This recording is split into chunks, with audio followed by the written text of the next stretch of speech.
Chapter 1. The dimensional live streaming system that in the vast expanse of the cosmic starry sky.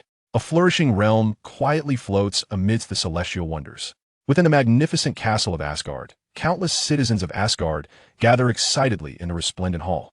Today marks the day of the coronation of their great father of gods, Thor Odinson, the eldest son, and the entire populace of Asgard has been invited to partake in this grand ceremony. Witnessing this monumental moment together, he gazes at Thor, adorned with winged helmet and triumphantly wielding the mighty Mjolnir, exuberantly calling out to those around him. Odin, the king of gods, seated upon his throne, purses his lips, though displeased with his son's arrogant demeanor. He refrains from chastising him. After all, today is his son's grand day of ascension, and Odin does not wish to dampen his enthusiasm. Observing Thor kneeling on one knee, having removed his helmet, the venerable king slowly rises, thrusting the hilt of his eternal spear forcefully into the ground. With a resonating thud, the once jubilant castle falls into an immediate silence. Thor Odinson, my heir, my firstborn, upon hearing Odin's words, Loki, standing nearby, subtly pressed his thin lips together and closed his eyes, attempting to conceal the disappointment evident in his gaze. At that moment, a ripple in space suddenly emanates from Thor, and in the blink of an eye, the kneeling Thor vanishes before all, as if he had never existed, leaving behind only the winged helmet and Mjolnir standing on the ground, marking where their owner had just stood. What? Odin's single remaining eye widened, and he instinctively stepped forward, gazing at the spot where Thor had disappeared, his usually impassive face now betraying incredulity. With his formidable powers, he could discern that Thor's disappearance was not due to any spell, but rather a manifestation of some kind of rule. Yet, this only served to highlight the might of the individual who had intervened. Who possesses such power to abduct his son from right before him? The hall erupted into chaos. Disbelief etched across countless faces as they stared at the spot where Thor had vanished. Where is Thor? Why has he disappeared? Father of the gods, what just transpired? Amidst the cacophony of voices, Loki, who had just closed his eyes, opened them again, realizing the gravity of Thor's sudden absence. Noticing the agitated expressions of the three warriors from the realm of the fairies and the valiant Lady Sif beside him, Loki instinctively took a step back. Just as he was about to declare his disassociation from the matter, a colossal rectangular holographic projection screen unfolded within the hall. In the azure skies, a private jet soars smoothly, yet even the roaring engines cannot drown out the rock music resonating inside the lavish cabin. Within the steel confines of the aircraft, several voluptuous flight attendants are joyfully dancing, illuminated by vibrant neon lights, showcasing two men seated across from them, engaged in spirited conversation over drinks. Why I rose this morning and donned this uniform? Can you guess what I saw? The slightly plump African-American officer, James Rhodes, drunkenly drapes his right arm over Tony Stark's shoulder, his left hand brandishing a bottle of liquor as he excitedly exclaims, I saw everyone in the mirror wearing this uniform, crowding behind me. However, the small mustache man seated beside him seems oblivious to his friend's incessant rambling, his attention primarily fixated on the flight attendants. He nudges Rhodes with a hint of impatience, raising an eyebrow. Buddy, why don't you pour yourself another drink? My head's a bit muddled right now, hope you don't mind. But the inebriated Rhodes fails to grasp Tony's dismissive tone, instead sitting upright with increased excitement. No, you can't be dazed right now, listen to me. In a distant slum of Rio de Janeiro, Brazil, a man appearing to be in his 30s, clad in a grayish-white tank top, carefully operates a series of rudimentary machines, wearing glasses. After navigating through a labyrinth of complex procedures, Banner finally consolidates the dark yellow liquid within a rubber tube and drips it into a pristine glass vial. Gazing at the translucent container housing a faintly lavender liquid, he exhales deeply, apprehensively pricking his thumb with a needle to extract a droplet of blood, which he smears onto a slide that he then uses a pipette to add a few drops of the lavender potion to his blood, bringing it under the microscope he has painstakingly acquired. Under the magnified lens of the microscope, Banner watches as his previously green blood cells gradually revert to their normal crimson hue, his heart racing with anticipation. However, before the alarm on his watch can sound, the now normal red cells swell again, reverting to their verdant state. With a soft sound of shattering glass, the cover slip over the blood is forced apart by the expanding fluid, signaling the failure of this experiment. Damn it, Banner growls in frustration, slamming his fist onto the table, slumping back into his chair with his hands covering his face. Yet before he can voice his complaints, his extraordinary senses detect a peculiar power emanating from the surrounding air. With a soft explosion, his body vanishes from the cramped, filthy room, in an unknown white space, for figures materialize in the poses they held at the moment of their disappearance. Tony lands in a seated position, and as his rear meets the ground, a jolt of pain courses through his mind, clearing some of the alcohol-induced fog. Downing the remnants of his drink, he slowly rises to survey the other 3 individuals in the space, his brow furrowing in concern. Among the 3, 2 may be deemed relatively normal. One is dressed in a suit and sunglasses, his hairline receding, resembling a Wall Street investor, yet the firearm in his hand suggests he is anything but ordinary. The other wears a grayish-white tank top, his tan skin and soiled trousers giving the appearance of a factory worker. But the third figure, Tony scrutinizes Thor, who is now standing and surveying the surroundings, clad in dazzling armor that glimmers and a crimson cloak that billows without wind. Scratching his beard, he addresses the 2 relatively normal individuals. "All right, gentlemen, while I must concede your method of abducting me from my plane is quite impressive, I must assert that you have chosen the wrong person to get on my plane. There's an Air Force lieutenant colonel, and once he realizes I am missing, your organization will face the wrath of the U.S. military. Who knows, perhaps your leader will have to step down." Though he does not comprehend why he has suddenly transitioned from a group of agents to this location, his extensive experience has equipped him with a robust resistance to such bizarre occurrences that AS for Tony's warning. "Trust me, Mr. Stark, the U.S. military is currently not in a position to intervene with our organization." Phil Coulson replies with an expression devoid of emotion, then reveals a practiced smile, extending his hand towards the still scanning Bruce Banner. "It is an honor to meet you. Dr. Banner, I never expected to encounter you here." Bruce Banner gazed in astonishment at the diminutive agent before him. After a prolonged hesitation, he extended his hand and gently shook the agent's, tentatively inquiring, "Do you know me?" "Certainly. You're a foremost scholar in the realm of positrons and electrons, particularly renowned for your understanding of gamma rays," Phil replied, releasing his grip while silently adding, "Moreover, we have been observing you for quite some time." "Who are you?" "Show yourselves." Thor cast his eyes skyward, his fists clenched in fury as he bellowed, "How dare you ambush me during my coronation ceremony, disrupting my sacred rite? Come forth, you wretched worms hiding in the shadows, manipulating dark sorcery. I shall snap your necks and smash your heads to dust with my hammer." Thor's gaze shifted to the 3 earthlings standing nearby, and he raised his left hand, shouting at them, "You 3 must be the lackeys of these worms. Allow me to tear you apart first." With that, a furious Thor charged toward Coulson and Banner, seizing Banner by the back of his shirt, his fist, as large as a cooking pot, poised to strike his face. "Warning, warning, all combat is prohibited within the system space. Cease your aggressive actions immediately, or you will face mandatory penalties." As Thor prepared to unleash his attack, an emotionless mechanical voice echoed through the air. In the next instant, the vast white expanse erupted with countless bolts of thunder, which, after several reflections, viciously struck Thor, propelling him backwards until he collided with a transparent wall, landing in a disheveled heap on the ground. The relentless, thunderous assaults continued for dozens of strikes until Thor ceased his struggles, at which point the onslaught finally ceased. Observing Thor's predicament, Tony and the others fell silent, exchanging glances before each retreating a few steps away. Then, the mechanical voice resonated once more. "The Dimensional Live QA system has been activated. Current theme: Marvel. Thor Odinson has joined the live stream. Tony Stark has joined the live stream. Phil Coulson has joined the live stream. Bruce Banner has joined the live stream. This system will randomly select characters from the multiverse to join the live stream and broadcast significant events from the past or future of a random viewer. Live points can be used to request events related to oneself from the past or future. Once the live stream concludes, all participants may depart freely. The first live QA will commence in 1 minute. Destiny connections among the 4 viewers have been detected. The content to be played is the Avengers 1. Wishing everyone the best of luck with the questions. Chapter 2. The Future of Live Streaming. The Avengers. As the emotionless voice faded into silence, Tony and his companions were left utterly astonished. Even Thor, who bore the scars of lightning, was similarly struck dumb. It was evident that the force they faced was far superior, overwhelming in its might. Such power was something Thor had only experienced in the presence of his father.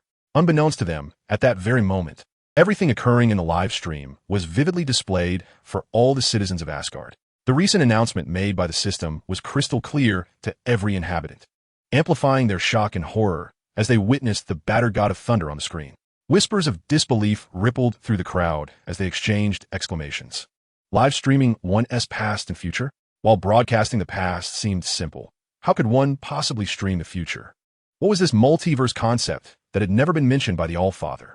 My heavens, how could Thor be so gravely injured? On Earth, in a derelict military base. After Coulson's disappearance, Melinda promptly ordered all agents to vacate the premises and dialed Nick Fury for a video call. directing the camera towards the large screen that appeared after Coulson vanished. Listening to the voice emanating from the screen, both the seasoned agent, Black Egg, and the renowned Melinda were momentarily struck speechless. Just as they were processing this bewildering situation, the emotionless mechanical voice resonated once more. Commencing invitations for special guests to join the live chat group. Special guests will not enter the live streaming space. Loki Odinson has joined the live chat group. Nick Fury has joined the live chat group. Upon seeing his name added to this peculiar live chat group, Nick Fury promptly severed the video connection with Melinda. Tony Stark. So, is this some sort of advanced Neuralink technology? I've just realized that anything I think can be articulated here. Phil Coulson, you've joined this live stream as well. Nick Fury. Coulson, don't panic. This is likely an alien technology. Observe carefully from your position. Thor Odinson. Hey, Loki, I didn't expect you to be here too. How is Father faring since my disappearance? Loki Odinson. Father is well, but we did witness you being struck by lightning rather harshly. Everyone is mourning for you. What? The people of Asgard witnessed me, the mighty god of thunder, being struck down? Thor's already tumultuous emotions were further pierced, a knife twisting in his heart. Damn it, Thor growled. But remembering Loki's words about everyone watching the screen, he suppressed his rising fury. He was the king of Asgard. He could not afford to lose his composure. It was certainly not due to his inability to confront the unseen puppeteer behind this.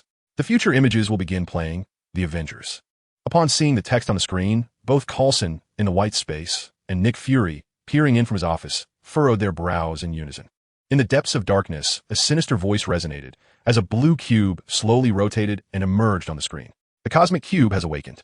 It now finds itself adrift in a diminutive realm inhabited by humans. They aspire to harness its energy. Yet only our allies possess the knowledge to unlock the secrets of the cube. A hand clad in a dark robe transferred a scepter into another's grasp. Let our allies pave the way. We, the Chitauri, shall follow closely behind. The camera panned to reveal rows of fully armed, grotesque extraterrestrial soldiers donning masks. Earth shall become his dominion, but the entirety of the cosmos will belong to you. What power do humans possess to resist? They can only await their demise. According to the mechanical voice's ominous pronouncement, is this our future? Aliens invading Earth? Nick Fury, seated before the screen, instinctively recoiled his single eye and opened the second drawer to his right, revealing a folder with the imposing word Avengers emblazoned across its cover. Beside him, Thor, weary and aching, widened his eyes in astonishment upon the appearance of the figure receiving the scepter, exclaiming, "Is that Loki? Loki? Who is that?" Coulson keenly detected Thor's utterance and turned, regarding him with curiosity. "Do you recognize the individual in this image?" "He is my brother," Thor blurted out, then fell silent. Even the oblivious Thor could identify Loki. The people of Asgard surely needed no prompting. All eyes were now fixated on the elevated platform where Loki stood beside Odin, the All-Father. Even Frigga, the queen, cast a bewildered glance at her mischievous younger son. Only Odin, wielding the eternal spear, furrowed his brow. Chitauri, possessing omniscient wisdom. Odin recognized this race, which had long ago pledged allegiance to the mad titan Thanos, becoming one of the most formidable forces within his Dark Legion. But how could Loki possibly be entangled with such sinister entities? As Loki sensed the incredulous gazes directed at him from all directions, his skin twitched involuntarily, and he fervently shook his head inwardly. This is absurd. How could I be a vanguard? Nevertheless, according to the voice in the vision, if I assist this faction in conquering Earth, I could become its sovereign. The footage continued. Soon, Nick Fury, the one-eyed agent clad in black leather, leaped from an aircraft, greeted by the bespectacled agent Phil Coulson, who wore shades.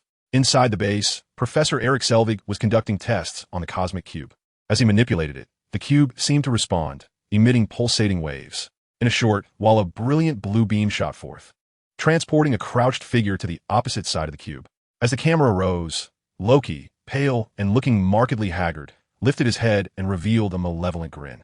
In the next moment, amidst a flurry of light projectiles and flying daggers, Loki swiftly incapacitated all the guards within the base. Even the agile Hawkeye Barton, after being struck in the chest by a scepter, relinquished all resistance and sheathed his weapon. Witnessing this, Nick Fury immediately secured the Tesseract, placing it into his briefcase. However, before he could make his escape, Loki's voice halted him from behind. "Put down the case. I traversed the vastness of the cosmos for the Tesseract." As Nick turned to face him, Loki stood tall with a proud demeanor, introducing himself. "I am Loki from Asgard, entrusted with a noble mission." Chapter 3. Loki. I do not. Upon hearing Loki's introduction, Professor Selvig, who was tending to the wounded, stood up in astonishment. Loki? You are Thor's brother? At this remark, Loki swiftly turned to glare at Professor Selvig, exhaling impatiently. Nick Fury attempted to interject. We have no entanglements with you. Even the seasoned Black Egg, accustomed to turbulent situations, could not suppress his fury upon hearing this. Do you wish to trample us? As the footage played on, the three humans in the live broadcast, along with Nick, could no longer remain seated. Ants and boots? Tony remarked with a sardonic glare at Thor, deriding. It seems your brother's worldview mirrors your own, arrogant and boastful. Although Thor had not retaliated when provoked earlier, the jibe included Tony in its scope. As a man adored by many, Tony had never been subjected to such indignity. Hearing Loki's words, he could not help but mock his brother Thor. The amiable Banner remained silent, yet Loki's remarks quickened his heartbeat with indignation. Thor, noticing the anger in Tony's gaze, nonchalantly exhaled through his nostrils. Mortal, be mindful of your demeanor toward the god. While I do not comprehend why Loki has come to Earth, it is evident that you mortals are encroaching upon the treasures of Asgard. Know this, the Tesseract has belonged to my father, the All-Father Odin, for countless ages. On that account, I stand with Loki. You are the one who aspires to possess the entire universe. Is that not your father, Odin? Thor, growing impatient, raised his hand, pointing at Coulson in retort. Do not attribute your scheming thoughts to Odin. My father is the king of gods, ever vigilant over the 9 realms. King of gods? Which god? Who's king? Banner could not restrain himself. Gesturing toward Loki's image on the screen, is this how a king sends his son to attack our Earth? Seated once more upon his throne, Odin furrowed his brow upon hearing the words of the 3 humans in the live broadcast. Though he was displeased by their lack of respect, he too was filled with astonishment. Who, indeed, was lurking in the cosmos, even ensnaring his younger son to assail Midgard? It is essential to understand that Earth is among the realms safeguarded by Odin. Even Loki, despite his folly, would not dare to lay a hand upon it. Could it be that this command truly originated from him? Contemplating this, Odin couldn't help but cast a fleeting glance at Loki, who stood nearby. Yet this casual look startled Loki greatly. Father, please trust me. I harbor no thoughts of treachery, nor would I ever turn against Midgard. At this moment, Loki was inwardly cursing the wretched dimensional broadcasting system, pondering how it was ensnaring him. Asgard had been protecting Midgard for countless millennia, and Odin himself had fought valiantly against the frost giants to defend it. How could he ever contemplate harming such a place? It is slandering me. It must be slandering me. At that moment, Loki lowered his head in deep submission, suppressing all his ambitions, lest Odin, with his omniscient wisdom, perceive his recent impious thoughts and strip him of his powers with a mere word. The imagery continued to unfold. Under the influence of a scepter, Hawkeye had completely pledged allegiance to Loki. After unveiling the ruse of the egghead to buy time, Hawkeye swiftly incapacitated Nick Fury and departed the S.H.L.D. base alongside Loki and the other controlled individuals. Fury, in pursuit, found even his helicopter destroyed, while Hill was trapped beneath the rubble, exerting every effort to escape. As Loki vanished into thin air, while seated in a police car, Nick, after uttering the phrase, "We have begun the war," started seeking alternative strategies. The scene shifted to an abandoned factory, where a beautiful red-haired woman was bound to a chair, surrounded by a group of men clad in leather, their expressions ominous. Is this Natasha? Both Coulson and Egghead perked up, becoming increasingly serious. Several men were subjecting Natasha to severe interrogation, when suddenly, the white-haired elder in charge received a phone call. Upon hearing the threats conveyed through the call, the elder, utterly bewildered, held the phone to Natasha's ear. Upon hearing the words on the other end, Natasha, who had seemed like a lamb awaiting slaughter, instantly erupted, effortlessly subduing all those around her. Immediately after, Coulson on the other end of the line assigned Natasha a task. Natasha, Coulson, you know Stark has no trust in me. Stark? Upon hearing his name, Tony was taken aback and turned to Coulson, who stood to his right. What does this mean? Have you sent a female spy to me? Individuals of high intelligence possess quick-witted minds. Merely from Natasha's identity and that statement in the footage, Tony deduced the possible narrative lurking behind it. Coulson shook his head. No. Sir, at this juncture, you're not deemed worthy of our agent's engagement. That leaves us where? Bruce Banner, observing the exchange between the two, shook his head and redirected his gaze to the screen, yet a fleeting thought crossed his mind. Big guy, is that referring to me? The scene transitioned to India, where under Natasha's subtle scheming, Bruce Banner was lured to a secluded house. Apologies, I have not transformed. I merely wish to test you. Observing the screen, Bruce Banner's face was contorted in barely suppressed laughter, prompting Tony and Coulson to exchange glances. To their surprise, This earnest man with thick brows and large eyes possessed a commendable skill in eliciting information. Even the boiled egg seated in the office couldn't help but nod in approval, jotting down Banner's name on the blank sheet before him. The future self's decision to recruit the Hulk indicated that he must possess remarkable qualities. Just as the group was assessing Dr. Banner, the scene shifted once more, revealing an individual entirely unforeseen by those present, the Captain America. Phil Coulson could not suppress a low exclamation, his excitement evident on his face. Nick, likewise, widened his singular eye, leaning closer to the screen to discern the features of the man striking a punching bag. Having trouble sleeping? Nick's figure materialized in the room, hands clasped behind him as he approached the man. Steve halted his movements, casting a glance at the newcomer before resuming his punches. I've been asleep for 70 years, sir. I believe I've had enough rest. At that moment, the footage abruptly ceased, and a smaller box materialized on the screen, as an emotionless mechanical voice echoed in the ears of those in the live room. Current video paused. A session begins. Question: who was responsible for discovering the sleeping Captain America? A. Tony Stark. B. Nick Fury. C. Phil Coulson. D. Bruce Banner. Random rewards may originate from any multiverse. Failing to answer will trigger an unknown penalty. Chapter 4. The first A. Super Soldier Serum. The audience in the live room fell into silence as they contemplated the question. Thor, completely unaware of the answer, while the other three pondered excessively. After a brief moment of silence, Tony Stark was the first to break the stillness. I believe there is no other option. As far as I know, Captain America ultimately landed near the Arctic Ocean. My father searched for many years without success, aside from you agents. No ordinary person would mobilize resources to seek out the legendary Captain America. When Nick Fury entered the live room, I heard you refer to him as boss, so I believe the answer must be B. Tony Stark loudly declared his choice. Random penalty acquired. Upon exiting the space, Tony Stark will lose his male prowess for a month. Shit, Tony exclaimed in horror, his eyes widening. As a notorious playboy, the absence of such ability would be agonizing. Coulson, observing Stark's frantic demeanor, nodded slowly and murmured, wasn't it the boss's doing? After scrutinizing the other three options for an extended period, Coulson finally took a deep breath and boldly declared, I choose D, Dr. Banner. What? Me? Banner, still deep in thought, was momentarily taken aback upon hearing his name. Incredulity etched across his face as he pointed at himself. How could this possibly relate to me? Coulson nodded affirmatively. Since the boss had been unable to locate Captain America, it was only natural that he, as a subordinate, had met with the same fate. Excluding the currently carefree playboy Stark, the only remaining option was Dr. Banner.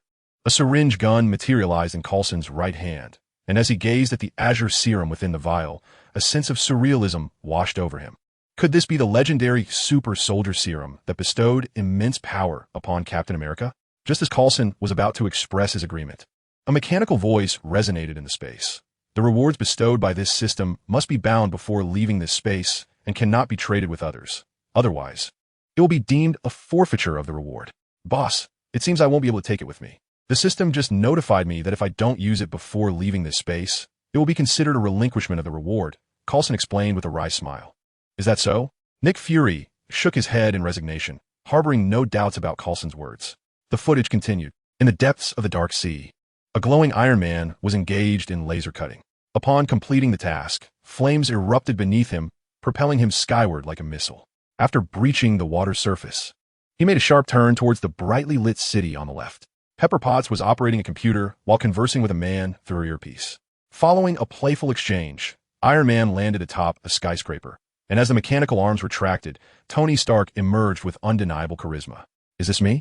Just as Pepper and Tony were discussing some issues regarding Stark Tower, Coulson's phone rang. After J.A.R.V.I.S. informed him that its program had been rewritten, in the next instant, Coulson's figure appeared at the elevator entrance. Nick Fury, seated before the screen, widened his singular eye in excitement, quickly jotting down the text projected on the ethereal display. Goodness, what an unexpected surprise. I was just pondering how to expand the Avengers initiative, and here comes this delightful gift from the dimensional live streaming system. Odin, who was also watching the live broadcast, perked up, clearly seeing the image of his destroyer armor on the far left of the screen. The scene shifted once more to a cramped space where a group of individuals was busily engaged in their tasks. Loki, supervising them idly, suddenly felt the mind scepter in his hand begin to glow. He immediately straightened up, closing his eyes as he entered a peculiar state. The factory surroundings dissipated like smoke, and cosmic stardust swirled around him, as an extraterrestrial cloaked in black appeared before him. The Chitauri were becoming increasingly uncontrollable. Loki calmly declared, "Let them regain control. I shall lead them to launch a glorious campaign." The extraterrestrial beings exhibited a profound disdain for Loki's ostentatious assault on Earth. However, upon receiving his incisive rebuttal, they became agitated. "How dare you question us? Question him. Let us not forget it was he who entrusted you with the scepter. In your moments of exile and failure, it was he who imparted upon you the ancient truths and bestowed upon you a new purpose." Loki's anger intensified at these words. "I am a king, the rightful sovereign of Asgard, yet I have been betrayed." The aliens, though increasingly discontented, found themselves powerless against Loki, resorting instead to a menacing warning. "Should you falter, should we fail to acquire the Tesseract, no matter where you hide, we shall track you down. It possesses the power to render you unable to live or die." A hand imbued with dark magic enveloped Loki's visage, and in the next moment, he grimaced in pain, his eyes snapping open. Within the grand hall of Asgard, when Loki proclaimed his status as the legitimate king of Asgard, only to be met with betrayal and exile, the gathered assembly erupted in astonishment. "What did I just hear? Loki is the king of Asgard? But Prince Thor, Loki was exiled. Will the two princes contend for the throne in the future?" Even Sif and the three warriors of the Valkyrie gazed incredulously at Loki, unable to fathom that the typically glib and cowardly Loki had ascended to the throne. The eternal spear thudded against the ground once more, its resonating sound restoring silence among the assembly. Odin, the All-Father, sat calmly upon his throne, observing the myriad expressions of the attendees, and spoke. "Let us not dwell on this matter for now." With Odin's decree, the citizens of Asgard fell silent, redirecting their attention to the screen, save for Queen Frigga, who approached Loki, embracing him and tenderly patting his shoulder. "Curse it, who dares to threaten my brother?"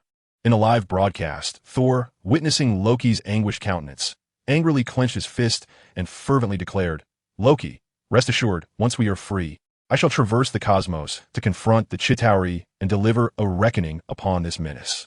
To be frank, the somewhat oblivious Thor had failed to grasp the magnitude of the situation presented in the footage. He perceived only his brother being threatened, subservient to some unseen puppet master.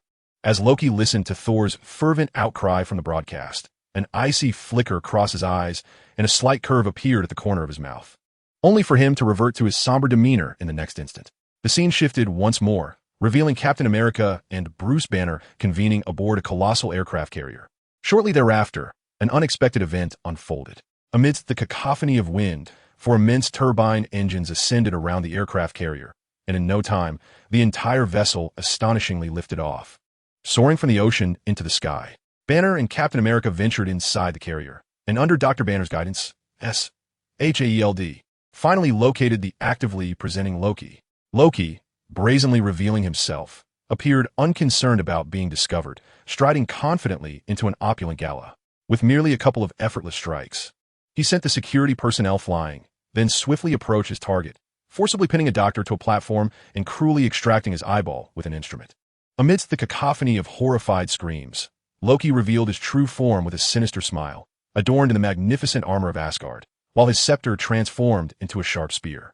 Surveying the hundreds of panicked individuals, Loki forcefully struck the ground with his scepter and bellowed, "Kneel, you mortals." Chapter 5. Loki's secrets. Confronted by the imposing presence of Loki, the elegantly dressed gentlemen and ladies present turned pale, most recalling the recent brutal act they had witnessed at the banquet, trembling as they knelt on the ground, gloating at the sight of the terrified kneelers. Loki's face broke into a smug grin, and he began to deride humanity. Just as he was expounding his views, an elder rose to confront him. Upon seeing the elder's resolute expression, Loki smirked maliciously, unleashing a beam of blue light from his scepter.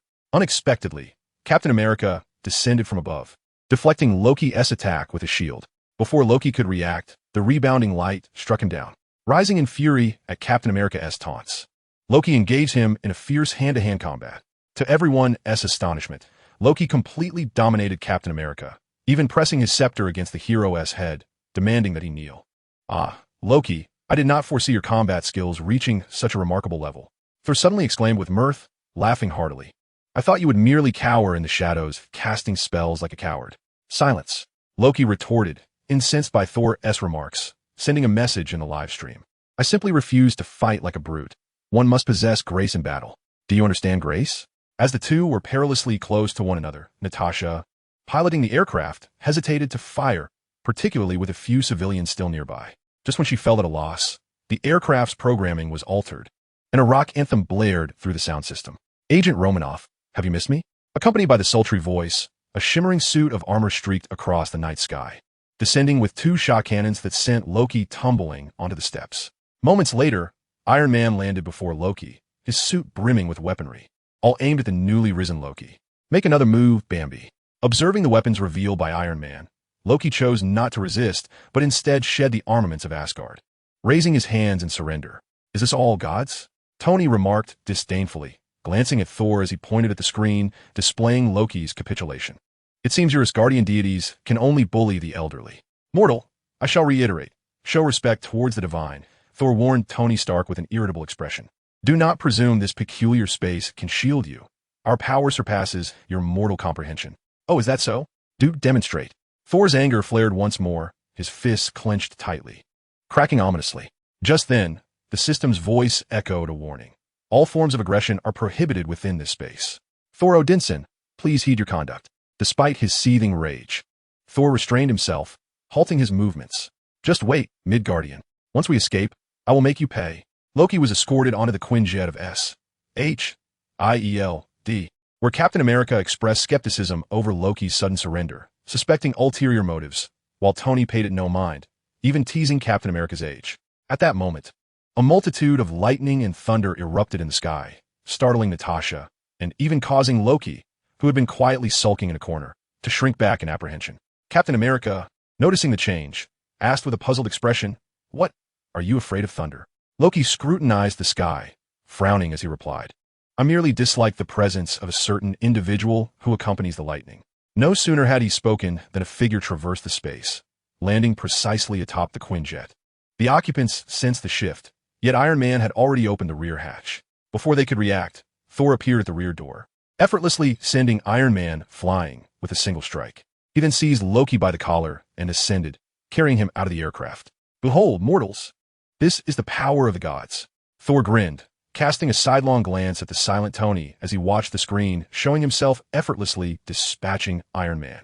Thor swiftly descended with Loki to a cliff's edge, releasing him to crash to the ground, and directly demanded, "Where is the Tesseract?" Yet, Loki offered no response. Instead, he grinned and replied, "How much dark energy must Odin summon to transport you to your beloved Earth after the Bifrost destruction? You should be thanking me." "What?" Thor exclaimed, stunned. "The Bifrost has been destroyed?" Heimdall, guarding the Bifrost, felt a strange flicker in his eyes as he tightened his grip on his sword. Odin raised an eyebrow in surprise. As the most potent strategic weapon of Asgard, he could scarcely fathom who could have annihilated it. Upon hearing Loki's mockery, Thor cast aside his hammer, advancing to embrace Loki by the neck, exclaiming loudly, "I believed you were dead. Did you mourn for me?" Loki replied, his gaze icy as he regarded Thor. "We all mourned, including our father," Thor retorted. Suddenly, Loki raised his left index finger, halting Thor's words before they could continue. "That is your father." At these words, Thor despondently released his grip, and Loki, supporting his waist, stepped aside. "It seems he has already divulged the truth of my origins to you." Witnessing Loki's cold demeanor, Thor passionately called after his retreating figure, "We grew up together, played together, fought together. Have you forgotten all of this?" Asgard, observing the screen where Loki coldly articulated his perpetual existence in Thor's shadow, most present fell silent. As ordinary subjects of Asgard, they admired the handsome and valiant Thor, who was invincible on the battlefield. Their perception of Loki was limited to a few words. Thor's brother, Odin's youngest son, the second prince of Asgard.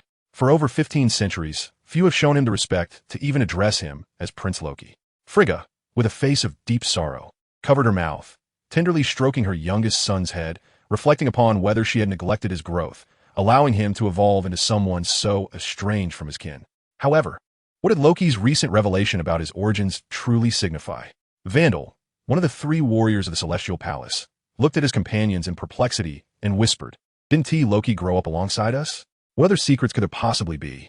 Loki shifted his ears while nestled in Frigga's embrace, intrigued by the identity he had just revealed on screen. In response to Loki's obstinacy, Thor boldly asserted that the Earth was under his protection. Loki erupted into laughter, deriding Thor for allowing the inhabitants of Earth to engage in their own destruction. He then recounted his experiences during his exile by Odin, having witnessed countless worlds and the true power of the Tesseract. Thor immediately raised his right hand, alert. You claim to have witnessed the true power of the cosmic cube. Who then revealed such power to you? If you are to become king, who manipulates you from behind? Seemingly struck at a sensitive spot, Loki shouted passionately, I'm already a king. Yet Thor urged him to relinquish the cosmic cube, to abandon such a hollow aspiration. Loki appeared to be affected, a glimmer of tears welling in his eyes. Thor finally succumbed to his rage, summoning his hammer and issuing a final warning to his brother. Listen well, brother. In an instant, Iron Man hurtled past, colliding with Thor and leaving Loki, who stood on the edge of the cliff, grinning and saying, I was just listening.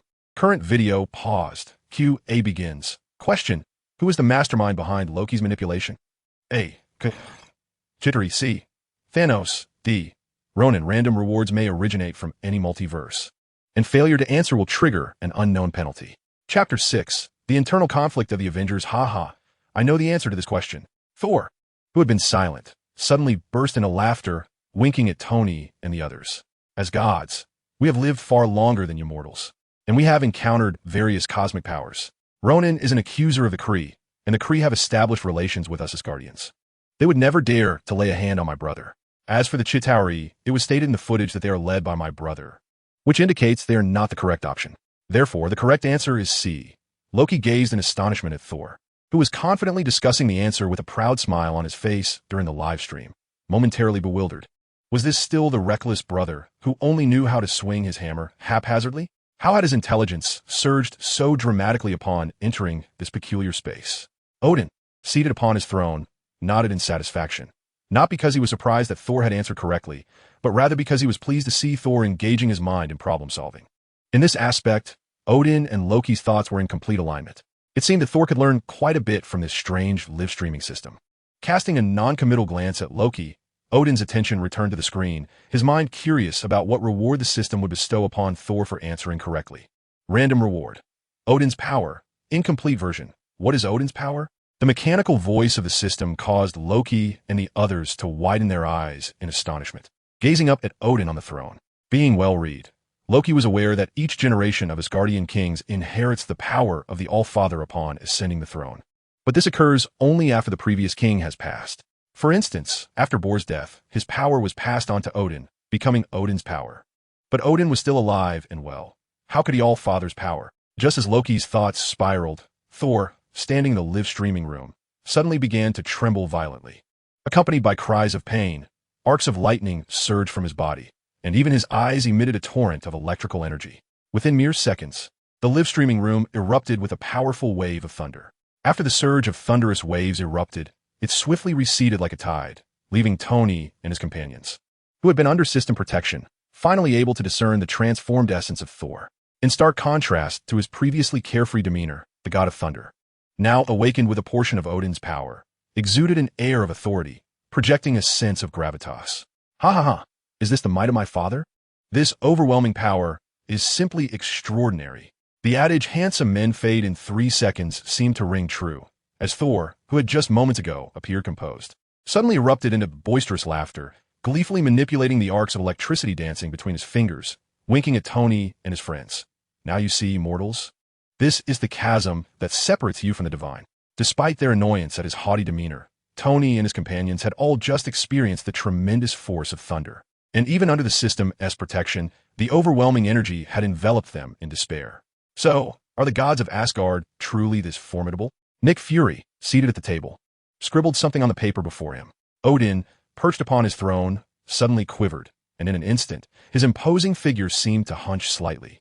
However, the subtlety of this motion went unnoticed by all save Loki and Frigga, as those nearby remained oblivious. Frigga and Loki hastened to Odin's side, softly calling his name. Yet Odin, straightening his posture, slowly gestured with his hand, indicating he was unharmed. Observing the newly etched wrinkles at the corners of Odin's eyes, Queen Frigga inquired with mild concern, Is Odin's sleep approaching? Odin shook his head, tightening his grip on the eternal spear. No, I merely recalled certain matters. Loki's gaze flitted between his parents, remaining silent, yet he keenly sensed the faint air of death and decay that lingered around Odin. However, Odin was too preoccupied to notice the expressions of his wife and son, for within him, tumultuous waves roiled like a restless sea. Just as the live stream announced that Thor had acquired a portion of Odin's power, It felt as though a bucket brimming with water had been suddenly punctured. Odin's strength diminished by a quarter in an instant. As a master of this power, Odin could not even discern where it had vanished. With the thunder and lightning dissipating in the live stream, revealing the transformed figure of his son, Odin's solitary eye widened in shock. His own power had inexplicably been transferred to his son. How could this be? What manner of existence lies behind this dimensional live streaming system?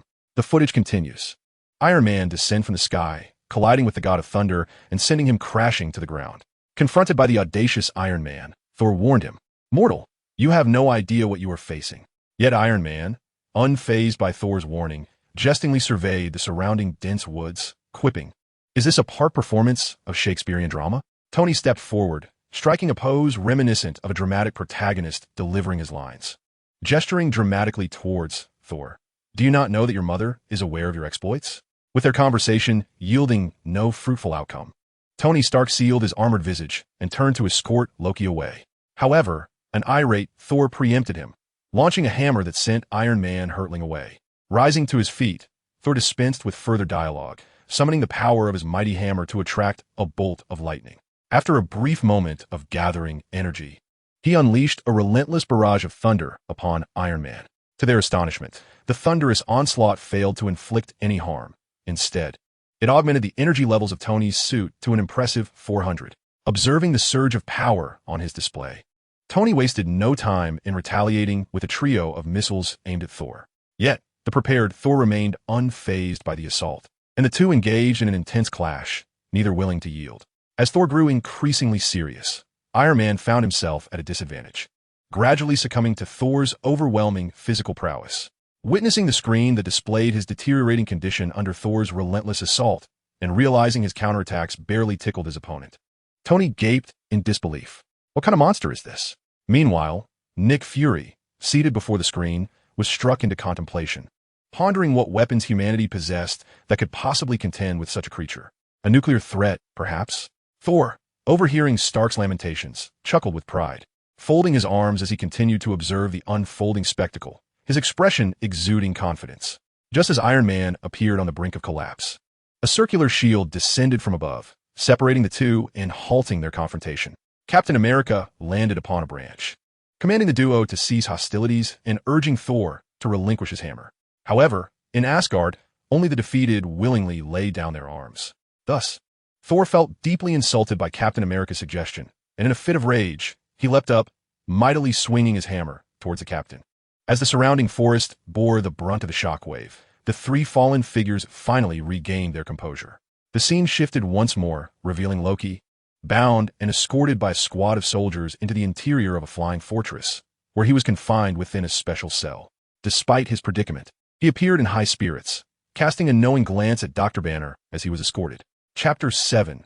Loki, the Adopted One, the beginning of internal strife. Nick Fury, the one-eyed sentinel, beheld the once mighty god, now imprisoned within a cell, a look of vindication etched upon his face. Upon the door's sealing shut, he approached Loki and elucidated the purpose of the confinement. "If you dare attempt an escape, even if you merely brush against the glass." With the press of a button, the trapdoor beneath the cell opened, unleashing a tempestuous gust that whipped through the room. "This cage will plummet from 30,000 feet. As the button was pressed once more, the gates closed, and Nick disdainfully gestured towards Loki, questioning his worth. Turning back to the machine's control panel, he scoffed, observing the single-eyed creature on the screen issuing grave threats. Loki, situated in Asgard, let out a cold laugh. To him, this was merely a feeble weapon conjured by fragile humans to oppose them. Were he to take the stage, he would undoubtedly devise 100 ways to ensure their utter defeat. In response to Nick's threats, Loki, confined within his cage, exhibited no fear. Instead, he smiled and remarked that the cage was not without merit, though he suspected it was not constructed with him in mind. Nick coldly replied that it was built for someone far more formidable than himself. Loki, having heard this, composed his expression and turned to face the camera, pretending to remain unaffected, despite being akin to a mindless beast. In the command room, others instinctively glanced at Dr. Banner, who held his glasses, his expression betraying a hint of discomfort. How desperate must you be to seek protection from such an uncontrollable monster? Nick's conversation with Loki was sharp and confrontational, during which Loki pointed out that Nick had witnessed the power of the Tesseract and questioned his intentions for utilizing it. Meanwhile, discussions ensued in the command room. Thor candidly informed everyone that Loki commanded an army known as the Chitauri and intended to lead them in an assault on Earth. Dr. Banner quickly grasped Loki's objective in seizing the Tesseract. He aimed to construct a portal using its cosmic energy. It became evident to Thor the extent of Loki's machinations. As the conversation veered increasingly off course, Dr. Banner advised the group not to expend their energy on someone so mentally unstable. Upon hearing this, Thor stepped forward, cautioning everyone to mind their words. Even if Loki had lost his sanity, he remained an Asgardian and my brother. Nearby, Black Widow glared at Thor, monotonously revealing the latest intelligence. He had killed over 80 individuals in 2 days. Without hesitation, Thor retorted that he was adopted. What? As Thor's voice echoed from the screen, silence enveloped Asgard before erupting into a cacophony of noise. Loki stared, dumbfounded at the imagery on the screen, his legs giving way as he collapsed onto the steps before Odin's throne, utterly incapacitated in thought. I was adopted? In that instant, Loki felt a revelation wash over him. Why, though both were sons, did he lack the right of succession? Why did Odin show such favoritism towards Thor? Why, as a prince, was he met with derision and scorn? It dawned upon him that he was not Odin's biological heir. Yet, in this moment of profound shock, Loki remained oblivious to Odin's words, fixated on the screen before him.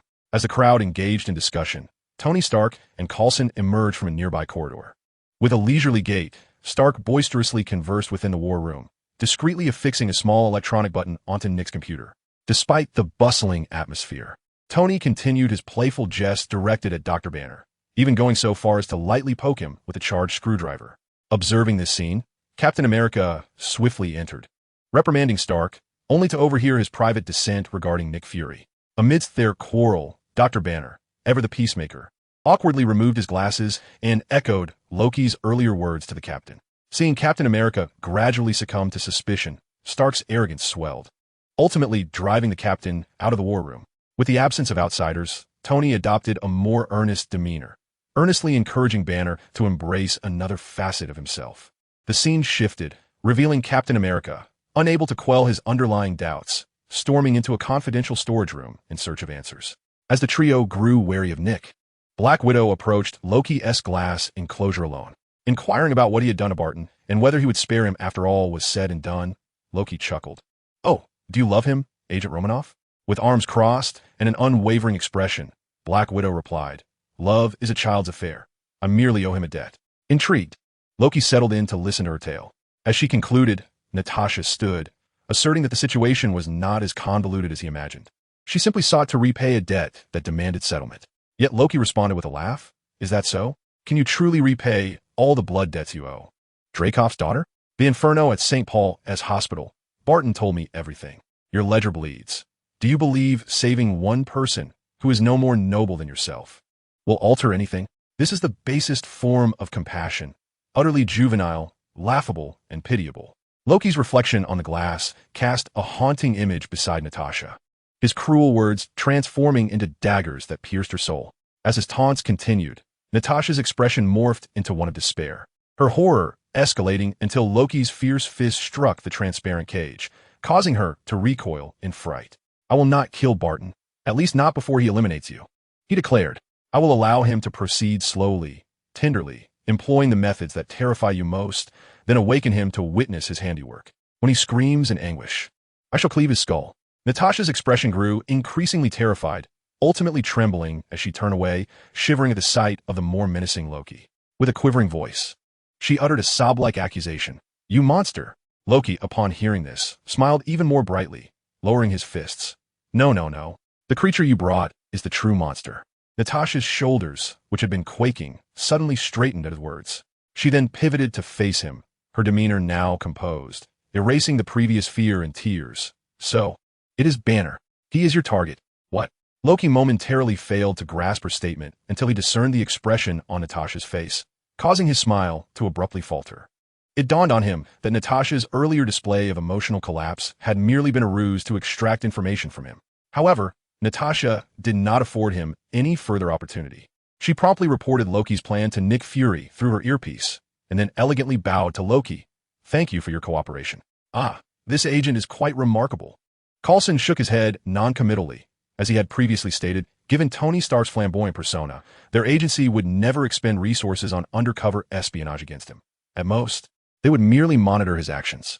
Meanwhile, the plug-in Tony had affixed to his computer, which infiltrated DS system, was also detected. Captain America finally uncovered Hydra's energy weapons in a particular warehouse, and the group eventually convened in Banner's laboratory. In response to Banner's inquiries, Nick Fury shifted all blame onto Thor, asserting that it was Thor's arrival the previous year that had incited fear and vigilance, thus prompting the higher-ups to permit research on the Tesseract. However, Thor was unyielding, stating that it was precisely humanity's research on the Tesseract that drew the attention of their enemies, leading others in the cosmos to believe Earth was prepared for advanced warfare. The individuals in the laboratory gradually became embroiled in a heated argument, oblivious to the Mind Stone beside them, which was now emitting an unusual glow. Banner, with a sarcastic tone, remarked, "Are we even a team? No, when we come together, we only create chaos, like a ticking time bomb." Tony, attempting to lighten the mood with a joke, was met with a serious retort from Captain America. "Yes, you only hide in your armor, playing the hero. Without the armor, what are you?" Tony, maintaining a calm demeanor, replied, "A genius, billionaire, playboy, philanthropist." The ongoing exchange finally pushed the straightforward and earnest captain to his limit. He stepped forward, confronting Stark. "Put on your armor. Let us settle this one-on-one." Chapter 8. The Crumbling Avengers, Coulson's demise in response to Captain America's accusation that he was no hero. Tony Stark dismissed it with disdain, sneering, "Hero? Do you truly consider yourself one? Rogers, you are merely a product of a laboratory. All your extraordinary abilities stem from a vial of serum." Nick hastily and awkwardly explained, "That was just a precaution. A precaution in case you need to eliminate me? That is simply impossible. I have tried, and thus I know." As he spoke, Banner recounted his experience of attempting suicide. He had pointed a gun at himself, only for another part of him to expel the bullet. Just as his narrative grew increasingly fervent, the expressions of those around him shifted dramatically. Nick and Natasha even unholstered their weapons, gripping the gun stocks, poised to draw at a moment's notice.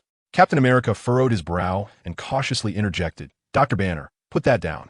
Startled by the command, Banner glanced down to discover that his left hand had unknowingly grasped the Mind Stone scepter from the table. Before he could articulate his embarrassment, the gamma detection device in the room suddenly picked up traces of the Tesseract. Seizing the opportunity, Banner swiftly set down the scepter and hurried to the machine. In a live stream, upon hearing that Banner had once attempted suicide out of despair and a lack of foresight, Tony gently patted Banner on the shoulder and clasped his hand. "Take it easy, Dr. Banner. Just as my future self said, Stark Industries will always welcome you. If you ever feel bored, come find me. There is so much beauty in the world. Just show up, and I can throw you a party every day. It will definitely be worth your while." Observing Tony's exuberant demeanor, Banner felt an awkward urge to withdraw his hand, but Tony's grip was too firm. He wished to convey that he was not as fragile as he seemed and had not contemplated suicide. At this moment, Phil Coulson approached, interrupting Tony's ramblings. He pulled a business card from his pocket and handed it to Bruce Banner. "Dr. Banner, we should discuss this further. The Strategic Homeland Intervention, Enforcement and Logistics Division also welcomes your presence. Just like in the footage, you may refer to us as SHIELD. I assure you, we will provide you with a tranquil environment, free from external pressures." Watching the small screen in the live stream featuring Coulson's invitation to Dr. Banner, Nick nodded in satisfaction, then called a contact to instruct Hill to recreate 2 cages akin to the one used for Loki in the film, urging her to expedite the construction of the helicarrier. As Banner glanced at the notifications on the computer, he was taken aback by Tony's presence. At that moment, as Hawkeye pressed the button on his bow, the arrow he had just shot into the exterior of the helicarrier detonated, sending a violent shockwave that rocked the entire vessel. The optical camouflage deck failed, and the explosion engulfed the studio where everyone was situated, hurling them into the air. Bruce Banner and Natasha fell into the room below. Under such duress, Dr. Banner could no longer contain the Hulk within him. After casting a pained glance at Natasha, filled with remorse, his body rapidly expanded, tearing through his clothing. A faint growl echoed into the cage where Loki sat quietly, his eyes suddenly opening, a cunning grin spreading across his face once more. In the hangar of the aerial mothership, Thor, the god of thunder, finally confronted the rampaging Hulk. After futile attempts to awaken Banner, Thor impatiently summoned his mighty hammer and engaged in battle with the green behemoth. During the clash, Thor hurled his hammer with great force. Observing this, the battle-driven Hulk instinctively reached out to catch it, preparing to retaliate. However, to his astonishment, The hammer's tremendous momentum not only knocked him backward, but also adhered to the floor as if magnetized. Despite Hulk's immense strength, he could not budge an inch. Yet, after Thor repelled him, the hammer was effortlessly lifted by him, as if it were weightless. What could possibly explain this? Banner looked perplexedly at Thor, unable to comprehend how the mighty Hulk could not lift such a seemingly trivial weapon. Ah, you mean Mjolnir? Thor chuckled, observing the fierce struggle on the screen. It is a divine artifact forged from the core of a dying star, exclusively mine. Thus, it is entirely normal for you not to lift this weapon. My brother often tries to steal my hammer, yet he has never succeeded. A star? Surely, this cannot be a jest. The egghead in front of the screen furrowed his brow deeply. Even with his limited expertise, he understood the colossal energy unleashed by a dying star. Yet, the God King had managed to forge it into a weapon. As their battle intensified, Hill and Nick engaged in a gunfight with a tactical team in the control room, received reports from their subordinates. Fearing that Hulk might destroy the entire mothership, Hill ordered the dispatch of an aircraft to divert Hulk's attention. However, the pilot, getting too close, found himself leaping into the air as the enraged Hulk effortlessly leapt onto the plane, dismantling it in mere moments. Even the parachuting pilot was seized by his seat and hurled away with tremendous force. Watching the Hulk wreak havoc on the screen, Tony, astonished, circled around Dr. Banner and exclaimed, "Dr. Banner, never would have imagined you look so striking when you're angry. It's quite to my taste." Banner could only chuckle in bemusement. "Is that what you call striking?" Meanwhile, Captain America and Iron Man worked tirelessly to repair the damaged mothership engine, while Thor, having lost his opponent, approached the transparent cage where Loki was imprisoned. However, he was clearly a step too late, as the cage had already been opened by Loki's minions. Turning to the deceived Thor, Loki, with arms crossed and a disdainful frown, mocked, "This trick has worked on you time and again." In a fit of rage, Thor raised his hammer and struck the inner wall of the transparent cage, only managing to create a slight crack. Loki sauntered over to the control panel, gazing at the imprisoned Thor with a sense of triumph, and proclaimed, "Humans believe we are immortal. Shall we put that to the test?" As the scene unfolded, the soldier who had previously released Loki was struck down, and Coulson emerged from the corridor, wielding a colossal firearm. "Stay away from the controller," he commanded, advancing towards Loki while brandishing the imposing weapon. "Impressive, isn't it? Thanks to your destroyer, we developed this prototype from its remnants. To be honest, I'm not entirely sure of its power. Care to give it a try?" As he spoke, the muzzle of Coulson's weapon glimmered with a dark golden light. However, before he could finish his sentence, a sharp blade pierced through his chest.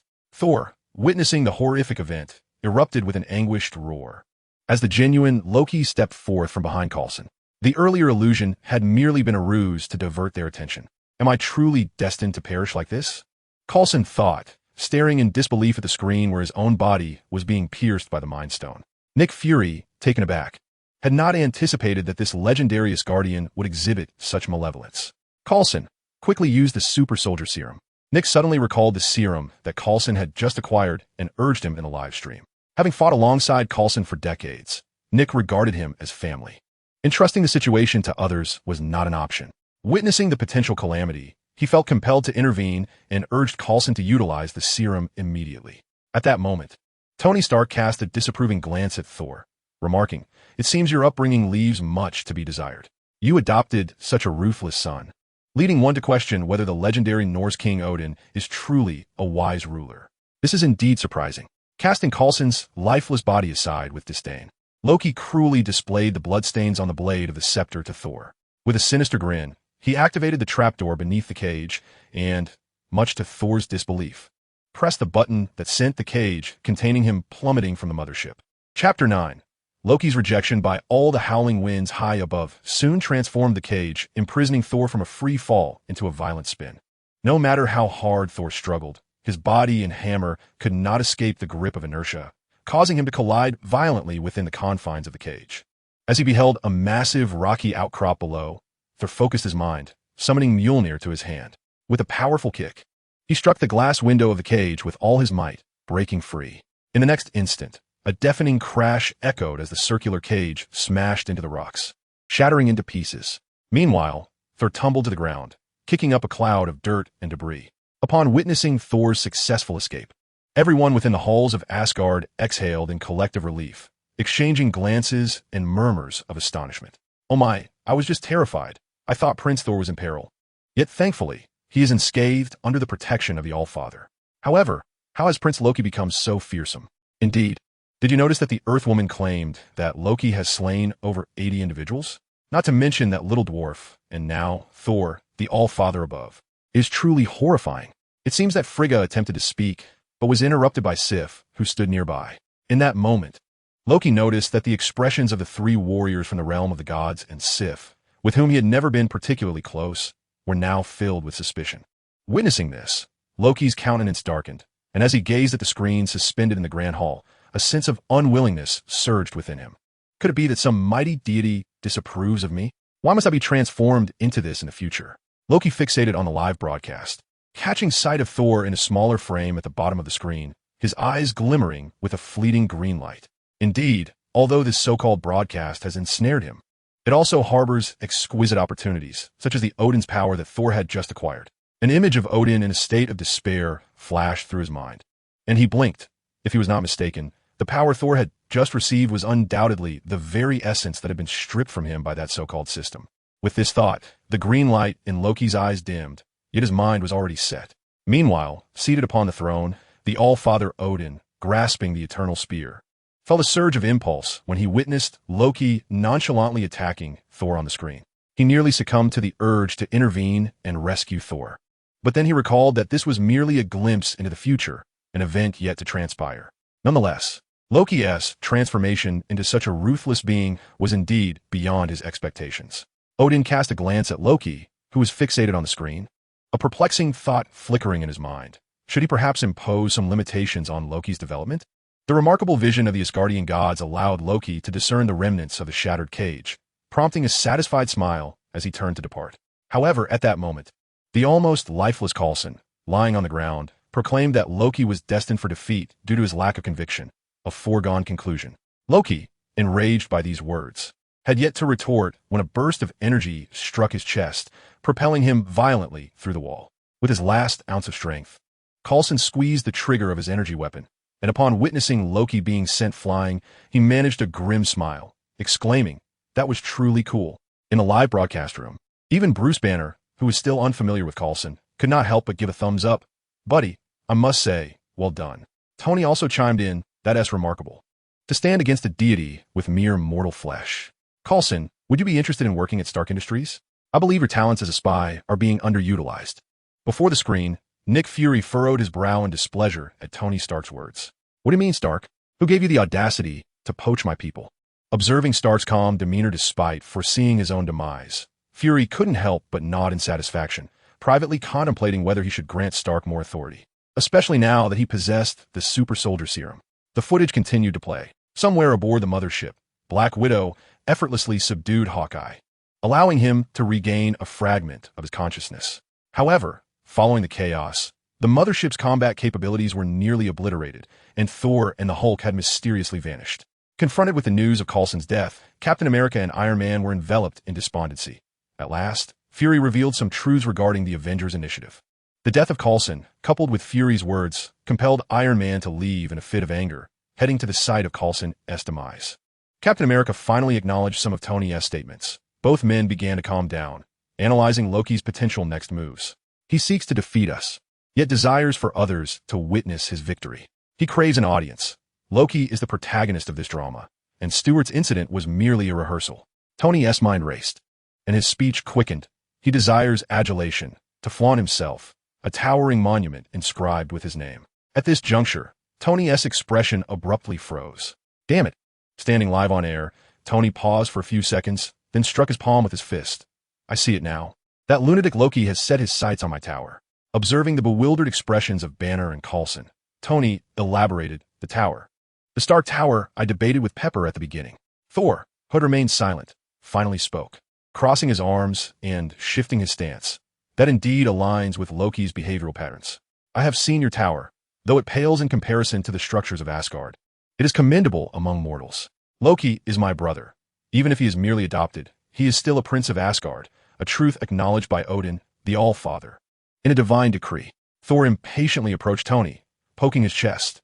"Even if he has erred, it is Odin who will adjudicate, not you, a mere earthling." Having discerned the enemy's location, the Avengers readied themselves for action. Though only 4 in number, their determination was akin to an army of thousands. Meanwhile, Dr. Selvig had established the apparatus to activate the Tesseract, setting it into motion. Upon seeing Loki appear in his rooftop garden, Iron Man had no choice but to issue a directive for Plan B to Jarvis from within his suit. Chapter 10. The third inquiry. As the screen in Nick Fury's office continued to display images, Black Widow Natasha and Hawkeye Barton received a communication from Fury and arrived at the entrance of his office. Observing the locked door, Hawkeye inquired of Black Widow, "Is something amiss?" Nick's message seemed rather urgent, and he has instructed us to avoid others. Black Widow shook her head, flicking her short hair. Who knows? Sometimes Nick has a peculiar sense of humor. At that moment, as if sensing their presence, the locked office door swung open. Upon entering, they discovered that the once bright office was now shrouded in drawn curtains, and all electronic devices had been powered down, save for a large screen hovering in the center, still displaying some footage. Natasha recognized one of the figures, a flamboyant Tony Stark. "Director," they both exclaimed in unison. Nick nodded at them. Having observed Natasha and Barton frequently appearing in the footage, he understood the composition of this so-called Avengers team. Hence, he sent discreet messages to both, summoning them to his office. Initially, he contemplated keeping this a secret. However, with Coulson's disappearance leaving behind a screen and Melinda being aware of the situation, it seemed prudent to allow his loyal subordinates to be privy to this knowledge, thereby enlisting more hands to share the burden. Of course, before this, the astute Black Egg had already cut off the power to the office and meticulously inspected his surroundings, ensuring that everything was in perfect order. Upon hearing Black Egg's description of the transparent screen, Natasha and Barton stared incredulously at the images displayed, their expressions reflecting disbelief. Tony entered the room, completely unguarded, even inviting Loki for a drink. After receiving a refusal, Tony remained unfazed, seizing the opportunity to don 2 bracelets from behind the bar while Loki was distracted, and proceeded to discuss their team. Loki, however, scoffed at his delaying tactics. The Chitauri army is on the brink of arrival. No one can avert this catastrophe. Tony, clutching his glass, retorted fearlessly, "We still have the Hulk, and besides, this isn't the crux of the matter. Stop dreaming of being an emperor on Earth. You will never reign supreme. Perhaps your army will arrive, perhaps we may falter, but we shall hold you accountable for all that transpires. If we truly cannot protect Earth, we will undoubtedly seek vengeance." With that, Tony took a hearty swig of his strong drink. Loki's expression gradually shifted as he regarded the increasingly formidable Tony, slowly advancing towards him. "If a conflict arises between you and your teammates now, who among them will have the time to seek me out?" The resonant hum of the Mind Stone surged as Loki raised his scepter, the sharp edge poised directly at Tony's chest. To the astonishment of both individuals, besides a sharp sound, nothing transpired. The energy from the blade of the scepter dissipated entirely. Loki's smile instantly transformed into one of bewilderment. Instinctively, he prodded once more. Yet there remained no response. This had never failed before. At that moment, the screen froze on the image of Loki striking Tony's chest with the scepter for the second time, followed by the cold, mechanical voice of the system resuming. "A new question and answer session has commenced. Question: Why is Loki's scepter ineffective against Tony Stark?" This round of questioning was open-ended, allowing all viewers in the live stream to participate, with the individual providing the closest answer to the correct one set to receive 150 points and a random reward. The random reward could originate from any multiverse, and failing to answer correctly would not trigger a penalty. Upon hearing this question, all viewers were momentarily taken aback. After 2 consecutive rounds of multiple-choice questions, they were prepared to engage in a round of blind guesses, only to find that this time the question was open-ended, and the system's phrasing suggested there might not even be a definitive answer. What a devilish form of inquiry! While others continued to murmur among themselves, the 6 participants in the live stream began to ponder. Particularly engaged was Loki, who, at that moment, was wholly focused, while simultaneously sending a projection to the library to search for relevant information. As time slowly passed, Tony, who had been pacing in the live stream for quite some time, suddenly snapped his fingers and pointed at his own chest, which had been pierced by the scepter. "I believe the reason Loki was unsuccessful lies in that shiny object on my chest. To be honest, I don't quite understand what it is. But compared to the glowing area on my armor, I suspect it is a mechanical energy device. Loki's scepter can manipulate minds, but that only succeeds when it pierces the flesh of the controlled. Thus, it would naturally be ineffective against that object on my chest." Tony confidently proclaimed his answer to the screen. "Therefore, I believe it is because of that shiny object on my chest that the scepter failed." 30? Tony exclaimed joyfully, striking his palm. "Indeed, it seems I was correct. I never anticipated that my future self could create something even the gods cannot contend with. Oh, This surpasses my father's prowess by far. However, with only a 30% accuracy, he mused on what the true answer might be. As Tony pondered, Bruce Banner cast an envious glance at the loquacious Tony, then focused on the scepter in Loki's hand, frowning in contemplation. I recall that while aboard the spaceship, my future self was also studying the gamma rays emitted by the scepter. Could there be a connection between the two? Perhaps Tony Stark's mechanical device can counteract the gamma rays emitted by the scepter? In contrast to the two scientists lost in thought, Coulson and Thor remained utterly oblivious to the answer to this question and were disinclined to expend mental energy contemplating it. However, in light of Coulson's valiant resistance against Loki just before his demise, and witnessing the future version of himself enjoying a jovial conversation with the thunder god Thor on the screen, Coulson and Thor found themselves united. Before long, they conversed as though they were long-lost friends reuniting after many years. "You are the most courageous human warrior I have ever encountered. Should the opportunity arise, I would gladly welcome you to Asgard.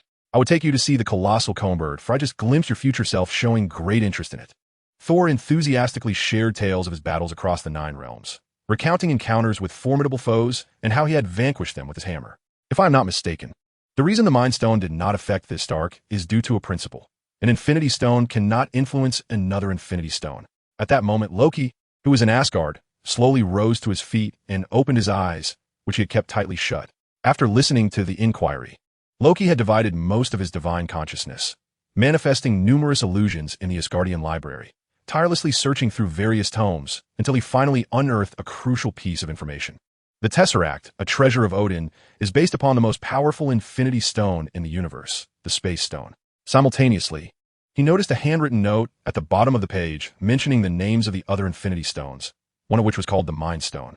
Previously, in the footage, the human who transformed into the Hulk uttered a phrase. The gamma index of the Mind Stone is identical to that of the Tesseract. Though I may not grasp the meaning of your human gamma index, it implies that your findings regarding the Tesseract suggest that the Mind Stone and the Tesseract are essentially the same entity. Furthermore, the imagery indicated that when the energy from the Mind Stone pierced that human's chest, it dissipated instantly, signifying that the Mind Stone had no effect on the device embedded in Stark's chest. I refuse to believe that human machinery can be immune to the power of an Infinity Stone, yet it undeniably rendered the Mind Stone ineffective. Loki descended the steps with a resolute expression. The only entity on Earth that could render this suspected Infinity Stone ineffective, aside from the Tesseract, must be something derived from it. The Tesseract was forged by my father using the most primordial Infinity Stone from the cosmos. And since this scepter is named the Mind Stone, I surmise it is indeed the fabled Mind Stone. When all this information is woven together, the answer becomes strikingly clear. Acquired random reward. Template of the malevolent god Loki. Acquire the artifact Gungnir, the eternal spear, and the god battle armor of Loki. Chapter 11. Gungnir. The malevolent god, Loki the eternal spear, Gungnir. Upon hearing the rewards Loki had obtained, the multitude within the grand hall of Asgard erupted once more into a cacophony of excitement, turning their gazes toward Odin on the elevated platform, or more precisely, toward the eternal spear he held in his hand. Odin himself was engulfed in uncertainty. Ever since he had recently lost a portion of his power, he had grown wary of the system, commanding Heimdall to meticulously search every corner of the universe for any emerging threats eyeing Asgard. Yet now, it appeared that adversaries were daring to target his eternal spear. In a surge of fury, Odin rose to his feet, but before he could utter a word, he witnessed the space before Loki distort, a slender purple thread tearing through the fabric of the divine realm like a zipper. From the rift sprang forth a magnificent long spear, materializing before Loki. The spear bore a striking resemblance to the one in Odin's grasp, yet its tip was subtly distinct. While Odin's spear was a mere polearm, the one before Loki boasted 2 sharp axe blades at its tip, resembling a halberd more than a traditional spear. Contemplating the malevolent aura enveloping the hovering weapon, Loki hesitated for a moment, then resolutely grasped it. The instant he seized the spear, the surrounding purple mist coiled around him, forming a membrane akin to the inner lining of an egg on his skin. A torrent of power surged into Loki's being, akin to a cascading waterfall, crashing relentlessly against him, eliciting agonizing roars of discomfort. The guards nearby, witnessing this spectacle, rushed forward to protect their sovereign, while Sif pulled the visibly anxious Queen Frigga away. Odin, no longer brandishing the eternal spear aloft, sensed the escalating malevolence emanating from Loki. He raised his weapon in a combat-ready stance. At that moment, The destroyer armor in the treasury activated, swiftly soaring into the grand hall of Asgard, positioning itself behind Odin, its eyes gleaming with a dark golden light. Waves of power continued to batter Loki, and the membrane enveloping him began to transform imperceptibly, gradually morphing into a dark golden armor that encased his form. As the overwhelming force finally subsided, Loki emerged from the purple haze. The denizens of Asgard recoiled in fear at the striking transformation of Loki, their trepidation evident as even the guards' palms grew sweaty upon gripping their weapons. The aura radiating from Loki was far more formidable than the oppressive presence Odin exuded while sweeping through the Nine Realms. Exhaling deeply, Loki clenched his fists, relishing the newfound power coursing within him. With satisfaction, he opened his eyes, where the hues of purple and green mingled momentarily, only to return to their normal color upon subsequent blinking. Odin's voice now resonated with a sense of resignation.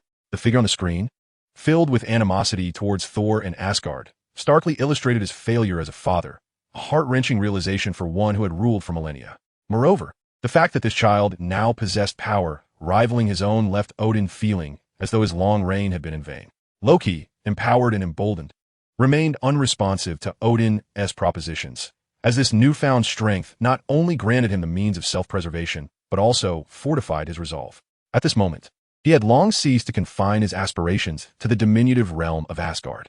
The instant he broke free from his confinement, he sensed a multitude of enigmatic gazes emanating from the edge of the universe. Each gaze belonged to a being whose power was on par with that of Odin himself. However, Loki felt no trepidation towards these entities, for in this moment, wielding the eternal spear, he possessed a unique attribute, the body of the dark god. The eternal spear is forged from the branches of the world tree, and as long as the world tree endures, Loki, who holds the eternal spear, can regenerate infinitely. Over the course of millions of years, the world tree had fused with the essence of the Nine Realms, thus ensuring that as long as these realms were not annihilated by foes, Loki would remain immortal. The current state of Asgard remained unknown to the others in the live stream. Yet Loki's ability to answer with perfect accuracy contrasted sharply with Tony Stark's mere 30% correctness, much to his chagrin. However, did you comprehend what Loki Odinson meant by the Infinity Stones? He referred to the Tesseract and the Scepter as Infinity Stones. Agent Coulson, your organization has been studying the Tesseract for quite some time. Have you not glimpsed its true nature? The footage continued to play. After 2 unsuccessful attempts, Loki was taken aback, while Iron Man across from him found amusement in the situation. Experiencing performance issues is quite common. I believe you needn't be overly concerned. As far as I know, 1 in every 5 men faces such difficulties. Noticing the situation, Tony hastily commanded Jarvis. Jarvis, now is the time. Activate. As the steel door opened, an enraged Loki seized Tony by the throat and lifted him, hurling him toward the window with great force. Tony, propelled through the shattered glass, began his descent toward the ground. At that precise moment, a crimson object surged from the building, swiftly following Tony's trajectory. It was Tony Stark's latest armor, Mark 7. With the aid of wrist-mounted infrared sensors, Mark 7 accelerated to catch up with Tony's falling form, enveloping him like a garment and securing itself around him. Gazing down upon the rising Loki, Tony's serious voice resonated from within the armored suit. You have also angered someone else. His name is Phil. At that instant, the now-activated cosmic cube erupted with a surge of azure energy, shooting skyward. Under Tony Stark's astonished gaze, a colossal wormhole unfurled before them. Chapter 12. A weak god, the light of Earth, streamed through the wormhole, illuminating the grotesque faces of the Chitauri soldiers lurking behind it. As a silent whistle escaped the lips of a soldier at the forefront, the fully equipped warriors surged forward, madly rushing toward the sole beacon of light. In the next moment, they effortlessly penetrated the wormhole and emerged from the portal, racing toward the vibrant foreign lands below. Iron Man, upon witnessing the unfolding chaos, soared into the sky, charging towards the enemies traversing the wormhole in an attempt to thwart their advance. However, the sheer number of adversaries rendered his efforts futile, as the firepower he constructed was akin to a sieve, easily breached by the Chitauri soldiers. Those near the ground roared with excitement, indiscriminately launching attacks on buildings and the earth below while the populace remained in a daze. As Loki beheld his armies descend upon Earth, he donned his battle attire, surveying the smoke-filled New York with a self-satisfied grin. Thor, wielding his hammer, ascended to the rooftop of Stark Tower, vociferously demanding Loki deactivate the Tesseract. Yet Loki, having already succeeded in his schemes, paid no heed to Thor's entreaties, instead coldly aiming his spear at him, declaring, "At this juncture, there is no turning back. Only war awaits." The two, unable to come to terms, clashed fiercely, their skirmish igniting the air with electric sparks, and the enormous emblazoned on Stark Tower was shattered, crashing to the ground in a shower of sparks. The late-arriving Black Widow and her companions, spurred on by Iron Man's jibes, joined the fray. Yet the Quinjet was rendered powerless amidst the chaos, swiftly obliterated by Loki's energy beams, spiraling down in disarray to the tumultuous ground below. As the aircraft steadied, Captain America and his allies hurriedly exited, but just as they stepped forward, a colossal shadow loomed overhead, obscuring their faces. The gargantuan Leviathan emerged from the wormhole, its massive form sweeping over the astonished crowd, while countless soldiers leapt from its sides, storming into the nearby buildings. Observing the devastation wrought by the extraterrestrial invaders in the video, Hawkeye clenched his fists in despair, standing in Fury's office, exclaiming, "Is this an inevitable future? How are we to combat such foes?" Fury, his expression grave, remained silent, rhythmically tapping his pen against the Avengers dossier. Despite years of rallying cries, he found himself devoid of any cogent advice when the crisis was upon them. Iron Man found himself at a loss against the formidable Leviathan, while Thor, having temporarily subdued Loki, surveyed the smoke and flames engulfing the city. Seizing Loki's weapon, he confronted him with a roar. "Look at this chaos. Do you truly believe it will cease with your ascendance as ruler?" Enraged, Thor could no longer contain himself, lifting Loki and forcefully slamming him onto the rooftop. Realizing he had ignited Thor's fury, Loki relinquished the Mind Stone, executing a roll and leaping from the building, landing atop a passing Chitauri aircraft. "Ah, brotherly love," Stark chuckled, shaking his head as he observed Thor nursing his wounds from Loki's strike. However, in the face of Stark's derision, Thor calmly shook his head. "To be honest, I have long grown accustomed to Loki's little tricks. They are as trivial as a mere tickle. You must understand, when I was but 8 years old, Loki transformed into a venomous serpent, and when I seized him, he plunged a dagger into me." Upon hearing Thor recount his childhood experiences in such a nonchalant manner, the others exchanged incredulous glances, struggling to comprehend the dynamics between these two deities. Loki, listening to Thor's playful jibes in the live broadcast, couldn't help but facepalmed. After over a millennium, this fellow still recalled every detail so vividly. Yet, was it truly necessary to disclose such memories before everyone? On the ground, Captain America and his companions were engaged in a grueling battle against the Chitauri soldiers. Outnumbered, they were on the brink of collapse when suddenly, a bolt of lightning descended, clearing the surrounding minions, and Thor, wielding his hammer, stumbled down to the ground. Shortly thereafter, the rumble of motorcycles filled the air, and Bruce Banner, dusty and riding a small bike, arrived at the scene. Surveying the chaotic surroundings, Banner gestured with his arms, attempting to make a light-hearted comment. "The situation here looks rather dire." Black Widow nodded, her expression stoic as she replied, "I have witnessed worse." Banner, feeling a touch embarrassed, offered an apology, which she graciously accepted. At that moment, Captain America called out to Stark through the earpiece, and upon receiving the message, Tony instructed Cap to inform Banner that the festivities were about to commence. In the next instant, Iron Man appeared, streaking through the air, closely followed by the colossal Leviathan. Observing the formidable beast charging towards them, Banner approached with an unhurried demeanor, grinning as he addressed his companions. "Actually, let me share a little secret. I have been simmering with rage." As his words echoed, Banner's body began to swell uncontrollably, his skin transforming into a vibrant green as he morphed into the immense Hulk. Facing the approaching Leviathan, the furious Hulk raised his fist like a scythe, delivering a powerful blow to the beast's head. The ground shook with a thunderous impact, and astonishingly, the once dreaded creature was sent airborne by the force of his strike.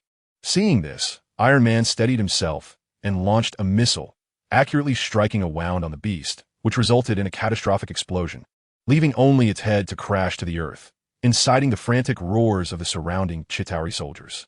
With spirits soaring, the Avengers finally regrouped, standing resolute against the invaders, each one readying their weapons for the impending confrontation.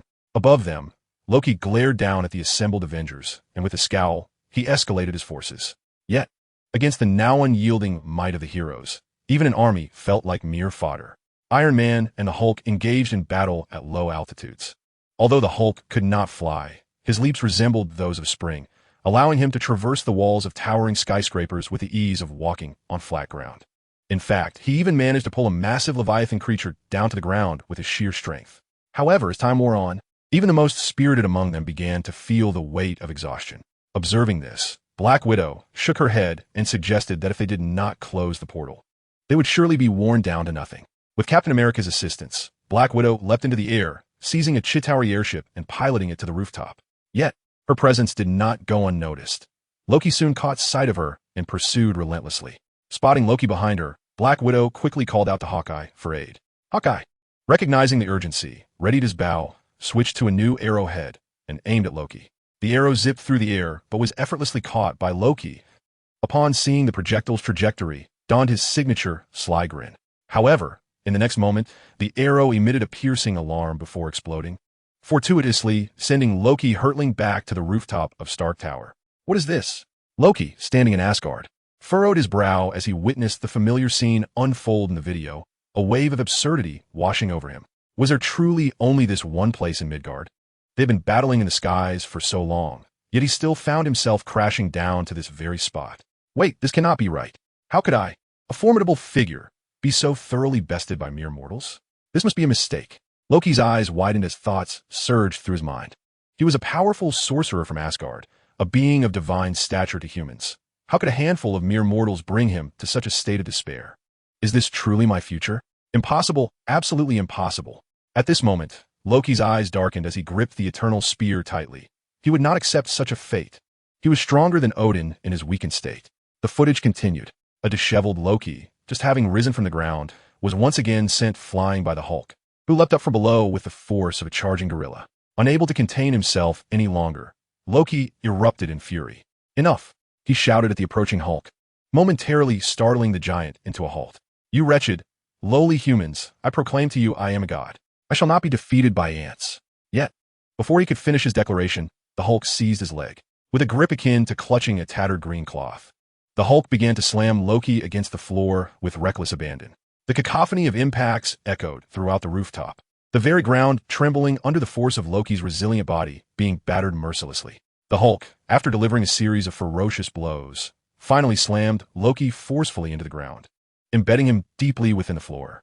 Despite enduring such a frenzied onslaught, Loki remained wide-eyed and conscious, albeit with a vacant stare fixed upon the ceiling. Lost in a daze of existential doubt, the Hulk, disdainful, scoffed, and, as he departed, remarked contemptuously, "Such a weak god." Chapter 13. The Fourth Inquiry, Nuclear Bomb. Gundam, upon witnessing Loki's dire predicament on the screen and sensing the peculiar glances cast upon him by the three individuals nearby, Bruce Banner couldn't help but cover his face. He found it utterly unbelievable that the green giant capable of besting a deity was, in fact, himself. You are a human from Midgard, aren't you? You seem to possess remarkable strength. We must have a sparring match sometime, Thor exclaimed, his eyes gleaming as he regarded the bashful Dr. Banner, enthusiastically giving him a thumbs up. To be honest, I have never seen Loki in such a disheveled state. Not only Thor, but the people of Asgard were also murmuring amongst themselves. Many, upon witnessing Loki's actions in the footage, expressed dissatisfaction, instinctively casting him in the role of the antagonist. As they beheld Loki's defeat at the hands of the noble Avengers, a sense of exhilaration surged within them. See, I told you that those who commit evil will ultimately face retribution. Hush, keep your voice down. Are you courting death? That is Prince Loki. Be wary of him poisoning your drink. Loki, perched atop the high platform, felt his already darkened expression deepen further due to the whispers below. Even the divine armor he wore began to radiate intense waves of energy. Silence, just as Loki was on the verge of losing his temper. The voice of Odin resonated behind him. The identity of the mastermind behind this so-called live broadcast remains unknown, and you need not place your trust in the content presented here. As the All-Father spoke, the citizens of Asgard bowed their heads in obedience. At that moment, Odin continued, uttering words that astonished all present. Additionally, I announce another matter today. Loki Odinson, my son, is also my heir, possessing the right to rule as a king. Which means Loki can ascend to the throne of Asgard. What? Loki immediately turned to gaze at Odin, who stood merely 10 paces behind him, his eyes wide with disbelief. The others were equally stunned by Odin's sudden proclamation. Even the guards, who had maintained a serious demeanor, exchanged incredulous glances. However, the murmurs among the populace soon resumed. Regarding Odin's proposition, Loki's expression remained stoic, his head slightly lowered in tacit agreement with his father's suggestion. At this moment, Frigga approached, entwining her arm with Loki's. Looking at her son, who had always been somber, she tenderly caressed his face, saying, "Loki, I am sorry. We have neglected your feelings, allowing a deep misunderstanding to form between you and Thor." Mother. Loki's lips curled slightly as he regarded the tears welling in Frigga's eyes. His unoccupied hand, which did not grasp the eternal spear, clenched into a fist, dissipating the energy fluctuations of his divine attire. With a serene smile, he reassured her, "I am quite well. Do not worry. I harbor no misconceptions about that oath, Thor. The image displayed cannot possibly depict me. Consider it. How could I be so feeble as to engage Thor in close combat? That is not the manner in which a sorcerer fights." Having finally comforted Frigga, Loki turned once more to confront the screen. Those shadows of gloom still lingered in his gaze.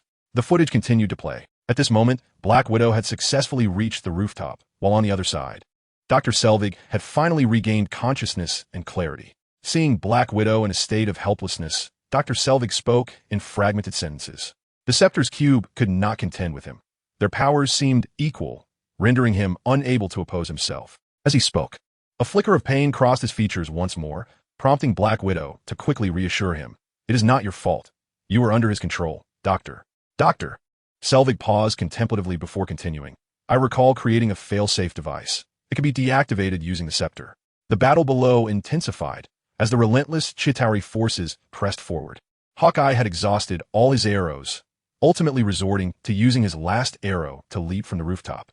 The immensely powerful Hulk found himself encircled by countless alien soldiers, who unleashed a torrential barrage of energy upon him, forcing him to the ground. Amidst such fierce conflict, the helicarrier underwent a significant shift. A soldier piloted a fighter jet onto the flight deck, taking off with a nuclear bomb without obtaining Fury's consent. Upon hearing this alarming news from Hill, Fury acted decisively, rushing to the deck to launch a missile at the jet, aiming to thwart its ascent. However, to his astonishment, his precise shot missed its mark. The actual fighter jet had already departed the helicarrier at the moment the rocket was fired. Realizing the gravity of the situation, Fury promptly alerted Stark that a nuclear missile was hurtling toward their location. Upon receiving this dire news through his earpiece, Iron Man, after determining the exact timing, commanded Jarvis to divert all energy to the thrusters. Despite the extensive damage to his Mark suit, the surge of energy propelled Tony skyward with astonishing force. The fighter jet was now approaching Manhattan, poised to unleash its payload upon New York, pressing the launch button for the missile. "Is this truly the conduct of your organization?" Tony Stark exclaimed in fury, pointing at the jet that had taken flight on the screen. "That is Manhattan, the most bustling area of New York. And you carelessly allow your pilots to fly a nuclear bomb toward us? Those are innocent civilians. How could you condemn them to perish alongside the extraterrestrials?" Bruce Banner shook his head. Although he did not exhibit the same fury as Iron Man, he scoffed at the Council's decision. Frankly, recklessly launching a nuclear strike without understanding the enemy is an utterly reckless endeavor. It is crucial to remember that countless troops lie beyond the wormhole. Even if the nuclear bomb were to annihilate those on Earth, reinforcements could continuously flood in, and they might even withstand the radiation. Though Thor was unfamiliar with the concept of a nuclear bomb, witnessing the agitation of Tony and the others prompted him to nod in agreement. On the battlefield, the most dishonorable act we encounter is that of a comrade who strikes from behind. We would execute such a traitor without hesitation. Nick Fury nodded, issuing a few instructions to Natasha while retrieving another document from his drawer. He was determined to acquire the Iron Legion armor, and his home needed to be adequately fortified. Otherwise, one could never predict when the deranged government of the United States might unleash a nuclear strike on his household. Meanwhile, as Iron Man soared toward the missile, Black Widow, under the guidance of Dr. Selvig, pierced the protective shield constructed by the Tesseract's energy with her scepter. Concurrently, she communicated the news to everyone over the comms. "I can shut down the Tesseract now. Can anyone hear me?" Upon hearing this, Captain America immediately shouted excitedly, "Shut it down? No, wait." Iron Man's voice suddenly resonated. "A nuclear bomb is incoming. It will detonate in 1 minute." At that moment, the image flickered once more, and the cold voice of the system echoed again.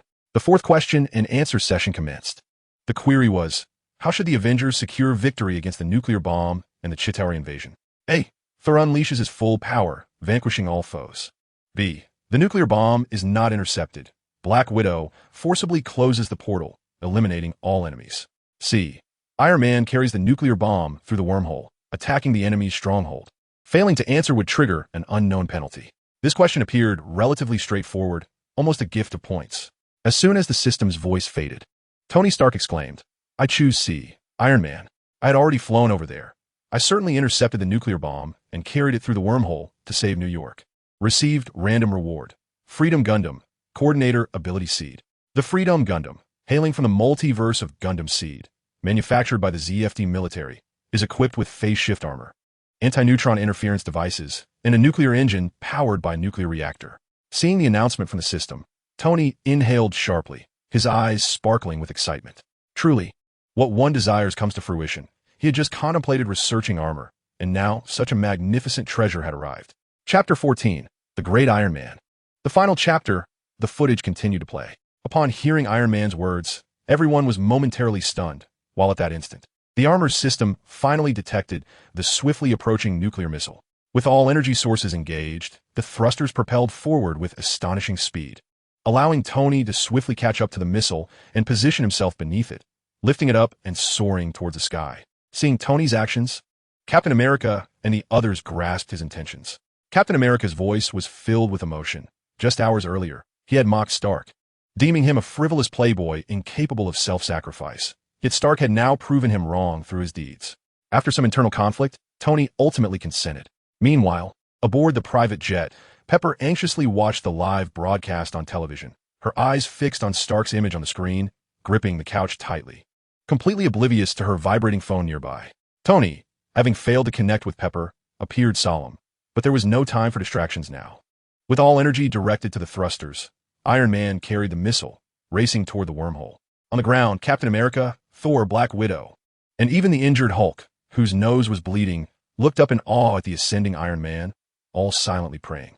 Accompanied by a barely audible thud, Iron Man traversed the wormhole, reaching the cosmos beyond. Members of the airborne aircraft carrier erupted in cheers at the sight. Even the usually composed Hill and Fury found themselves exhaling deeply, smiles gracing their faces. However, as they celebrated, Stark, having crossed the wormhole, was met with an alarming signal indicating that the armor's energy was depleted. Call to Pepper failed. As he drifted further from Earth, Jarvis's signal weakened, and with the armor's energy exhausted, Iron Man's system finally succumbed and shut down. Endless darkness engulfed his vision, and a vacuum devoid of oxygen infiltrated the armor's interior.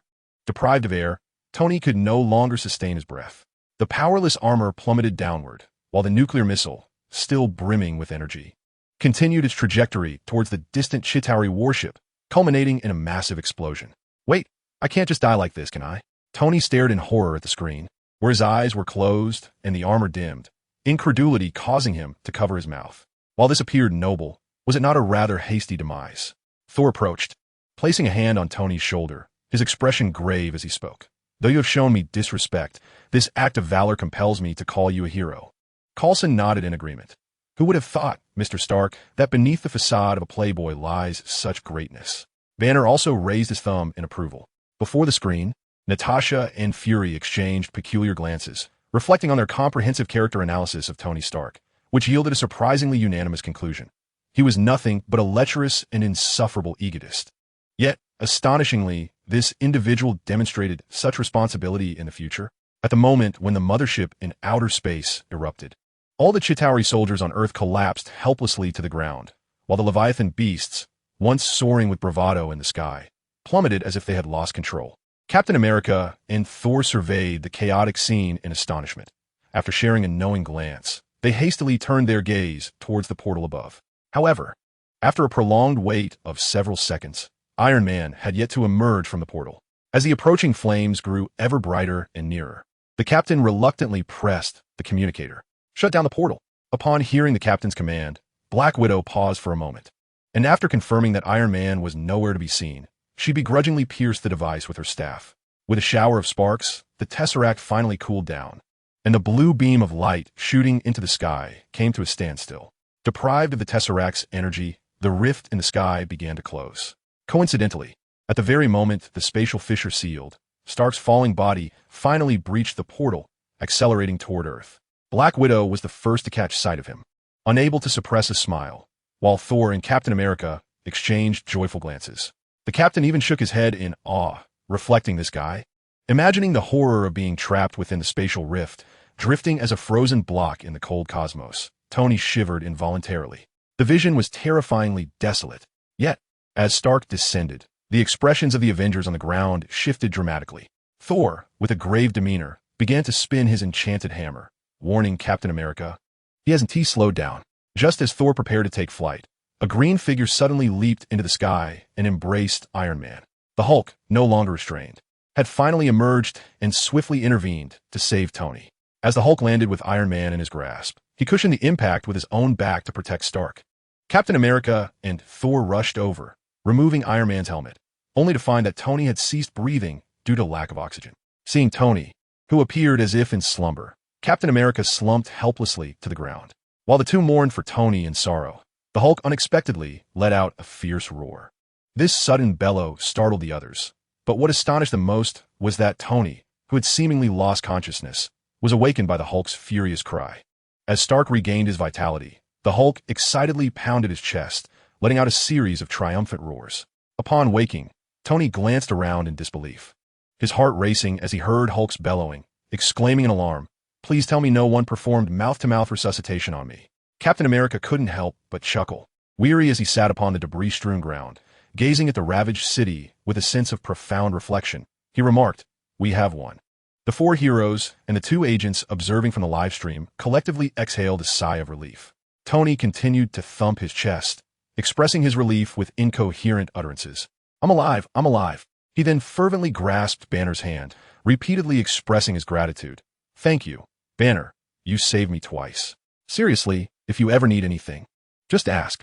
You are my savior." Bruce Banner, feeling somewhat awkward, shook Stark's hand, replying, "I merely happened to save you just moments ago." Thor was also preparing to soar into the sky to rescue you. Meanwhile, in Fury's office on Earth, Hawkeye wiped the sweat from his brow, pulled up a chair, and sat down, gazing at the assembled Avengers on the screen, shaking his head in disbelief. "It's truly astonishing that we emerged victorious." Natasha, listening to her friend's musings, nodded in admiration, then turned to the stoic director. "Director, without the nuclear device Stark delivered, would we have had any means to resist the alien invasion?"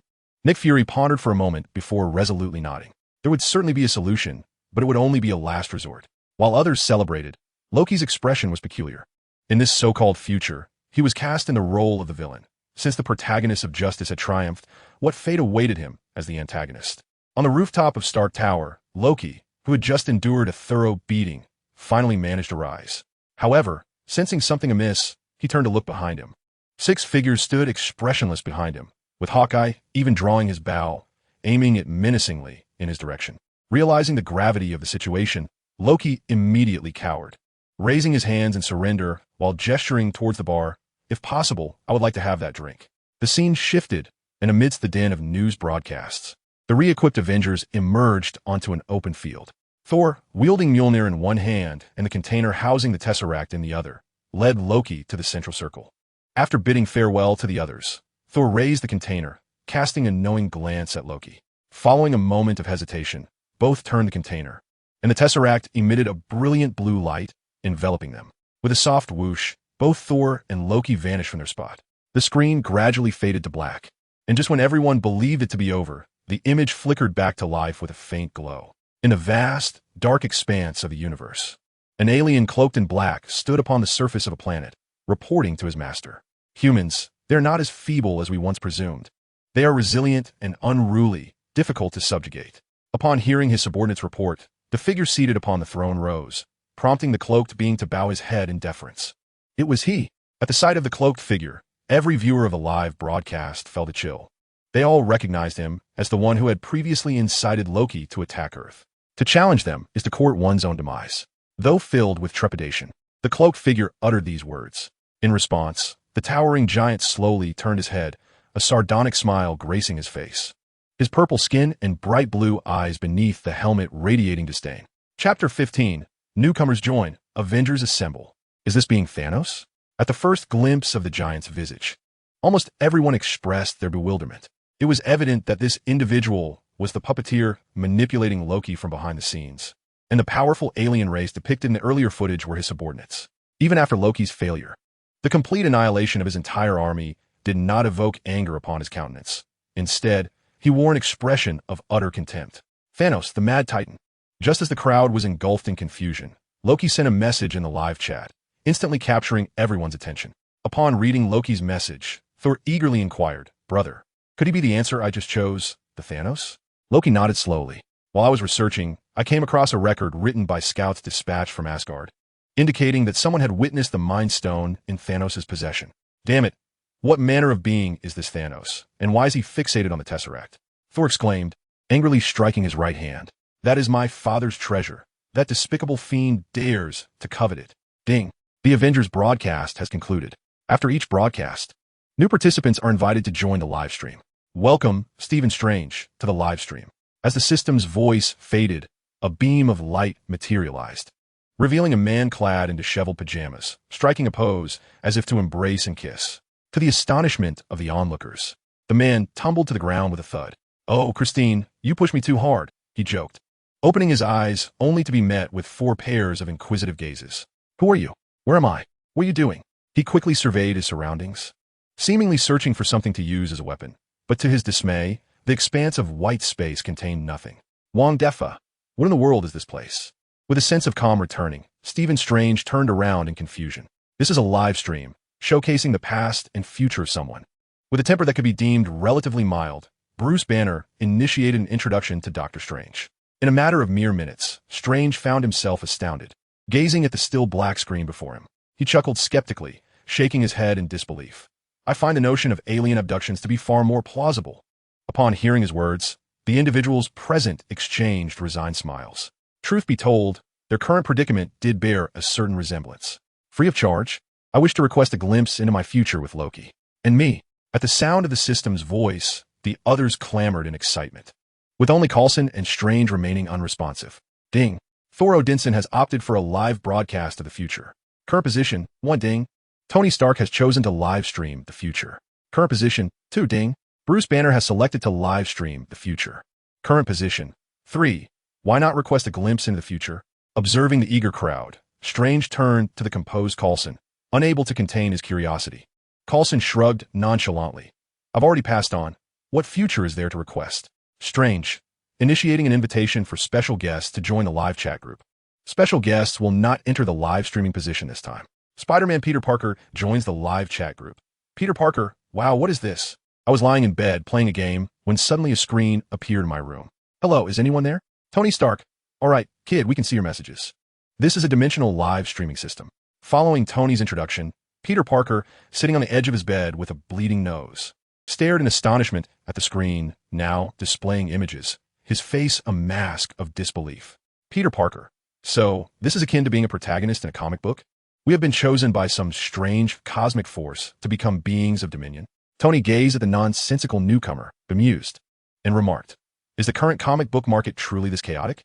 I recall reading Captain America in my youth." Coulson, intrigued by this, inquired, "Oh really? Which issue was your favorite?" Tony. Playback begins. In the dark depths of the universe, faint lights flicker incessantly. This is the Asgardian refugee ship, the Leader. We are under attack.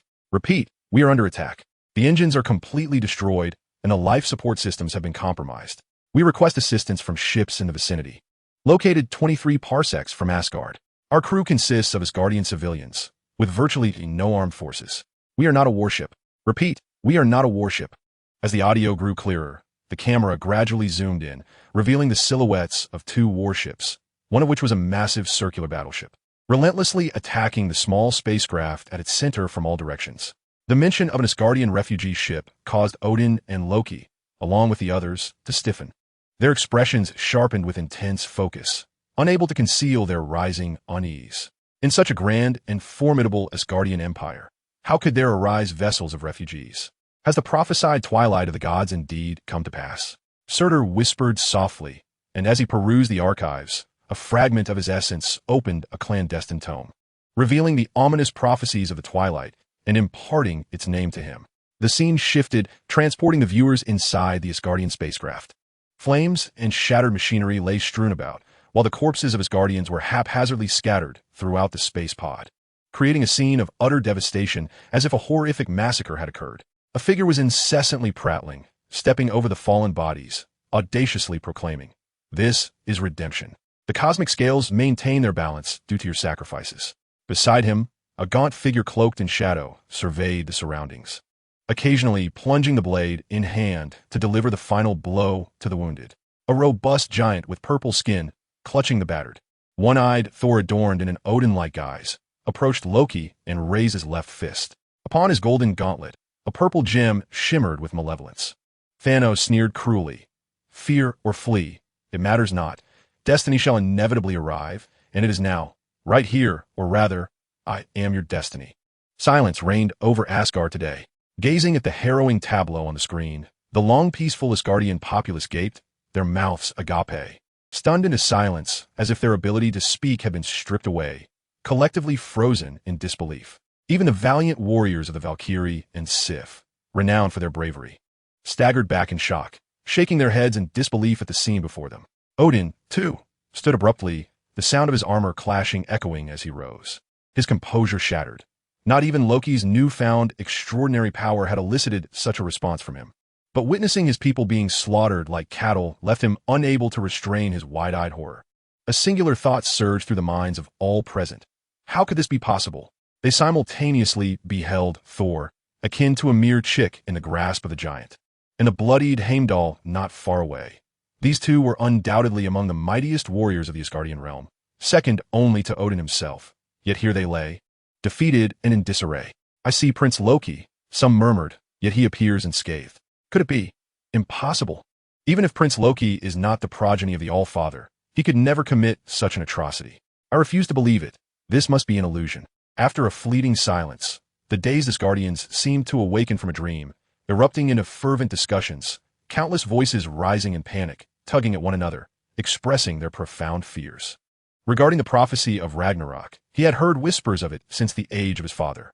Over the millennia, during moments of waning strength, he would willingly enter Odin's slumber, intent on maintaining his utmost battle prowess to intimidate the lurking forces within the 9 realms that conspired against him. Yet despite these efforts, could he truly not prevent the advent of Ragnarok? Was Asgard destined for annihilation, leaving only a scant population fleeing into the cosmos under Thor's guidance? Witnessing the desolate state of his people on the screen, Odin succumbed to despair and sank into his seat once more. His gaze swept across the hall, meeting the worried expression of Queen Frigga, and catching sight of his second son Loki, adorned in armor of a distinct style, his grip on the eternal spear tightening. No, there remains a glimmer of hope. While the enemies remain unaware of this news, and with Thor and Loki having acquired new powers, I can still prepare myself. Resolute in his thoughts, Odin vowed that once this vision of the future concluded, he would enter Odin's slumber to restore his lost strength. Chapter 16. Loki's eloquent discourse, however. Just as Odin firmly resolved within the Grand Hall, his keen senses detected a disturbance in the magical barriers he had erected within the treasury. An intrusion? At such a critical moment? With a resounding thud, Odin's eternal spear vibrated with energy, and the destroyer armor behind him surged forth towards the treasury. Loki glanced in surprise, suddenly recalling the predicament he faced.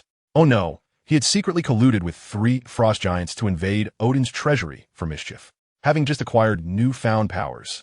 He had forgotten this matter. In light of the current situation, should he intervene to eliminate those 3 and prevent their plans from being exposed? Yet, as he observed the unfolding scene on the screen, Loki hesitated, intrigued by the image of himself standing unscathed before Thanos. Could it be that he had joined forces with Thanos and Surtur to bring about Asgard's destruction? In the live broadcast, Thor erupted in a furious roar, his newly acquired Odin's power manifesting as arcs of blue electricity coursing across his body, expanding outward. His golden hair billowed as if caught by an unseen wind, reflecting his wrathful spirit. Tony, intending to make a jest, stifled the words that nearly escaped his lips upon witnessing Thor's frenzied demeanor. Warning, warning. Combat is prohibited within the live broadcast. Thor Odinson, should you fail to temper your power, punitive measures will be enforced. By the way, why you all need to travel by spaceship in the cosmos? Can't gods survive beyond their realms? Such claims about divinity seem rather inflated. Peter Parker, huh? A god? You call him a god? Aren't gods mere tales from legends? And Thor, wasn't it said in Norse mythology that he was slain by Jormungandr? Loki Odinson, do not speak nonsense, you little brat. We are indeed real gods. And the tale you mention is merely a figment of human imagination, a disrespectful rumor against the divine. The imagery continues to unfold. Thor, gravely injured, is ensnared by Thanos' enormous hand, blood spilling from his lips as he mockingly taunts. Your words are excessive. However, Thanos remains unperturbed by the disrespect, leisurely lifting Thor's head once more, his left fist poised near Thor's skull, addressing Loki. Do you desire the Tesseract or your brother's life? The Tesseract, yet again. The onlookers in the live stream felt an overwhelming sense of frustration. What an insatiable obsession Thanos has with this Tesseract. Yet apart from Odin, no one comprehended why Thanos was so fervently attached to it. The Infinity Gauntlet, Odin whispered softly, closing his eyes as he commanded the destroyer armor, which had flown to the vault to effortlessly vanquish 3 suddenly appearing frost giants. He then approached a resplendent golden gauntlet, almost identical to the one adorning Odin's left hand, albeit fashioned for the right. Truly, he is a mad titan. After issuing his threat to Loki, Thanos sneered disdainfully. I believe you understand the gravity of the situation. Loki, his face soiled, gazed coldly at Thanos, who towered over him, and calmly stated, Yes, I understand. Go ahead, kill him. Is Loki truly so heartless? Loki's eyes twitched as he beheld the expressionless visage of his future self on the screen. What has become of him? Always rebellious, radiating villainy. Is this my true nature? After a brief moment of bewilderment, Thanos retracted his smile, pressing his clenched left fist firmly against Thor's head, the purple gem on his gauntlet glowing brightly. After mere seconds of contact, Thor could not suppress a wretched scream, the purple luminescence spreading slowly along his skin, and as the length of the glow increased, so did the intensity of Thor's anguished cries. Upon hearing Thor's screams, Loki's breath quickened, his previously proud and calm demeanor shifting dramatically, until finally, his eyes glistened with tears. Unable to contain himself, he shouted, halting Thanos' actions. Enough, stop it! Upon hearing this, Thanos immediately released his fist, allowing Thor to gasp for air. But then, Thor ambiguously replied, We do not possess the Tesseract. It was destroyed along with Asgard. Asgard has truly perished. The words uttered by Thor shattered the hearts of all present in the Grand Hall of Asgard. A citizen of Asgard, eyes vacant, muttered this phrase repeatedly, while others could not help but cover their faces, struggling to believe that the Aesir, who had stood resiliently in the cosmos for eons, had indeed met their end. The nightmarish imagery replayed in the minds of all. Asgard has truly fallen, and those who survived were now fleeing through the universe while being mercilessly hunted. The majority of those in the hall trembled, wiping away the tears streaming down their faces. My esteemed subjects, since this screen has unveiled the visions of our future, we cannot remain passive. Just as uncertainty enveloped us all, Loki, who had hitherto maintained a profound silence, stepped forward, grasping the eternal spear, distinct from Odin's. He struck the ground with fervor and declared passionately, Centuries ago, a seer from Vanaheim once imparted to me that a revealed future ceases to be a future. Now that we are aware of the adversaries that await us, we must rise in defiance and overthrow them. In the past, I might have hesitated to make such assurances, but at this moment, I, Loki Odinson, alongside Thor, have acquired such formidable strength. We shall surely alter this absurd fate and safeguard Asgard. Clad in divine armor, Loki radiated an ethereal glow as he descended the steps, raising the eternal spear toward Thanos displayed on the screen. No one shall dare to offend the majesty of Asgard. Just then, a luminous idea flickered through Loki's mind. With Thor absent, was this not the opportune moment to establish his own royal authority? Under the looming threat of death, Asgard was indeed in a state of unrest. Although this system appeared to bear animosity towards him, consistently portraying him as a villain, could this representation truly encapsulate his essence? At best, it could only be deemed a variant of himself. As the system suggested, this could only be an alternate version of Loki from the multiverse, never the true Loki himself. Moreover, a mischievous smile graced Loki's lips. With the power he currently possessed, Thanos was no match for him. One could perish, or even two. He could ensure this foe's demise in droves. Chapter 17. We reside in different universes. Loki's impassioned oration, coupled with his resplendent armor and a weapon also known as the Eternal Spear, afforded a measure of reassurance to many. However, a significant portion remained skeptical of Loki. Ever since this system emerged, the portrayal of Loki had been marred with malevolence. He had wrought nothing but death and war, and even as his guardians fell, he stood unscathed, raising doubts about his loyalty. Frigga exchanged a glance with Odin. After millennia of marriage, they intuitively comprehended each other's thoughts. Initially, Frigga had harbored concerns that Odin might feel threatened by Loki's quest for power. Yet upon witnessing Odin's gaze, she was reassured, given the perilous nature of the future. Such concerns were trivial, Since Thanos sought to confront Loki regarding the Tesseract, it indicated that Thor and Loki bore no deep-seated enmity. At least for now, they stood united. Furthermore, as a sorceress, she could sense Odin's frailty. However, due to the multitude gathered for Thor's coronation, Odin could not reveal his fatigue before the masses, lest it severely undermine the people's morale. Odin gazed down at Loki, who had become cunning with age. He understood his intentions all too well. Had it been yesterday, Odin would have suppressed Loki's ambitions with all his might. However, at this moment, he found himself unable to restrain or coerce him. To do so might lead Loki to misunderstand, which would be detrimental to Asgard. Perhaps it was time to let Loki test his own mettle. After all, Odin was somewhat aware of what his son was truly capable of, even with the power of Odin coursing through him. Odin harbored doubts about Loki's ability to shoulder the responsibilities of the entire realm. The imagery continued to unfold. After listening to his brother's fragmented words, Loki glanced at his brother's woeful expression and helplessly raised his right hand. A radiant glow of magic enveloped him, revealing a blue tesseract in his palm. At once, Thanos smiled, while his subordinate Thor exclaimed in frustration, "How could I possibly have such a brother?" Loki, holding the tesseract, gradually advanced while locking eyes with Thor, assuring him, "I promise you, brother, we will emerge unscathed." Thanos, witnessing this scene, chuckled. Now is hardly the time for blind optimism, Asgardian. Upon hearing this, Loki lowered the hand that had been raised before him and earnestly explained to Thanos, "First of all, I am not an Asgardian. Secondly, we have Hulk." Thanos' expression revealed confusion, but in the next moment, a familiar roar echoed, and a green figure lunged from the side, forcefully knocking Thanos away. The audience was once again taken aback, and Tony pointed at Thor and Banner, exclaiming, "How peculiar! Banner, how did you end up entangled with Thor and even venture into space together?" Both individuals, surprised by the remark, shrugged. In the previous footage from the first Avengers, despite fighting side by side, they had their share of friction. However, who could truly predict the events of the future? In the chat interface, Peter suddenly chimed in, "Wait, guys, from what I'm gathering, is that green fellow the uncle in the tank top from the livestream? Goodness, what unhealthy thing did you consume to grow so large?" Kaulsen, rarely oneto jest. Quipped, "There's much you're unaware of. This Dr. Banner not only transforms, but is also a brilliant dual-degree doctor who once pulverized aliens in New York." New York?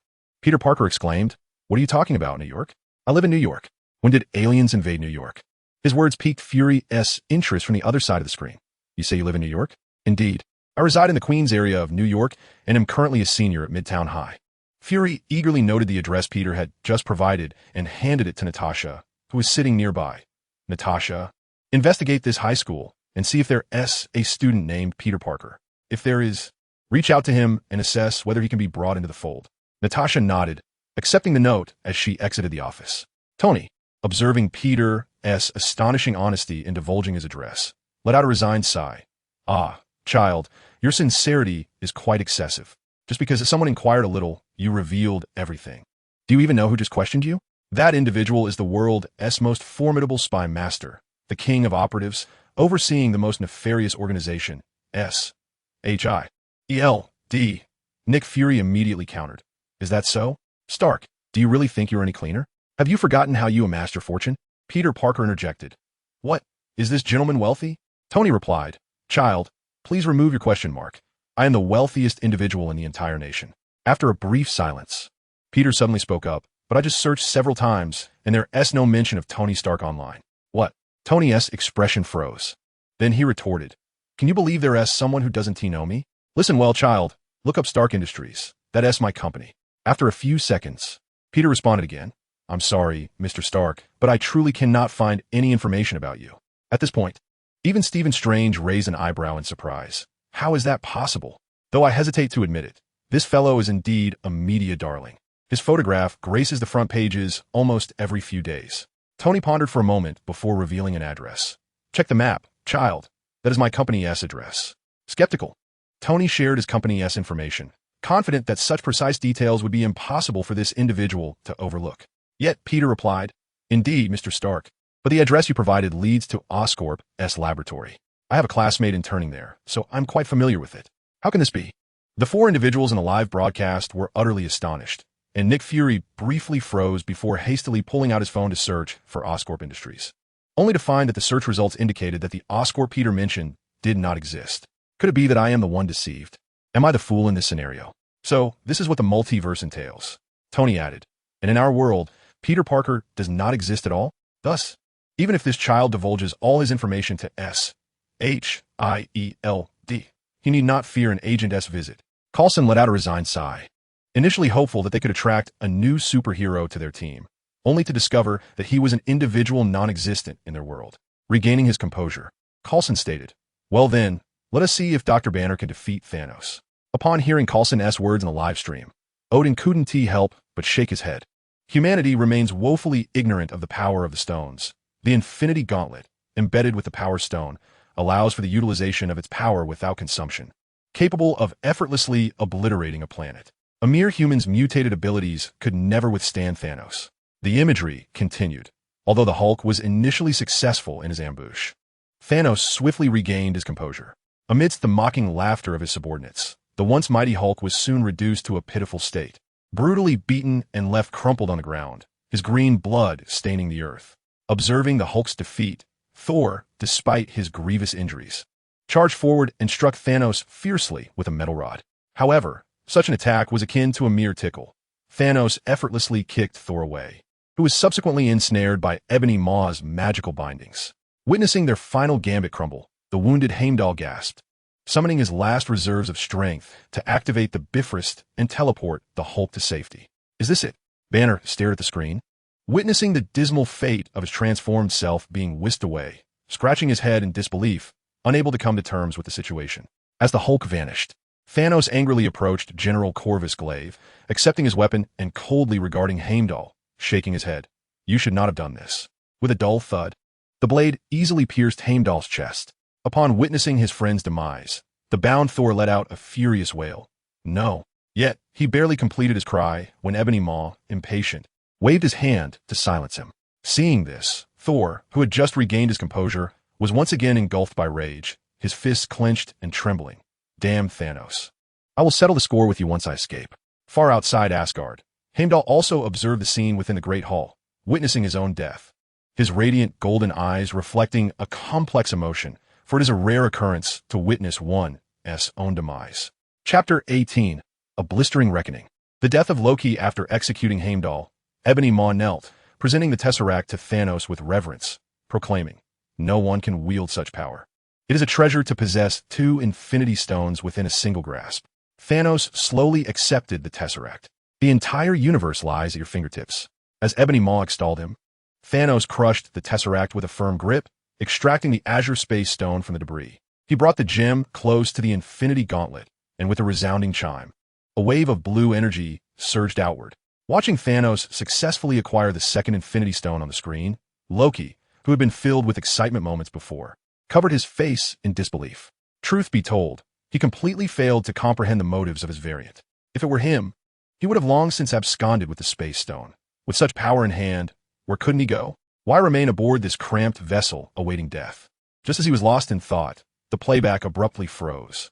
The current video is paused. Q&A begins. Question. After Thanos acquires the Space Stone, what will Loki do next? A. Escape alone. B. Rescue Thor and flee together. C. Surrender to Thanos and become his vanguard. D. Launch a counterattack against Thanos alone. Random rewards may be sourced from any multiverse. Failing to answer will trigger an unknown penalty. Upon hearing the voice of the system, Peter curiously inquired, "Can everyone answer?" Coulson smiled, glancing at Stark. "I believe the tabloids will be delighted with this news."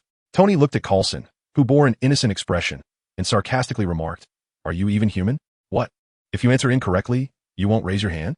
Startled, Peter sat up straight, intently examining the options. "I think it should be B. Random penalty received. Upon exiting the space, Thor's powers will be revoked for a month." Hearing this outcome, Thor's eyes widened in disbelief. Revoked of divine power for a month. Ha ha ha. This is truly an instant karma. Tony couldn't help but laugh heartily, slapping his thigh. "Oh, just give up, considering the brotherly bond in Asgard. It's more improbable for Loki to rescue you than a pig climbing a tree. I choose A. Loki escapes alone." Far away in Asgard, Loki clenched his teeth upon hearing Tony Stark's merciless mockery in the live stream. "Loki, damn mortals, how dare you show such disrespect to a deity? Just wait. I shall descend upon Midgard to deliver divine retribution." Tony, puny god. "Loki, you insolent wretch. Random penalty received. upon exiting the space. 1/4 of Tony Stark's total assets will vanish. What? Tony Stark exclaimed, disbelief etched on his face. How can this be? With Loki's character, he wouldn't flee? Oh, damn it, I forgot option C. He might have even surrendered. Loki, you lie. Just wait, mortal. Even if Thor cannot slay you, I will ensure you learn the consequences of disrespecting the divine. While Loki and Tony bickered in the chat channel, Coulson, Banner, and Strange were deeply engrossed in thought within the livestream. Peter Parker, although I am not well acquainted with this trickster god named Loki, he did annihilate the entire Norse pantheon in mythology. I doubt he would be foolish enough to pledge allegiance to a murderer. Therefore, I believe the correct answer is D. Random reward received. Zemeckis Cube X3, capable of reversing time by 60 seconds. Such a powerful item. Tony looked at Peter's name in the chat with disbelief, enviously stating, this is practically a lifesaver. However, the notion that Loki, who incited war on Earth, would dare to oppose Thanos is truly hard for me to fathom. Bruce Banner couldn't help but commend, it seems we have misjudged him. Coulson nodded, indeed, one should not judge by appearances. Loki was instantly enraged upon hearing this. What do you mean by your cold mockery? He had finally managed to enhance his reputation before the people of Asgard, only to find that these scoundrels have been targeting him from the very beginning. Shall we discuss the life you owe to Agent Coulson? Suddenly, Nick Fury, who had been silent for a long while, spoke up, leaving Loki momentarily speechless. However, at that moment, Thor, the god of thunder, came to Loki's defense. Though Loki enjoys playing pranks and is rebellious at his core, he is a good god. But brother, I truly admire your courage. Who would have thought you would dare to confront this madman? As he spoke, Thor gave a thumbs up to the screen. Hearing Thor's praise stirred a peculiar feeling within Loki. For over a millennium, most people either ignored him or mocked him. Those who bore no malice were often driven away by his tricks. Aside from Frigga, it was rare for anyone to openly commend him. The footage continued to play. The Ebony Maw and his companions knelt in submission.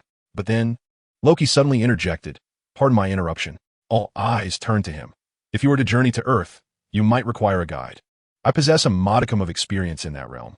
Thanos scoffed derisively. Do you consider your meager failures as experience? Loki shrugged. That is indeed experience of a certain kind. His demeanor shifted as he adopted a serious tone, introducing himself, the all-knowing and omnipotent Lord Thanos. I am Loki, Prince of Asgard, son of Odin. Loki cast a glance at the imprisoned Thor, the flickering flames illuminating his face as if cloaked in divine glory. The legitimate ruler of Jotunheim, god of mischief, hereby swears fealty to you. As he continued to recite his lengthy titles, Thor, bound and imprisoned, clearly saw a dagger materialize in Loki's left hand. As a testament to my undying loyalty. With those words, Loki gasped for breath, then suddenly raised the concealed dagger, aiming it precisely at Thanos' throat. Yet Thanos merely lifted the Infinity Gauntlet with a casual gesture, the Azure Space Stone completely immobilizing Loki's left hand, rendering him unable to move. Observing Loki's futile struggles, a strange smile crept upon Thanos' lips. Undying, you are truly audacious. Disposing of the dagger from Loki's hand, Thanos grasped his neck with a hand adorned with the Infinity Gauntlet, lifting him into the air. Despite Loki's desperate thrashing, he could not escape the grip of the closed gauntlet. You will never become a god. With his eyes reddening from asphyxiation, Loki rasped his mockery. And in the next instant, Thanos snapped his neck with a sickening crack. Frigga, watching the tragic demise of Loki on the screen, could not help but cover her mouth and scream, tears streaming down her face as she gazed at the now-dazed Loki. Loki stood utterly stunned, his gaze fixed in disbelief upon his own limp form, rendered powerless in Thanos' grasp, resembling a tattered cloth hanging lifelessly.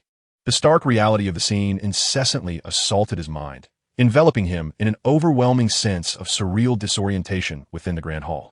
Was I truly dispatched like a mere chick, extinguished so easily? The onlookers in the hall, witnessing Loki's feigned surrender, an act masked by the intent to assassinate Thanos, were left profoundly shaken by the sight of his ultimate demise. Those who had previously harbored doubts about Loki were now struck by a deep astonishment. The trickster god, known for his daily mischief, displayed an unexpected audacity in the face of such a merciless killer. It was a notion beyond their comprehension, yet simultaneously evoking a sense of profound respect. Could this truly be Prince Loki? It was hard to believe that he was, in fact, the bravest among us in Asgard. I found myself moved by his valor. Amidst the cacophony surrounding him and the admiring glances directed his way, Loki swiftly composed himself, adopting a solemn expression to match the tragic portrayal of himself on the screen. However, The twitching of his eye betrayed his inner turmoil, particularly upon the sight of his own lifeless body displayed before him. He then shifted his focus to the eternal spear in his right hand, relieved to recognize his newfound ability. The indomitable nature of the Nine Realms ensured his survival. Chapter 19. Odin's suspicion that accursed Thanos. Thor, already brimming with rage, watched the image of Loki's demise and felt his clenched fists tremble with barely contained fury. Once I escape, I shall compel Father to deploy our forces. Even if it means traversing the cosmos, I will track down this Thanos and render him incapacitated. Peter Parker interjected, but perhaps you should calm down a bit. After all, even your future self could not defeat him, and you are certainly no match for him now. Thor retorted, that is quite different. I now possess the power of Odin. I am undoubtedly stronger than my future self, and I command the mightiest army of the Asgardians. Thanos is merely a trivial obstacle. Banner shook his head, dousing Thor's fervent assertions with cold reality. I find that highly dubious. You witness Thanos' combat prowess. Even I am no match for him. And he does not fight alone. He commands a formidable army. As the assembly in the live stream descended into heated discussion, Odin, seated in Asgard, contemplated matters of greater profundity. Thanos had mentioned that Midgard harbored 2 more Infinity Stones. This prompted Odin to recall a powerful human sorceress he encountered a millennium ago, whose strength nearly rivaled his own. She seemed to wield a time stone in her possession. Yet, how audacious of Thanos to provoke such a formidable entity. Odin was acutely aware of Thanos' might. To speak frankly, if he so desired, with the eternal spear in hand, he could effortlessly flay Thanos alive. The sorceress, in turn, could employ her binding magic to imprison Thanos in an unbreakable realm, allowing him to struggle until his very last breath. But what awaited in the future? How casually Thanos dispatched his subordinates to invade Earth and seize the Infinity Stones. Could it be that Odin has contemplated a terrifying possibility? Has that supreme sorcerer also perished in the future? What monumental event transpired that could lead to the downfall of such a formidable being? The imagery continues. Hearing the suppressed roars of Thor, who is imprisoned ahead, Thanos smirked cruelly, holding the lifeless body of Loki. He sauntered over to Thor, carelessly dropping the corpse to the ground and coldly stating, there will be no resurrection this time. The camera zooms in on Loki's contorted, agonized face. In the next moment, Thanos raised his left hand, the power stone on his gauntlet igniting, and purple flames immediately began to blaze within the ship.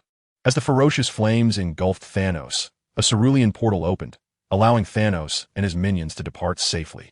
With their departure, the iron shackles imprisoning Thor lost their potency. Thor broke free from his restraints and crawled to Loki's body, weeping profusely in sorrow. The purple flames intensified, culminating in a deafening explosion as the ship erupted. Watching the destruction of the vessel carrying the remaining refugees of Asgard, the hall fell into a profound silence once again. Is this the future of Asgard? Those present exchanged bewildered glances, unable to articulate their thoughts amidst the confusion etched on their faces. Father of the gods, I am willing to lead the Valkyrie Legion of Asgard to battle Thanos and eradicate this future foe. The cold-hearted Hogun, one of the 3 warriors of the Valkyrie, suddenly knelt before Odin, his right hand resting on his chest in supplication. As Thor's sworn brother, witnessing Asgard endure such calamity ignited a furious resolve within him. We too are willing to go. The initial shock of Asgard's devastation was swiftly overshadowed by the courageous resolve of the 2 princes stepping forward to face death. The guardians of the Valkyrie in the army, more informed than the common folk regarding Loki, found their respect for him diminished. For Asgard venerates the valiant. The fearless Thor on the battlefield was far more admired. But what had they just witnessed? The Prince of Lies, who had always employed deceit in battle, boldly charged at Thanos, fully aware of his impending doom. What immense courage that displayed! Odin shook his head, contemplatively observing the warriors kneeling below. After a prolonged silence, he decisively stated, the might of Thanos surpasses your imagination. Until we ascertain his true power, I do not advise you to strike preemptively. There was another thought Odin harbored in silence. Just moments ago, he sensed an intensifying weakness within himself. He was in dire need of a brief Odin sleep to regain his strength. Perhaps it was time to seek an ally. Perhaps that supreme sorcerer on Earth. After the explosion of the spacecraft, the scene shifted to reveal a blazing sun before the eyes of the onlookers. Suddenly, a slender rainbow emerged from the distance, swiftly traversing the sun, crossing the moon, and hurtling toward the azure Earth. As the camera drew ever closer, the familiar skyline of New York appeared. Was that the teleportation activated by Heimdall before his demise? Loki questioned, his brow furrowed in confusion. But why send it to Earth? A warning? I hardly believe there exists any force on Earth capable of resisting Thanos. Seriously, do you not have a single penny? A quaint hall with a green dome materialized on screen, the glass roof reflecting the brilliant light of the approaching Rainbow Bridge. The bondage to matter is a betrayal of the spirit. Two figures, one stout and one slender, emerged from either end of the staircase. The lean one clad in casual attire, hands in pockets, scoffed at the portly figure behind him dressed in Eastern monk garb. Then I shall inform the grocer to prepare a portion of spiritual sustenance for you. Ah, that is me. Upon seeing the lean figure's face, Stephen Strange in the live broadcast exclaimed in astonishment. But why do I appear so disheveled? He rubbed his smooth chin, for as a doctor, he was particularly attentive to his appearance, especially his facial hair. Yet, the image before him revealed that he had grown a beard. Furthermore, why did he look so emaciated in this footage? Just as the two debated what to eat, the ceiling above them was suddenly illuminated by the resplendent light of the Rainbow Bridge. Upon witnessing this spectacle, the two swiftly turned and rushed toward it. With a flourish of his hand, Strange summoned a crimson cloak that flew to drape over his shoulders, while the portly individual extended his hands, conjuring two circular, arcane magic circles in his palms. The magnificent Rainbow Bridge soon dissipated, and the two cautiously approached the opening. A groan echoed forth, and the hulking green giant gradually shrank, ultimately reverting to the form of Bruce Banner. With a look of panic, he shouted, "Thanos is coming! He is coming!" Listening to his cries, Strange and the other exchanged puzzled glances. Who do you mean? End of current broadcast. Q&A begins. Question: what is the reason Thanos covets the Infinity Stones? A. To control the universe. B. To seek the most powerful force. C. To snap his fingers. D. To become one of the gods of creation. Random rewards may originate from any multiverse. Failure to answer will trigger unknown penalties. Chapter 20. The unexpected correct answer. As the question reappeared, all present readied themselves with eager anticipation. Thor cleared his throat, brimming with confidence to respond, but Phil Coulson abruptly raised his hand, interrupting him. I think it would be wise for you to hold off for now. Observing Thor's bewildered expression, Coulson continued. Having navigated through several questions, I believe I have discerned some patterns within this Q&A system. Bruce Banner nodded thoughtfully, resting his chin on his hand in agreement. Indeed, each of the options he presents initially appears quite reasonable. Yet the correct answer invariably turns out to be the one we find most astonishing. So you harbor doubts about this question as well? Thor asked, furrowing his brow in contemplation. Might you be overthinking it? Coulson, moistening his dry lips, pondered for a moment before asserting, let us put it to the test. I choose CC. The astonished gazes of all present turned towards Coulson in the live stream. Even Banner, who had just aligned with him, was taken aback by such an audacious choice. Tony Stark stared blankly at Coulson, who wore a gambler's expression, shaking his head in disbelief. While your earlier thoughts were somewhat aligned with mine, your selection is utterly preposterous. How could someone who incited cosmic war and gruesome slaughter collect the Infinity Stones merely to snap his fingers? Stephen Strange interjected, compared to your option, I find D to be far more plausible.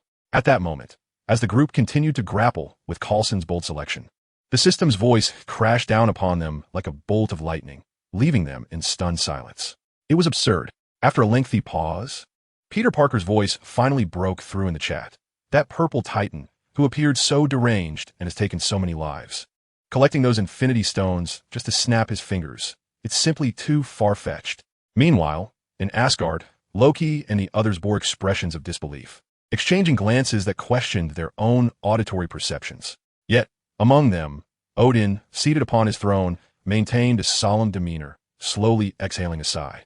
So, it is Loki, standing a short distance beside Odin, caught wind of his musings and turned with curiosity to inquire, Father, do you know his intent? Odin nodded slowly, his gaze reminiscent of distant memories. It is said that in the primordial chaos of the universe, after a great explosion, the chaotic elements became orderly, coalescing into 6 stones that embody the fundamental powers of the cosmos. Each manifestation of these stones is accompanied by a tempest of bloodshed. The origin of these wars stems from a singular rumor. Whoever gathers all 6 Infinity Stones wields the power to dominate the universe. As he spoke, a wistful expression crossed Odin's face. However, to collect all 6 stones is no easy feat. Loki listened intently to Odin's narrative, a subtle arch of his brow revealing his intrigue. It seemed Odin had once aspired to gather the Infinity Stones as well. Yet, the power to control the entire universe. Loki turned to face the screen, a unique smile gracing his lips as the light in his eyes glimmered, his once green irises now shining with a faint purple luminescence. However, he soon reined in his emotions, observing the oblivious expressions of those in the live stream. Unable to contain himself, he spoke up in the chat channel. In truth, I believe you're misdirecting your focus. Whether Thanos snaps his fingers or claps his hands after gathering the 6 Infinity Stones, these are mere superficial actions. What we should truly contemplate is what transpires following that snap. The audience in the live stream regarded Loki's words with thoughtful expressions. Thor, unable to hold back, directly inquired, "Loki, with your devious mind, have you discerned Thanos' true intentions?" Loki replied, "Every time I pose a question, it is not I who has the issue, but you." Gripping the eternal spear, his hand tightened, making an audible creak as he glanced at the screen, displaying those insignificant humans who still wore expressions of entitlement after Thor's comment. Unable to restrain himself any longer, he took a deep breath to calm his nerves and proceeded to elucidate. Just moments ago, Father explained to me the origins of the Infinity Stones. He informed me that once these stones are unified, one gains the power to govern the universe. The notion of universal dominion piqued the interest of those watching, with Nick Fury hastily jotting notes. "Barton, expedite the research on the Tesseract. With our advanced technology and numerous teams, it is unacceptable that our weaponry development lags behind that of Red Skull from 70 years ago. It is utterly disgraceful." As Nick Fury spoke, a thought struck him, prompting a pause before he continued, "Shortly, I will elevate your ranks. Ensure that you and Natasha thoroughly investigate the backgrounds of these researchers and subsequently cleanse the department. I do not wish for my office to be surrounded by incompetence." Barton recalled the pilot he had previously seen, who had taken off with a nuclear weapon, and nodded vigorously before departing the office. "Sir, regarding Peter Parker, we have uncovered some intriguing information that I believe will pique your interest. Are you certain this document is accurate? The Parkers have truly perished?" The first page of the file bore a photograph of a child, with the name Peter Parker inscribed above. The document meticulously detailed how 8-year-old Peter Parker was adopted by his uncle, Ben Parker, at the age of 6, and that his parents, Richard and Mary Parker, were once CIA operatives who perished in the line of duty during an overseas mission 2 years prior, with the incident occurring in Sokovia. Coincidentally, this Peter Parker currently resides in Queens, New York. After a prolonged silence, Fury turned to Natasha and said, "Deploy an agent, preferably a couple, to approach the Parkers. They need not immerse themselves in their lives. Simple surveillance will suffice. We must ascertain how this Peter Parker differs from the one in our chat group." Natasha nodded in acknowledgement and departed the office, while Fury returned his attention to the screen. In a live broadcast, the audience expressed their bewilderment at Thanos' absurd determination to gather the Infinity Stones solely to snap his fingers. However, with the system's validation, their confusion dissipated, leaving them to quietly grumble among themselves. The upcoming broadcast features Tony Stark's Iron Man 1, Heart of Steel. Special guests are invited to join the live chat group, though they will not enter the live stream itself. Scarlet Witch Wanda Maximoff joins the live chat group, startled by the screen that suddenly appeared before her while she sat by the window enjoying a drink post-bath. Wanda's gaze instinctively locked onto the figure displayed in the lower left corner of the screen. More precisely, her focus was fixed on the face of Tony Stark. Wanda Maximoff, Tony Stark. Even through mere chat messages, those present sensed the excitement emanating from her words. "Huh?" Tony Stark was equally taken aback to see his name appear in the chat channel. "Do you know me? Wanda Maximoff. Know you? I know you all too well. I could almost peel your skin off and drink your blood." Stephen Strange, upon hearing this, let out a whistle and teased Stark, "Looks like you've upset yet another person.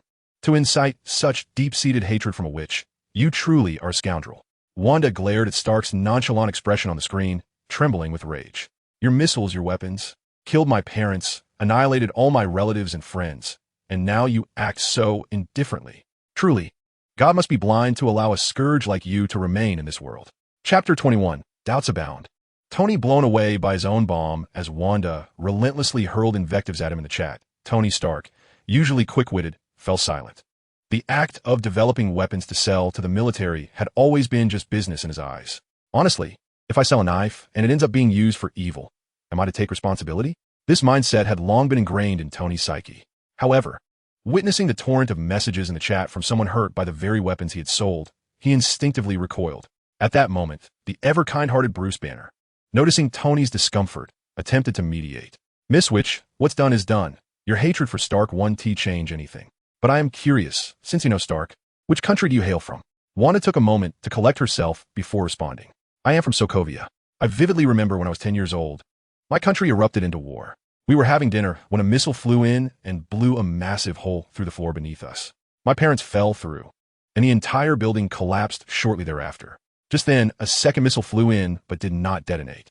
We spent 2 days cautiously escaping, my brother and I. The missile was merely a meter away, and throughout that harrowing period, we were perpetually haunted by the fear that it might claim our lives. This experience etched the image of that missile in my mind, prominently displaying the insignia of Stark Industries, was it not?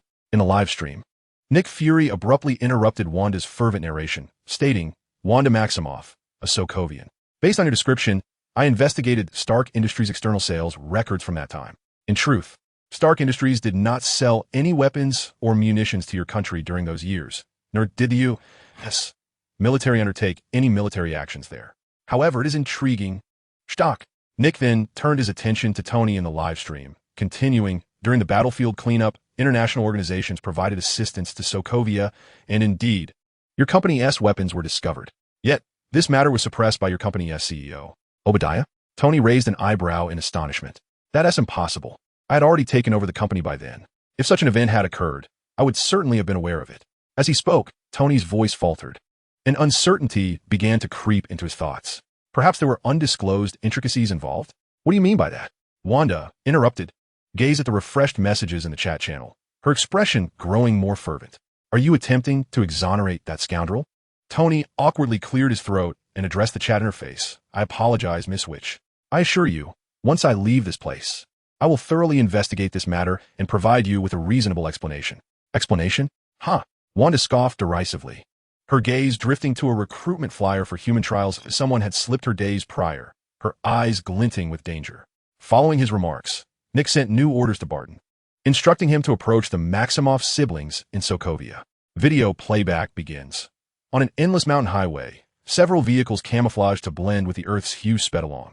A glass filled with ice appeared in the frame.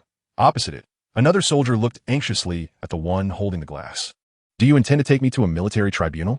Sensing the tense atmosphere within the vehicle, Tony broke the silence with a jest, lightening the mood, causing the previously anxious soldiers to relax, even prompting the soldier in the passenger seat to engage in banter.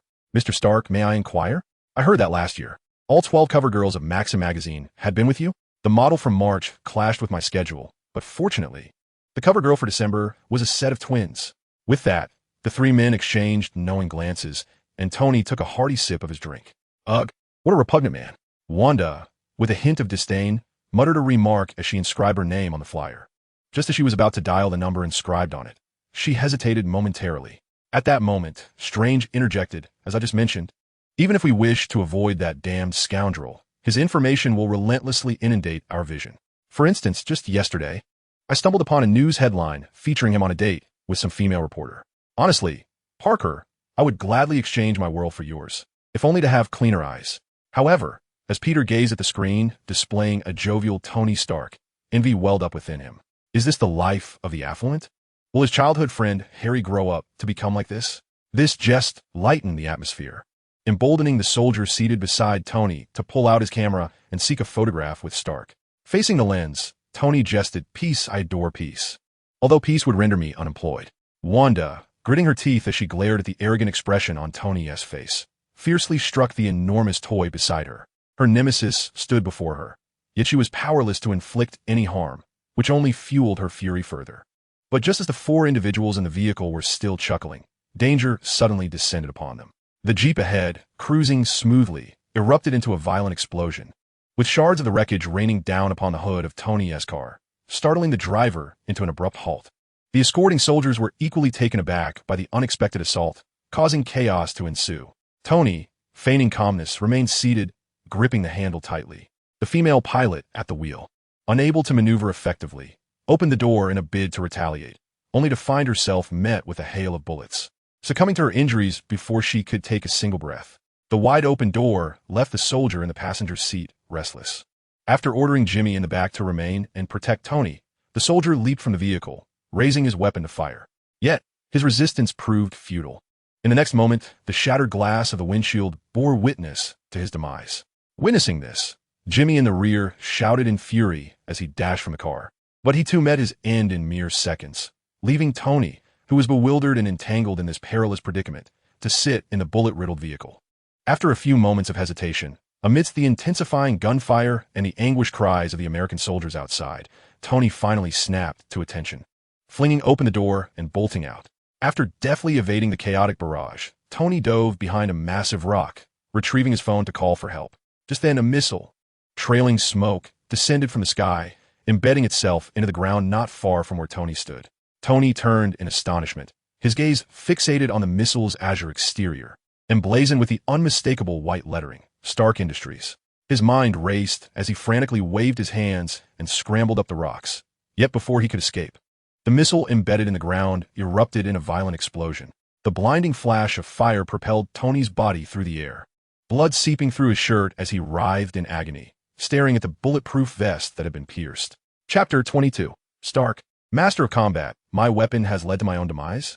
Tony gaped in disbelief at the screen, where he appeared on the brink of death, incredulously pounding his chest. Meanwhile, Wanda, seated before the screen, erupted with excitement. Serves you right. Stark, this is the consequence of your own misdeeds. Strange, with a peculiar expression, turned to Tony and, observing his stunned countenance, remarked dryly, Stark, you haven't crossed some powerful entity and found yourself the target of an assassination, have you? Tony, in a daze, shook his head, but suddenly his expression shifted as a realization dawned upon him. He vehemently denied. This is impossible, utterly inconceivable. The onlookers regarded the suddenly frantic Stark with bewilderment, puzzled by his unexpected agitation. Noticing their confused expressions, Tony tilted his head in exasperation. That warhead is not a missile. It's merely a warhead. The latest weapon I developed, the subwarhead of the Jericho missile, which our company has yet to release to the public. Today, at the very moment I appeared in this live broadcast, I was en route to Afghanistan, preparing to pitch this cutting-edge weapon to the military. Upon hearing this, Coulson immediately stood up. So, are you implying there's a mole within your company? Someone is clandestinely selling weapons behind your back. Tony's expression crumbled. Although reluctant to admit it, he nodded. I fear so, but I have no idea who it is. The footage continued to play. It is the first missile system equipped with our proprietary propulsion technology. Some say the best weapon is one that remains stationary. But I prefer weapons that require only a single deployment. He continued, once given the opportunity to test this weapon, I assure you, those evildoers will think twice before emerging from their hideouts. With that, Tony gestured, and everyone present turned their attention to the slender missile launch platform on the right. After a brief burst of flames, a missile shot skyward. In the air, the missile detonated, dispersing into countless submunitions that rained down upon the distant foothills. A breathtaking explosion illuminated the sky, and a tumultuous shockwave swept across the plain, rushing towards Tony and the others. This is the Jericho missile. As Tony Stark's proud voice echoed, the tempest finally reached them, but such a distance, the storm lost its ferocity, merely whisking away the hats of all those present. At this moment, not only were the military officers captured and the imagery taken aback, but many viewers before the screen were equally astonished by the formidable power of the Jericho missile. Peter Parker exclaimed, How could there be such an astonishing missile, Mr. Tony Stark? You truly are a genius. Far away in Asgard, the onlookers observed the explosive might of Tony's missile, their expressions turning solemn, as they, too, had to concede that such a grand explosion might be beyond even their physical endurance. It was unimaginable that such a powerful weapon could exist in the humble Midgard. Easily wielded by an individual, it seemed that the strength of Midgard warranted a thorough reassessment. After a prolonged silence, Vandal spoke up, reflecting on the situation as he playfully nudged Hogan's arm. What do you think about procuring some such weapons from Midgard before our next conflict? Hogan pondered for a moment before nodding in agreement. I think that's feasible, but I wonder if these things are expensive. They should work quite effectively against the Kree. After declining to share a vehicle with Colonel Rhodes, familiar imagery flickered to life. The scene shifted, revealing a comatose Stark awakening to find an inexplicable circular device affixed to his chest. In the cave, a bespectacled, balding man greeted the awakened Tony with a brief introduction. I have removed the majority of the shrapnel, but the remaining fragments are still lodged in your heart valve. Therefore, I fashioned a magnet powered by car battery to attract the shrapnel and prevent it from entering your heart. Ethan was busy preparing breakfast, appearing in high spirits, while Stark's expression was rather grim. We've actually met before at a technology conference in Bern. Just as Tony was about to inquire about their location, the steel door swung open, and a band of armed thugs stormed in. The bearded leader greeted Tony in broken English. But Tony's shock deepened as he noticed that the assailants were wielding firearms developed by his own company. Indeed, Tony exhaled sharply, glaring at the familiar weapons on the screen and gritting his teeth. It seems my company has harbored a traitor. Observing the rudimentary magnet on his chest, Tony's fury escalated. To have been reduced to such a pitiful state, I shall make sure to drag him out to feed the dogs once I escape. Consequently, the armed assailants brutally tormented him before dragging him out of the cave. Gazing upon the valley littered with Stark Industries' weapons and ammunition, Tony was profoundly shaken, reluctantly acquiescing to the bearded leader's suggestion. Encouraged by this, he finally began to regain his resolve. After a flurry of urgent preparations, he commenced his plan. Strange turned to the gritting-toothed Tony, asking with suspicion, "You don't strike me as someone who would easily capitulate. Are you truly considering crafting missiles for those Kree?" "Crafting missiles for them?" Tony rolled his eyes in irritation, declaring, "I could launch a missile and send them to the heavens. Enough of this chatter. Let us proceed." After a flurry of meticulous operations, Tony extracted a sufficient quantity of palladium. With Ethan's assistance, he crafted a luminous miniature reactor using copper wire and other materials. "This doesn't resemble the Jericho missile at all," Ethan exclaimed, gazing at the glimmering arc reactor before him. Tony replied, "This is an arc reactor. I have a larger one at home that powers my factory." Upon hearing Ethan inquire about the reactor's power output, Tony calmly responded, "If my calculations are correct, this device should generate 3 billion joules per second. That's enough to sustain your heart for several millennia." Ethan remarked in awe. "However, it can only power large appliances for 15 minutes, Tony added, as he handed a stack of papers to Ethan. The two placed them on the reflective workbench. And as Tony organized the sheets, a cumbersome blueprint of the armored suit unfolded before their eyes. "So, is this what was glowing on my chest in the previous footage?" Tony mused, observing the light emanating from his chest on the screen, nodding thoughtfully. "A miniature arc reactor. Wow, the iron suit.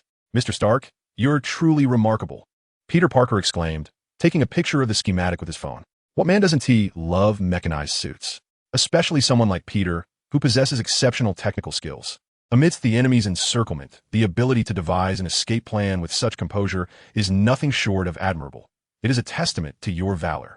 Thor, who had been silent for a while, nodded in agreement and patted Tony on the shoulder, saying, "While I found you rather displeasing earlier, I believe we should meet for a friendly spar one day." At this moment, Coulson chimed in, "So, Mr. Stark, you could have actually miniaturized your father's arc reactor all along, correct?" Tony shook his head in response. "While I have always contemplated this, theoretically, it shouldn't be feasible at present. Moreover, with palladium." He hesitated. "If I were to use solely palladium, I might ultimately succumb to palladium poisoning." Nick Fury, seated before the screen, scribbled something in his notebook, his expression reminiscent of a seasoned farmer witnessing a bountiful harvest. "Profits galore. This is an incredible windfall. With the information already acquired, our agency's capabilities would undoubtedly ascend to new heights." In the cave, Tony and Ethan were engaged in their frantic preparations when the armed group leader finally sensed something amiss, particularly after witnessing Tony manipulate another mechanical leg with his own. He promptly stormed into the cave with a band of armed men. After threatening Stark with Ethan's life, the bald leader announced the ultimatum. Stark had until tomorrow to comply. Once they departed, Tony and Ethan anxiously set to work assembling the suit. Chapter 23. Escape from death as they were on the brink of success. The prolonged absence of the two individuals alerted the armed men once more. The bearded leader dispatched two of his subordinates to investigate the situation. However, Tony had previously rigged the entrance with explosives. With a thunderous explosion, the two men were hurled away by the fiery shockwave. As the dust settled, both sides hastily sprang into action. The bald leader rallied his forces to the cave where Stark and Ethan were located, while Ethan, under Stark's command, meticulously initiated the armor's systems step by step. They're coming. Ethan, now tense, hastily secured the final screws for Tony. Yet, upon observing the sluggish progress bar on the computer screen, the initial excitement drained from Ethan, leaving him in a state of quietude. "We need more time." Ethan calmly turned to Stark and declared, "I will buy you some time." With that, despite Tony's desperate pleas for him to stay, Ethan resolutely grabbed his submachine gun and exited the cave. Vostag, one of the three valiant warriors, expressed his thoughts with a heavy thump on his chest, offering a salute befitting a warrior. Stephen Strange exhaled, "Tony Stark, you are indeed fortunate. Even in such dire circumstances, there are those willing to sacrifice their lives for you." Wanda, clenching her fists in anger, felt discontent at Stark's impending escape and lamented Ethan's impending sacrifice. That man is truly insane to risk his life for such a scoundrel as you. Had the unknown Ethan survived? But in the next moment, his heart turned cold as the screen revealed Ethan charging into the light, only to be met by dozens of guns aimed at him. Damn it! Tony slammed his fist against the air in frustration, a roar of impotent rage escaping his lips. The progress bar finally reached 100, but due to energy overload, the cave was enveloped in darkness. 3 thugs stormed in, cautiously inspecting the scene when a beam of white light illuminated the space like a flashlight. Stark, clad in his iron suit, unleashed a powerful punch that sent one of the thugs flying. The remaining 2 thugs quickly pulled their triggers, but the darkness impaired their vision, and their bullets failed to find their mark against Stark's armor. To contend with these assailants, Tony needed no weaponry. A mere swing of his fists scattered them like autumn leaves, leaving them in disarray. However, due to the force of his movements, his armored right arm became lodged in the wall after a vigorous strike. Just as Tony struggled to free his arm, a thug stealthily approached, aiming a pistol at his head and pulling the trigger. Yet, the smooth iron helmet deflected the bullet, striking down the would-be assailant. This contraption may appear cumbersome, yet I dare say, it seems far superior to the armor you have constructed. Thor, despite his ignorance of mechanics, could not help but critique Tony's suit, prompting Loki to roll his eyes in exasperation. To speak candidly, had Stark truly donned that armor, the previous Loki's invasion of Earth would not have posed such a formidable challenge. A mere spell could have rendered him powerless. This foolish Thor, utterly oblivious to human technology, audaciously critiques with no sense of shame, indeed a disgrace to Asgard. Upon hearing Thor's remarks, both Coulson and Banner exchanged incredulous glances in the livestream. Tony, rushing towards the entrance, caught sight of Ethan, drenched in blood, and shouted urgently. Yet, the barely conscious Ethan mustered his remaining strength to warn, "Be careful." No sooner had the words left his lips than the bald leader stationed at the door fired a bomb at Stark. Thanks to Ethan's warning, Stark nimbly evaded the attack and deftly pulled the cord on his left arm. A small missile, trailing smoke, surged towards the adversary, and with a resounding explosion, rocks from the mountaintop crumbled down, burying the bald leader beneath them. Without pausing to ascertain the fate of his foe, Tony swiftly removed his helmet and approached Ethan's side. "Rise, Ethan, let us depart from here together." Observing Ethan's frail condition, Tony spoke with unwavering determination. "We made a promise. We cannot betray it." Ethan shook his head, offering a weak smile as he replied, "Plans rarely survive the onslaught of change. My family is gone. I am on my way to visit them now. Stark, do not mourn for me. This has always been my intent." Witnessing the sorrow etched on Tony's face, Ethan feebly lifted his hand to touch the hole in the armor's chest and struggled to utter, "Do not squander my life, Stark, nor waste your own." With those final words, the gravely injured Ethan could no longer endure and fell silent. "He was a hero, Stark. You should be grateful to him," Thor exclaimed, his face filled with admiration. "I finally comprehend why you were willing to bear a nuclear bomb and traverse a wormhole during the attack on New York." Stark nodded silently, his heart heavy as he gazed at the lifeless Ethan on the screen, resolutely vowing to protect him once they emerged. "What? A nuclear attack on New York?" Stephen Strange, overhearing Thor, froze in shock and turned to Bruce Banner with alarm. Banner shook his head, casting an awkward glance at Coulson. He is not speaking nonsense. During Loki's invasion, those inept officials indeed launched a nuclear missile at Manhattan, but Stark resolved that crisis. Strange, exasperated, remarked, "That is utterly insane." As he beheld Ethan's lifeless body, fury ignited in Tony's eyes, and he turned to exit the cave. Outside, heavily armed KB members stood ready. Upon spotting the imposing figure of the armored Stark, they unleashed a torrent of gunfire. The bullets rained down like a storm, yet their assault was nothing more than a mere tickle against Stark's armored form. The steel-clad arms were raised high, and fierce flames erupted forth, resembling 2 dragons of fire that surged towards the weapons and munitions produced by Stark Industries. Under the scorching heat of the flames, armed militants, engulfed in fire, wailed as they fled towards the valley's periphery. Even the weapons and munitions were enveloped in flames and began to ignite. In the distance, a bandit swiftly maneuvered a heavy machine gun, targeting Tony with deadly precision. Under his fire, the cumbersome leg tracks of the armored suit were severed, bringing the once formidable iron armor to a halt. Realizing that remaining in the area could spell doom, Tony hastily pressed a red button on his left arm. The bomb, now ablaze, could no longer withstand the intense heat and began to explode, giving rise to a magnificent mushroom cloud within the small valley. In that instant, a figure emanating radiant light shot upward into the sky. Wow, he finally escaped. "This suit is truly impressive," exclaimed Peter Parker, more exhilarated than Tony himself, as he cheered in the chat channel. Meanwhile, he had already gathered at his desk to begin sketching the suit on his phone. Tony chuckled awkwardly, accepting the high schooler's praise, but murmured to himself, "This heavy iron armor, having just spewed so much incendiary fluid, how long can it sustain flight?" Just as he feared, mere seconds after ascending, the flames beneath the suit sputtered and ceased. Indeed, without propulsion, the heavy iron armor began its descent. Observing the suit plummeting towards the desert on the screen, Tony contemplated how to modify its power source upon his return. With a resounding crash, the cumbersome Mark I armor fell solidly into the desert, sending a cloud of sand into the air. "Wanda, is he dead? Has Stark finally perished?" Tony, as the dust settled among the shattered fragments of his armor, weakly removed his helmet and gazed at the azure sky, exclaiming, "Not bad." Wanda, witnessing this, cried out in disbelief, "How could this be? He fell from such a great height and survived." "Impossible." Strange nodded in agreement. "Logically, the force from such a high free fall should have turned you into a pulp within that armor. Why is it shattered while you appear unscathed?" Coulson, curious, scrutinized Tony's body. "Stark, you aren't concealing any superpowers, are you?"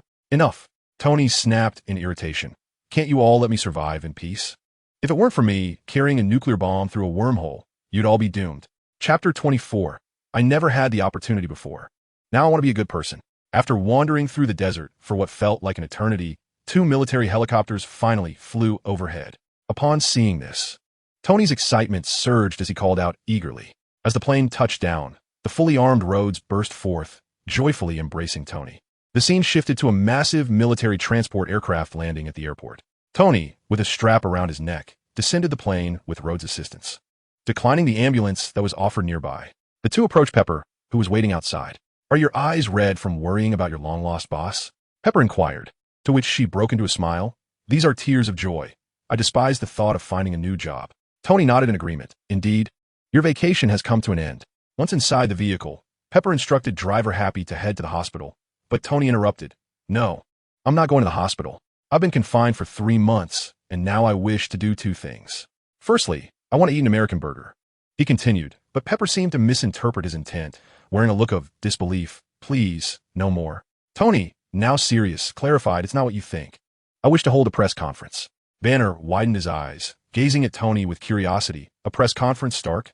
Do you intend to?" Tony paused, then responded, "If I'm not mistaken, I should address the company's weapons division." "You mean you're prepared to abandon your arms business?" Strange shook his head in disbelief. "Such a large piece of the pie. Would you truly let it go?" Tony did not argue, merely exhaling deeply. "Let us wait and see." The luxurious Rolls Royce glided into the convention center, where Obadiah, the CEO of Stark Industries, had been eagerly awaiting Tony's arrival. After an enthusiastic embrace, Obadiah accompanied Tony into the venue. Tony ascended the podium, while, beside Pepper, a familiar figure approached her. "Miss Potts, may I have a word? I am Agent Coulson, affiliated with the Strategic Homeland Intervention, Enforcement, and Logistics Division." Pepper looked at him in surprise, accepting his business card. That name does sound rather convoluted. Coulson nodded. "Indeed, we are striving to simplify it." As Coulson conversed with Pepper, Tony's speech took on a solemn tone. "I have found myself to be part of a completely irresponsible system," he stated. At this, the reporters perked up with interest. "Mr. Stark, what transpired there?" Tony hesitated for a moment, then rose with newfound clarity. "I have finally awakened from my slumber. I now realize that I can contribute more to this world, to society, rather than merely destroying it. Thus, I am prepared to shut down the weapons manufacturing division of Stark International." As soon as the words left his lips, the crowd erupted into a cacophony of excitement, whether it be Pepper in the back, Rhodes, or the journalists who seemed to have caught the scent of blood, all stirred with exhilaration. Tony exhaled slowly, feeling a wave of relaxation wash over him.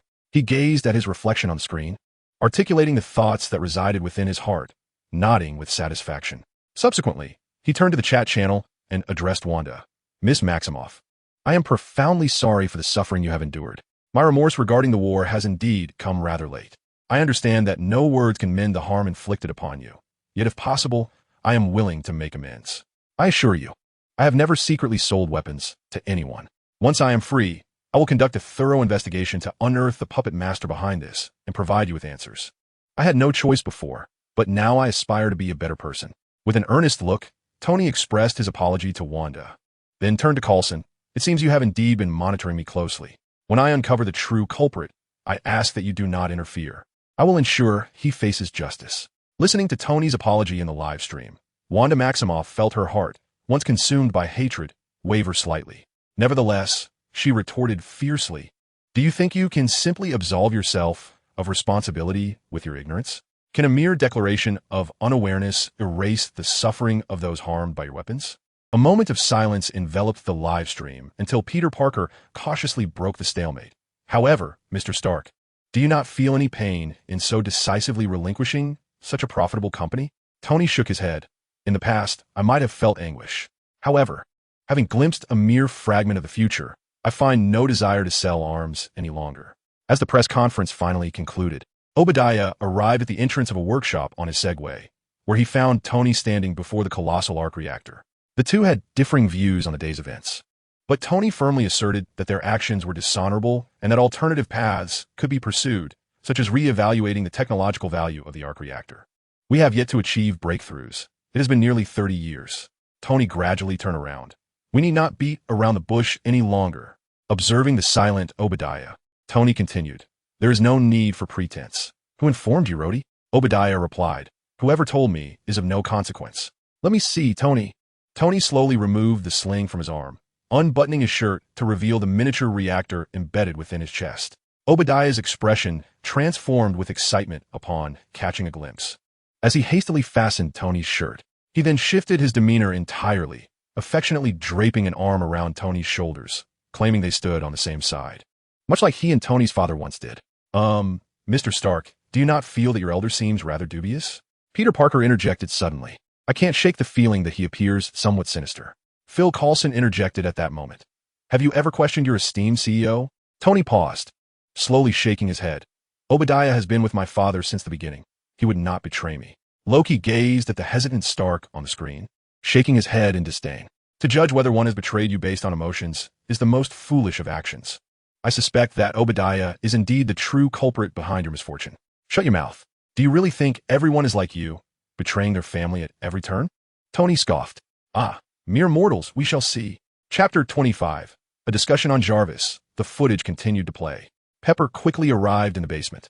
After a brief moment of shock, she overcame her nausea and assisted Tony in replacing his outdated arc reactor with a more advanced model under his guidance. The original, rudimentary reactor was casually tossed to Pepper by Tony for her to dispose of. As Pepper aided Tony in the reactor replacement, the audience in the live stream reacted with varying expressions upon seeing the gaping hole in Tony's chest. Dr. Stephen Strange was the first to speak. "Logically speaking, Stark, if there's such a large hole in your chest, your thoracic cavity should have collapsed by now. Moreover, with such a deep steel pipe embedded, wouldn't that compress your trachea, Mr. Stark?"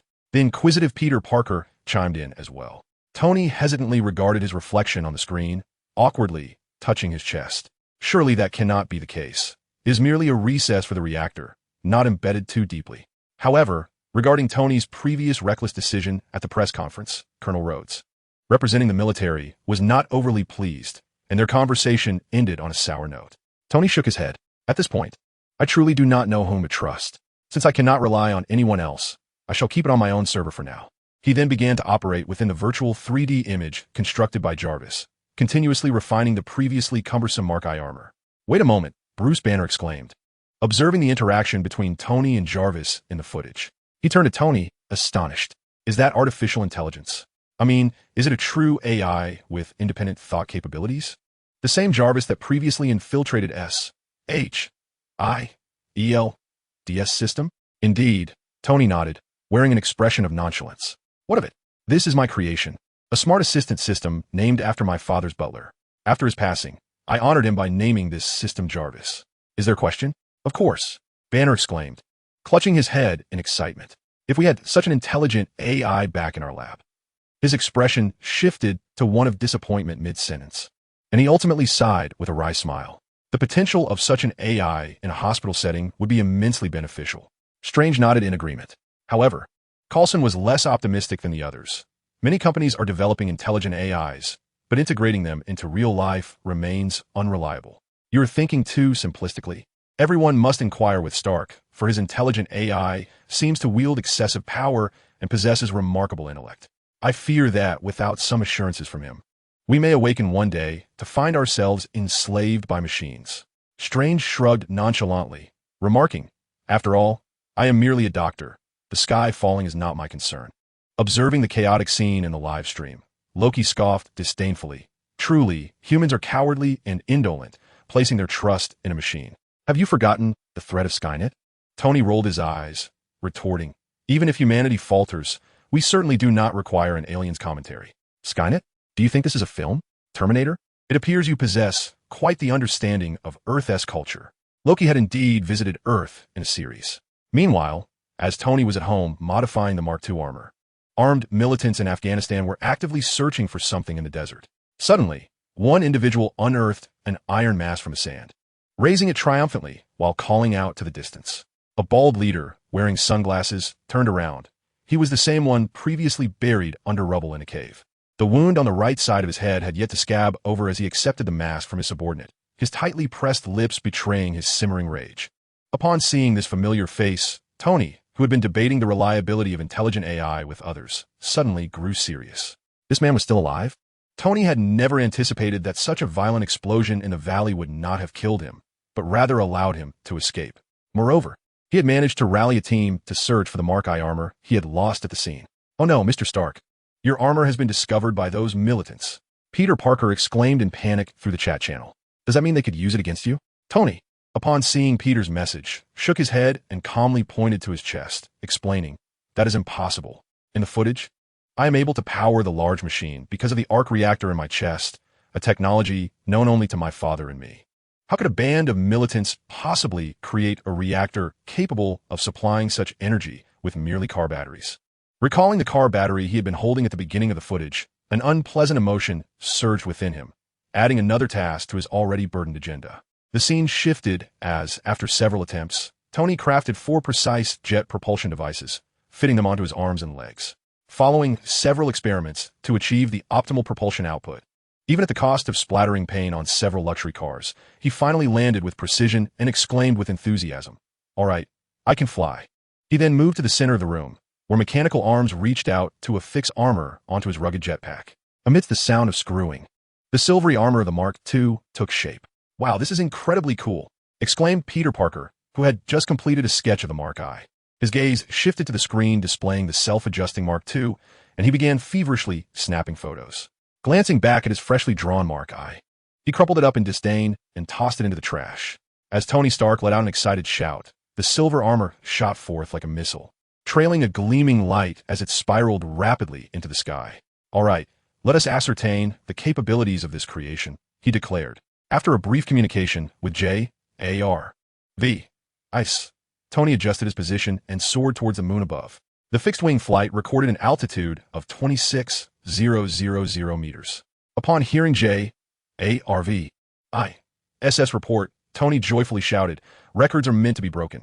Let us go." Yet before he could reach the record-breaking height, J.A.R.V.I.S. issued a warning. "Sir, ascending any higher may result in severe icing on the exterior of the suit." Undeterred, Tony commanded to continue climbing. Though his intentions were noble, the ice was relentless. Soon, the entire suit was encased in a thick layer of frost. The once thrumming jets sputtered and ceased, and even J.A.R.V.I.S. lost connection. As the suit reached its maximum altitude, it finally lost power and began to plummet amidst Tony's anxious calls. Just as the audience in the live stream became engrossed by the falling armored suit, the screen abruptly froze. "Iron Man 1 has concluded," it displayed. "Great, what is this?" It cuts off just when things get exciting. Tony Stark complained, "I want to see how I managed to escape that perilous situation." "Escape? Dream on. I bet 500 that you're going to crash." Strange chuckled. "Haven't you figured it out? Your intelligent assistant vanished when you were in the most danger. Forgive my intrusion, but were you kidnapped by robots as a child? Why do you harbor such animosity towards AI?" Tony, puzzled, glanced towards Strange. "Think about it.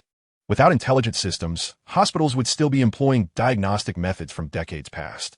Thor interrupted their quarrel, gazing at the now-black screen with exasperation. "This system is truly unlikable. It has stalled twice at the most crucial moments. For instance, when our battleship exploded, it hasn't revealed whether Loki and I survived." Peter Parker interjected, "Wait, your battleship exploded in space, and you're still alive?" Loki replied, "Do not use your limited knowledge to judge gods. While humans cannot survive in the cosmos, We deities are entirely capable. Peter asked, is it really that impressive to be a god? Loki continued, however, Thor, don't you have a live stream option? Why not try that? Chapter 26. All interpretative rights reserved by the system indeed. Bruce Banner remarked to Thor.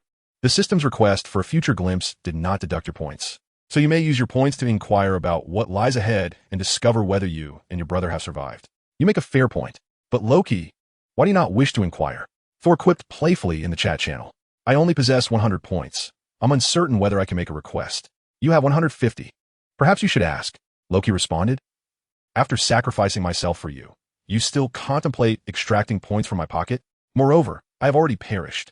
What future is there to witness? Let be. My heart is weary. Thor, feeling a bit awkward, scratched his head and called out to the system. System, how many points are required to request a glimpse of the future?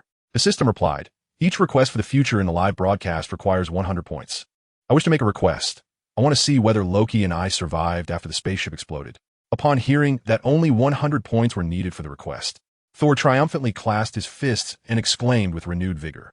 However, just as his enthusiasm peaked, the system doused his excitement with cold water. The system permits only one request per person per live broadcast.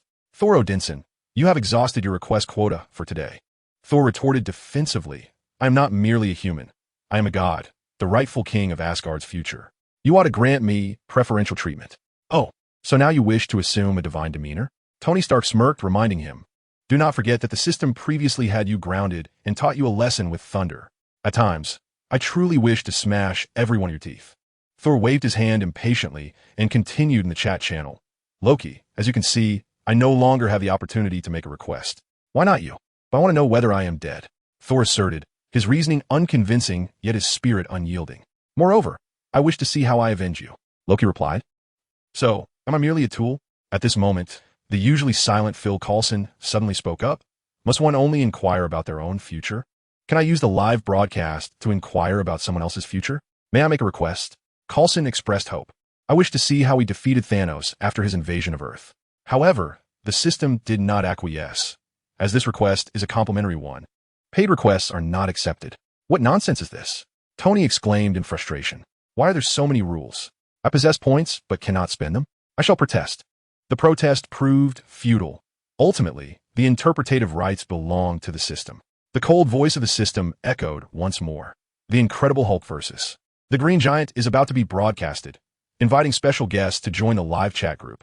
These special guests will not enter the live broadcast area. Reed Richards from the Fantastic Four has joined the live chat group. In the late hours, Dr. Reed, who was in his laboratory observing the elements at hand, was suddenly taken aback upon seeing a phantasmal screen projected within the lab, rubbing his eyes in disbelief. Reed Richards, my heavens! Have I been awake for so long that my eyes deceive me? A screen has materialized out of thin air, and there are so many of you. Who are you? Thor shrugged his shoulders.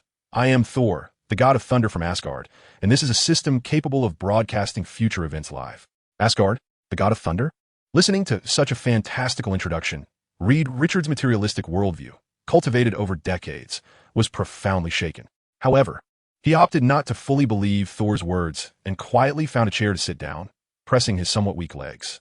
If the claims made by the individuals in the lower left corner of the large screen were to be believed, the concept of parallel universes indeed held truth. If this revelation were to be disseminated, Reed was certain that the entire world would go mad.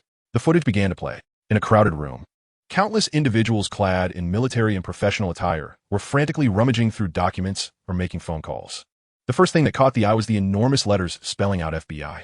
A female officer sighed as she rubbed her weary eyes, continuing to type a name on the keyboard.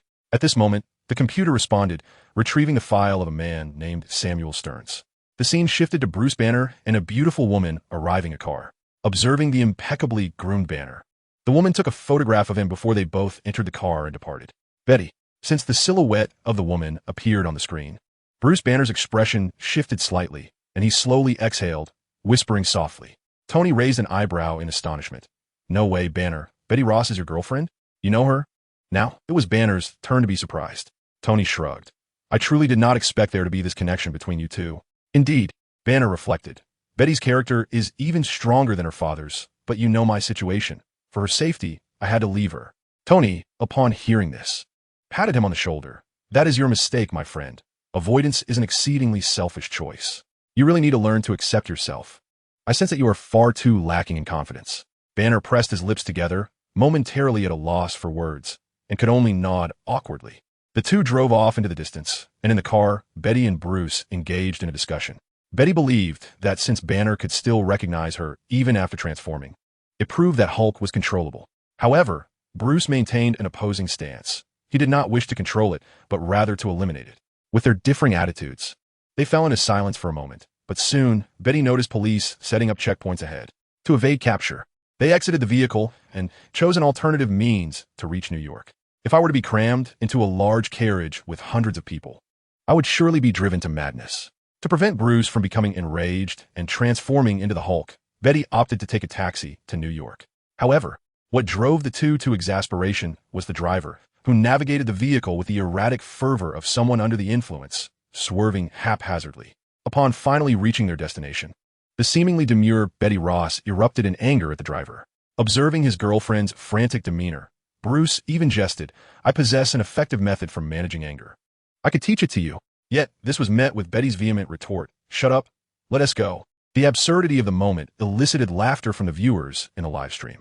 It was well known that in the footage from the first Avengers film, Banner had shared a glimpse of his fury, revealing the means by which he transforms, provoke him, and the immensely destructive Hulk would emerge. Even the ominous director of S.H.I.L.D., Nick Fury, approached Banner with caution, having even crafted a fearsome containment unit to guard against him.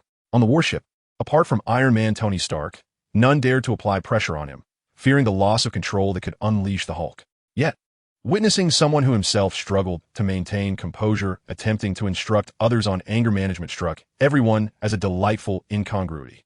However, as the laughter subsided, Coulson began to ponder. Under their agency's scrutiny, Bruce Banner frequently checked the heart rate monitor on his watch, and often, nearby agents could hear the warning chimes emanating from it. Yet, in this footage, amidst the violent jostling that even incited Betty Ross, Banner appeared unfazed, even managing to joke. Was Betty his Achilles heel? It seemed that in her presence, Banner could wholly relinquish his burdens and constraints. Contemplating this, Coulson narrowed his eyes, resolutely forming a conclusion. Chapter 27. The experiment of yesteryear. The footage continued, revealing a room reminiscent of an operating theater, where the bare-chested soldier Blonsky entered, followed closely by General Ross, who casually inquired, "Are you ready?" Blonsky surveyed the machinery within the room and nodded in satisfaction. "Absolutely. This ensures a level playing field." Subsequently, the doctors within the room drew the curtains. "Wait, that blue serum," as he caught a fleeting glimpse of the ethereal blue concoction on the screen. Banner gasped in surprise, covering his mouth as he uncertainly remarked, "That appears to be the serum I developed 5 years ago. At that time, General Ross assigned me to oversee this project, but he informed me it was merely aimed at creating a radiation-resistant serum. However, as my research deepened, I realized he actually wanted me to develop this." He gestured toward the syringe in Coulson's hand, adding, "Ross aimed to assemble a squad of super soldiers, akin to Captain America." Coulson glanced at the unused serum he held, uncertainly asking Banner, "So, Dr. Banner, you successfully developed it? The super soldier serum?" Banner shook his head and, feeling dejected, sat down on the ground. "If it had truly succeeded, do you think I would still be fleeing all this way?" Tony Stark, witnessing this, shook his head and scoffed. "Since World War II, the U.S. military has never ceased their research. Banner is merely one of their pawns. For what I know, at least 2 experimental subjects akin to Captain America have been created. However, the side effects are quite substantial." Nick Fury, observing from the screen, nodded thoughtfully. The military's maneuvers were not hidden from his informants. If those serums were genuinely effective, he would have already upgraded his agents. Yet astonishingly, Tony, a weapons dealer without inheriting his father's legacy, managed to acquire such classified information. It seems that S.H.I.E.L.D. must enhance its information security. They cannot allow everything to be exposed to prying eyes.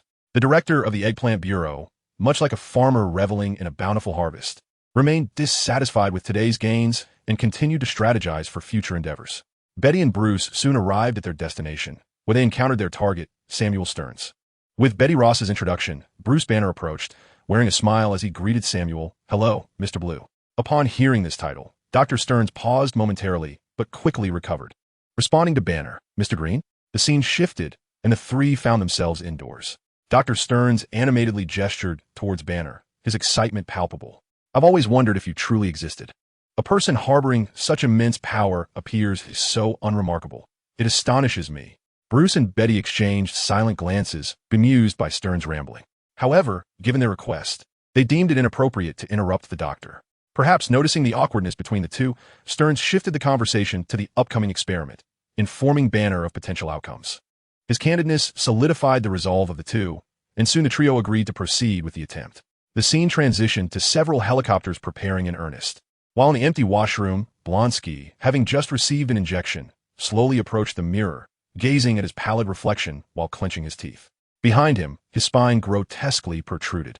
Is this a failed experiment? Wanda Maximoff, who had been silent for a while, suddenly sent a message in the chat channel. He just injected the serum developed by Dr. Banner, right? This reaction, doesn't it seem like a failure, turning him into a monstrous deformity? Wanda, witnessing Blonsky's contorted spine on the screen, paled and dropped the pamphlet in her hand. Although she had impulsively signed earlier, after hearing Banner's account in the live stream and seeing Blonsky's appearance, the rumors of transformation into a grotesque creature post-failure surfaced in her mind. What if I become a monster after participating in the human experiment? At this moment, Wanda, in the prime of her youth, hesitated as she gazed upon the flyer she had just signed. The hatred that had once surged within her, after listening to Stark and Nick Fury's explanations, now seemed insufficient to fuel her quest for vengeance. I suppose it wouldn't be entirely accurate to label him a failure. Banner murmured hesitantly. Observing that spine, it is indeed true that the serum has taken effect, and over the years, I have been privately reviewing some of the materials at hand. I suspect that the serum provided by the military may have inherent flaws. At this juncture, Stephen Strange interjected. So you're suggesting that your serum was never capable of producing a super soldier, but rather could only create a monster? Banner pursed his lips, tacitly conceding to Strange's assertion, though after a considerable pause, he shook his head. I do not know. My transformation occurred due to exposure to gamma radiation. And given my precedent, I doubt the military would recklessly initiate experiments. I'm also perplexed as to what Ross found so appealing in Blonsky that he dared to administer my serum to him. Stark and Coulson exchanged silent glances, both well acquainted with the military's dubious maneuvers, having witnessed their shenanigans many times. Dressed impeccably, Blonsky soon boarded the aircraft, departing with the team present. In Dr. Stern's laboratory, after a flurry of frantic activity, the doctor instructed Bruce to recline on the chaise longue, securing his limbs with straps. With the announcement, "We are commencing," the machines in the lab began to whir to life. Blood was drawn from Banner for analysis, while a pale, purple serum slowly flowed into the blood analyzer. Subsequently, Dr. Stern applied an electric clamp to Banner's temple, delivering a jolt of electricity that stimulated his transformation. Amidst Bruce Banner's anguished cries, his body began to swell and contort. The restraints that held his limbs were easily broken, and the repressed Hulk finally emerged. Observing this, Betty Ross urgently called out to Dr. Stern, "Now is the time. Quickly inject the serum." Yet, Dr. Stern, lost in a trance, paid no heed to Betty's cries, instead gazing intently at the transforming giant, exclaiming, "Wait, just a moment longer." However, no sooner had he uttered these words than the struggling Hulk swatted him aside. As Dr. Stern, now on the ground, lifted his gaze, he noticed the supports beneath the pristine chaise long beginning to warp, indicating that Bruce's transformation was nearing completion and his weight was rapidly escalating. Concerned for the now fully transformed Hulk and fearing he might spiral out of control once more, Betty recklessly leaped onto his form, attempting to awaken Bruce's consciousness. "Bruce, look at me, look at me." Upon hearing her voice, the struggling Hulk seemed somewhat subdued by Bruce's personality, his frantic movements noticeably diminishing. Yet, his colossal form still caused Betty to sway, like a fragile boat amidst turbulent waves. Observing that the Hulk appeared to have calmed somewhat, Betty hastily instructed Stern to commence the injection of the serum. However, upon noticing Stern's dazed demeanor, she could not contain her frustration. Gripping his neck firmly, she shouted for him to regain his senses. "Hurry, administer the antidote." In the midst of their frantic efforts, the pale purple serum was finally injected into Bruce Banner's system. The once agitated Hulk was completely subdued, and with a faint, sorrowful groan, Bruce's previously inflated physique rapidly shrank, swiftly returning to his human form, his green skin reverting to a healthy hue. Chapter 28. Who is the abomination? As they gazed at the screen displaying the now normal Banner, Coulson and Tony exhaled in relief within the live broadcast room. Both were acutely aware of the terrifying visage Banner exhibited when he lost control, and upon witnessing his transformation, They had felt a surge of anxiety, especially since they recognized the familiar streets of Harlem, New York, where Banner currently resided. Tony casually placed his right hand on Banner's shoulder, jestingly remarking, "I must admit, I truly admire you, Banner. In such a perilous moment, your girlfriend fearlessly leapt onto you to provide comfort. With such a wonderful partner, don't you think your previous attempts to evade responsibility were rather selfish?" Banner nodded shyly, though his expression remained somewhat constrained. "However, my situation is rather unique. Emotions, such as anger and excitement, can significantly affect my heart rate. Once it escalates, I may lose control. That indicates your psychological resilience is still lacking," Tony unhesitatingly pointed out. "During my school days, I exchanged ideas with some classmates from Huagua, and I learned a phrase from them. A mountain may collapse before one, yet one remains unmoved. Once you reach that level of composure, I believe you needn't worry about such matters."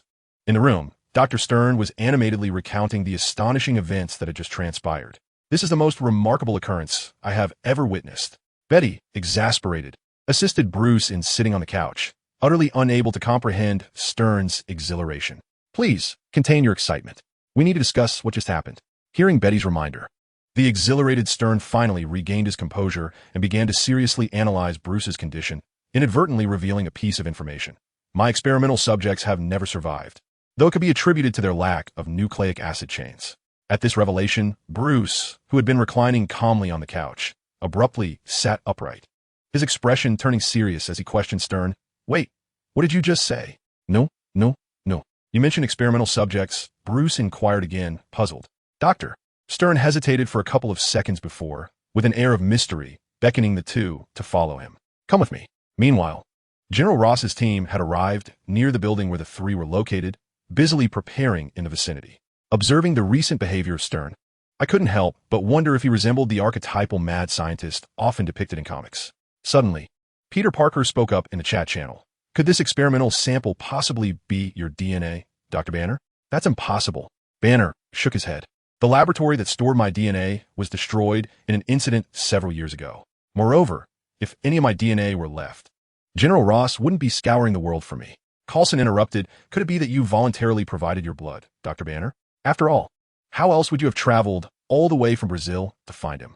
Banner hesitated for a moment, uncertain, and shook his head. "That shouldn't be the case. I wouldn't be that reckless." "Wait." Suddenly, his eyes widened in realization. "How did you know I was in Brazil? Are there agents of yours around me?"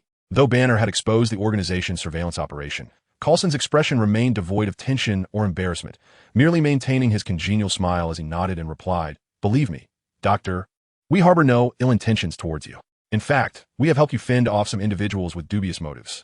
At that moment, Thor clapped his hands together, exclaiming, "Ha! I have heard that before." The female agent in the footage said the same to Banner. The others present rolled their eyes, likely thinking that only the naive Thor would believe such platitudes from an intelligence organization. The scene shifted as Dr. Stern led Betty and Bruce into a pristine white room, where countless vials and bags of blood were arranged on shelves. Bruce and Betty moved cautiously through the center of the room, their brows furrowed as they listened to Stern enthusiastically describe his work. "We must destroy all of this, just as Dr. Stern envisioned the future." Bruce Banner abruptly interrupted his reverie with a serious tone. "What did you say? Destroy it?" Stern seemed to doubt his own hearing. Bruce's expression was grave and even anxious. "We must annihilate everything here tonight. Are you mad? We could win a Nobel Prize for this." Stern incredulously urged Bruce. "This is the sacred flame of Prometheus, the three of us." Banner anxiously cut him off. "You have no idea of the power of this substance. It is far too dangerous, and we cannot control it." Current video paused. QA begins. Question: among the characters that have appeared, who ultimately injected Banner's blood and became the new Hulk? A. General Thunderbolt Ross. B. Emil Blonsky. C. Samuel Stern. Betty Ross. Random rewards may originate from any multiverse. Failure to answer will trigger an unknown penalty. Is this considered discrimination? The group gazed in silence at Stark, whose attention had shifted to outer space, disdainfully curling their lips. Nick Fury. I see no room for doubt. You are undeniably straightforward. Your mind seems to dwell solely on women and alcohol. It is only natural for this system to refrain from exhausting our mental faculties on you. Wanda Maximoff silently commended the forthright remarks of the Black Egghead. Silence. You malicious spy chief. At least I do not spend my days idly dispatching others to monitor and invade the privacy of others. Tony retorted disdainfully. At this moment, Coulson interjected, Mr. Stark, S.H.I.L.D. is not surveilling you. We are merely observing potential threats that might disrupt global stability. Is that so? Yet, it appears to me that the threats to world stability are often instigated by your organization, Banner interrupted. For instance, the invasions by Loki and Thanos were precipitated by your development of the Tesseract, were they not? Moreover, regarding the research on the super soldier serum, did S.H.I.E.L.D. truly refrain from involvement? Well said, Doctor. Stephen Strange echoed. I cannot help but question if this omnipresent organization can monitor even you from afar in Brazil, then perhaps our privacy is also being infringed upon. Loki, overhearing Thor's mindless suggestion, couldn't he help but facepalm. Oh, my foolish brother. Do you believe everyone is as brutish as you? Why is your first response to every situation always to resort to violence? Thor replied indignantly. What is wrong with my method? If someone opposes me, I see no issue with smashing their skull with my hammer. Odin, seated upon his throne, shook his head at Thor's utterly foolish remarks. Indeed, this individual is hardly fit to be a king. He is even more impulsive and violent than Hela was in her time. He still requires significant training. Reed Richards, I believe we can eliminate the first option. General Ross appears to be the military's head, and he was the one who recently placed Blonsky on the testing table. Such a person is unlikely to hastily experiment with Banner's blood, nor does he have any reason to do so, as there are far too many individuals in the military capable of conducting experiments. Earlier, when Stern described Banner's symptoms, he seemed to mention Betty Ross, Banner's girlfriend, and her influence on the Hulk transformation. Given her thorough understanding of Banner's condition, the likelihood of her accepting an injection of Banner's blood diminishes significantly. Therefore, I suspect the answer is either B or C. Additionally, Stern appears to embody the archetype of a mad scientist. His obsession with power suggests he may very well have injected Banner's blood clandestinely. Hence, I choose C. Chapter 29, the already frantic Blonsky upon entering the live broadcast room. Reed Richards had been peering at the screen, but he could not resist the educational insights provided by New York's friendly neighbor, Spider-Man, Peter. He had fully grasped the purpose of this live broadcast through the chat channel. He was also quite intrigued by the idea of receiving rewards for answering questions correctly. After all, others in the broadcast room had received substantial rewards for their correct answers. He wondered what kind of reward he might obtain if he answered correctly. Is there any cash involved? In the future, Reed, the leader of the Fantastic Four, was immediately consumed by thoughts of money. As he found himself in a precarious financial situation, his experiments were on the brink of collapse due to a significant lack of funding. Yet in the next moment, he slapped his own face in frustration. With such a powerful system at his disposal, why did he need money? Surely, it would be far more advantageous to have the system assist him in completing his research. Received a random penalty, deprivation of all 5 senses for an entire day. The system's cold voice shattered his pleasant reverie, leaving Reed wide-eyed in shock. A day without his senses seemed excessively harsh. I truly wish I could exchange this punishment with that guy. Thor, listening to the system's announcement, muttered enviously in the live stream, prompting a nod of agreement from Tony Stark beside him. Particularly for Tony, who not only faced a reduction in his enterprise, but also grappled with issues of masculinity, knowing full well that he had arranged for several alluring flight attendants on the plane that day. Alas, the 2 unfortunate companions couldn't help but sigh. If C is wrong, then I choose B, Emil Blonsky. Banner raised his hand and declared, in that person's eyes, I see a thirst in pursuit of power. Such individuals are likely to take risks. Received a random reward, soul control. The chilling voice of the system echoed in Bruce Banner's ears, akin to a magnitude 9 earthquake, rendering him momentarily speechless. So, the problem that had plagued him for 5 years was resolved so simply? Would he no longer be tormented by the Hulk from this day forward? Trembling, Banner raised his hand to touch his ears, confirming that he was not hallucinating, then collapsed onto the floor. This tumultuous life of flight was finally coming to an end. The footage continued to play. Just as the 3 in the room were embroiled in argument, General Ross's team had completed their setup, with snipers positioned on the balcony opposite them, listening to commands from the command vehicle and aiming at Banner, who stood behind the glass window. However, due to Banner's advantageous position, the snipers found it impossible to catch sight of him and could only report their inability to take the shot over the communications channel. Upon hearing this, Blonsky, who had been waiting below, immediately charged inside. Seeing Blonsky's movement, the female officer promptly informed General Ross, which greatly displeased him. Concerned that the combative Blonsky might provoke the Hulk, Ross ordered him not to enter the building, for Betty was still inside. Nevertheless, Blonsky paid no heed to Ross's command, his physique enhanced by the super soldier serum as he agilely leapt to the upper floors. Inside the room, Bruce was still engaged in a heated debate with Stern, oblivious to the imminent danger they faced. When the snipers spotted Banner's exposed form due to his agitation, they seized the rare opportunity to fire a tranquilizer, striking Bruce and sending him crashing to the ground, startling Stern into a gasp. Betty hastily removed the anesthetic from Bruce, but before she could support him, she was knocked aside by the rushing Blonsky. "Where is he? Where is he?" Blonsky growled, delivering furious slaps to Bruce's face in a desperate attempt to provoke the Hulk. The alarm from the heartbeat monitor grew increasingly frantic, yet as Bruce's essence weakened, the sound of the alarm began to wane. "This fellow seems to harbor a deep grudge against you," Tony remarked, pointing at the pale-faced Blonsky on the screen, addressing Banner. "Need my assistance with this guy once we step out?" Banner shook his head, still lost in the haze of his newfound freedom, and magnanimously responded, "It's all right. He is merely a pitiable soul beguiled by power." As Blonsky's frustrations mounted and Bruce teetered on the brink of unconsciousness, a furious elbow strike from Blonsky rendered Bruce completely unaware. The scene shifted to a now conscious Bruce Banner, bound to a stretcher and being wheeled out.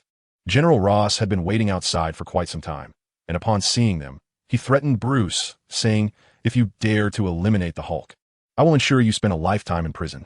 However, following the recent events, Bruce suspected that the Hulk might truly be gone, and he paid no heed to Ross's threats. Betty, too, erupted in a fierce argument with her father, Ross, over the matter, and soon the two boarded a plane, exchanging knowing smiles. "This lady certainly dares to love fiercely," Strange suddenly interjected in the live stream. "Most would falter in the face of such a domineering father. Yet your girlfriend speaks with remarkable courage." Chatty Peter agreed. "Indeed, Dr. Banner, your girlfriend is truly magnificent. Even after your years of absence, she remains steadfastly by your side." Banner, feeling bashful, licked his lips, and though he said nothing, his joy was unmistakable. Meanwhile, in the room, Dr. Stern was being interrogated by the female officer. Just as he was explaining the impossibility of replicating Banner, Blonsky ambushed the officer from behind, knocking her down. "Why do you always resort to violence?" The startled doctor. Stern screamed, but the moment he saw the gun aimed at his head, he obediently fell silent. Under Blonsky's threat, his mad scientist notions aligned with Blonsky's intentions, and he agreed to inject Blonsky with Bruce Banner's blood. Simultaneously, the plane carrying Ross and Banner's group finally took off. Unlike the somber soldiers and General Ross, Bruce and Betty appeared unfazed, exchanging affectionate glances. The scene shifted again, revealing Dr. Stern cradling a large vial of his replicated Banner blood, placing it on the machine. Blonsky lay back in the same recliner, commencing the injection. As a beam of green light enveloped him, his body began to swell rapidly like Banner's, tearing through his clothes, transforming him into a new behemoth. A drop of blood slowly trickled down from a wound on his head, penetrating Dr. Stern's brain. As Dr. Stern's head twisted and swelled, a sinister smile crept across his face. Hadn't this doctor also been infected by Bruce Banner's blood? Reed Richards, observing the malevolent grin on the screen, slammed his hand on the table in frustration, exclaiming, "I knew it." Dr. Strange, glancing at Reed's complaints in the chat channel, slightly shook his head. "While you indeed guessed that this doctor has been infected, he is not transformed into the Hulk. Moreover, the name Abomination evokes an image of that grotesque green giant we just witnessed." Peter Parker interjected, "Isn't it a bit late to discuss this? I'm more concerned about how formidable this Hulk is. Besides, isn't Dr. Banner currently unable to transform? Does that mean the Hulk has vanished? Who will stop this creature known as Abomination?" The friendly neighborhood Spider-Man was already consumed with worry for his city, especially since this new green giant appeared far more volatile and deranged than Dr. Banner's Hulk. Chapter 30. The Battle of the Two Greens. Hearing Peter's anxious words, Banner shook his head slightly. "You're overthinking this. In the future, the Hulk does not disappear, indicating that Dr. Stern's experiment was a failure. I previously tested that serum with my blood, and it only suppressed the Hulk's genes for a few fleeting seconds. Even if this attempt has increased the dosage, it likely only temporarily subdued the Hulk into a dormant state." Tony Stark then chimed in, "Moreover, in the fleeting glimpse we just saw, the concentration of Abomination's injected blood sample was merely 145. I doubt this level poses any significant threat to Banner." However, Coulson countered, "But Stark, you haven't accounted for the fact that Blonsky injected himself with the super soldier serum. A few years ago, Dr. Banner developed the serum, which we have since studied. While it pales in comparison to Dr. Erskine's original version, it still possesses effects. Therefore, We should reserve judgment on the true strength of Abomination, who has received both the Super Soldier Serum and Banner's blood. After speaking, Coulson gazed into the vast, white expanse, discreetly signaling while the others were distracted. Noticing his gesture, Director Nick Fury sprang into action, issuing new directives to Hawkeye to monitor General Ross and investigate Emil Blonsky's whereabouts. Before long, Hawkeye relayed the information. According to reports from his agents, General Ross had contacted Emil Blonsky just yesterday and had organized a team of elite soldiers, seemingly preparing for a significant operation abroad. Have we already located Bruce Banner? Nick Fury pondered, reflecting on the intelligence from Hawkeye. As the rampaging Abomination emerged, soldiers inside the building shouted and opened fire, only to incite further fury within the creature. It charged out of the building, leaping onto the street and wreaking havoc, even taunting General Ross aboard a nearby aircraft through the lens of Soldier's camera. "Let me go. You must allow me to do this." As Bruce Banner spoke, Betty Ross quickly intervened, asking, "Do you really think you can control the Hulk?" Hearing his girlfriend's concerns, Bruce shook his head, clarifying, "It's not about control. It's about harnessing it. This entity is a creation of our own making, all of us." Though he did not articulate the rest, his implication rendered General Ross silent, as both the Hulk and the Abomination undeniably originated from his actions, for which he must bear responsibility. After a brief moment of hesitation, Ross commanded the pilots to descend the aircraft near the Abomination. However, Bruce halted this order, instructing them to remain airborne and to open the rear doors of the plane. After bidding farewell to his girlfriend with a kiss, Bruce resolutely leaned back, plunging downward. Yet, he seemed to have miscalculated, even as he neared the ground. The Hulk showed no inclination to emerge. Bruce opened his tightly shut eyes and instinctively exclaimed, "Oh crap." In the next instant, Bruce's body crashed forcefully into the ground, creating a significant crater. "This must signify a successful transformation," exclaimed Strange, his eyes wide. If it were an ordinary human body, a free fall from plane would result in nothing but a splatter on the ground, not such a large hole. Thor blinked in confusion, responding, "Isn't it quite normal to create a hole upon impact from a great height? Especially for a warrior as formidable as Banner. Why do you find this so peculiar? Am I behaving oddly?" The nearly verbose Stephen Strange suddenly found himself at a loss for words, unsure how to explain the hardness of concrete to a deity from Asgard. The cracked earth erupted as a green fist powerfully smashed through, sending shattered cement flying. The owner of the fist, awakening from a stupor, relaxed his grip and stretched. On the aircraft, Ross and his daughter watched in excitement from the window as the ground transformed, their eyes fixed on the Hulk, who was slowly emerging. Amidst the chaotic streets, the Hulk crawled from the ground, glaring at the distant Abomination, which continued its rampage and let out a fierce battle cry. The Hulk. Bruce observed that the creature seemed to retain its sanity. Watching the clear words of the Abomination on the screen, his eyes widened in realization. Could it be that transforming into the Hulk after receiving the Super Soldier Serum allows one to maintain awareness? Is it even possible? Coulson glanced at the unadministered serum in his hand, lost in thought. The two colossal monsters charged at each other like knights in combat, their speeds escalating until they leapt and collided violently.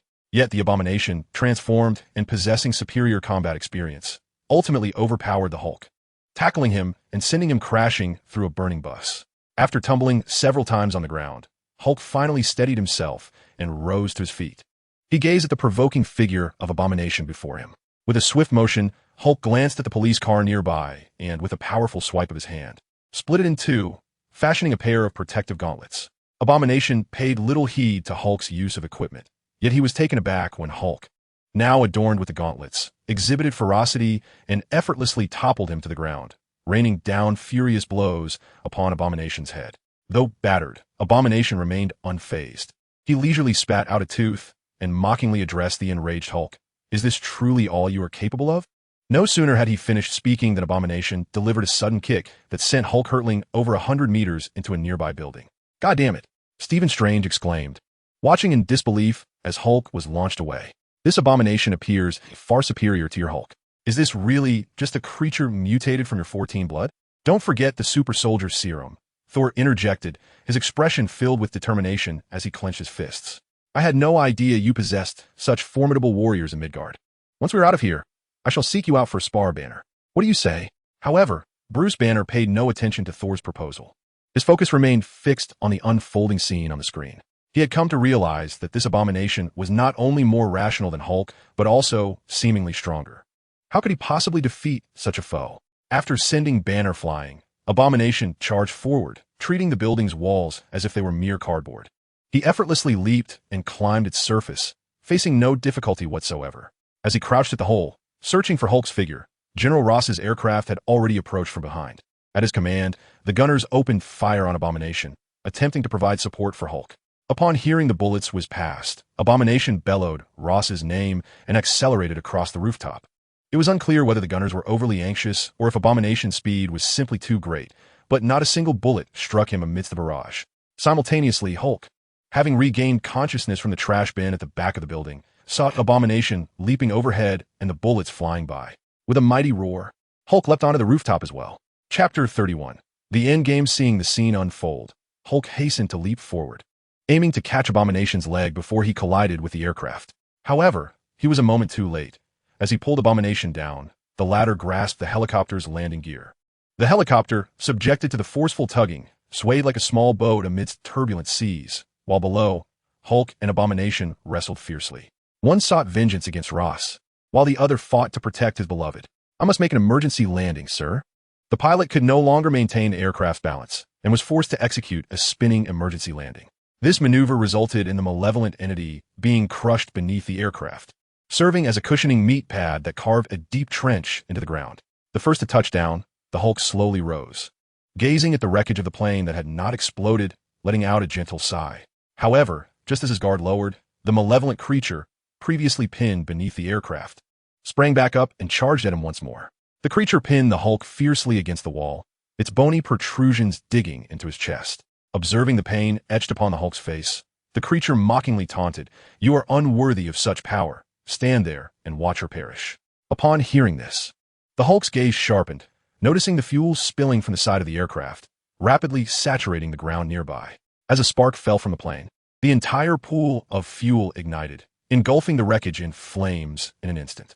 The waves of heat and ash carried by the wind reached both the malevolent creature and the Hulk. Witnessing the aircraft consumed by fire, the Hulk's green aura intensified, and his expression transformed into one of ferocity. With renewed vigor, he reversed the tide, knocking the creature to the ground. Then, stepping forward, he clapped his hands forcefully together. The gust generated by the clap surged forth like a shockwave, not only toppling those within the aircraft, but also extinguishing the raging inferno surrounding it. The audience in the live stream was once again astounded by Banner's remarkable display of strength. Peter Parker exclaimed, "How is this possible? The wind from a mere clap could extinguish burning fuel?" Reed Richards mused, "In theory, isolating the air can extinguish burning substances, but considering the vast amount of ignited fuel, completely cutting off the oxygen would require a vacuum-like condition, which could harm those inside the plane." Yet, General Ross and the other soldiers appeared unharmed, which is quite perplexing. Tony Stark, stroking his chin in contemplation, remarked with uncertainty, "Perhaps Hulk released a certain energy during the clap, creating a shockwave that deprived the fire of oxygen?" Reed Richards conceded, "It is indeed a possibility." Meanwhile, Nick Fury watched the astonishing performance of Banner on the screen, nodding in satisfaction and solidifying his resolve to recruit Bruce Banner into SHIELD. Perhaps it would be wise to bring Betty Ross into the fold? He pondered, aligning with Coulson's thoughts, recognizing that Bruce's Achilles heel was indeed Betty. In stark contrast to the discussions of others in the live stream, Loki, far away in Asgard, watched Hulk's image on the screen, recalling the initial scenes of being tossed around. He furrowed his brow, contemplating, with so many extraordinary beings emerging from Midgard, should I ever come into conflict with them in the future, what means shall I employ to subdue them? Loki began to ponder the formidable powers he currently possessed, casting a glance at the resplendent armor adorning his left hand. His fingers danced, and a deep violet luminescence emanated between them. He had no desire to find himself, as depicted in the images, being mercilessly beaten and mocked as a puny god. The imagery continued to unfold, as the flames surrounding the helicopter were extinguished. Hulk had not yet had the chance to relax when the Abomination, rising anew behind him, stealthily struck with a massive mace forged from a large stone bound by iron chains. Without sparing a glance at the downed Hulk, the Abomination turned its gaze toward General Ross, who was emerging from the aircraft alongside his daughter, and with a cold smirk, brandished two maces made of chains and stone, launching an assault against Ross. "General, do you have any final words?" Following a derisive sneer, the Abomination spun its chains with increasing speed, preparing to deliver a lethal blow to the Ross duo. Witnessing this, Hulk scrambled to his feet, bellowing, "Hulk smash," and forcefully struck the ground with both fists. As his fists crashed into the earth, a powerful shockwave surged from beneath the surface toward the abomination, cleaving the ground and opening a vast fissure in its wake. The fissure surged toward the abomination, causing it to lose its footing, its right foot plunging into the chasm. The spinning chains slipped from its grasp, flung skyward, not striking General Ross, but rather colliding with its own head, leaving it dazed. Seizing the moment, Hulk leaped toward the abomination, seizing the fallen chains and wrapping them around its throat. Despite its frantic struggles, Hulk clutched the chains with an unyielding grip. Soon, the once mighty abomination found itself gasping for breath, its struggles diminishing, even rolling its eyes back in distress. Just as Hulk prepared to deliver a final, decisive blow to eliminate the abomination, a familiar voice pierced the air, halting his actions. "Stop." It was Betty's voice. Hulk's bloodthirsty mind hesitated at the sound, and as he regained his composure, his gaze shifted to Betty, finally taking stock of his surroundings. Although General Ross's summoned troops arrived late, they had successfully contained the area, and a squad of officers clad in black uniforms had also reached the scene, aiming their weapons at Hulk.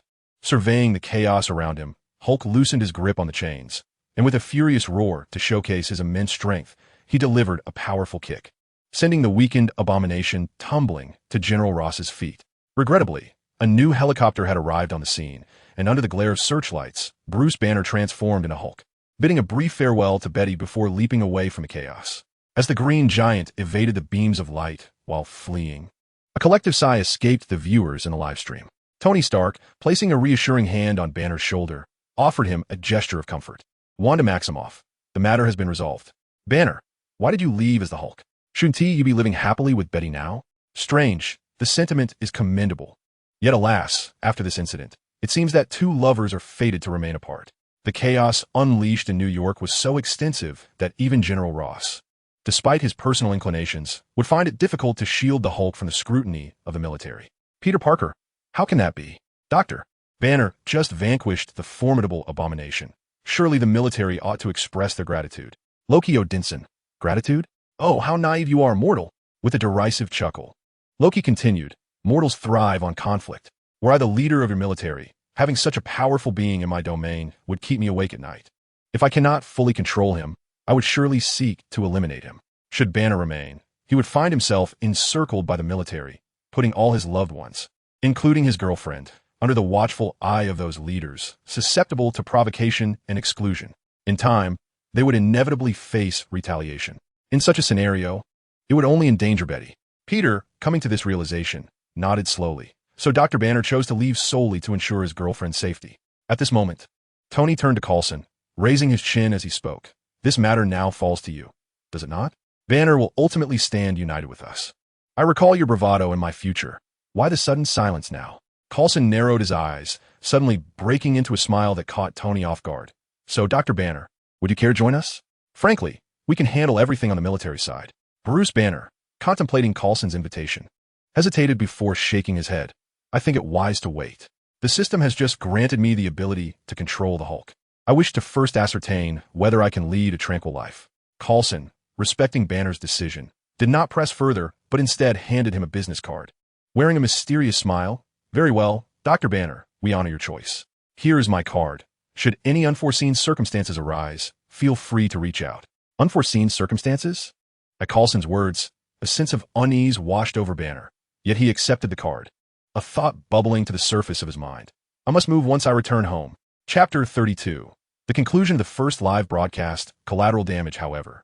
As the discussions continued, the previously darkened screen unexpectedly flickered back to life. "Is there new information?" Tony called out in confusion, capturing everyone's attention once more. The screen illuminated, revealing a despondent General Ross at a bar, drowning his sorrows and intermittently puffing on a cigar.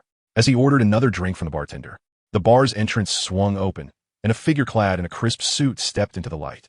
"The taste of stale beer and failure lingers. I've long warned you."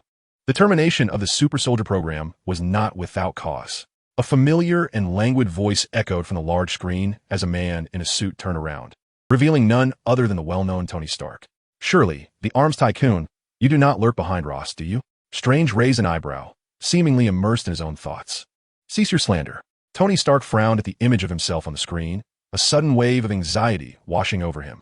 Listen to me. The on-screen Tony Stark fixed a serious gaze on General Ross. We are organizing an alliance. Who is we? Ross inquired, furrowing his brow. Could this be the inception of our future Avengers alliance? As he observed the screen dimming, Tony stroked his chin thoughtfully. I am quite curious about when I first encountered the Avengers initiative, considering I have yet to engage with your organization. He then turned to Coulson. Wait a moment. You haven't truly planted a spy beside me and brainwashed me in the future, have you? Coulson, weary of Stark's incessant chatter, closed his eyes in exasperation. Hold on. There seems to be more. Banner suddenly exclaimed, drawing everyone's attention back to the screen, which had indeed shifted to reveal new imagery. In the depths of a snow-covered mountain, a large truck was slowly making its way. Soon, a robust man jumped down from the vehicle.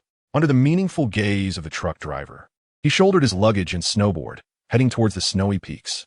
The man trudged along the ridge of the mountain, weary from his journey. He set down his burdens and continued on foot until he reached a vast white plain. Watching the auroras gracefully swirl above, the man, with a sorrowful expression, removed his sunglasses and hat, revealing his identity. It was Bruce Banner. Good heavens, Dr. Banner, you aren't contemplating suicide, are you? Peter Parker exclaimed with concern. Reed Richards interjected. Could it be that he lost control and harmed his girlfriend? He turned to Banner, adding, Fear not, Banner, this future has yet to unfold. You still have the power to change it. Thor commented. So, you truly once considered ending it all? I had thought that was merely a fabrication conjured by Loki's magic. Loki retorted, Silence, Thor. Thor continued, Come now, brother, why the embarrassment? I recall you relished controlling the guards to deceive his wife. Loki, exasperated, covered his face, feeling as if he were being publicly shamed, despite the truth in his actions. Banner gripped a gun, taking several deep breaths. Just as he was about to make a move, his eyes suddenly turned green. In the next instant, he watched in horror as his own hands transformed into the massive arms of the Hulk, the revolver appearing as a mere toy in his palm. With a roar from the Hulk, the handgun was crushed effortlessly, the sound of gunfire erupting in tandem with his thunderous cries, resonating through the heavens. In the next moment, the immense form of the Hulk leapt into the air, the violent vibrations triggering a colossal avalanche, which swept away the snowflakes that had just surrounded him, revealing the solid ice concealed beneath the snow layer. In the haze, a vividly colored star-shaped shield materialized on the screen, appearing for but an instant before the collapsing snow mountain once again cloaked the fractured ice. It was Captain America's shield. Coulson and Nick Fury exclaimed in unison. So that was it. No wonder the first question mentioned Banner. Captain America was discovered because of him, unveiling yet another layer of the tale. How fortuitous indeed. Tony Stark shook his head in disbelief, his expression one of incredulity. Banner, you just happen to wander off, and you stumble upon Captain America. The Dimensional Live broadcast has concluded, and the next one will occur in a week, during which there will be changes in the personnel present. Upcoming live broadcast previews include Doctor Strange, The Amazing Spider-Man 1, and Thor 1. Participants are encouraged to claim their rewards from this broadcast promptly.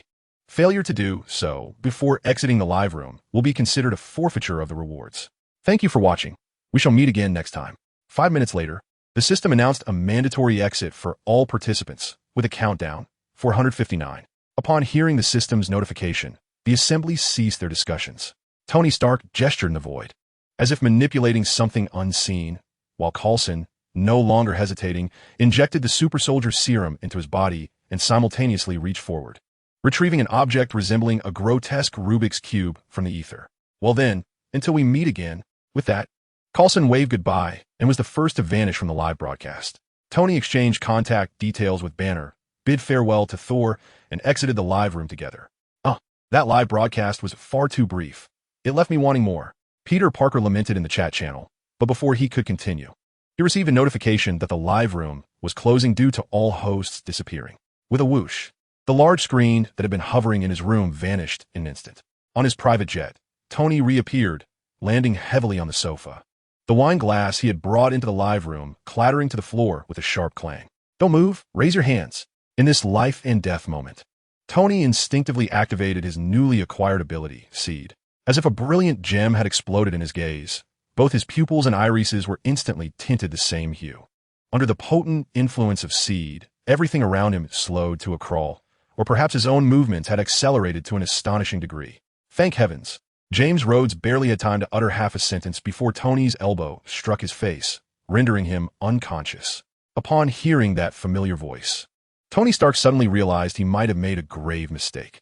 In Brazil, Bruce Banner reappeared in the room after disappearing for over 4 hours, and his adopted dog, seeing its long-lost master, joyfully leaped up to greet him. After amusing the puppy for a while, Banner wearily reclined on the bed, suddenly feeling an uncomfortable sensation in his pocket. Upon retrieving the object, he discovered it was the business card previously handed to him by Coulson, with a phone number inscribed in scratches made by Tony's nail on the reverse side. So, everything that just transpired was not a mere dream? Banner murmured softly to himself, lying flat and gazing at the grimy ceiling, a relieved smile gracing his lips. Chapter 33. A future altered by live streaming within the vast, abandoned factory. Coulson's figure re-emerged. The steadfast Melinda May, who had been waiting patiently, hurried over with a cheerful expression and inquired, "How does it feel to be chosen by a mysterious force?" Although she had not entered the live streaming room, a small screen on-site allowed her to glimpse the forthcoming revelations. Injected with the super soldier serum, Coulson, now slightly taller than before, smiled with composure, stating, "It's marvelous. I feel imbued with an extraordinary sense of power, don't you think?" However, as he spoke, Coulson's expression abruptly shifted as he turned toward a corner of the factory. "Someone's here?" In a flash of lightning, accompanied by a muffled grunt, a figure clad in tactical gear crumpled to the ground from behind pillar. Coulson and May, upon witnessing this, swiftly drew their weapons and rushed forward. Yet, they soon discovered that the previously twitching operative lay utterly still, a pungent odor emanating from him. Cyanide. The two were no strangers to such lethal poison, and as they regarded the lifeless operative, their brows furrowed in contemplation. This individual was clearly an undercover agent, but which faction had dispatched him? "Hey, buddy, do you have any idea how long I searched for you? I nearly dismantled this entire aircraft, and the moment you appear, you land a punch on me," Rhodes lamented, reclining on the sofa with a towel pressed against his nose, blood staining his shirt, although he had indulged in a bit too much alcohol that day. The news of Tony's disappearance for nearly 3 hours jolted him awake, prompting an immediate search of the entire plane, culminating in the earlier scene where he had pointed a gun at Tony. As Rhodes pondered this, he suddenly sat upright, his curiosity piqued by Tony's awkward expression. "But seriously, what was that all about? How could you move with such speed?" He gestured animatedly. "Even the finest Marines wouldn't possess the reflexes you displayed just now. Have you invented something new?" Tony shook his head, shrouded in mystery as he replied, "Trade secret. I cannot divulge anything at this moment." Rhodes, upon hearing this, chuckled resignedly. "That truly doesn't align with your usual style. I thought you would be bursting with information." However, he soon noticed a somber look on Tony's face, causing him to gradually lose his smile. "I sense that something has changed within you after vanishing for a few hours." "Perhaps," Tony mused, gazing out at the drifting clouds, his right hand resting on his chin as he fell into deep thought. The aircraft soon arrived in Afghanistan, and before Rhodes could adjust to the time difference, he received orders from his superiors to showcase new weaponry alongside Tony Stark, just as depicted in the previously aired footage. Tony's Jericho missiles garnered immense satisfaction from all the military officials present. However, they were somewhat perplexed, as the usually avaricious Tony Stark refrained from exorbitantly profiteering this time, merely selling the missiles he had transported to the military. Rhodes attempted multiple times to remind Tony to quote price, but due to the plethora of high-ranking officers surrounding Tony, he, as a mere lieutenant colonel, felt unable to intervene and ultimately relented. It was only after the weapons demonstration concluded that Rhodes finally seized the opportunity to approach Stark, who was preparing to depart in a jeep. "Tony, today's demonstration was indeed a resounding success. I wonder if you..." Tony, adorned with sunglasses and exuding the demeanor of someone on a Hawaiian holiday, gestured towards the senior officers behind him and remarked, "By the way, don't say I didn't T-warn you. That batch of Jericho missiles is our sole remaining inventory. If you want them, it's best to seize a few from them." Observing the lackluster expression on his friend's face, Rhodes hesitated for a moment before slowly nodding. "All right then, I'll see you at the base." Tony gave a non-committal nod and gradually rolled up the car window. The convoy formed a lengthy procession towards the base, and within the vehicle, Tony appeared even more animated than his on-screen self, particularly when interacting with the 3 soldiers who had sacrificed themselves for his protection. He eagerly posed for photos with them. However, just as the shutter clicked, an enemy attack commenced, accompanied by a deafening explosion as the pickup truck ahead was obliterated by a bomb. Enemy attack. "Jimmy, protect Mr. Stark." As the 2 officers, a man and a woman, prepared to leap from the vehicle armed, they suddenly felt Tony's hands firmly restraining their shoulders. "Stay in the vehicle." With that brief command, Tony calmly opened the door, gazing at the barrage of bullets and shells raining down upon them. He slowly removed his sunglasses, an expression of boundless excitement and martial fervor illuminating his eyes. "Bring it on." With a powerful shout, gray-white threads manifested around Tony, accompanied by the sound of steel clashing. As an 18-meter-tall, gray-white mobile suit materialized in the vast wilderness. "Oh my God, what is that thing? When did that emerge? Am I hallucinating?" The armed militants, who were firing from a distance, froze in astonishment at the sudden appearance of the colossal figure, momentarily forgetting to continue their assault. The spectacle was overwhelmingly stunning. Not only were the militants taken aback, but even the American soldiers, engaged in counterfire, were startled by the emergence of such a gigantic robot beside them, instinctively aiming their weapons at it. "Hey guys, don't panic. I'm Tony Stark." Tony's figure appeared within the cockpit of the Freedom Gundam, observing the operational status as the optical imaging system projected the external scene onto the display screen before him. He pressed the button to activate the transformation armor. The sound of the engine ignited, and the once gray exterior of the Gundam began to transform. The massive wings, previously folded, suddenly unfurled, resembling a celestial being with 10 wings descending from the heavens. "Is this what an angel is?" Jimmy, seated in the vehicle, gazed in rapture at the Freedom Gundam, which soared into the sky, its wings ablaze with flames, and whispered in awe. Tony piloted the Gundam, hovering in the air. As he synchronized with the machine, the system seamlessly transmitted all the necessary skills and knowledge for operating the Gundam into his mind. Thus, maneuvering the Gundam felt as effortless as navigating a commonplace computer. The cameras of the Freedom Gundam automatically captured the frozen expressions of the armed militants lurking behind a dirt mound, magnifying their terror onto the screen. Recognizing their familiar attire, Tony slowly closed his eyes, and upon reopening them, his gaze transformed into a dazzling spectrum of colors. Raising the Sirius laser rifle, a beam of green light erupted from its muzzle. Under the influence of the seed ability, the power of the Freedom Gundam was unleashed with impeccable precision. The slender laser struck perilously close to the militants, and the ensuing explosion, fueled by overwhelming energy, unleashed a tempestuous sandstorm. When the dust settled, the small hillock that had once provided cover for the militants was reduced to nothingness, leaving behind a colossal crater emitting plumes of black smoke. "What on earth is this?" exclaimed the U.S. military officers observing the chaos unfold through their channels since the Gundam's appearance. They were taken aback by the sheer devastation wrought by the Freedom Gundam's casual strike, erupting in exclamations of disbelief. Countless inquiries flooded the communication channels, demanding to know what had transpired and the origin of that colossal machine. The onlookers were already left in shock, let alone the militants on the battlefield, particularly those in opposition. Witnessing the gaping crater nearby, the remaining armed men trembled uncontrollably. To ensure the success of their operation, they had arrived with over 100 personnel, equipped with an array of heavy weaponry, including various artillery and missile support. Initially, they had believed this to be merely a minor terrorist assault, easily manageable. But now, faced with the reality, they questioned, what was this? The rocket launcher hastily set up on the mound had barely been prepared for launch before being obliterated by the Iron Giant. Half of their number had been sent skyward by that laser. How could they continue to fight? "Devil, it's the devil. Run. Lucifer has come to claim souls from hell." The militants, regaining their senses, shouted names of various demonic figures from their beliefs, frantically fleeing in all directions. Some even discarded their weapons entirely, prioritizing their escape. Meanwhile, the previously stunned U.S. soldiers finally reacted, quickly organizing a counteroffensive and pursuing the remaining militants. With a massive mechanical hand, Tony captured a prisoner, hoisting him aloft. Within minutes, he extracted the location of the Marauders' camp, and guided by their indications, he set the Gundam's course towards the valley. Chapter 34. The Rescue of Ethan, the power of the father high above Afghanistan. A white and blue steel giant soared through the skies at an astonishing speed. Within the confines of the not-so-spacious cockpit, Ethan, donned in a tattered suit and with a pallid complexion, surveyed his surroundings with the curiosity of a child. Observing the wonder etched upon his face, Tony chuckled as he playfully tapped the control stick. "What do you think, Ethan?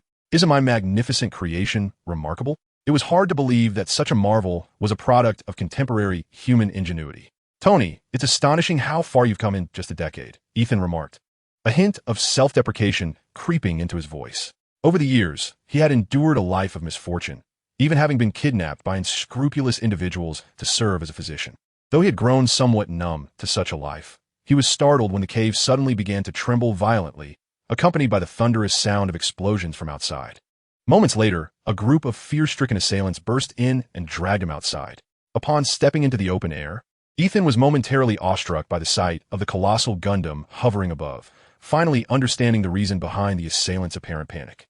However, before he could ponder further, the robot before him abruptly seized him, its chest armor opening to gently deposit him inside. It was then that he realized this remarkable machine belonged to Tony Stark. Earlier that day, he had overheard the assailants discussing an imminent attack, claiming they intended to annihilate a squad of American soldiers, among whom was a significant arms dealer. To his astonishment, the arms dealer they spoke of was none other than Tony. Had an infamous armed group in the area been completely obliterated? Where do we go from here? Ethan inquired, gazing at the rapidly retreating white clouds outside the cockpit. Meanwhile, as Tony wreaked havoc in Afghanistan, the still unnamed SHIELD received live footage transmitted from satellites. A self-absorbed egotist had acquired technology far beyond current human capabilities, slipping entirely out of their control. Let us set aside the Tony Stark situation for now. We'll investigate him together in a few days.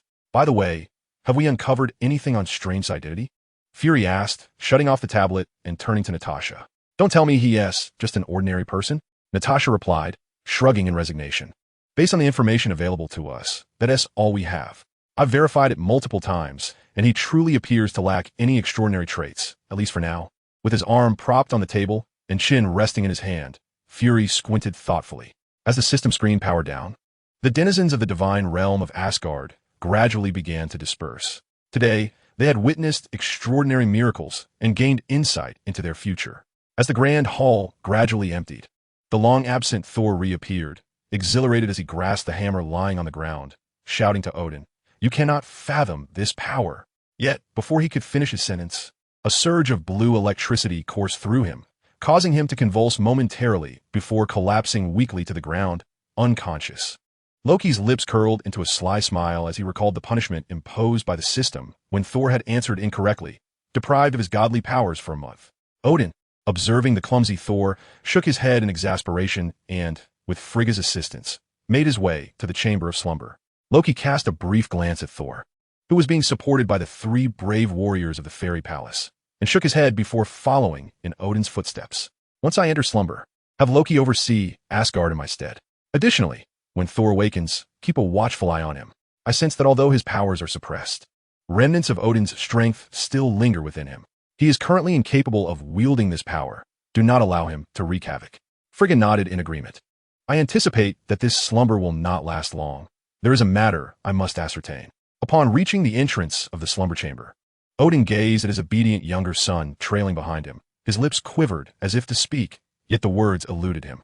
Instead, he handed Loki his eternal spear. Loki, do not disappoint me. Loki hastily accepted his own spear and took the spear, symbolizing the identity of the All-Father, bowing his head slowly. Rest assured, Father. Odin nodded in satisfaction, turning to lie upon the golden bed, closing his eyes. A brilliant barrier gradually unfolded, enveloping his body as a soft, golden aura swirled within the shield like mist. Frigga embraced her younger son, explaining the nature of the All-Father's power.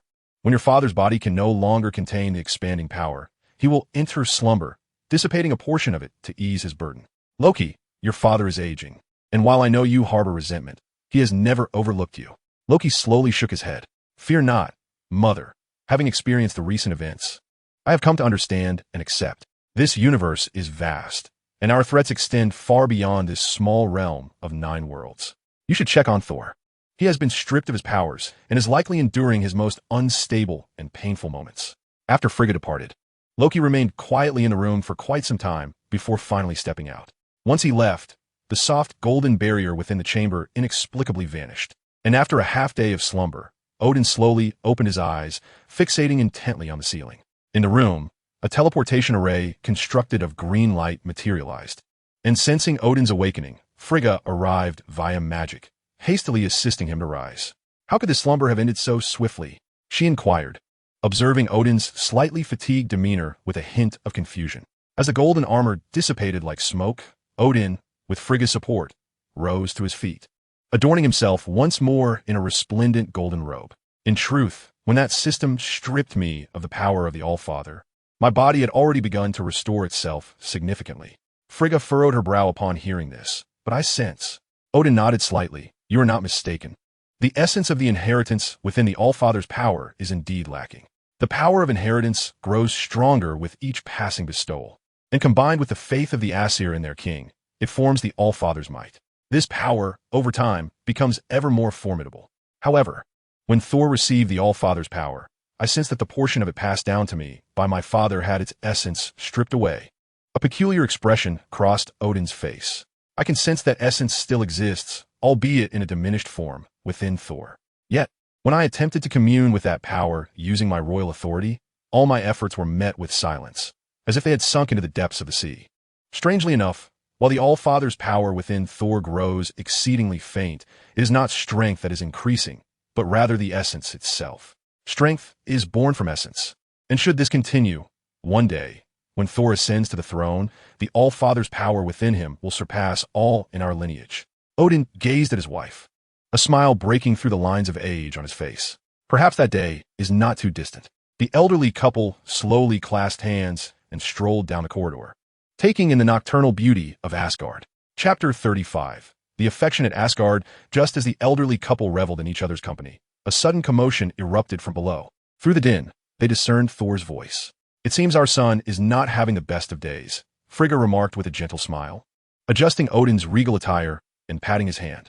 "Go on, don't always wield your authority as king to intimidate them. Be a father on occasion." Odin nodded, giving the queen a light pat on the back before making his way toward the staircase under Frigga's watchful gaze. Meanwhile, in Odin's treasure vault, Thor and several others were present alongside Loki.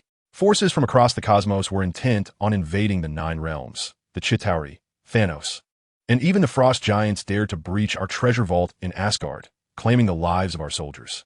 Thor, gritting his teeth, turned to his companions, pointing emphatically at the ground. They must pay with blood for their transgressions.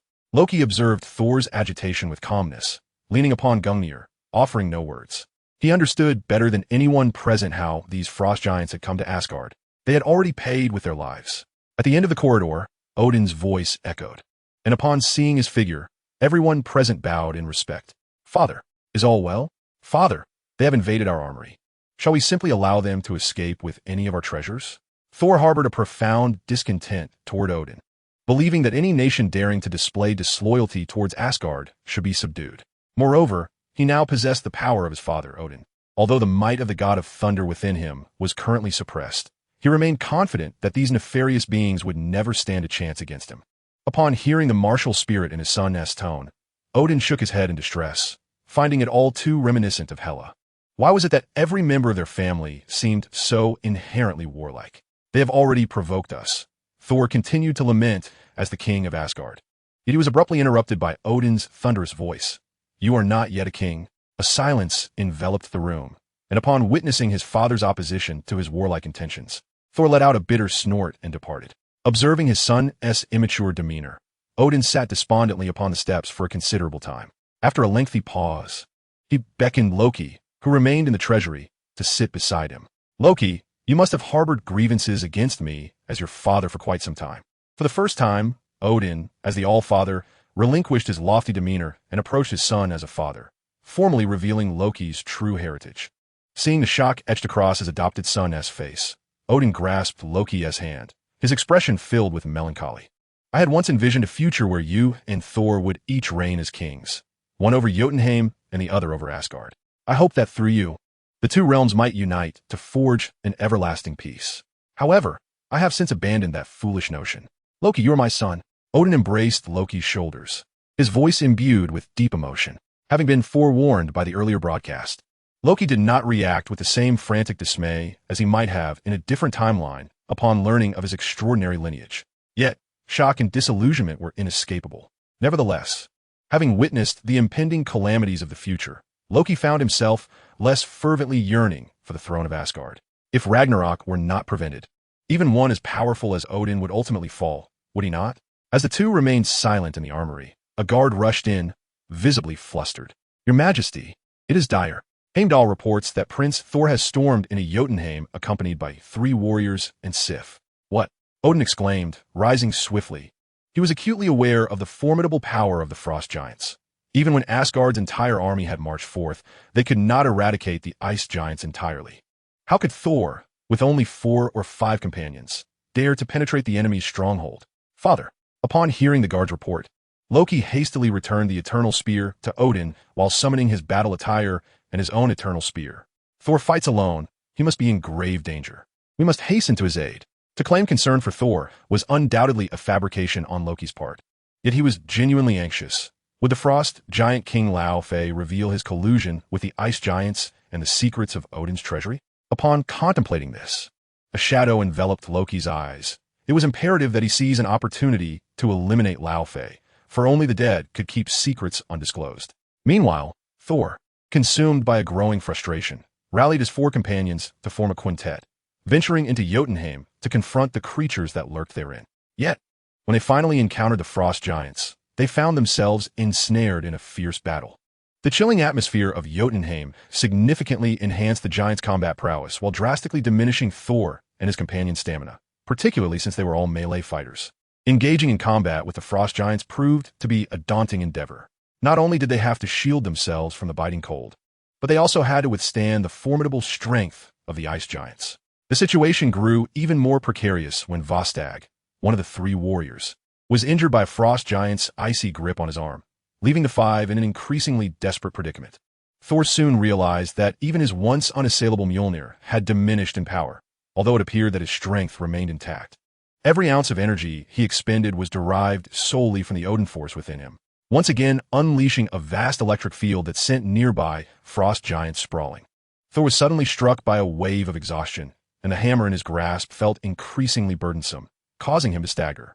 Thor, be cautious. Just as he knelt to recuperate some energy, he heard Sif's urgent cry. Upon looking towards her, he beheld an even larger frost giant charging towards him with alarming speed.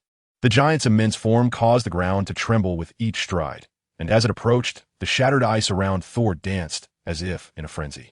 Hogun and Fandral rushed to his aid, brandishing their flails and swords in an attempt to impede the giant's advance. But their efforts were as futile as a grasshopper attempting to halt a speeding train, as they were swiftly sent flying, blood spraying from their bodies midair.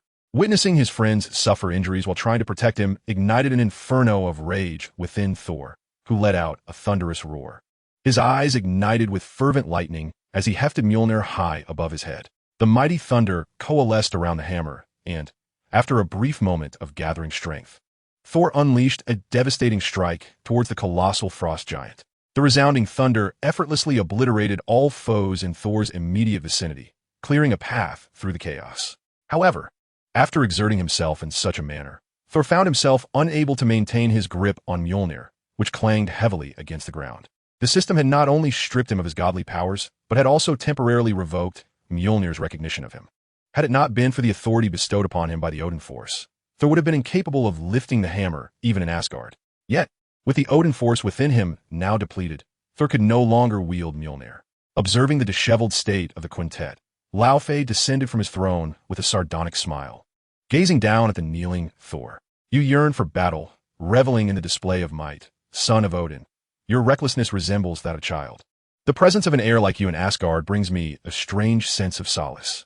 However, at the behest of Laufey, a frost giant approached Thor, a cruel smile adorning his face, wielding a blade of ice. "This ends here, little princess of the Aesir." Following Laufey's signal, the frost giant, gazing down at the exhausted Thor, thrust the ice blade menacingly downward. Sif and her companions screamed in horror, yet they were powerless to rescue Thor. Trapped beneath the weight of the frost giant's oppression, helplessly watching as the blade descended. Just then, a vibrant rainbow bridge cascaded from the heavens, shattering the frost giant intent on Thor's demise into countless fragments. As the rainbow bridge dissipated, Odin, mounted on his 8-legged steed, and Loki, clad in resplendent armor, stood before Thor. "Father, we must annihilate them completely." Thor, filled with a renewed vigor from the brink of despair, cried out for assistance, only to be met with Odin's furious command, "Silence." Ice rose beneath Laufey, lifting him from his throne to hover beside Odin, maintaining an equal height.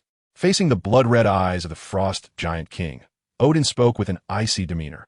"Cease hostilities immediately, Laufey. Prevent further innocent bloodshed." "Ceasefire?" Laufey's face contorted with malice.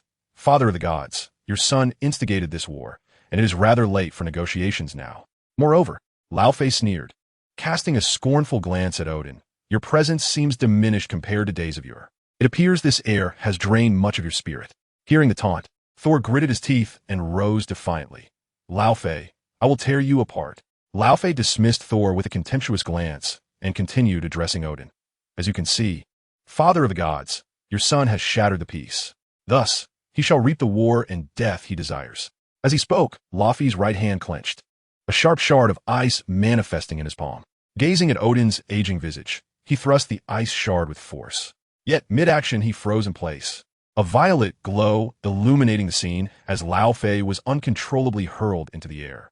Loki ascended gracefully, having manipulated Laufey's body with his mind, casting him away. Observing Laufey's flight, Loki's purple eyes shimmered with intensity. With another wave of his hand, 3 massive blocks of ice soared towards Laufey, striking him repeatedly. Who the hell are you? Bellowed Laufey, staring at Loki, who was clad in black armor, only his purple eyes visible, wielding a long-handled axe. Me? Loki raised the golden eternal spear high, its brilliance radiating as he emanated waves of purple energy. Surrounded by frost giants, their faces alight with anticipation, Loki's expression beneath his helm twisted into a chilling smile. Divine retribution, a resounding cry echoed as Loki forcefully struck down with Gungnir. A cascade of violet thunder descended, entwined with dark crimson branches of lightning, crashing upon the ice giants' heads. In their incredulous gazes, they were all grievously wounded and sent sprawling. Seizing the moment, Loki did not cease his assault. Instead, he coldly laughed as he swung his spear once more, unleashing a crescent-shaped wave of deep violet energy. This arc cleaved through the surrounding frost giants, sending them flying and igniting black flames upon their forms. Once the flames touched the giants, it was as if they had found fuel, rapidly consuming them until, in a short while, all those struck lay charred and smoldering. As Loki raised his spear again, the ice giant Laufey hastily raised his hands in surrender, pleading, Father of the gods, I agree to a ceasefire. Please, halt your onslaught. I am willing to forever submit to Asgard. Upon hearing this, Odin immediately halted Loki's actions. He regarded the submissive and kneeling Laufey with a slow nod. Remember your oath, Laufey. With a decisive thrust of the spear's haft against the ground, the brilliance of the Bifrost illuminated once more, whisking Odin and his companions away from Jotunheim, leaving behind the remnants of battle and the anguished cries of frost giants. A testament to the fierce conflict that had just transpired. Asgard-Bifrost nexus. With the vibrant colors of the Bifrost aglow, Odin and Thor appeared beside Heimdall. Observing the severely injured, blood-streaked warriors of the Celestial Palace and the disheveled Sif, Odin's visage twitched as he commanded the nearby guards to swiftly escort them to the infirmary. Once they had departed, Odin turned to Thor, his voice laced with fury. Do you comprehend the folly of your actions? Folly? Thor retorted, feeling wronged. I defended my homeland. You cannot even protect your friends. How can you safeguard kingdom? Odin's wrathful tone erupted as he drew the thunderous sword that emerged from the Bifrost. Casting it towards Heimdall, Thor, indignant, exclaimed, You fear war. But I am different. The giants of Jotunheim must learn to fear me as they once feared you. Odin replied, That is vanity and arrogance. It is not the way of a leader. Have you forgotten what I taught you? You must learn patience. You are even less capable than those humans portrayed in today's broadcast. At this moment, a profound silence enveloped the entire Bifrost nexus. Listening to his son's furious outburst, Odin momentarily lost his composure, slowly lowering his head. Indeed, I am a fool, naively believing you were prepared, fantasizing that you could ascend to the throne of the Aesir. As Loki's mask lifted, he stepped forward, eager to defend Thor. Father, but Odin raised his hand, halting Loki's intercession. He had not anticipated that such a mild rebuke would unveil the depths of his son's ignorance and rebellion to this extent. Subsequently, Odin slowly raised his gaze to Thor, whose face still bore an expression of defiance. With a grave tone, he spoke. Thor Odinson, you have betrayed my command. Due to your arrogance and folly, you have shattered the peace among realms, bringing war upon the innocent. Odin forcefully plunged the eternal spear into the heart of the Rainbow Bridge, unleashing a torrent of lightning that ricocheted throughout the spherical chamber. You are unworthy to wield dominion over this kingdom, undeserving of titles, and unworthy of your kin's love. For you have betrayed them. Noticing his son appear momentarily at a loss, Odin turned away with a heavy heart and approached the eternal spear. Raising his hand to summon Mjolnir, I hereby strip you of your rights. In the name of my father, in the name of my grandfather, and in the name of the father of all, Odin, I banish you from the realm of the gods. as Odin invoked his grandfather's name. The power of Odin within Thor was once again connected.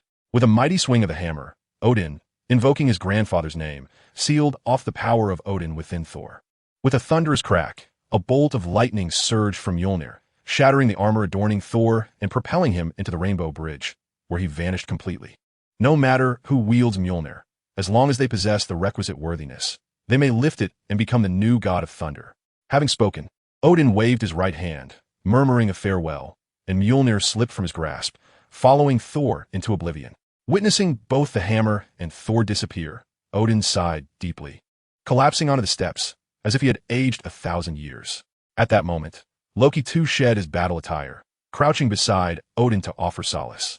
"Do not fret, Father. Thor will come to understand your intentions." Odin turned to Loki, unable to suppress another sigh. "If only Thor could possess even half of your understanding, Loki." A week passed swiftly. Upon Nick Fury's suggestion, the name of S.H.I.E.L.D. was finally changed.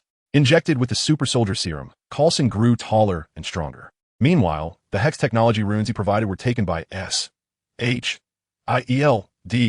for research, intended to develop mightier weapons to counter future invasions. However, in contrast, the Everkind banner seemed less fortunate. Hesitating, he failed to relocate in time and encountered the special forces dispatched by General Ross, narrowly escaping after a fierce battle at a beverage factory. The business card Coulson had given him was tragically destroyed in the chaos. After the conflict, Banner pondered for a moment and resolved to seek out his girlfriend in the United States, just as he spotted an abandoned cabin in the wilderness. Intending to take shelter from the rain, a familiar cold voice echoed in his ear. Dimensional live stream system activated. Current theme: Marvel. Loki Odinson has joined the live stream. Tony Stark has joined the live stream. Stephen Strange has joined the live stream. Peter Parker has joined the live stream. The second live Q&A will commence in 5 minutes. The current broadcast features content in the following sequence: Thor, The Amazing Spider-Man, and Doctor Strange. After the live stream concludes, members possessing broadcast points may request to view their past and future. Wishing everyone success in their quizzes. We shall now commence inviting special guests to join the live chat group. Bruce Banner has entered the live chat group. Reed Richards has entered the live chat group. Wanda Maximoff has entered the live chat group. Master Mordo has entered the live chat group. Nick Fury has entered the live chat group. Phil Coulson has entered the live chat group. Thor Odinson has entered the live chat group. Oh, it's my turn to join. This is truly exhilarating. Ever since I encountered this live streaming system a week ago and learned that the second broadcast would occur a week later, everyone has postponed their tasks and begun eagerly awaiting the live stream in their private spaces. As noon approached, the familiar voice resonated in their ears. Observing the young man beside him clad in a beige jacket, Tony waved his hand in exasperation. "Calm down, kid. There's no need for such excitement." Watching the enthusiastic youth, Tony was reminded of his own insatiable thirst for knowledge at that age, especially considering this child hailed from an alternate universe. Thus, he developed a certain fondness for Peter Parker, and with a casual wave of his hand, he boisterously declared, "Don't worry, when I develop that portable armor next time, I'll bring you a set." "Really? What a pity, my stocks are about to soar, and there won't be any meat left for you then." Chapter 37. The Shock from Kamar Taj. Who is Doctor Strange? At Kamar Taj, the supreme sorceress, Ancient One, was engaged in discussion with Master Mordo and Caecilius. She sensed that dimensional demons might soon approach Earth. However, just as she was communicating with Master Mordo about the defensive capabilities of the 3 major sanctums worldwide, a transparent screen suddenly unfolded before them. The sudden appearance of the screen startled Master Mordo and the others, who immediately assumed defensive postures, conjuring magical circles in their hands, ready to engage in battle. Yet, the successive sounds from the system utterly astonished them. The multiverse? Broadcasting the future? Supreme Sorceress, what is this? Mordo turned to Ancient One, disbelief etched on his face. Is this real? Caecilius, though silent, narrowed his eyes, gazing at Ancient One. Ancient One shook her head, deftly waving her hand, causing the surrounding environment to twist and overlap, spinning rapidly like a transparent kaleidoscope. Upon entering the mirror dimension, Ancient One formed hand seals, and the eye of Agamotto at her chest unfurled. After a prolonged moment of meditation, she shook her head in confusion. Incredible. The future I once glimpsed through the eye of Agamotto is now chaotic, with only a few singularities remaining on the original timeline. As the sorcerers of Kamar Taj remained steeped in suspicion, Thor, having entered the chat channel, began to lament vociferously. In a modest room of a small town in New Mexico, With a towel draped over his shoulder and a frying pan in hand, Thor vented his frustrations to the screen. Behind him, Dr. Eric Selvig, with a dazed expression, removed his glasses and rubbed his eyes in disbelief. Beside him, Jane and Darcy, holding files and a computer, gaped in astonishment. Is this a holographic projection? When did you install this in the room? Oh, is that not the esteemed god of thunder? It has been ages. You've grown rather disheveled. The mere mortals, like ants, repeatedly challenged the majesty of the divine.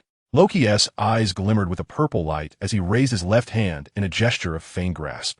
Accompanied by a brief flicker of purple luminescence, Tony Stark found himself seemingly ensnared, his body gradually lifting off the ground. Warning, warning, combat is prohibited within the system space.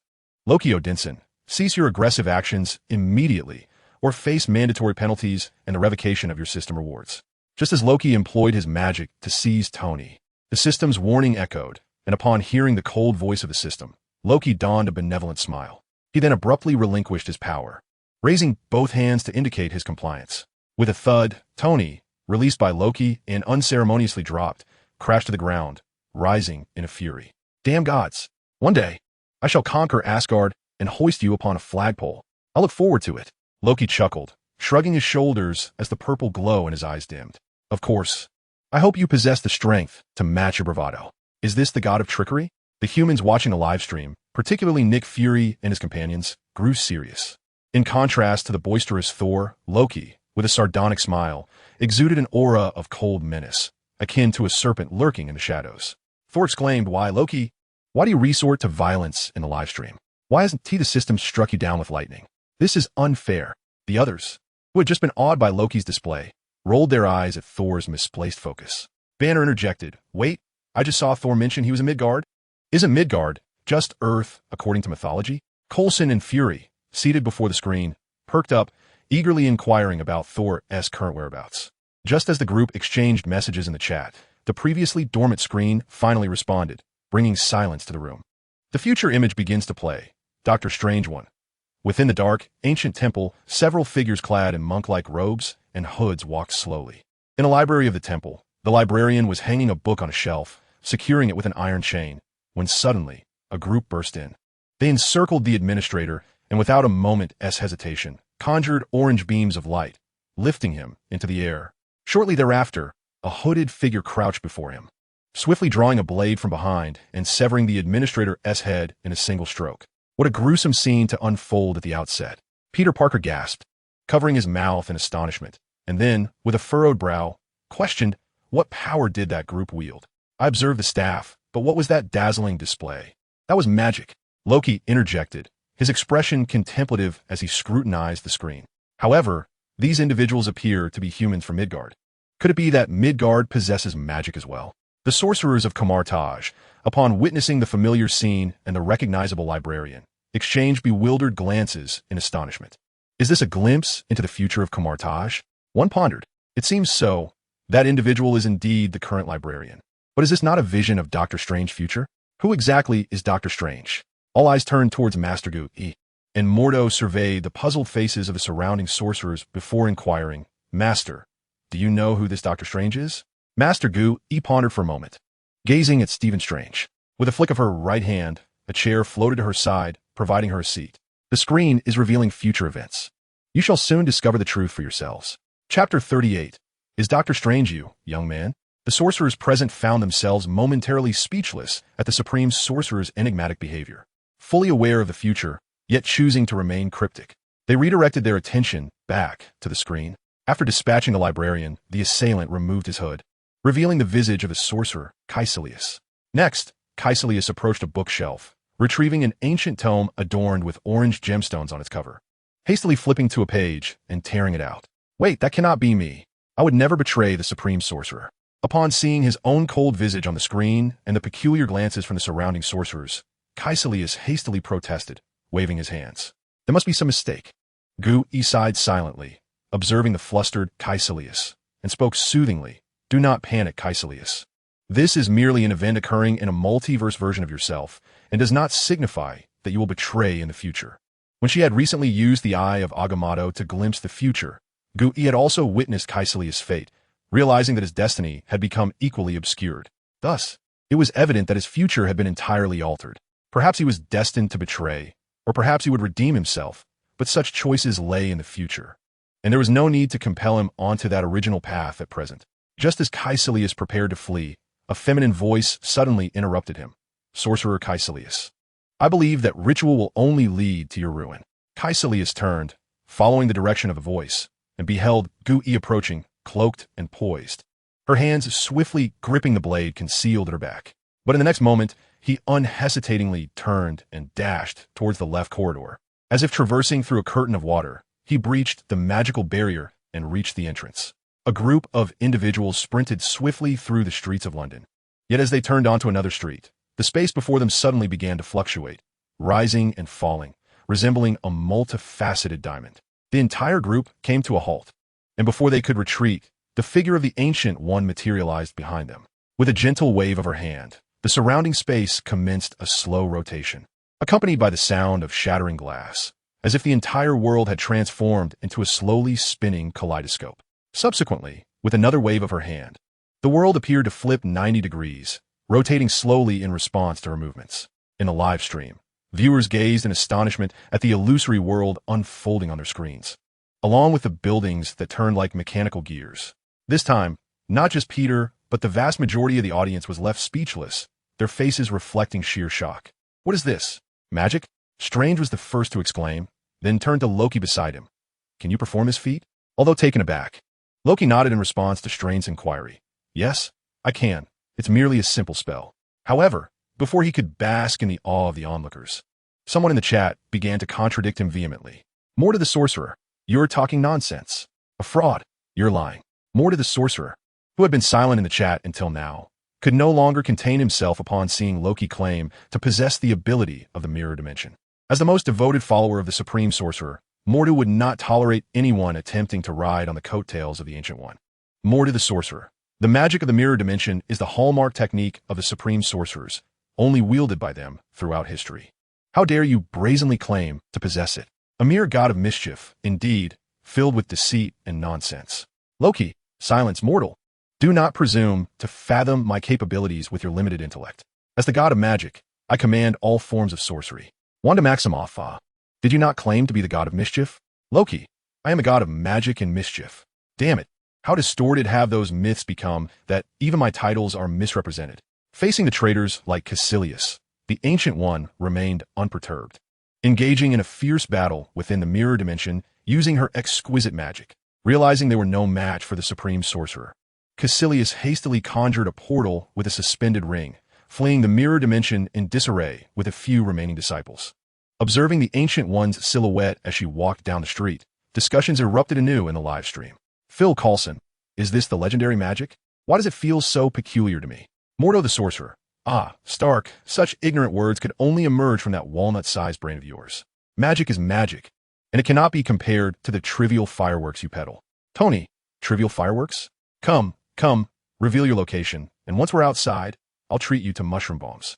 As Tony and Mordo exchanged barbs, the previously silent Bruce Banner unexpectedly interjected.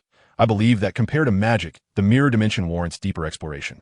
Its manifestation appears to be a replica of a material plane, yet exists independently in a dimensional space where the direction of gravity and the scale of space are entirely at the mercy of the conjurer. Remarkably, even amidst fierce battles within, the people on the streets outside remain utterly oblivious. It is truly marvelous. Banner settled into a chair within the small room, gazing at the screen before him, and suddenly entertained the notion of venturing to Kamartaj. After all, General Ross was relentlessly searching for him. So why not seek refuge in the sanctum of Kamartaj and delve into the mysteries of arcane magic? Nick Fury, I am curious about one thing. Aside from exiting through that golden circular portal, are there any other means of leaving the mirror dimension? Mordo the Sorcerer, none, unless the Sorcerer Supreme dismantles the mirror dimension. Otherwise, one can only depart via teleportation magic. Nick nodded in acknowledgement, jotting down notes in a small notebook. Once the live stream concluded, their responsibilities at SHILD would intensify as it became evident that such formidable sorcerers were lurking on Earth. He would instruct Coulson to seek an opportunity for contact. The footage continued to play. It turned out that while he was performing surgery, he was also leisurely engaging in a music guessing game with a colleague nearby. At that moment, a female doctor anxiously approached the operating room door, peering inside. Upon seeing her figure, the nearby female doctor said to the lead surgeon, "You go ahead, Stephen. I can handle the rest." "Stephen? Doctor? In the live stream?" Tony immediately turned to the equally stunned Strange. "Wait, is that you? Dr. Strange, is that you, kid?" Chapter 39, a memorable scene, a hand to the soul Dr. Strange. "Is it me?" Stephen Strange was even more astonished than Tony, but he quickly regained his composure. "So, does this mean that my future self has also become a superhero?" In the hospital corridor, the female doctor, Christine, handed Strange a tablet, revealing a patient with a gunshot wound in need of urgent assistance. The two hurried to the emergency room, and following Strange's deft surgical intervention, the patient successfully emerged from danger. "I'm scheduled to speak at the Neurology Association's gala tonight. Will you accompany me?" Looking at Christine, Strange extended his invitation. However, Christine gently declined. "Another date proposal disguised as a speech? You truly are quite the romantic." With that, Christine shook her head and added, "Stephen, the world revolves around you." Although not explicitly stated, the palpable tension between the two is unmistakable. "Wait a moment. Does that mean I've broken up with Christine?" Observing the excruciatingly awkward conversation between them on the screen, Stephen Strange exclaimed in astonishment. "How could this be? Someone always claims I am arrogant." Tony, with an odd smile adorning his face, glanced at Strange and remarked, "But it seems you exhibit the same traits. With your disposition, what girl would tolerate you?" Peter Parker, witnessing the exchange, offered words of consolation. "Don't worry, Mr. Strange. Miss Christine hasn't entirely rejected you. You still work at the same hospital, and she even sought your assistance, which indicates that you parted amicably." Tony, baring his teeth, interrupted Peter, delivering another blow to Strange's heart. "You can leave." Meanwhile, within the confines of Camartage, observing Strange on the screen, Master Mordo turned to face the Ancient One, who, with her fan partially open and a Mona Lisa-like smile, seemed to have an epiphany. That night, the impeccably dressed Stephen Strange sped along the mountain roads in a luxurious sports car. However, while conversing with his assistant, a vehicle suddenly collided with his, propelling his car into a tree and sending it spiraling down the mountainside. After being rescued by Christine and others, Stephen eventually regained consciousness. Tragically, his hands were rendered utterly useless, incapable of holding anything. Following this incident, Stephen's demeanor underwent a profound transformation. He relentlessly sold off his assets in pursuit of a remedy for his hands, only to return empty-handed each time. Just as despair began to envelop him, he stumbled upon a patient from years prior. Despite a severed spine that rendered him unable to walk, when Stephen located the individual named Pangborn, he was incredulous to witness him actively playing basketball on the court. Stephen approached him and learned of a place called Camartage. Using the last of his resources, he purchased a plane ticket to Nepal, but instead of finding Camartage, he encountered a gang of thugs eyeing his watch. As the hood was removed, Master Mordo's face was revealed. After assessing the disheveled Stephen, Mordo led him to Camartage. Through Mordo's introduction, Stephen finally met the bald sorceress, the Ancient One, standing within the grand hall of Camartage. Unable to contain his curiosity any longer, Stephen inquired, "Did you once heal a paralyzed patient named Pangborn?" The Ancient One poured herself a cup of tea, responding without looking up, "You could say that. You helped him walk." This time, the Ancient One did not confirm, but instead spoke cryptically about the body's self-healing rather than healing. However, to Stephen, whose mind was steeped in materialism, this was misconstrued as some advanced technology. "Are you suggesting cellular regeneration? That is indeed a cutting-edge medical technology. Thus, you must conduct your research here, as there is no oversight from a medical association. May I audaciously inquire as to the progress you have made in this area?" Listening to the words of Stephen Strange on the screen, all the viewers in the live broadcast could not help but roll their eyes. Wanda Maximoff remarked, "Mr. Strange, are you truly a medical doctor? Why do I feel you are even more foolish than my brother?" Loki sneered, casting a disdainful glance at Strange. To stand before a master of magic and yet discuss human technology is akin to being in a treasure trove without awareness. Tony patted Strange on the shoulder, expressing his regret. "Indeed, not only are you arrogant, but you also lack the ability to read the room." Faced with the derision of the crowd, even the proud, Strange fell silent for a moment, a sense of foreboding stirring within him. It was now evident that the fact that that individual, Pangborn, could stand had nothing to do with scientific treatment. It must be attributed to magic. Thus, could he himself be healed? If the Ancient One were to declare it impossible, would his last flicker of hope be extinguished? It was crucial to note that the version of himself in this projection was already at the most desperate juncture. If his hands could not heal him, would he inadvertently offend this supreme sorcerer with his words? As anticipated, When confronted with strange inquiries, the Ancient One no longer offered him platitudes, but spoke candidly. Mr. Strange, I possess no new technologies, but I know how to teach you to heal the body through the soul. Heal the body through the soul? Stephen's smile gradually faded as he gazed at the MRI images presented by the Ancient One and the smile upon her face. He despaired, exclaiming, I have seen this in a gift shop before. I spent my entire fortune on a one-way ticket to this place. And now you tell me that faith will heal my ailment? The Ancient One regarded the crumbling Stephen with a gentle smile, gradually explaining, To you, the world resembles a glimpse through a narrow tube. You have devoted your life to widening this tube in hopes of seeing and understanding more. Now, when the opportunity arises to expand this aperture beyond your imagination, you choose to reject it. I refuse because I do not believe in the myths of organ chakras, nor do I accept the existence of energy or the power of faith. There is no such thing as a soul. Humanity is material, and we are but insignificant specks of dust in the vast universe. Strange seemed utterly shattered, moving closer to the Ancient One, roaring incessantly. In his escalating fervor, he ultimately grasped the collar of the Ancient One's robe. I must apologize to you. Tony suddenly interjected, inexplicably, while giving Strange a thumbs up. I completely underestimated you. I always thought you were merely arrogant like myself, but it appears you are a true warrior of materialism. Loki, however, slowly shook his head. You think too highly of him. Mortal, he is merely foolish. Master Mordo chuckled. Materialism? Stark, just wait and see. Soon he will be on his knees, pleading for the Master to take him as a disciple. Reed Richards remarked, I can't really blame him. After all, magic is utterly astonishing for someone raised with a materialistic worldview. Even now, I find it hard to believe that this dimensional live-streaming system is not a mere figment of my imagination. Wanda retorted, Your capacity to embrace new concepts is truly abysmal. Reed, bewildered, responded. At that moment, the Ancient One, seizing Strange by the collar, coldly twisted his arm and then delivered a powerful strike to his chest. Bang! What appeared to be a gentle blow devoid of any malice, nonetheless forcefully expelled Strange's soul from his body, causing it to float behind him. Chapter 40. The Hair-Raising Ancient One. Everything unfolded in slow motion. When time resumed its normal pace, Stephen Strange gazed in astonishment at his ethereal hands and the corporeal form being supported by Mordo before him. What'd you just do to me? Strange incredulously questioned the Ancient One, surveying his surroundings. The Ancient One replied with a calm demeanor, I merely dislodged your soul from your body.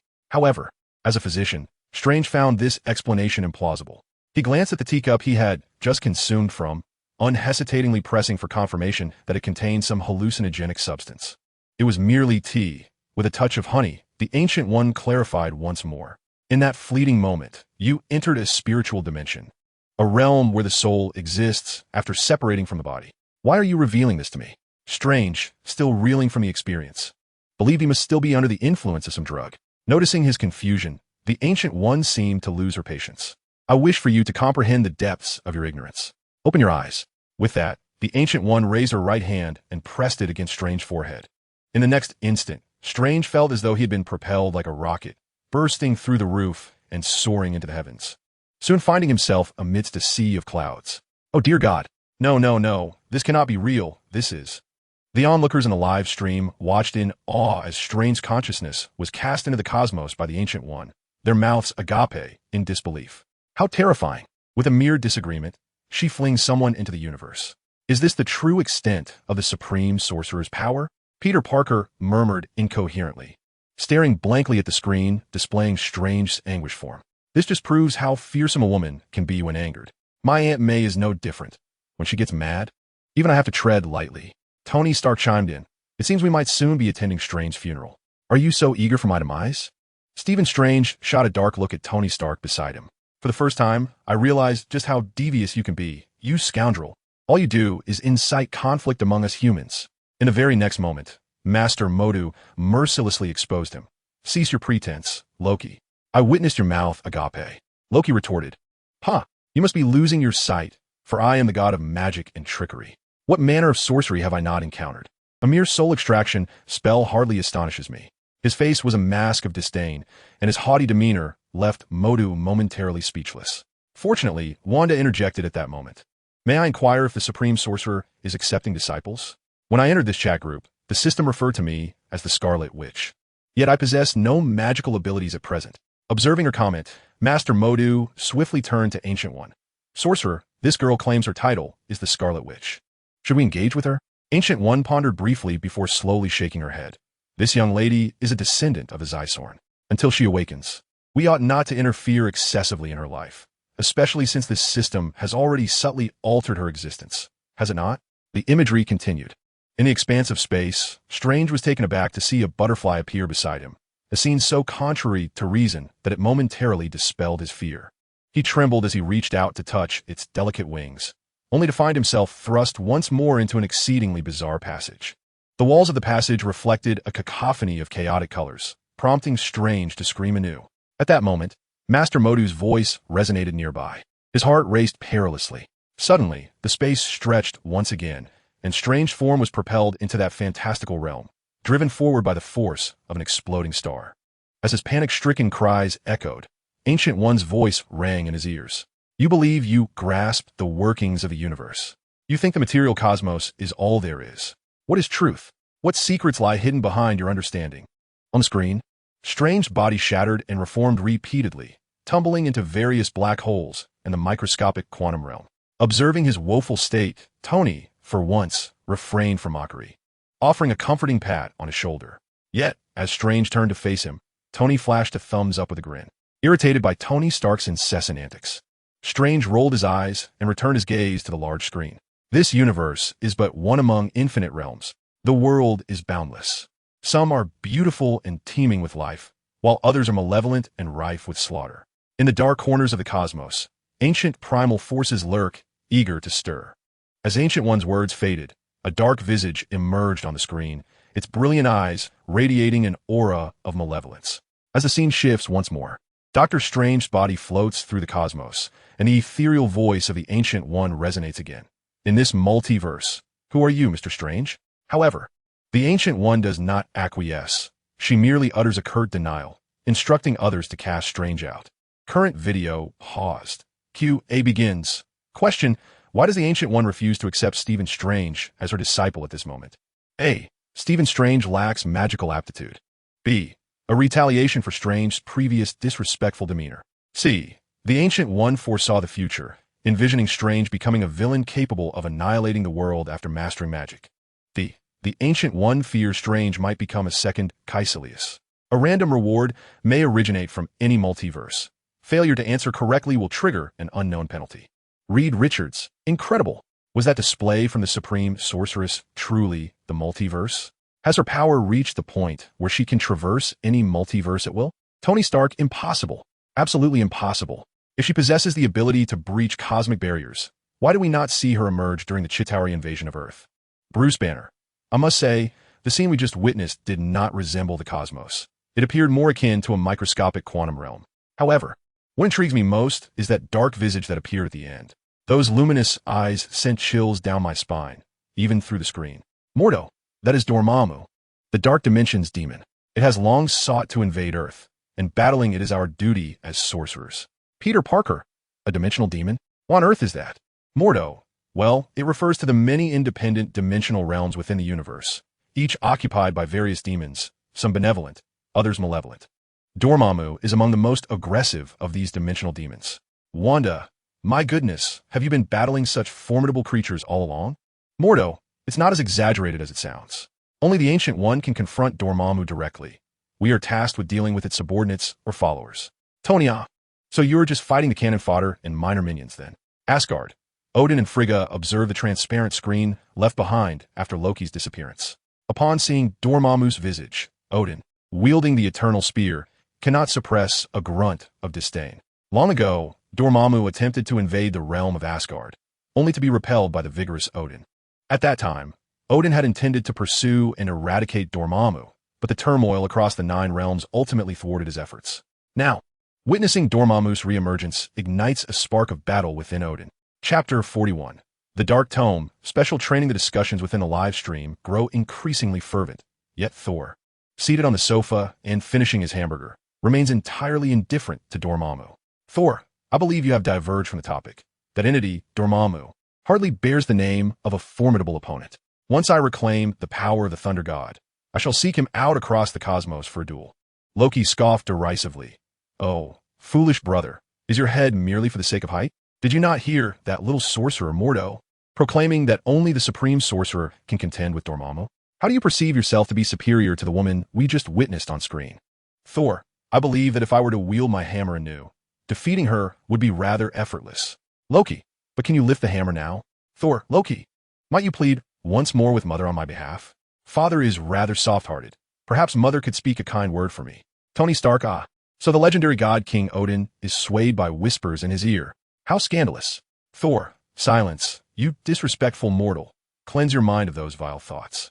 Sorcerer Mordo, wait a moment. Loki, kindly elucidate what you mean by little sorcerer? Loki, as the god of magic. What is improper about referring to you as a little sorcerer? Mordo, do not depart when the live stream concludes. Come forth for a duel. Odin, observing the barrage of comments on the screen, turned to Frigga with a grave expression, stating, I feel Thor's exile period is still rather brief. Perhaps we should extend it by a few decades? Peter, noticing the increasingly off-topic chatter in the chat channel, could no longer refrain from interjecting. All right, everyone. Should we not consider the questions at hand? I just saw the text on the screen flashing. Could it be a reminder for us to answer promptly? Reclining leisurely on the sofa, Thor, having just devoured another tart, was the first to respond. This question is exceedingly simple. If I were the supreme sorcerer, that Strange, just now, would certainly not be admitted due to his disrespect. Thus, I choose B. Random punishment awarded, struck by lightning. What? I am the god of thunder. You dare to strike me with lightning? Thor howled in protest, but the very next moment, a spherical bolt of lightning materialized in the not-so-empty room, delivering 9 powerful strikes that sent him crashing to the ground. Once the tempest subsided, the trio of Shavik, who had taken cover, hurried over to find Thor unconscious on the ground, his form enveloped in smoke. The image of Thor's punishment was projected on the screen, eliciting gleeful chuckles from the audience in the live stream. Tony, how many times has this been now? The thunder god struck by lightning. I can't help but laugh every time I recall it. Sorcerer Mordo, he brought this upon himself. Master Ancient One embodies compassion for all. How could he simply shun Thor due to Strange's indiscretion? Tony, so why do you think the Ancient One currently refuses him? Is it due to a lack of magical aptitude? Sorcerer Mordo, that cannot be. If Strange lacked magical talent, I would never have brought him to Kamartaj. Loki, could it be the third option then? That Strange transformed into a great sorcerer after learning magic? Loki turned to scrutinize Stephen Strange, whose peculiar gaze elicited a sense of unease within him. What does that strange look imply? A dark sorcerer?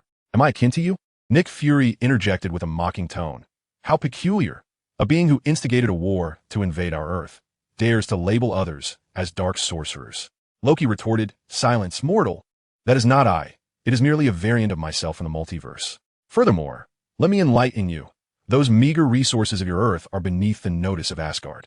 Moreover, I should inform you that the 9 realms are now under my dominion. Loki brandished the eternal spear, his signature wicked smile gracing his visage. What does this signify? Upon hearing his proclamation, all those watching the live stream were struck with astonishment. Even the Ancient One paused her fan's rhythmic motion, narrowing her eyes slightly. Could it be that Odin, the All-Father, has bestowed the throne upon this frost giant? As the silence enveloped the crowd, Wanda made her choice.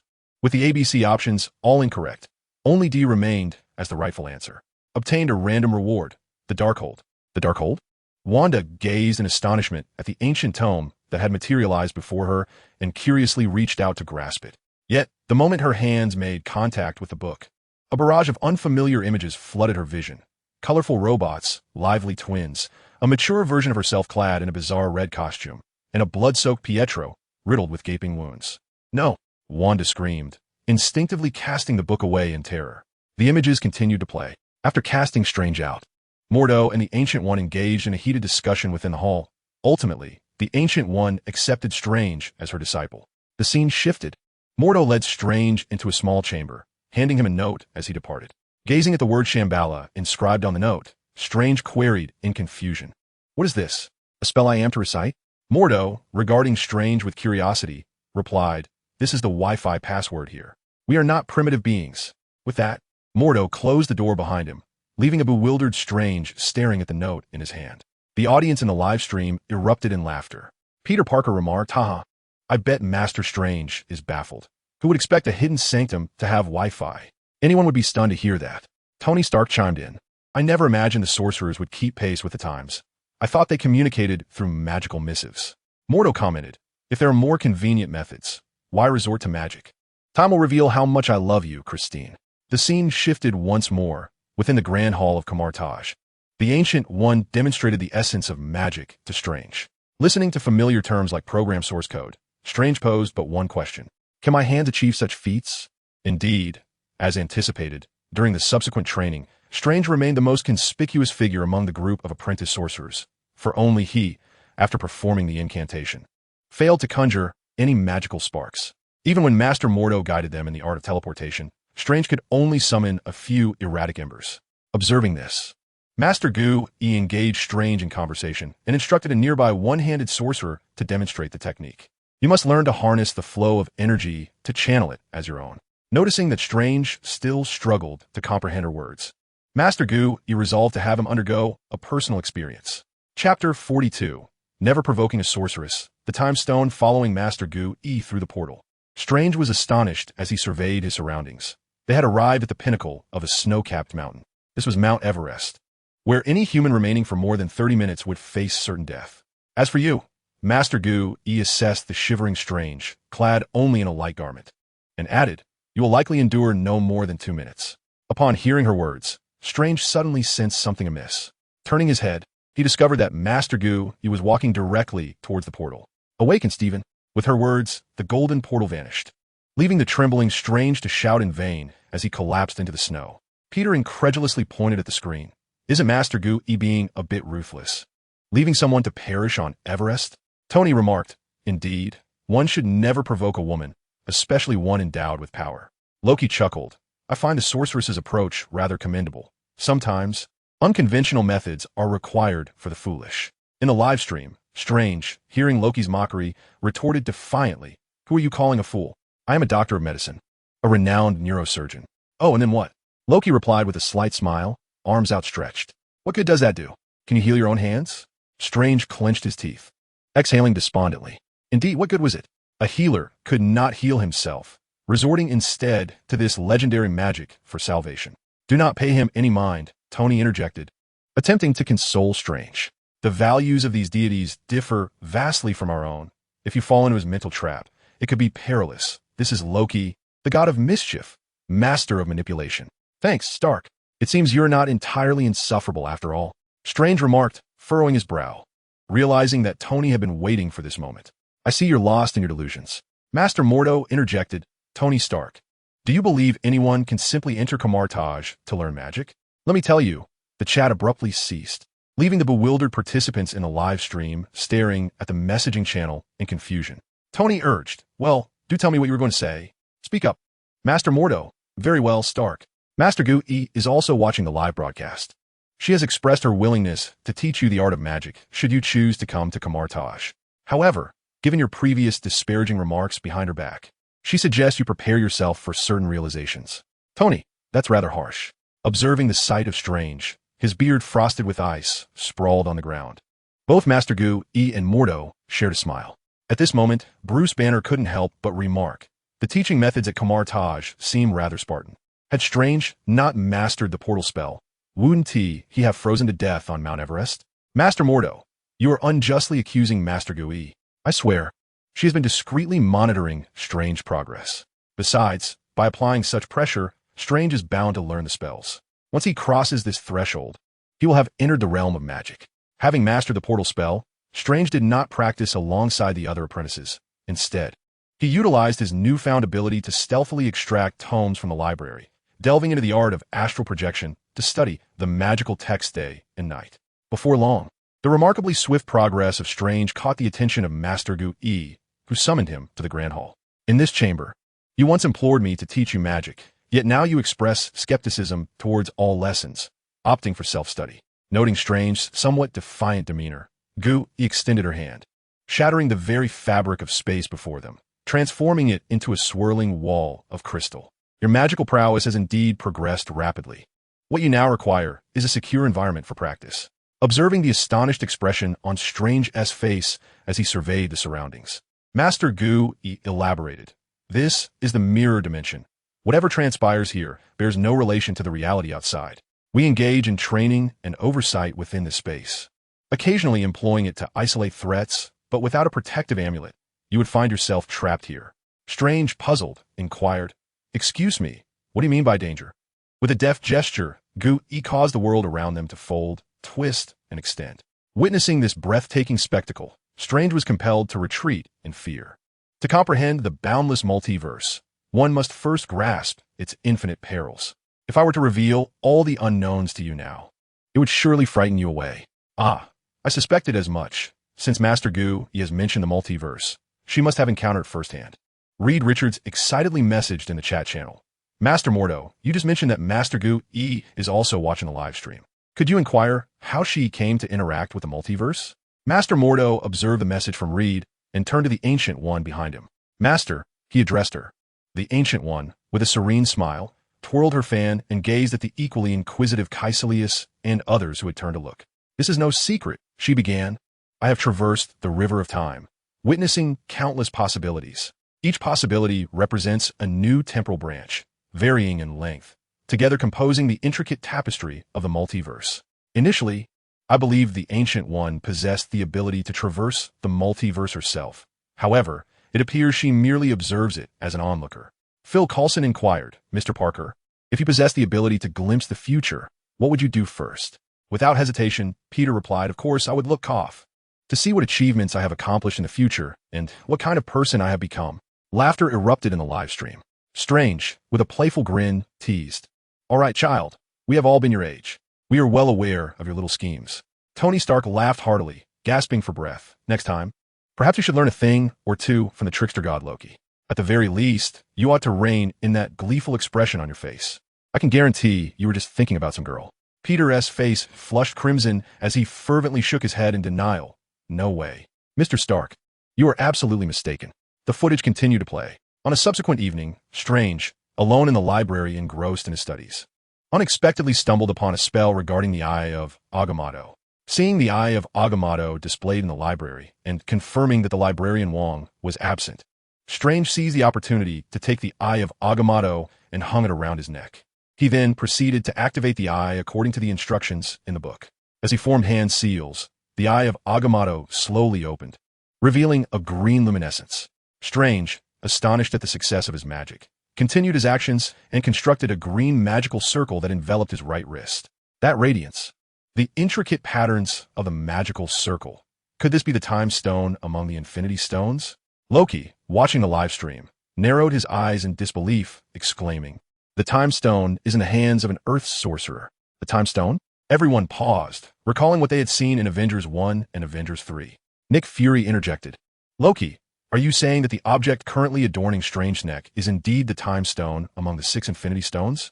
Bruce Banner added, "I remember Thanos issuing commands to his subordinates after killing Thor and Loki, mentioning that 2 stones remained on Earth, so it referred to the time stone." Thor interjected, "Hey, Banner, I'm not dead yet. How can you curse me?" Master Mordo replied, "I just asked the Ancient One, but I regret to inform you that, for now, there is no way to defeat Thanos."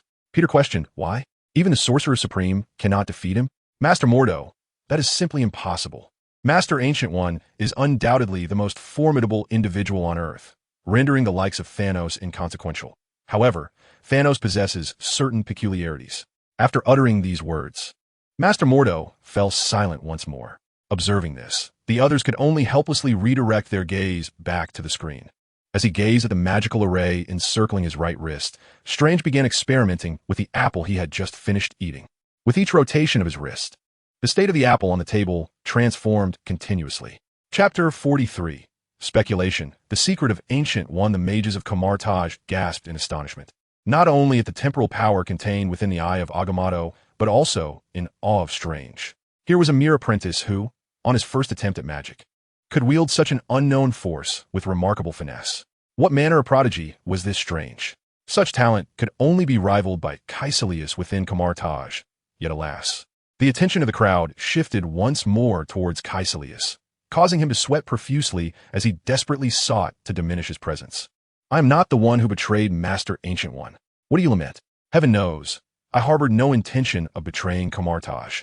Why do you incessantly cast your gaze upon me?" Among those present, only Master Ancient One maintained an unchanged expression, merely nodding subtly. Truly, the one destined to succeed her as the Sorcerer Supreme possesses an extraordinary gift. Meanwhile, in the live stream, Strange was astonished, his mouth agape at the wondrous spectacle. Is magic truly so enchanting? Could it really reverse the flow of time? And could it be that my magical aptitude is indeed so prodigious that I could effortlessly cast spells? I wonder, if Strange were to use magic on his own hand to reverse time, would it heal his injury? Indeed, with the Time Stone, he could entirely restore his hand to its former state. Peter Parker, guys, I have a bold idea. If Master Strange were to wield the Time Stone and confront Thanos, with a mere twist of his hand, wouldn't he be able to transform Thanos back into an infant? Master Mordo, I must say, your notion is not bold, but rather naive. With Strange's current magical ability, even with the Time Stone, he would be utterly powerless against Thanos. He would likely be torn apart before he could even approach. Reed Richards interjected. Your words only pique my curiosity further. What exactly makes Thanos so special that Master Ancient One refrains from personally dealing with him? Master Mordo, noticing the faint smile gracing Ancient One's face, surmised that she had no intention of clarifying, and thus remarked in the chat channel, perhaps there are certain matters that the Master prefers to keep from us. The imagery continued. Upon witnessing his recent creation, Strange's eyes brightened. He placed the Book of Cagliostro upon the table, and as the time magic array spun, the pages that had been torn away astonishingly reappeared out of thin air. Gazing at the content of the newly materialized pages, an expression of astonishment spread across Strange's face. As Dr. Strange perused the pages with an expression of astonishment, he was suddenly confronted by a myriad of prism-like mirror spaces, each adorned with cracks that reflected chaotic images within. Cease this. Master Mordo and the Administrator Wong appeared at this moment, their authoritative voices interrupting Strange's incantation, chastising him sternly. The manipulation of time can create temporal branches. Once an unstable dimensional space is opened, spatial paradoxes and time loops ensue. Do you wish to be ensnared in an endless cycle of repetition, unable to escape for eternity? Thus, the fragmented images that had just manifested within those mirror spaces represented potential timelines, did they not? Tony Stark pondered thoughtfully, gesturing toward Strange. Master Gu, he remarked that divergent timelines compose the multiverse. When you employ time magic to manipulate the apple, the real world did not exhibit such a reaction.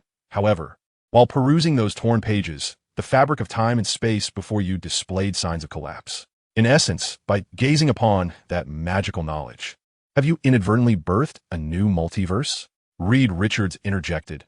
I harbor an unsettling premonition. Within those images, I discern several iterations of Strange, each displaying distinct expressions. Is it possible that one of those Strange has indeed turned to villainy? Bruce Banner concurred. It is not out of the realm of possibility. The human heart is inherently inscrutable. Moreover, the multiverse itself signifies variance and divergence, making it inevitable that one of those Strange might succumb to the allure of eternal life, leading him astray. What? Strange gazed at the skepticism of his companions, exasperatedly raising his hands. Do you truly not trust me? Do I strike you as a villain? Loki retorted, Oh, proud and arrogant doctor, why do you harbor the delusion that you are a paragon of virtue? Speak candidly, considering your demeanor during that surgery. Do you truly believe you were a competent physician? Peter Parker chimed in. Shall I speak the truth? Very well. If my loved one were on the operating table and the doctor exhibited such conduct, I would certainly call the authorities. Strange, taken aback by their accusations, wore an expression of unrepentant bewilderment as Wong and Master Mordo solemnly reminded him of the responsibilities of sorcerer. Sorcerers are tasked with safeguarding Earth from the incursions of dimensional demons. To fulfill this duty, they have constructed 3 sanctuaries upon Earth, the Sanctum Sanctorum in New York, the Sanctum in London, and the Sanctum in Hong Kong. At this revelation, a one-eyed director seated before a screen suddenly became enlightened, hastily jotting down the information, eager to explore opportunities to engage with these enigmatic sorcerers, beginning with the New York Sanctum. Simultaneously, Strange inquired about Dormammu. After a brief moment of hesitation, Wong divulged the true nature of Dormammu to Strange. So, the pages stolen by Caecilius, Wong nodded, contain the rites for summoning Dormammu and siphoning power from the dark dimension. Caecilius has allied himself with Dormammu inside the Grand Hall of Camartage. As the words of the message spoken by the king echoed on the screen, astonishment enveloped everyone present. Even a sorcerer summoned a magical array, his serious gaze fixed upon the perspiring figure of Caecilius. Misunderstanding, esteemed sorcerers. I harbor no intentions of aligning myself with Dormammu. Master Wong, please believe me. Caecilius hurriedly turned to Master Wong, prostrating himself in earnest supplication, repeatedly assuring his innocence. Observing the flustered Caecilius, Master Wong gently waved his fan, dispelling the spells cast by the other sorcerers. "Fear not, my esteemed colleagues. Caecilius is my favored disciple, and I have always kept a vigilant watch over his future. At the very least, when I glimpsed into his future just now, I saw no sign of betrayal. Moreover, I must emphasize that the imagery presented is merely a reflection of events occurring across the multiverse. Please refrain from conflating it with our own reality." The sorcerers exchanged uncertain glances. Though reluctant, they acquiesced to Master Wong's command. "Thank you, Master." Caecilius exhaled a sigh of relief, turning his gaze back to the screen, inwardly wishing for this wretched live stream to conclude swiftly and cease its torment. However, fate had other plans. The scene shifted, accompanied by the somber tolling of bells, as the expressions of the Administrator King and Master Mordo shifted. Master King exclaimed, "London." In the next instant, the gates leading to the London sanctum swung open, and a sorcerer rushed in a panic. Yet, just as he burst through the portal, a tremendous force thrust him back, leaving him sprawled on the ground, silenced, with a transparent blade protruding from his back. Strange quickly directed his gaze towards the passage of the London sanctum, where he beheld a middle-aged man standing across from him, and Master Mordo's cry revealed his identity. Caecilius. In the very next moment, Caecilius forcefully swung his hand downward, unleashing a magical projectile that he had conjured, which crashed to the ground, igniting a monumental explosion. Boom! The shockwave sent Strange hurtling away, propelling him into another passage and transporting him to a new sanctum. When he groggily emerged outside, he was astonished to discover he had arrived in New York. However, before he could locate any other individuals within the sanctum, Caecilius, accompanied by his subordinates, pursued him relentlessly. Amidst the chaotic skirmish, Strange temporarily repelled several of Caecilius' disciples and earned the favor of the Cloak of Levitation. Under the cloak's guidance, Strange finally managed to restrain Caecilius using the implements affixed to the wall. Yet, in his frenzied state, Caecilius remained adamant that he was in the right, insisting that only by yielding to Dormammu could humanity, and he himself, achieve immortality. He even revealed to Strange that the Supreme Sorcerer Wong had secretly extended his longevity by siphoning power from the Dark Dimension. As Strange listened to his discourse, he found himself momentarily disoriented. Just then, one of Caecilius' subordinates launched a surprise attack, thrusting an air blade deep into his chest. This cannot be," Master Mordo exclaimed, his eyes wide with disbelief. "The Ancient One has long been in conflict with Dormammu, having repelled him on several occasions. As the Guardian of Earth, how could she possibly draw power from the Dark Dimension? It is you scoundrel, who speaks with such glibness, slandering the Supreme Sorcerer." Mordo suddenly turned to the bewildered Caecilius, golden sparks shimmering from the staff in his hand, and struck directly at Caecilius. He could not tolerate the tarnishing of the reputation of the Ancient One, who had sheltered him and taught him the ways of magic. Nor could he believe that she had betrayed all sorcerers to serve the Lord of the Dark Dimension. "Enough, Mordo!" The Ancient One closed her eyes and waved her fan again, saving Caecilius. "What he says is not entirely incorrect." "What?" This time, the other sorcerers present were equally astounded, gazing incredulously at the Ancient One. Chapter 44. The Death of the Ancient One? The revered Supreme Sorcerer was secretly drawing power from the Dark Dimension. This revelation shocked not only the sorcerers of Camartage, but also startled those watching the live stream. Peter Parker, so, is this what the comics mean when they say that to defeat a demon, one must first acquire the demon's power? Tony, what kind of stories are you guys selling in those comics? They sound so juvenile. Bruce Banner. No, I actually find this quite realistic. According to the King's description, Dormammu's power should far exceed that of the Ancient One. Yet, she has been able to withstand his invasions repeatedly, which is inherently abnormal. However, if the Ancient One is using Dormammu's power to repel him, then that seems quite reasonable. Reed Richards, if this continues, I foresee two potential paths for the relationship between the Ancient One and Dormammu. 1. A confrontation arising from powers of the same origin, or 2. The Ancient One driving Dormammu away and becoming the new Lord of the Dark Dimension. Wanda. But the Supreme Sorcerer possesses her own power. Why would she choose to absorb such malevolent energy? With her abilities, extending her life should be quite easy. Loki furrowed his brow. Evil power? Oh, how naive you are. Little girl. After a pause, Loki continued. Power is inherently neither good nor evil. It is the actions of those who wield it that assign such labels. What dark power? Much of our technology and strength in Asgard derives from dark forces, yet we have not committed acts of malevolence over the years. My father continues to bring peace to the Nine Realms. Therefore, I see nothing wrong with the Supreme Sorcerer drawing upon dark power to prolong her life. Moreover, if she were to forsake this power, who among you would be able to stand against Dormammu once she is gone? A group of children, shielded and protected, dares to condemn the very warrior who safeguards them. How pitifully cowardly are the mortals of Midgard. Loki's scoff echoed through the live stream, resonating in the ears of all viewers, rendering them silent. Particularly, Mordo, who was tightly embraced by Kaecilius and continually urged to remain calm, fell in his silence as well. Indeed, the Ancient One's actions have led to this pivotal moment, driven by the desire to safeguard the Earth and ensure the safety of its inhabitants. As blood flowed ceaselessly from his chest, Strange trembled and utilized his hands to carve a portal, transporting himself to the hospital where he once practiced. There, he encountered his former lover, Christine, and self-diagnosed his injuries, requesting her to perform surgery on him. Concurrently, he projected his spirit and vanquished the assailant that pursued him.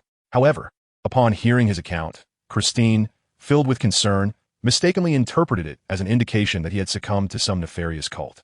The Ancient One and Master Mordo arrived at the Sanctum in New York, and upon discovering that Kaecilius could manipulate spatial dimensions beyond the mirror realm with ease, the Ancient One was taken aback. Nonetheless, given the circumstances, she declared Strange to be the new master of the New York Sanctum.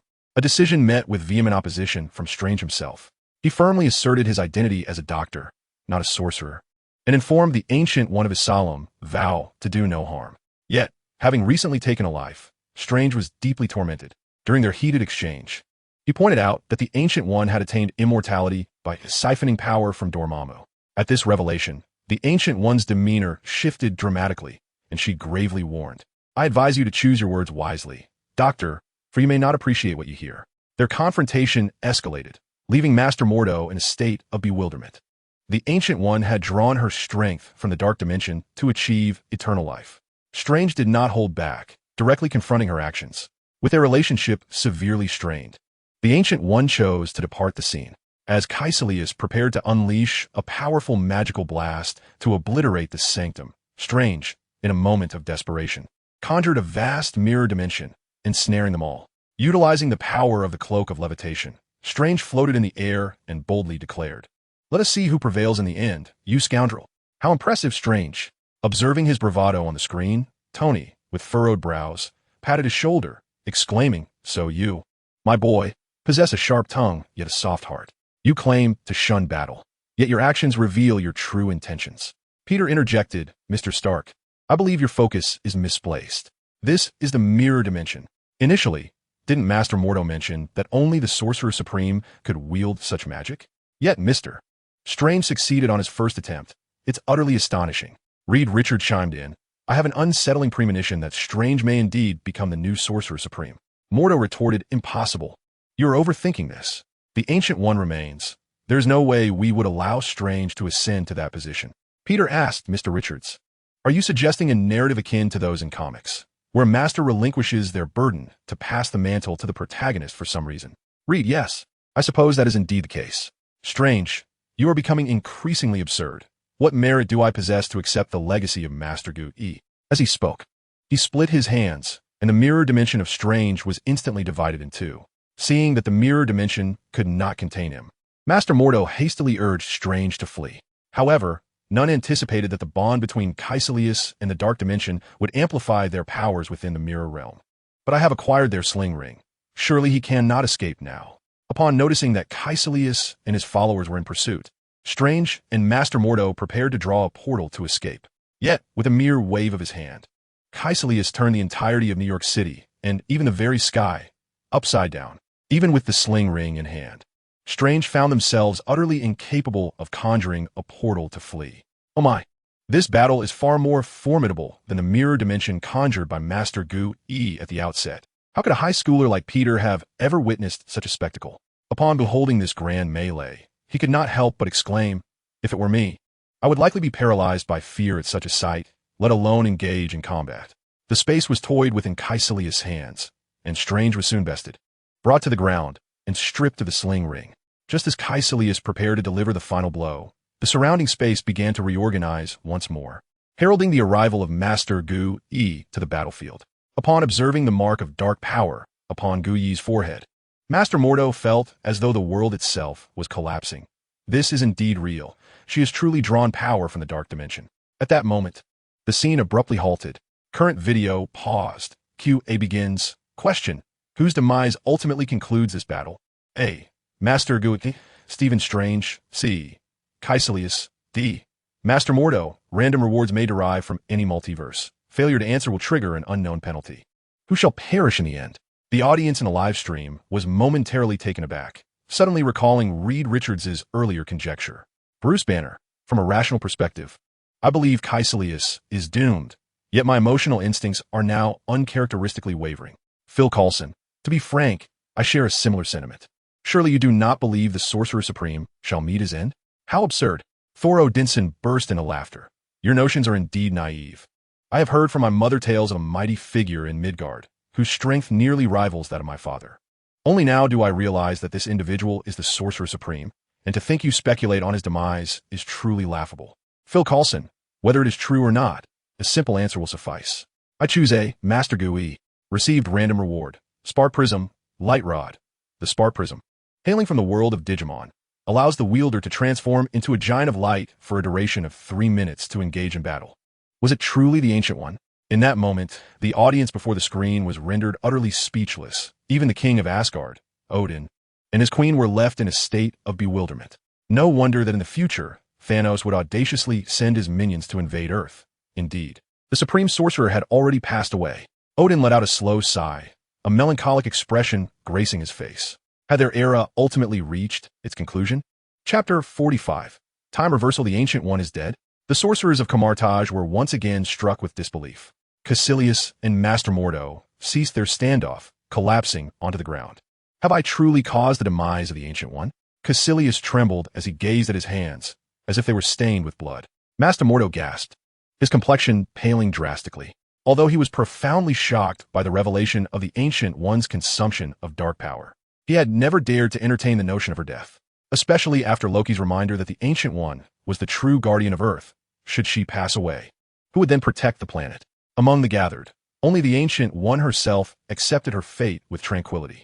To be candid, during her tenure as the Supreme Sorcerer, she had witnessed her future countless times, encountered numerous scenarios of her own demise, and understood the myriad reasons for her potential death.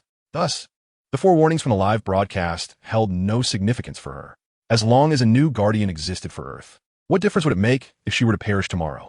The footage continued to play. The Ancient One, wielding a magical fan, engaged in combat with Caecilius and others. During the battle, Caecilius ruthlessly pierced his own disciple's body with a transparent airblade, using him as a conduit to strike the Ancient One from a distance. Seeing the Ancient One wounded by his own hand, Caecilius viciously kicked her, sending her through a portal. With a crash, the Ancient One, ejected from the portal, fell straight down from the heavens, shattering a large pane of glass as she descended like a ragged cloth, eliciting screams from the onlookers. The strongest protector of Earth had died, just like that. Nick Fury's eye widened in disbelief, almost as large as an egg, as he stared at the bloodied figure of the Ancient One on the screen, exclaiming in outrage, "What the hell is this absurd tale? What kind of wretched fate orchestrates such a demise?" As he cursed, Nick retrieved a beeper, pondering the casualness with which such a formidable being had perished. What of his old friend, who had been wandering the cosmos? After all these years, there had been no word. Could he have met with such a careless end as well? In the depths of the cosmos, Captain Marvel interjected, "Fury, is that any way to speak?" The Ancient One gently waved her fan, a smile reminiscent of the Mona Lisa gracing her lips as she regarded Master Mordo's serious expression, and slowly shook her head. "Master Mordo, every person must face death. It is merely a matter of timing. You need not fret about the proximity of my demise. For at least for now, it is not imminent." Strange and Master Mordo hastily transported the Ancient One to the hospital where Christine worked. As he gazed at the Ancient One lying on the operating table, Strange even donned a surgical gown himself. However, at the moment he grasped the scalpel, he discovered that his hand trembled uncontrollably. Reluctantly, he had to relinquish the opportunity to operate to his colleague. Her heartbeat was fading. There was no response. All cerebral activity had ceased. Listening to the anxious cries of the nurse nearby, Strange observed the medical instruments flickering like a faulty screen, and suddenly felt a spark of inspiration, promptly executing a soul projection. Indeed, upon transcending his physical form, he immediately beheld the departing spirit of the Ancient One. "Please, you cannot die," Strange implored, chasing her spirit until they reached the hospital window. "Time is relative," the Ancient One remarked. It was then that Strange astonishingly realized that at this very moment, time itself seemed to slow dramatically. The helicopter outside appeared to be suspended in mid-air, and even the lightning illuminating the horizon tore through the night sky at an agonizingly slow pace. "I have spent years peering into the future, but at this moment, I fear I may not endure." The Ancient One spoke slowly, her tone unwavering. "I have thwarted countless dreadful timelines, yet calamity perpetually follows, ultimately leading to this point of cessation. I have never truly seen your future, only glimpsed potential possibilities. You are inherently pure and kind, always standing out. Yet this is not a yearning for success, but rather a fear of failure." At this, Strange's expression suddenly hardened. He had not anticipated that the Ancient One had truly seen through him. "Your arrogance and fear have rendered you oblivious to the simplest yet most profound truth. The essence of life lies beyond oneself." A look of realization washed over Strange's face. As if for the first time, he comprehended the weight of responsibility that the Supreme Sorcerer had borne. Sacrifice and protection. The Ancient One also confessed that the power she drew from the Dark Dimension was not for immortality, but to attain greater strength to safeguard the Earth.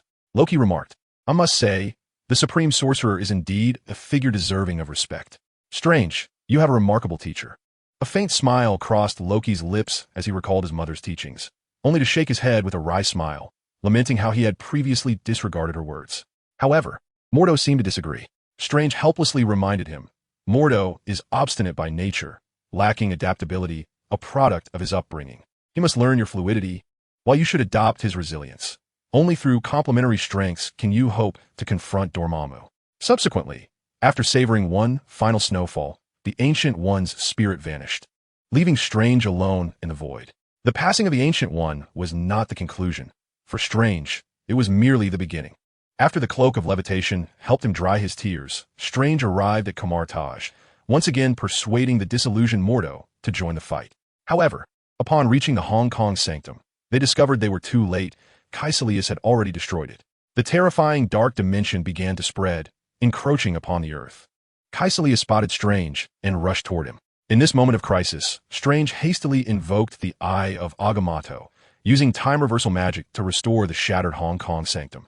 Not only that, but those who perished in the destruction were also resurrected through the time magic. Oh God, is this real?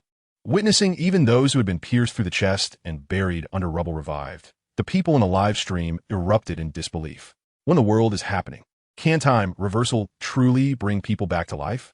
This completely contradicts the principles of temporal paradoxes. Tony Stark shook his head in despair, his face a mask of incredulity. Loki narrowed his eyes, observing the dissipated souls reassemble. This is certainly not something that can be accomplished by Strange alone, nor merely through time magic. This is undoubtedly the power of the Time Stone. It is terrifying. The power of the Time Stone is indeed intoxicating. Mordo retorted, "Loki, are you implying that you covet the Time Stone?" Loki replied, "You are overthinking it. The Time Stone holds no allure for me, but I'm indeed intrigued by its power." Just as the time reversal magic was taking effect, with the sanctum on the verge of restoration, Kaecilius reappeared, forcefully striking the ground. A surge of potent magic swept towards Strange like a tidal wave, knocking him to the ground. In that instant, the magical array on his wrist shattered. As the array crumbled, the sanctum's restoration halted, and it felt as though the world had been paused, completely frozen, leaving only the 6 sorcerers free to move. "You cannot triumph over what is destined to occur." Kaecilius scoffed, then gazed up at the slowly moving dark space with a look of rapture, exclaiming, "This is truly beautiful, a world beyond time, beyond death." The scene froze once more. Current video paused. Q&A begins. Question: how should Strange respond to the invasion of the dimensional demon Dormammu in order to repel him? A. Draw upon Dormammu's power and engage in a decisive battle. B. Utilize time magic to trap Dormammu in a perpetual time loop, ensuring he can never escape. C. Employ advanced magic to confront him directly and defeat him. D. Use time magic to incessantly torment Dormammu until he collapses completely. Random rewards may originate from any multiverse. Failing to answer will trigger an unknown penalty. Chapter 46. Dormammu driven mad by negotiation, how to repel him? The individuals within the live broadcast room murmured in disbelief. their gazes converging upon Strange mere moments later. Loki exclaimed, "You feeble mortal, have you truly repelled a formidable dark dimension deity?" Bruce Banner remarked, "It sounds utterly absurd, yet upon closer reflection, it seems somewhat plausible." Reed Richards interjected, "This is a quintessential tale of a novice saving the world, and the answer to this quandary is rather evident. Options A and C can be dismissed outright. While Strange has demonstrated remarkable magical aptitude, he would undoubtedly falter in a confrontation with a dimensional deity. As for options B and D, they appear to convey similar meanings. Yet upon deeper examination, the implications diverge significantly. The essence of option B implies that Strange utilizes time magic to eternally trap Dormammu, whereas option D suggests a complete annihilation of Dormammu, indicating a direct victory. However, given Strange's capabilities, option D seems rather implausible. Peter Parker inquired, "So, Mr. Richards, does that imply option B is the correct answer?" After a moment's hesitation, Reed continued, "Perhaps so, but one cannot entirely validate magic through scientific means. Thus I remain uncertain whether B is indeed the correct choice." Peter declared, "Then I shall take a chance. I choose B." Random penalty awarded. Upon the conclusion of this broadcast, he will be compelled to reveal a deep-seated secret before an audience of 1,000. What? Peter Parker felt as though the world had plunged into darkness, his eyes widening at the suspended screen. "System, what is this? How am I to continue living in this world?" Tony and Strange exchanged glances and comfortingly patted Peter on the shoulder. Tony reassured, "Hang in there, kid. Although this penalty may lead to social demise, it will pass." Strange added, "I hope you can endure, child, for if not, we may not see you in the next live stream."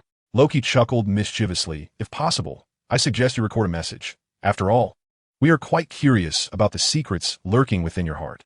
Peter gazed at the three chuckling figures surrounding him, feeling utterly bewildered. In the chat channel, Reed sent another message. "Since Peter has dismissed option B, does that mean the final answer is D? Did Strange truly cause Dormammu's collapse?" Awarded 200 live broadcast points, along with a random reward, Thunderfruit. Thunderfruit, hailing from the world of pirates, grants the consumer an electric constitution, rendering physical attacks ineffective. It allows for the release of high-voltage currents for offense, enables movement at lightning speed, and enhances the range of observation hockey with electrical waves. It possesses formidable destructive power while also providing healing capabilities through electricity. This sounds exceedingly powerful. Upon hearing the system's description, Reed Richards' eyes sparkled with excitement as he seized the fruit, nearly the size of his own head, and began to devour it eagerly. After he finally finished gnawing on the fruit, a sharp pain suddenly pierced his chest, and then a powerful bolt of lightning erupted from his body, spreading outward and, in no time, completely obliterating his laboratory. As the lightning dissipated and he surveyed the wreckage of his surroundings, Reed Richards felt no trace of despair. Instead, his heart burned with fervor. This system, this reward, indeed, this was not a mere dream. Last time, after the live broadcast concluded, Reed had taken a hard fall outside, losing consciousness for a day. At that moment, he had connected the system's so-called punishment with his fall, yet even then, he found it difficult to believe such coincidences could occur. The incessant answering of questions and formulating of analyses had merely been the instincts of a scientist. If only such questioning occurred more frequently. Reed's eyes sparkled with brilliance, blue arcs of electricity shooting forth, bouncing in the void before him. Perhaps it would be wise to first master the powers he currently possessed. The footage continued to play. Upon hearing Caecilius utter the phrase "beyond time," Strange's expression shifted dramatically as he turned and soared into the vast dark space behind him, plunging deep into its shadows. Countless planets and universes were consumed by dark forces, transforming into a myriad of interconnected orbs, drifting in the dark space, exuding an aura of primal desolation and death.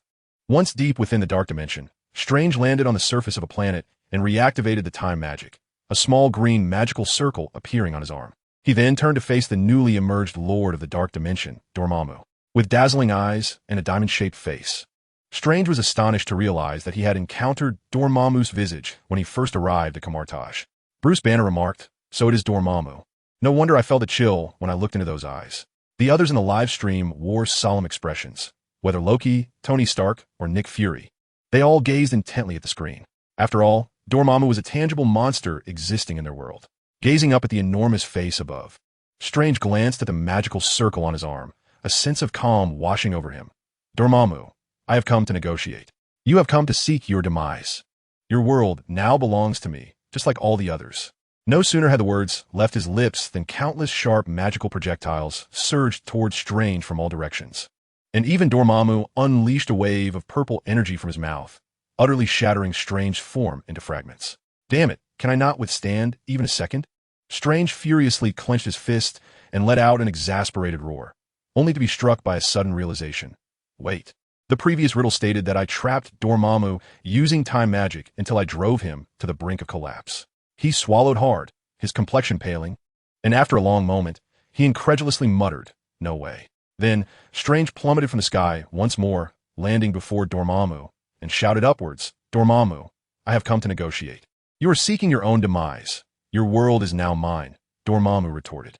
As Dormammu spoke, his expression shifted, a flicker of uncertainty crossing his face as he gazed at the drifting celestial bodies around him. What has happened? Was that merely an illusion? Strange interjected, his voice resonating with clarity. "No, this is reality." "Very well," Dormammu growled, and two dark spires shot down, pinning Strange to the ground. Yet in the next instant, another Strange descended from the heavens, glancing at the green magical sigil on his arm, and called out, "Dormammu, I have come to negotiate." Observing Dormammu's bewildered expression, Strange candidly stated, "Just as you bestowed power upon Caecilius from your world, I have brought something from mine." Raising his left hand, he revealed the green magical ring entwined around it. "This is time, an infinite loop of time." Indeed, Strange slowly exhaled, closing his eyes, astonished that he had dared to venture this far. "An infinite loop." The Ancient One wore a satisfied smile, nodding slowly, "Just as I expected from you, Strange. You always devise uniquely innovative ideas." Tony looked at the composed Strange with an unusual expression, incredulously asking, "Aren't you afraid? If so, you will face countless deaths. Surely that would drive you completely mad." Strange nodded, then shook his head. "If I were in the position of this Strange now, perhaps I would indeed go insane. However, the other me is different.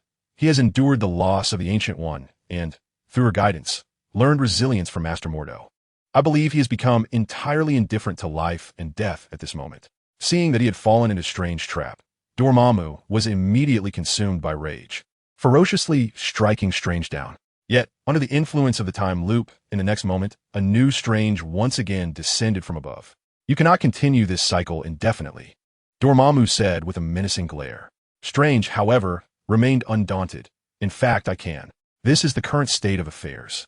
Both you and I are ensnared in an infinite loop of this moment in time."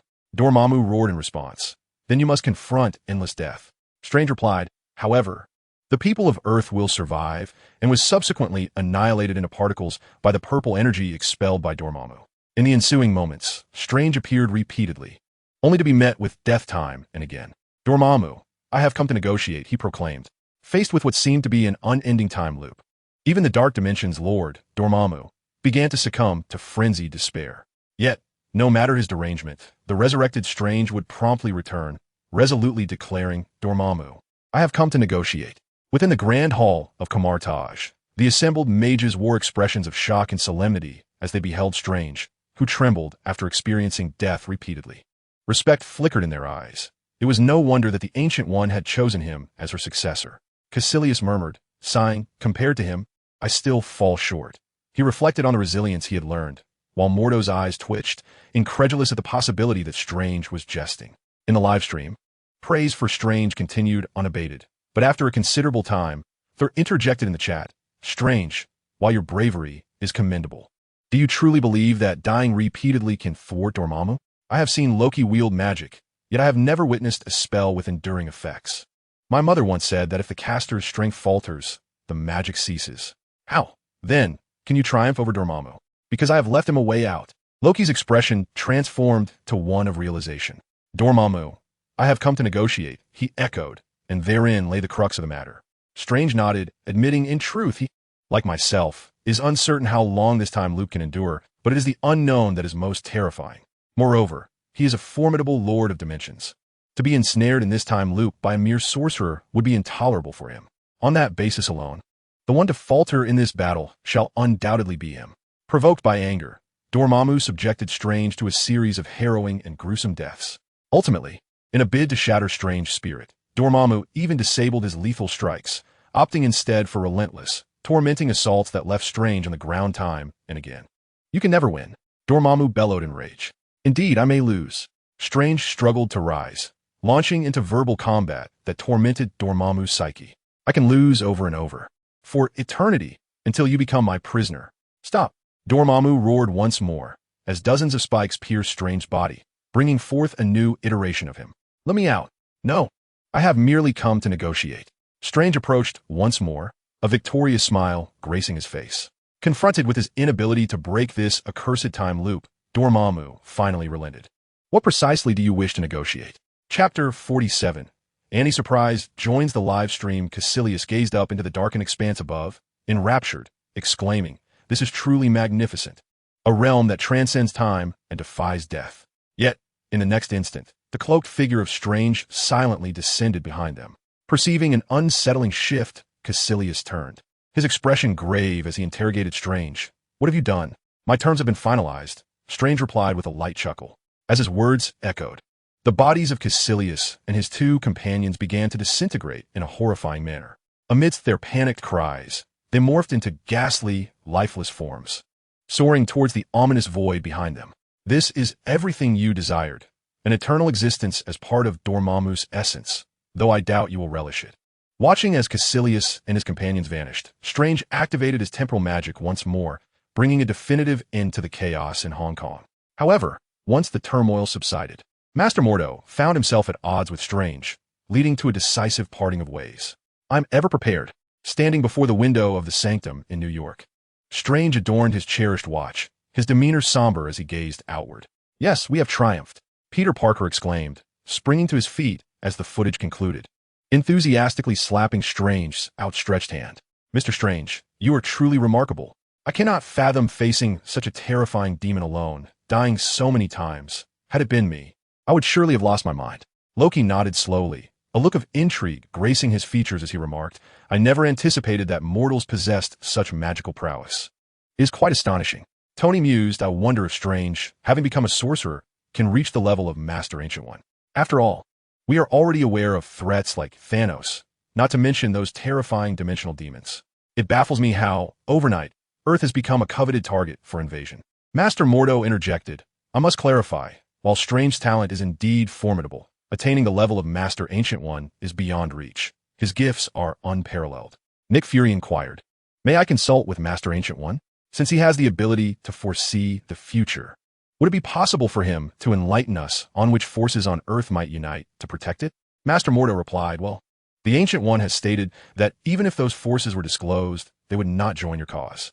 However, when Earth truly faces a crisis, those with a sense of justice will inevitably rise."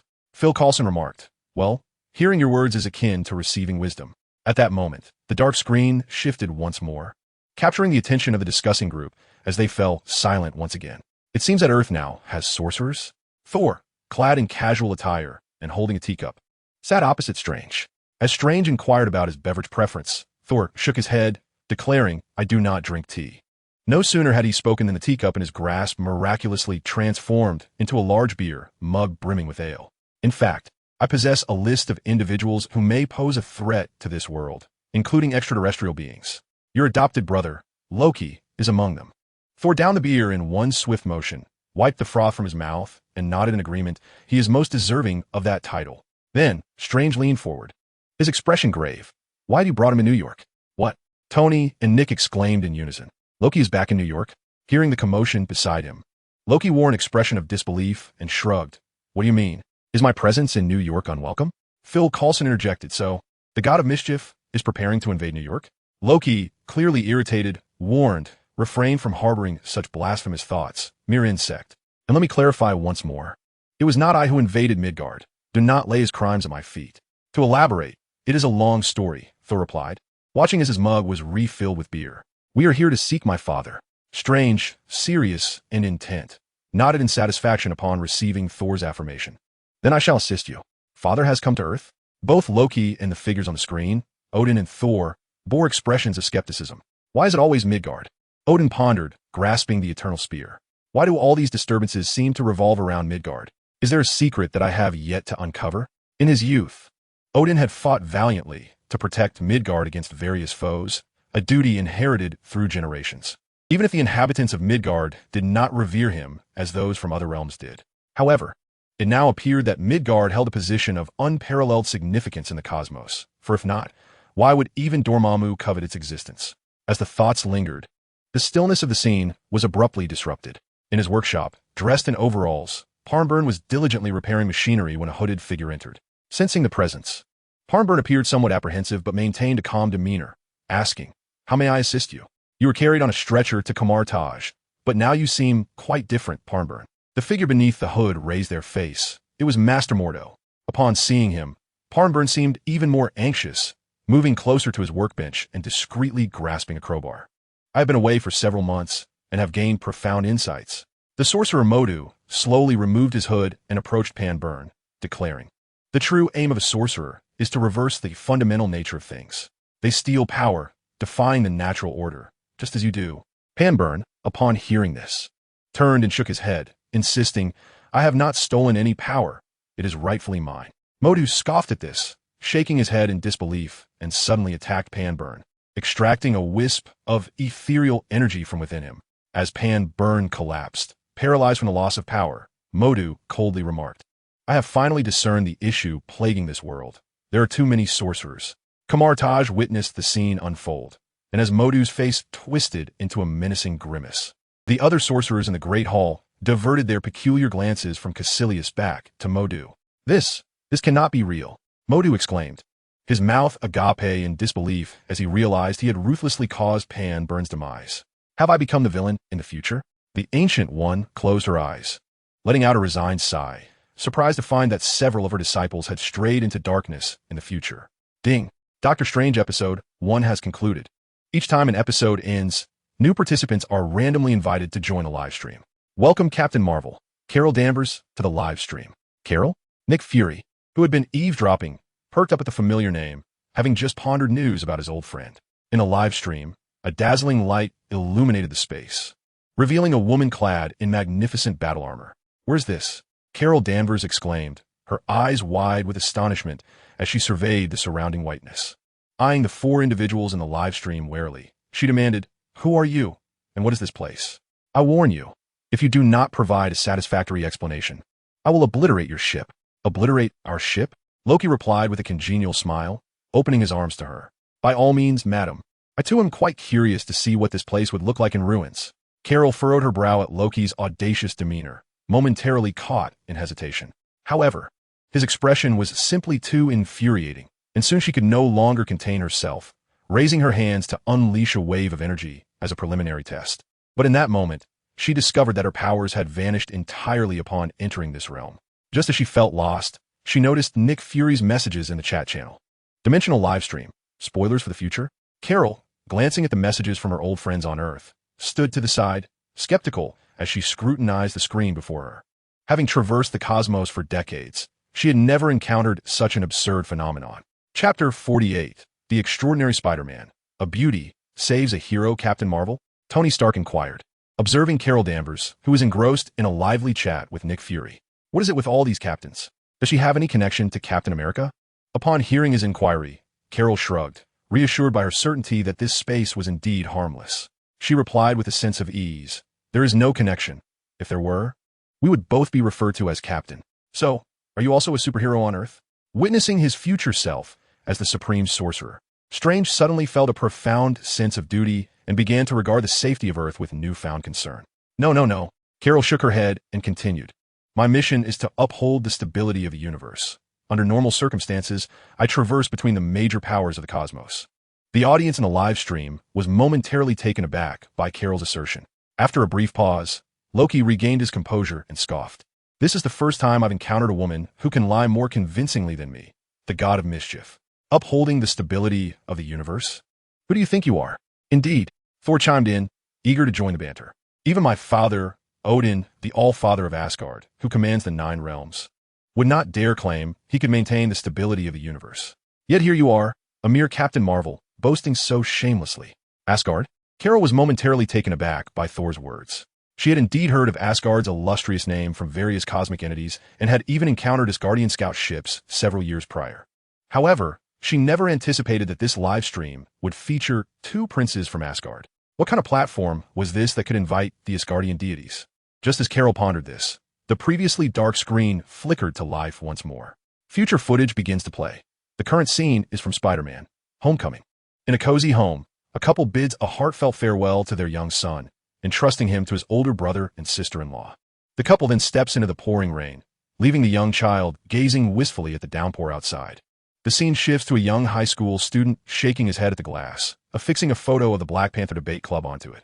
Amidst the teasing of his classmates, he rides his skateboard through the hallway, observing the skateboard-wielding high schooler, who appeared so out of place among his peers. The four individuals in the live stream turned their attention to the young man standing in the center. "Peter, is it you?" Peter Parker nodded in confusion, incredulously patting his somewhat numb face. "I'm Spider-Man." Truth be told, upon witnessing Tony Stark's Iron Man armor, Bruce Banner's transformation into the Hulk, and the recent image of Strange becoming a sorcerer, Peter's heart brimmed with envy. What boy does not harbor a dream of becoming a superhero? Yet, as an ordinary high school student with no connections, no extraordinary lineage, and most importantly, no wealth, he found it impossible to soar through the skies like Iron Man, let alone transform into the Hulk or a sorcerer. But now, this system was telling him that in the not-so-distant future, he could become a superhero. That was beyond cool. Peter's heart ignited with fervor, his pulse quickening. After agreeing to assist a girl in photographing her boyfriend on Friday, he approached his locker.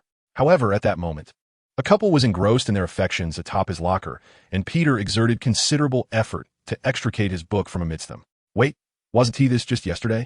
Suddenly, Peter's mouth gaped open in the live stream, and he swallowed hard. Tony, standing nearby, turned his head with an instinctive curiosity, scrutinizing Peter's flushed face. "What's the matter? Peter? Do you fancy Miss Danvers?" "What?" Peter blinked, gazing in astonishment at the incredulous Captain Marvel, before turning his bewildered gaze toward Tony Stark, shaking his head in exasperation. "What on earth are you talking about, Mr. Stark? Is it that you're shy because you saw that couple kiss?" Tony inquired, his brow furrowing in disdain. "Hey kid, you're not still a virgin, are you? What are you saying?" No. Peter hastily refuted, fervently waving his hands. Now thoroughly confused, he looked around at the others, palms upturned in a gesture of bewilderment. "What are you all talking about? I don't understand at all." Loki, exasperated, covered his forehead and pointed at Peter's chest, saying, "Are you not aware that your heart is racing on the verge of explosion?"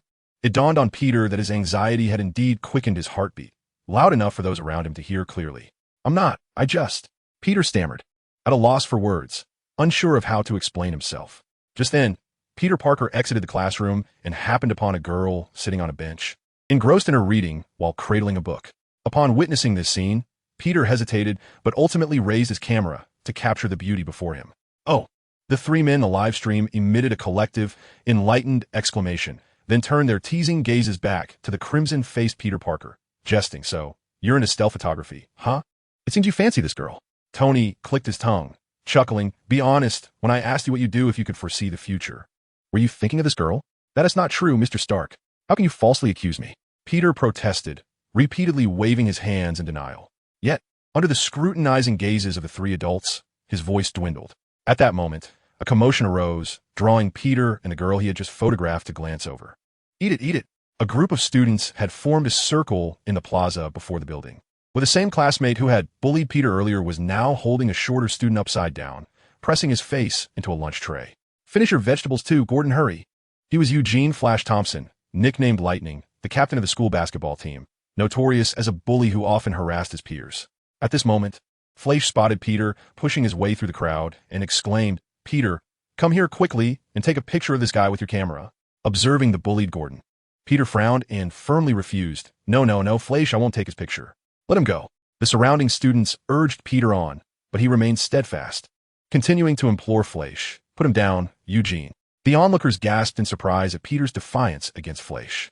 Embarrassed, Flash indignantly dropped Gordon to the ground. But as Peter rushed over to assist him, Flash landed a punch squarely on Peter's face, knocking him to the ground. Witnessing Peter being pummeled on the screen, Tony and the others were taken aback. They had expected Peter, as the protagonist, to triumph, yet he was being soundly beaten. What was all that tension for, then? In the face of Flash's assault, Peter lay on the ground, clutching his abdomen, and hoarsely declared, "I won't help you take that kind of picture." Flash merely snorted in response. "Then you can lie there." He then turned to the others, shouting, "Who else wants to try?" As the crowd fell silent, the girl whom Peter had secretly photographed made her way through the throng to stand behind Flash. "Hey, Flash, just as Fleisch was about to unleash his anger. He wilted upon seeing the girl. Though slightly shorter than Fleisch, her presence was far more commanding. "Are we still meeting at my house after school today? I hope you haven't forgotten to do your homework. You really disappointed me last time." Fleisch's face betrayed a look of desperation, but the girl mercilessly insisted, "Just leave. Go to class." Though visibly displeased by her intervention, Fleisch complied and walked away. Thus, what I initially thought would be a drama of heroes punishing the wicked turned out to be a comedic tale of a damsel rescuing a hero. Tony shrugged and, raising his hands in a gesture of surrender, remarked to Peter, "Hey, buddy, you've really embarrassed yourself." Chapter 49, Life Fragmentation, Infiltrating the Laboratory Well, Mr. Stark. That is hard to say. The scene continued as they entered the classroom, where Gwen commended Peter for his brave actions and suggested he visit the school nurse to prevent any potential concussions. Upon hearing Gwen's concern, Peter couldn't help but grin sheepishly. After Uncle Ben had left, Peter stumbled upon an old briefcase. "I had nearly forgotten about that. It belonged to your father, Uncle Ben," now with a head full of white hair, remarked. He spotted this briefcase when he passed by a leather shop on 9th Avenue and insisted on having it. A 19-year-old boy clamoring for a briefcase. As Uncle Ben spoke, he suddenly burst into laughter. "Do you know who sold it to him?" Peter shook his head. Uncle Ben continued with a smile. "It was your mother. That's how they met." Peter paused, a shadow of melancholy crossing his face as he shook his head. "No. Uncle Ben told me that the plane they were on had an accident, and that's why you and Aunt May have raised me all these years." Tony remained silent for a moment, gently patting Peter's shoulder, creating a sense of empathetic closeness. His own parents had perished in a car accident, leaving him all alone. Peter, momentarily taken aback, resumed rummaging through his briefcase and pulled out a weathered black and white clipping. "Who is this? Do you know him?" he inquired of Uncle Ben. Uncle Ben glanced at it and replied, "I suspect he was a colleague of your father." Realizing that Uncle Ben and Aunt May were oblivious to his father's past, Peter felt compelled to explore it on his own. While organizing his belongings, he unexpectedly discovered a hidden compartment within the briefcase and retrieved a stack of documents. Curiosity piqued. Peter opened the folder and found it contained scientific materials. Zero decay rate algorithm? Just then, a knock echoed at his door and Uncle Ben entered. It turned out that he had recognized the individual in the newspaper. After some contemplation, he decided to reveal the man's name, Kurt Connors. Indeed, upon seeing Uncle Ben and Aunt May's expressions, I had surmised that they must know this man. Strange smiled and said, "Peter, you mentioned this was from yesterday. Did you later discover this person's identity?" Peter nodded, an odd expression on his face. "Yes, Dr. Connors is a scientist at Oscorp, renowned for his work in interspecies genetics.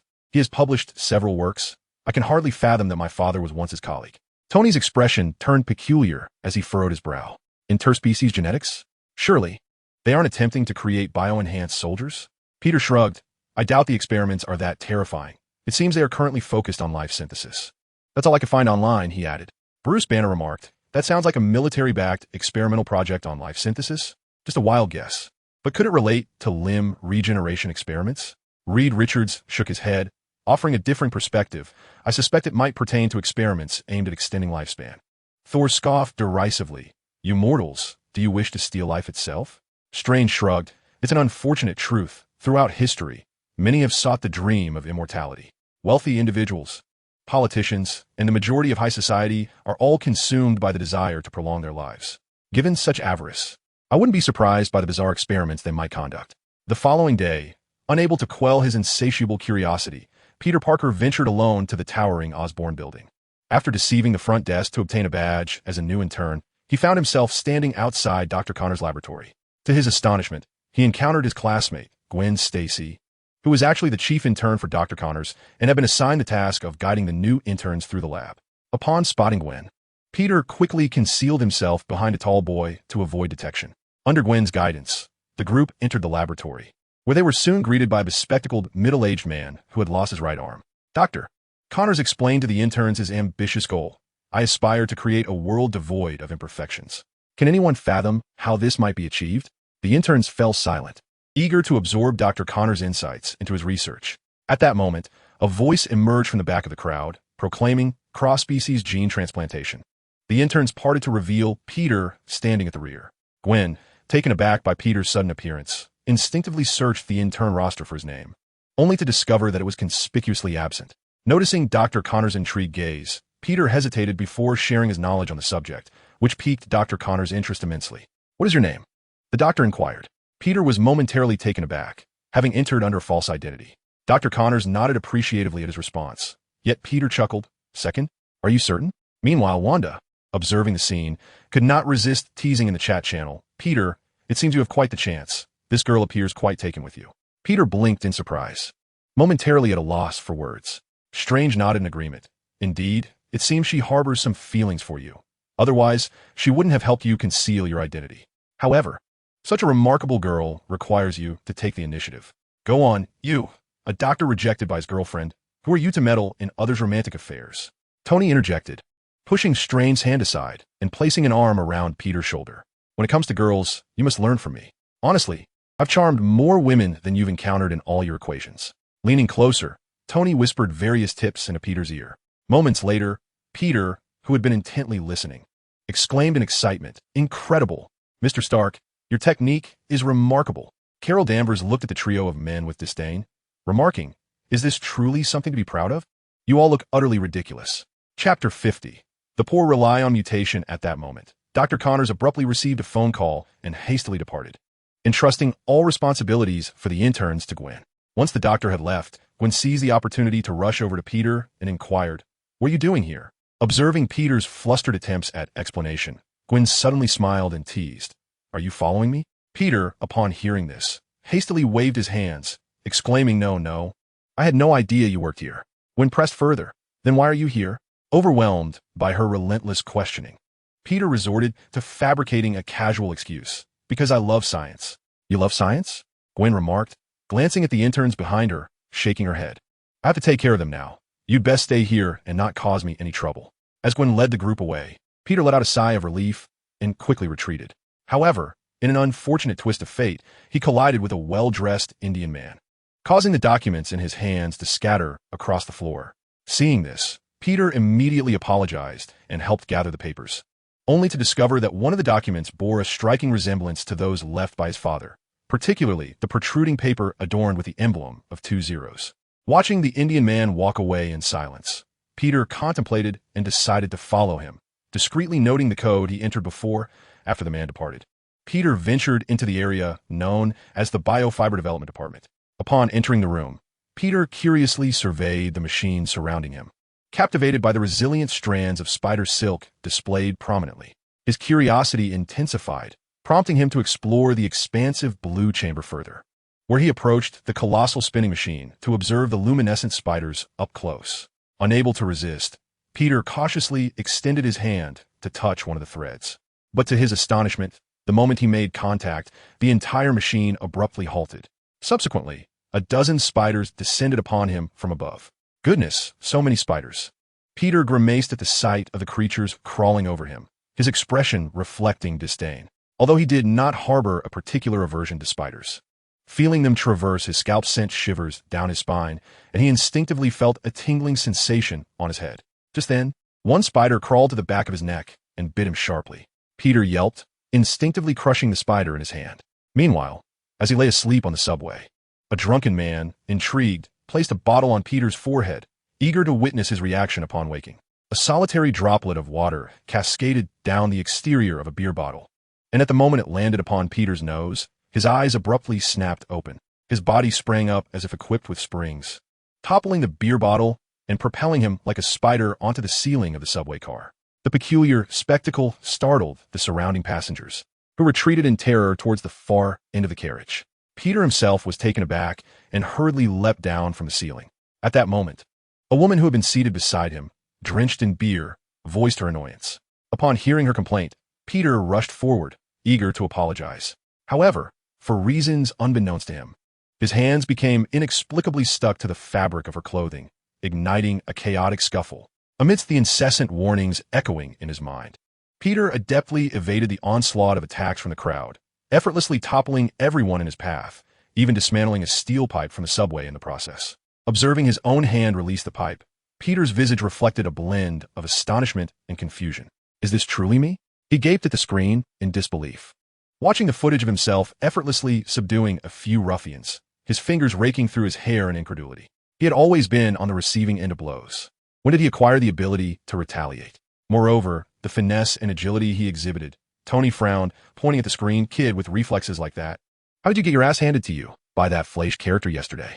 That spider, Strange remarked, narrowing his eyes. I wonder if it could be attributed to the bite you received. Peter shook his head in disbelief. Surely, a spider bite can't be that significant. Loki interjected. Humans are quite forgetful. Have you disregarded that the individual you collided with entered that white room and sought out the one-armed man? That very individual has been researching the transfer of animal traits to humans. Could that truly be the case? Peter hesitated. Did I mutate after being bitten? No. That's far too frightening. I believe you're overthinking it. Reed Richards then chimed in. Keep in mind that upon entering the room, nearly 20 spiders descended upon young Peter. If even a single spider bite could induce mutation, what chaos would ensue? A laboratory operates with a team of nearly 100 individuals. These people have undoubtedly conducted close studies on these spiders. Moreover, the spiders have been effectively integrated into their experiments. The very name of the laboratory implies that these spiders are merely ordinary creatures. Furthermore, Reed continued confidently, snapping his fingers. Peter cannot possibly be the first person to have been bitten. If a bite were sufficient to grant powers, their world would have long been turned upside down. With a flourish, he gazed at the sparks dancing between his fingers, a satisfied expression gracing his face as he mused.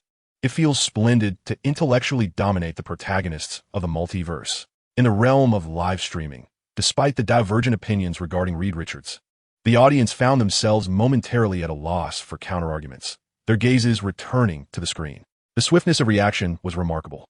At that moment, a reticent Bruce Banner interjected in the chat. Seeing this, I have a premonition, Mr. Richards. You may have misanalyzed the situation. Peter, clutching a fly, was suddenly overwhelmed by an intense hunger that instinctively drove him to bring the fly closer. It's just a fly, Peter. Aunt May's reminder shattered his trance, prompting him to release his grip and frantically rummage through the refrigerator for food, even taking a bite of a cold meat pie while extolling its deliciousness. After washing his face, Peter was astonished to discover the silken threads adorning him, leading him to uncover the lifeless spider still hanging on. As the scene shifted to the dawn of the following day, everything began to feel amiss upon Peter waking. A mere tap shattered his alarm clock into fragments. A casual squeeze of the toothpaste sent it spraying onto the mirror as if under a deluge. And a casual twist of the faucet resulted in a complete break of the control valve, water gushing forth. Even the doorknob was twisted off as if it were a cake. Faced with such extraordinary occurrences, Peter sat trembling in fear on his bed, his senses, hearing, sight, and sensitivity to the wind, amplified beyond comprehension. Notably, his hands and feet exhibited a powerful adhesive force, capable of adhering to various objects. The audience, witnessing Peter's bewildered expression as he raised his hands, particularly noticing the keyboard keys stuck to his fingers, wore expressions of revelation. Chapter 51. Speculations among the crowd. Tony was the first to chuckle. At this point, I think it's undeniable. Peter has indeed undergone a transformation after being bitten by the spider. Strange interjected. The term transformation might not be entirely accurate. I would prefer to say mutation. Loki remarked. Fascinating, truly fascinating. A human endowed with the abilities of a spider. I am curious, lad. Will you eventually morph into a giant spider? Or perhaps expel webbing from your mouth or navel? With a mischievous grin, Loki observed Peter's anxious and pale visage. What about that girl you fancy? Will you scurry up her wall at night and ensnare her in your web? By the way, which creature is it that has the habit of consuming its mate? No. Peter fervently shook his head, dispelling the horrific imagery conjured by Loki's words. That is impossible. I will not become a monster. Tony offered a comforting nudge, pulling Peter from a state of terror. Peter, don't panic. Don't let Loki scare you. At least you haven't actually been bitten by a spider yet. Peter Parker finally composed himself, swallowing hard before he replied. Indeed, I had initially intended to visit Dr. Connors at Oscorp today to inquire about my father's affairs. However, due to the wait for the live broadcast, I refrained from going. Thankfully, I did not go otherwise. Bruce Banner, upon hearing this, shook his head and remarked in the chat channel, this spider has bestowed upon you remarkable powers, which may indeed prove beneficial for you. To be candid, I have come to a more accepting view regarding the Hulk.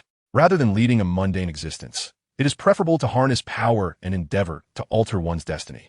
In that moment, Banner resolved with newfound determination.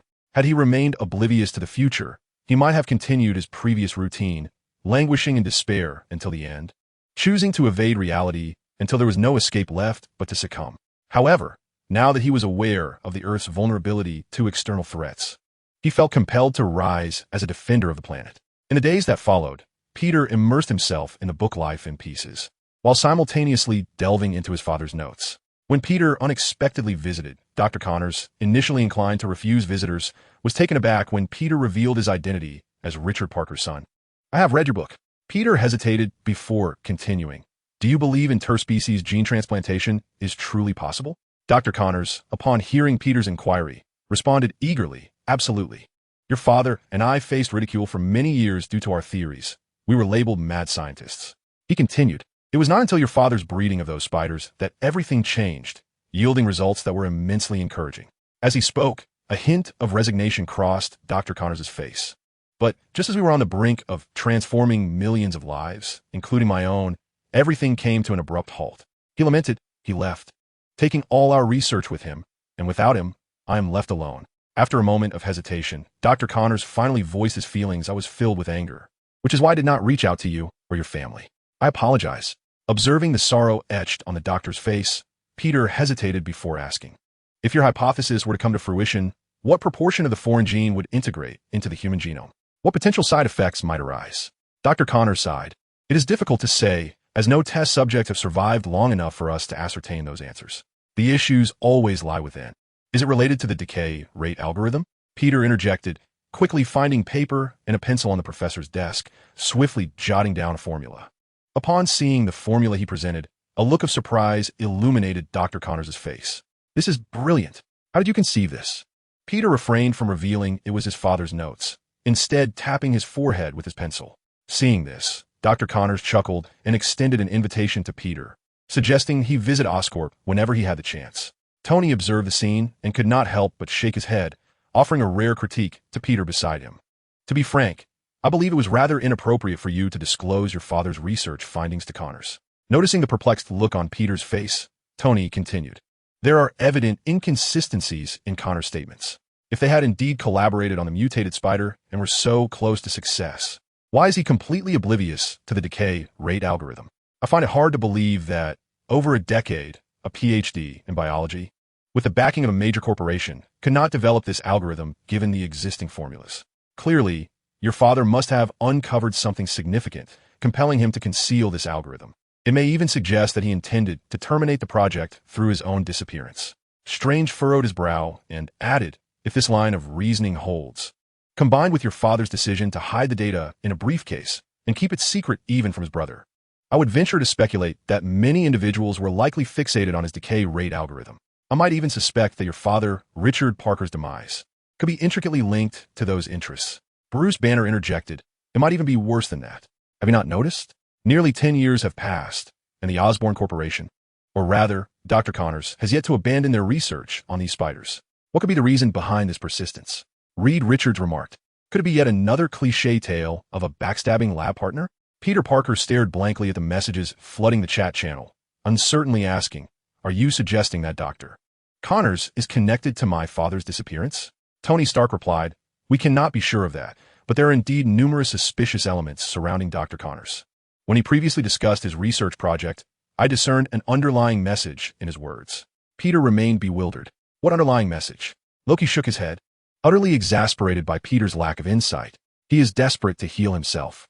And his lack of surprise when you mentioned the decay rate algorithm indicates he has encountered this formula before, albeit without a thorough understanding of its specifics. This formula rests in your father's possession, and their research has nearly reached its final stages. Do you truly believe they did not conduct human trials?" Peter gasped. "Are you implying?" Tony Stark interjected, "I must concur with Loki's perspective on this matter.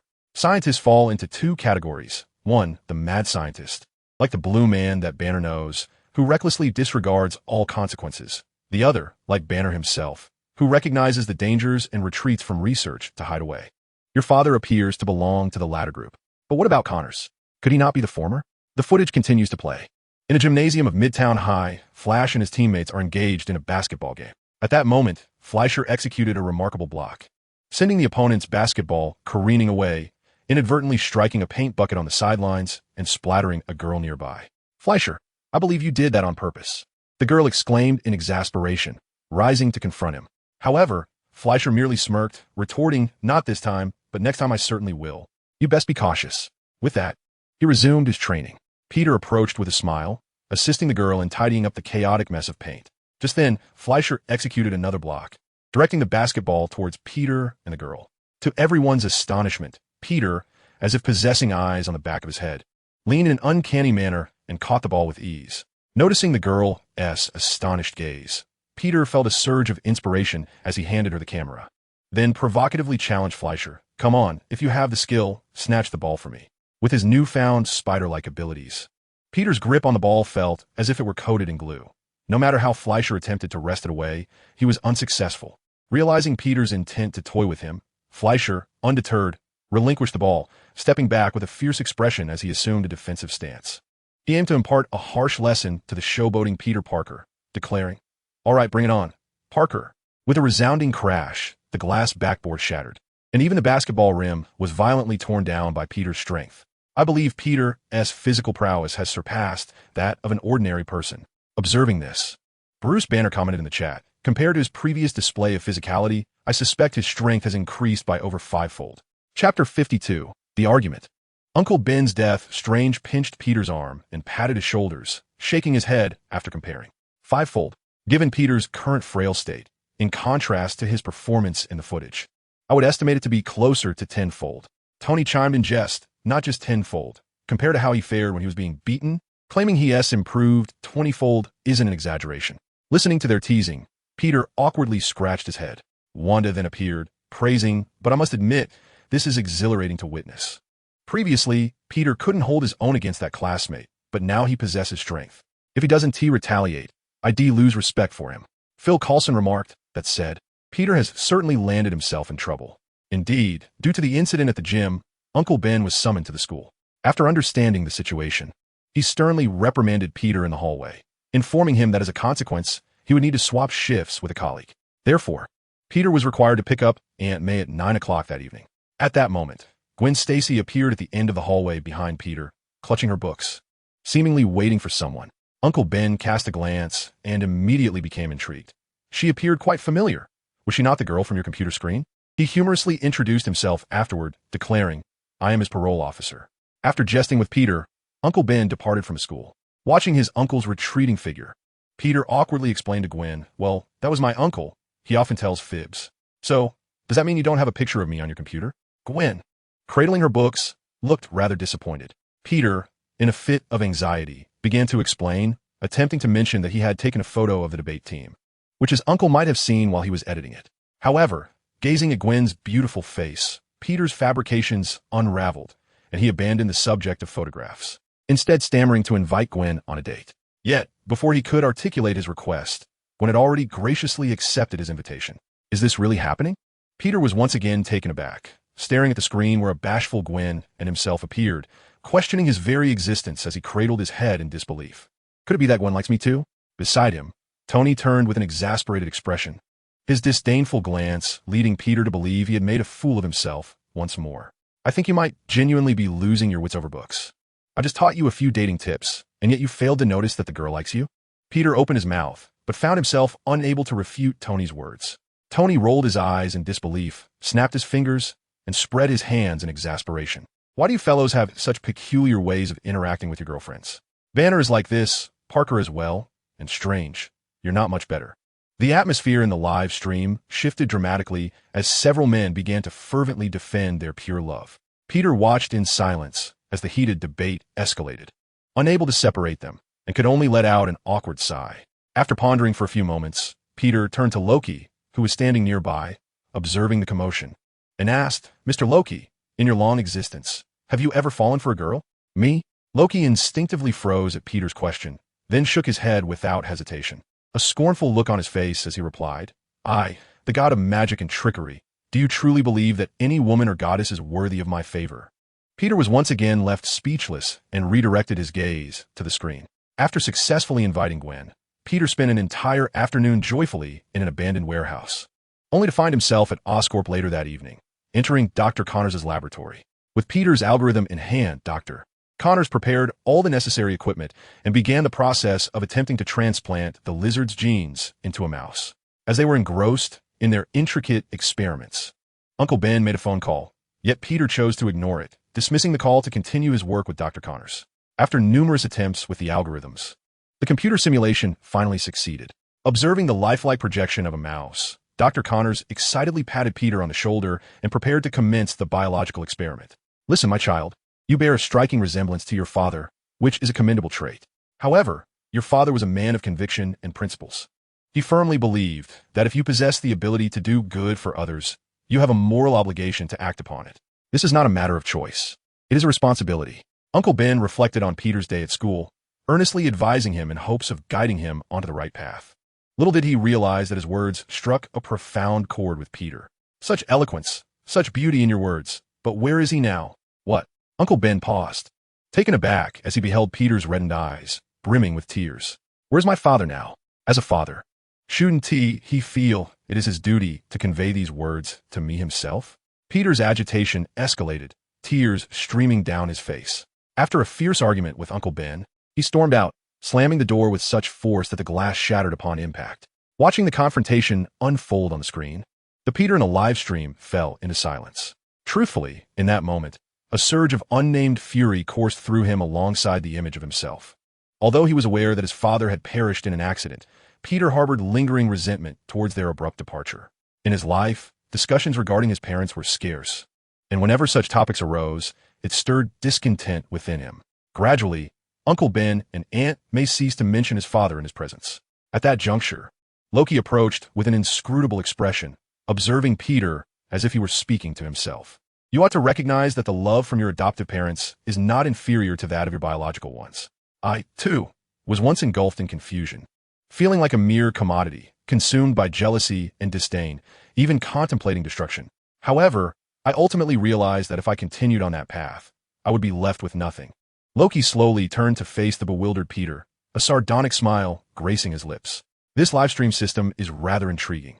At least it reveals to you a potential future. If you find that future unsatisfactory, you have the opportunity to make different choices, which will enable you to cherish all that you possess in the present. As Tony and the others momentarily ceased their quarrel, they listened intently to Loki's counsel directed at Peter, unable to suppress a raised eyebrow. Oh, what has our extraterrestrial god of mischief stumbled upon today? Have you perhaps undergone a transformation of your inner essence?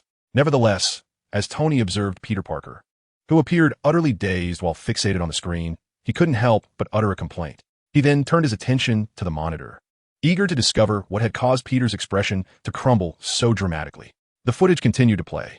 On screen, a despondent Peter found himself embroiled in a dispute with a cashier at a convenience store over a mere penny. Yet, as he exited the establishment, he spotted a man in sunglasses who had been standing behind him. Seizing the opportunity to pilfer all the cash from the register and toss a bottle of coffee to Peter before making his escape. However, due to his earlier quarrel with the cashier, when she implored him for assistance, Peter merely shrugged and replied, "It's not my responsibility." Unbeknownst to him, his Uncle Ben, who was searching for Peter, happened to arrive at that very moment. Upon hearing the cashier's cries for help, Uncle Ben rushed forward, determined to intercept the man in sunglasses. In a state of sheer panic, the thief stumbled and fell to the ground. A gun slipped from his grasp. Upon seeing the weapon, Uncle Ben immediately charged in, intent on seizing it to prevent the man from inflicting harm. Yet during the struggle, the thief inadvertently pulled the trigger. Bang! With the sound of the gunshot, Uncle Ben collapsed to the ground as if struck by a powerful blow. Chapter 53. The birth of Spider-Man in the live broadcast. Both Peter and the Peter on screen emitted simultaneous cries of anguish. This cannot be real. This cannot be real. Witnessing Uncle Ben lying lifeless on the ground, blood pooling from his chest, Peter Parker erupted in despair. It's impossible. Uncle Ben cannot be dead just like that. That man, it's my fault. I caused Uncle Ben's demise. I failed to stop him. Oh God, if only I hadn't thrown a tantrum tonight. If only I had stayed home. Overwhelmed with regret, Peter's face contorted in anguish, tears streaming down as he struck his cheeks in remorse for his perceived failings. Meanwhile, on screen, Peter clutched Uncle Ben's wound, weeping uncontrollably. Tony, witnessing this heartbreaking scene, set aside his earlier frustrations regarding Peter's unwillingness to listen and, together with Strange, helped Peter to his feet. He pulled a handkerchief from his pocket and offered it to Peter to wipe his tears. Peter, remain calm. Your uncle is not dead. Indeed, Peter, and remember, the images being broadcast may not reflect reality. Reflect on my own experiences. I possess knowledge of the future, which compelled me to dismantle the lair of those nefarious KB factions. This not only salvaged my own fate, but also saved Ethan's life. This illustrates that the future can be altered. As I just mentioned, now that you are aware of what lies ahead, you can prepare yourself to avert it. Just like the power depicted in this imagery, if you could master it entirely, handling a mere thief would be a trivial matter, posing no risk of harm to others. And naturally, your uncle would remain unharmed. Yet, if you merely sit here weeping, Loki squinted, and although he did not finish his sentence, Peter comprehended his meaning. It is not necessarily worth risking everything for the sake of power. Strange pondered for a moment and remarked, the incident involving Master Caecilius was just broadcasted. Since your story is currently unfolding, I suggest we watch it to its conclusion before making any decisions. Peter nodded, finally feeling rejuvenated, and alongside the others, turned his gaze back to the screen. In a streaming room, Carol looked skeptically at the four men enacting their drama, feeling utterly perplexed by their conversation. From the implication of that mustached individual, it seemed he had previously engaged with this streaming system, gained knowledge of his own future, and rewritten his destiny? And what of that tall, lanky fellow speaking of sorcerers? What exactly is a sorcerer? Carol furrowed her brow and also glanced at the screen, pondering the Osborn group, of which she had heard nothing before leaving Earth, though the location appeared to be New York. The police arrived at Aunt May's home, delivering the grim news of Uncle Ben's death to her. As they departed, Peter managed to obtain a profile sketch of the suspect. Staring at the familiar face on the paper, Peter was rendered speechless. Additionally, it was noted that the suspect bore a star tattoo on his left hand. This individual was none other than the robber he had let go at the convenience store. Observing Aunt May, who sat at the table weeping, Peter felt a wave of guilt and hid behind the door of his room. Peter, I know you've been having a rough time lately, and I am truly sorry. I understand how you feel. Listening to the voicemail Uncle Ben had left him moments before, Peter was overwhelmed with anguish. From that day forth, Peter became frantic, scouring the streets, nightly for those thugs, checking their wrists. To avoid being recognized, he found inspiration in an abandoned boxing gym and fashioned a hood. Upon hearing news of Osborn BioWeaves on the broadcast, he purchased a box of BioWeave. With the BioWeave in hand, Peter swiftly created 2 specialized devices for web slinging and, through his experiments, adapted the modified webs as his weaponry. Oh, the tensile strength, the resilience. Tony exclaimed, his eyes lighting up. He snapped his fingers to capture Peter's attention. Hey kid, how about a deal? I'll design an armor for you, and in return, you help me acquire a few live mutated spiders. I'm also quite interested in that BioWeave. Next time you appear in the streaming room, could you bring me 2 boxes? Peter nodded, but then asked with curiosity, that sounds agreeable, but what if I don't appear in the streaming room next time? I mean, if I can only watch as a spectator, how would I deliver those items to you? Tony hesitated for a moment, pondering the inquiry, and subsequently posed Peter's question to the system. After a brief pause, the system's cold voice resonated, delineating the regulations. Trading of items is strictly prohibited within the live chat groups. Any such transactions must occur exclusively within the live broadcast. Should you wish to engage in trading, you may allocate 200 points to reserve a spot for the next live session, during which point usage will be doubled. Strange shrugged at this juncture, expressing his curiosity. Yet I find myself perplexed, given that we can all witness the live broadcast. What distinguishes the chat group from the live room? The system elucidated further. Post each live session, the order of on-demand selections will prioritize requests made within the live room. For instance, after today's broadcast concludes, there will be 4 on-demand opportunities, with 2 slots reserved for the 5 individuals present in the live room. Following the next broadcast, 5 on-demand requests will be available, with 3 slots designated for those who hold live session seats. Understood. Strange nodded in satisfaction, acknowledging the significant advantage of their presence in the live room. At that moment, Thor exuberantly called out in the chat channel, Loki, dear brother, can you see this? After the broadcast concludes, would you assist me in requesting a glimpse into the future? I wish to ascertain whether I survive and how I ultimately vanquish Thanos. Loki furrowed his brow at Thor's message, responding with irritation. Why don't you simply view it yourself? Thor replied, did you not hear what the system just stated? Today's broadcast features me, the god of thunder. Have you forgotten? Who else dares to call themselves the god of thunder besides me? With a slight grimace, Loki considered for a moment before finally acquiescing. Very well, I shall watch then. Just ensure you remain proactive. Don't let anyone else seize the opportunity. Thor beamed with delight, glancing at Savik and Jane beside him. Behold, this is my brother. We have lived together for over 1,000 years. He will undoubtedly assist me in my request. Before long, after numerous confrontations with crime, Peter successfully perfected his Spider-Man suit. His repeated apprehensions of criminals, however, began to irk the officers of the NYPD, particularly Sheriff George Stacy. Yet, the citizens of New York remained indifferent to this matter. captivated instead by the spectacle of Peter weaving through the buildings, many even bestowing upon him a name, Spider-Man. Chapter 54. Is Loki terrifying? The arrival of the lizard. At this precise moment, within the Osborn Corporation, Dr. Connors and Dr. Ratha were embroiled in a heated debate regarding the cross-species gene transplantation serum. It had come to Norman Osborn's attention that Dr. Connors had achieved success in experiments conducted on laboratory mice. However, as he was gravely ill and could no longer afford to wait, Dr. Ratha urged Dr. Connors to commence human trials, even suggesting that they could directly approach a veterans hospital under the pretext of administering the seasonal flu vaccine to transform those individuals into test subjects. Nevertheless, such a proposition did not align with the rigorous standards expected of a scientist, nor did it resonate with Dr. Connors' ethical boundaries, prompting him to resolutely decline the request.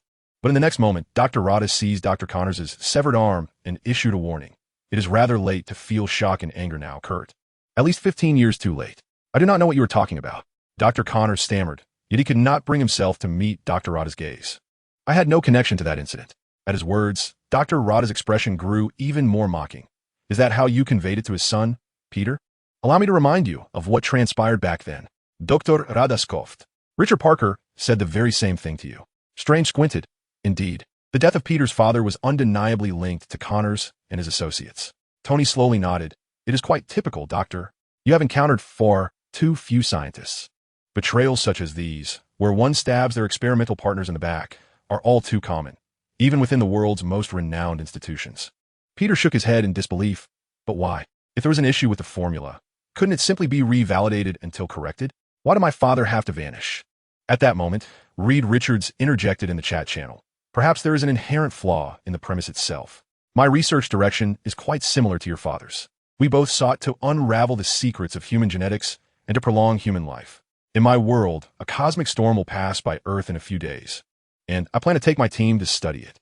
However, to be frank, I am uncertain whether we can truly decipher the mysteries of the cosmic storm. I suspect your father encountered similar challenges during his research, yet found himself unable to resolve them, leading him to choose to disappear and cease his experiments, only to be found by those pursuing him. Faced with the aggressive Dr. Ratha, Dr. Connors hesitated for a moment, but ultimately rejected his demands. In the dead of night, Dr. Connors gazed at his left hand reflected in the mirror, unable to resist the temptation to take out a syringe and inject himself with the serum. At the very moment the syringe pierced Dr. Connors' arm on the screen, the image abruptly froze. Current video paused. Question and answer session begins. Question: what consequences will arise from Dr. Connors' injection? A. The serum successfully takes effect and Dr. Connors' arm regenerates in a healthy manner. B. The serum successfully takes effect, but Dr. Connors transforms into a lizard. C. The serum fails to take effect, and Dr. Connors perishes. D. The serum cannot act on a human body, and Dr. Connors remains in a normal state. Random rewards may derive from any multiverse. Failing to answer will trigger an unknown penalty. A new dilemma has emerged. The crowd eagerly rubbed their hands, gazing at the question displayed on the screen, collectively falling into deep contemplation. After a moment of reflection, Bruce Banner was the first to speak in the chat channel. I recall from previous footage that the lab mice, after being injected with this serum, indeed grew limbs. Surely, it should succeed as well. However, even if the laboratory mice succeed, human trials may not yield the same results. Strange furrowed his brow and remarked, there are numerous instances where the outcomes of drug tests on mice do not translate to humans. He adjusted his suit and continued. Loki's previous assessment was likely accurate. The Osborn group must have initiated human experimentation in the past, yet due to the flawed decay rate algorithm, those trials failed. The formula devised by Peter's father should rectify this failure. Thus, the current serum is bound to succeed. However, the system has presented two potential outcomes: regeneration of limbs or transformation into a large lizard. Peter's expression turned peculiar. How could a human possibly become a large lizard? Surely that is— Wait, Peter. Phil Coulson interjected suddenly. Have you forgotten what I mentioned last time? The correct answer from the system often lies within an improbable option. Huh? Peter paused, then regained his composure and asked uncertainly, Mr. Coulson, do you mean that the answer could be B? But how can anyone turn into a large lizard? He hesitated before nodding. Now that you mention it, I suppose it is a possibility. I choose B. Random reward acquired. Symbiote venom. Symbiote? What is that? Peter muttered in confusion. In the next moment, a layer of black liquid material manifested on his body, enveloping him entirely, forming a bony armor around him. and significantly heightening his stature to nearly 2 meters. Ugh, that looks so disgusting. Wanda, who had always taken pride in her appearance, couldn't help but comment upon witnessing Peter's grotesque transformation on the screen. Previously, her hatred for Stark had led her to sign up for human testing, but upon seeing the repulsiveness of that form, she abandoned the idea. After all, it is only natural for a girl to cherish her beauty. Thus, upon seeing Peter's fearsome visage, Wanda once again expressed her disdain. Nevertheless, Peter remained unfazed. The symbiote had empowered him to conjure an array of weapons. Just as he was reveling in his newfound abilities, a deep, resonant voice echoed in his mind. "Have you had your fun, kid? I'm not a mere clay toy." Startled by the voice, Peter quickly dispelled the symbiotic armor and inwardly inquired, "Who are you?" A mass of black, liquid-like substance extended from his armpit, resembling oil, forming a third hand, albeit with a grotesque head as its palm. "I am Venom. Do you have your own life? I mean, do you possess consciousness?" Tony Stark exclaimed in astonishment at the sight of Venom, drawing the attention of Loki and the others. "Indeed, I am the most powerful symbiote," Venom declared proudly, casting a glance at Tony and Strange. "Mere humans, though you appear quite delectable." Subsequently, it turned its gaze towards the only woman in the live stream, Carol, and with merely a fleeting glance, it appeared as though it had been startled. This woman exuded an aura of formidable strength that seemed capable of scorching the very essence of my being. Alas, judging by this impression, it seems I shall not partake of this feast. With a countenance filled with disappointment, Venom shifted its head towards Loki's direction, locking eyes with Loki's intrigued gaze. In the next moment, it let out a ferocious cry. Good heavens, how could such a terrifying entity stand here? The malevolent energy emanating from this individual surpasses even that of the dimensional overlords in hell. How dare you stand alongside him? The audience within the live stream was momentarily taken aback by Venom's words, casting puzzled looks towards Loki, who feigned innocence with his hands raised in a gesture of harmlessness. "Don't look at me. I did not frighten him," Loki remarked with a smile, retreating a couple of steps while leaning on the eternal spear. Yet, having witnessed Venom's fearful demeanor, the others in the live stream could no longer disregard Loki. It dawned upon them that this individual had become exceedingly powerful, and they cursed themselves for their previous ignorance. Nick Fury, Coulson, and Stark, sitting before the screen, furrowed their brows with concern, contemplating their strategy should Loki attempt to invade Earth once more. The footage continued to play, while Dr. Connors was engaged in his self-experimentation. The relationship between Peter and Gwen was progressing remarkably well. On Thursday, Gwen invited Peter over for dinner at 8 o'clock.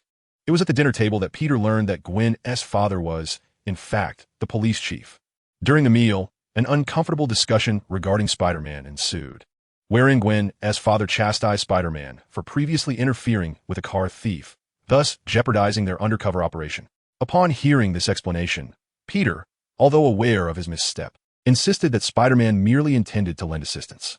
However, such a defense only served to infuriate Chief George, who questioned whether Spider-Man's actions were merely a personal vendetta.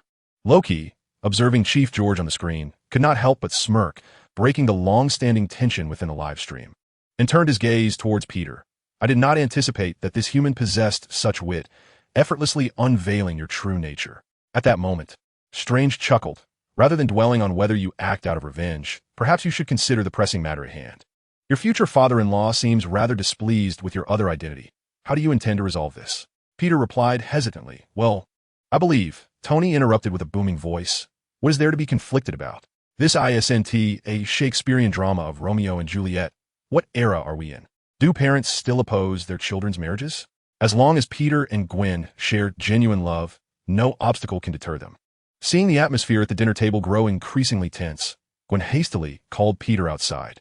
On the rooftop, Peter hesitated to discuss his identity, once again broaching the unpleasant subject from the dinner table. This conversation left Gwen feeling profoundly disappointed. Yet as she turned away, Peter unleashed a web from his wrist, pulling her into his embrace. This act subtly revealed his true identity to Gwen, and the two shared a passionate kiss on the rooftop.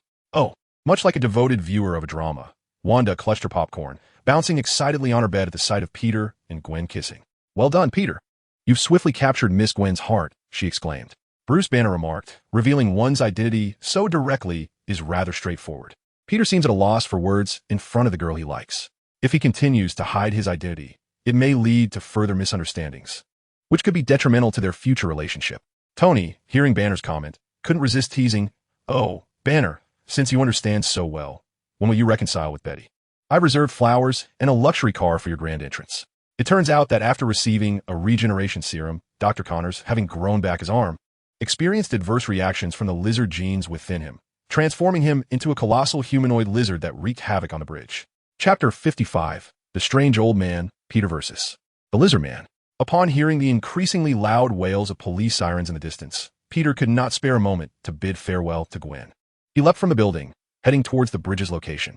This time, Peter resolved not to be the petty thug that Sheriff George spoke of, but rather to become a true hero of New York. He swung his webs to lift vehicles that the Lizard Man had pushed off the bridge, preventing them from plunging into the water. Just as he closed in on the Lizard Man, preparing to intervene and halt his destruction, he heard a man's desperate cry. "Someone help. My son is trapped in the car." Upon hearing his plea, Peter hesitated momentarily before abandoning the pursuit of the fleeing Lizard Man. He dashed towards the car of the boy's father and rescued young Jack from the vehicle, which was beginning to ignite. Handing the child over to his father on the bridge, Peter, exhausted, watched the father and son embrace joyfully, a surge of profound pride swelling within him. This pride compelled him to respond seriously yet excitedly to the inquiries of the onlookers. "I am Spider-Man." Watching the footage of the reunited father and son, and hearing himself gradually utter the name Spider-Man, Peter's heart raced with exhilaration. The fear he felt upon witnessing Dr. Connor's transformation into the lizard dissipated, replaced by an eager desire to be bitten by a radioactive spider, thus becoming Spider-Man and fighting for justice. Is this the bliss that follows helping others? Is this the unwavering conviction of Uncle Ben and his father? With great power comes great responsibility. This phrase suddenly echoed in Peter's mind, accompanied by the haunting voices of Uncle Ben and his father. Yet, the support Peter offered the previous night was deemed inconsequential by Sheriff George, who even announced in front of reporters the following day that a warrant would be issued for the arrest of Spider-Man. This declaration extinguished Peter's appetite during dinner, further solidifying his determination to thwart the lizard's plans. By a fortunate twist of fate, Peter discerned the true identity of the lizard, realizing it must be Dr. Connors. His conviction grew stronger upon encountering the mutated mouse, Fred, in the laboratory. Upon discovering this secret, Peter hurried to inform Gwen's father, George Stacy. But the sheriff dismissed his anxious report with skepticism. After sending Peter away, Sheriff Stacy instinctively requested a file on Kurt Connors. "Are the police in your world truly this inept?" Tony grumbled as he observed the footage of Peter being expelled from the precinct. In the wake of such a heinous attack, these officers should be monitoring every unusual occurrence. Yet, when the answers are practically delivered to them, they remain unmoved. Strange scoffed at this remark. "Do you think everyone is like you? That government agencies revolve around a wealthy individual such as yourself? For us common folk, reporting to the police often ends in such dismissal." Phil Coulson seized a moment to extol the virtues of S.H.I.O.D., stating, "That is precisely why our agency is indispensable. Our mission is to oversee these supernatural events." Tony chuckled, "Oh, spare me. Let us not forget that the footage previously shown depicted Loki and Thanos being summoned by your agency. Furthermore, the Tesseract remains in your possession. If you lack the expertise to study it, perhaps you should hand it over to me. My technology is undoubtedly far superior." Nick Fury retorted with irritation, "So, you believe you're smarter than all of us?" Tony snapped his fingers with an air of certainty. "I trust that no one would contest that claim. If you're so capable, why don't you create your own suit of armor?" Feeling dejected after being ousted from the precinct, Peter wandered aimlessly along the street until he spotted several lizards scurrying toward a sewer entrance, as well as a newspaper lying on the ground. The front page bore a headline, "Reward for Evidence." This sparked an idea in Peter's mind. Without hesitation, he sought out New York's largest sewer system, crafting a web with his spider silk to sense the direction of the lizard, leading to an intense confrontation. However, with the dosage of his serum increased, the lizard was now even more formidable, easily inflicting severe injuries on Peter. Realizing he was no match for the lizard, Peter quickly escaped with the flow of water, only to forget his camera left behind. The lizard, upon seeing the name Peter Parker on the back of the camera, let out a furious roar. Dr. Connors, filled with ire at Peter's intrusion, once again injected himself with the serum and surged through the sewers in a midtown high, engaging Peter in a fierce battle. During the fray, the lizard showcased its remarkable regenerative abilities, astonishingly regrowing its severed tail within mere seconds. Strange gaped in disbelief at the regenerative footage on the screen. Squinting in incredulity, "This is utterly outrageous. The regenerative power of this serum is terrifying." Reed Richards, after a moment of contemplation, interjected, I suspect that this ability is not solely attributed to the serum. Reptilian creatures inherently possess a degree of regenerative capacity. The serum merely amplifies the regenerative traits embedded in their genes. Otherwise, how do we explain Dr. Connor's persistent appearance with the severed arm upon each transformation? Regardless, it is indeed unfortunate that Dr. Connors has strayed from the righteous path. Peter sighed as he watched the footage of the struggle with Dr. Connors unfold within the library, suddenly exclaiming, Wait, everyone, doesn't this old man look familiar? The previously silent sorcerer, Mordo, suddenly exclaimed, ISNT that the man from the bus? In strange vision of the future, while contending with the fallen Caecilius in the mirror dimension, he had distinctly seen that old man seated on the bus, engrossed in a magazine. Upon hearing this revelation, the group recalled that moment.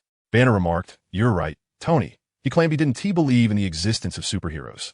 But aren't we from different worlds? Peter pondered aloud. Could it be possible that even in different worlds, individuals could share identical appearances? Is it conceivable that parallel universes exhibit such likeness? Reed Richards mused and then chuckled. Indeed, it appears our variants, even across divergent universes, bear striking resemblance to one another. How intriguing. Perhaps in your world, there exists another individual who resembles me. At Reed's comment, Carlson couldn't resist chiming in. Does that mean this counts as our interdimensional meeting? Following the battle, in a bid to prevent Dr. Connors from inflicting further harm, Peter, disregarding his own injuries, ventured into the sewers to track his movements while simultaneously communicating with Gwen over the phone, urging her to prepare the serum to revert Dr. Connors from his lizard form. Soon, Peter discovered an image left behind by Dr. Connors in the clandestine base within the sewer. As a scientist, I have devoted my life to creating a world devoid of weaknesses and rejections. I strive to forge a stronger humanity, yet to no avail. Humanity, in its essence, is frail, lamentable, and cowardly. If that is the case, why must we remain human? We can become swifter, stronger, and smarter. This is my gift to you.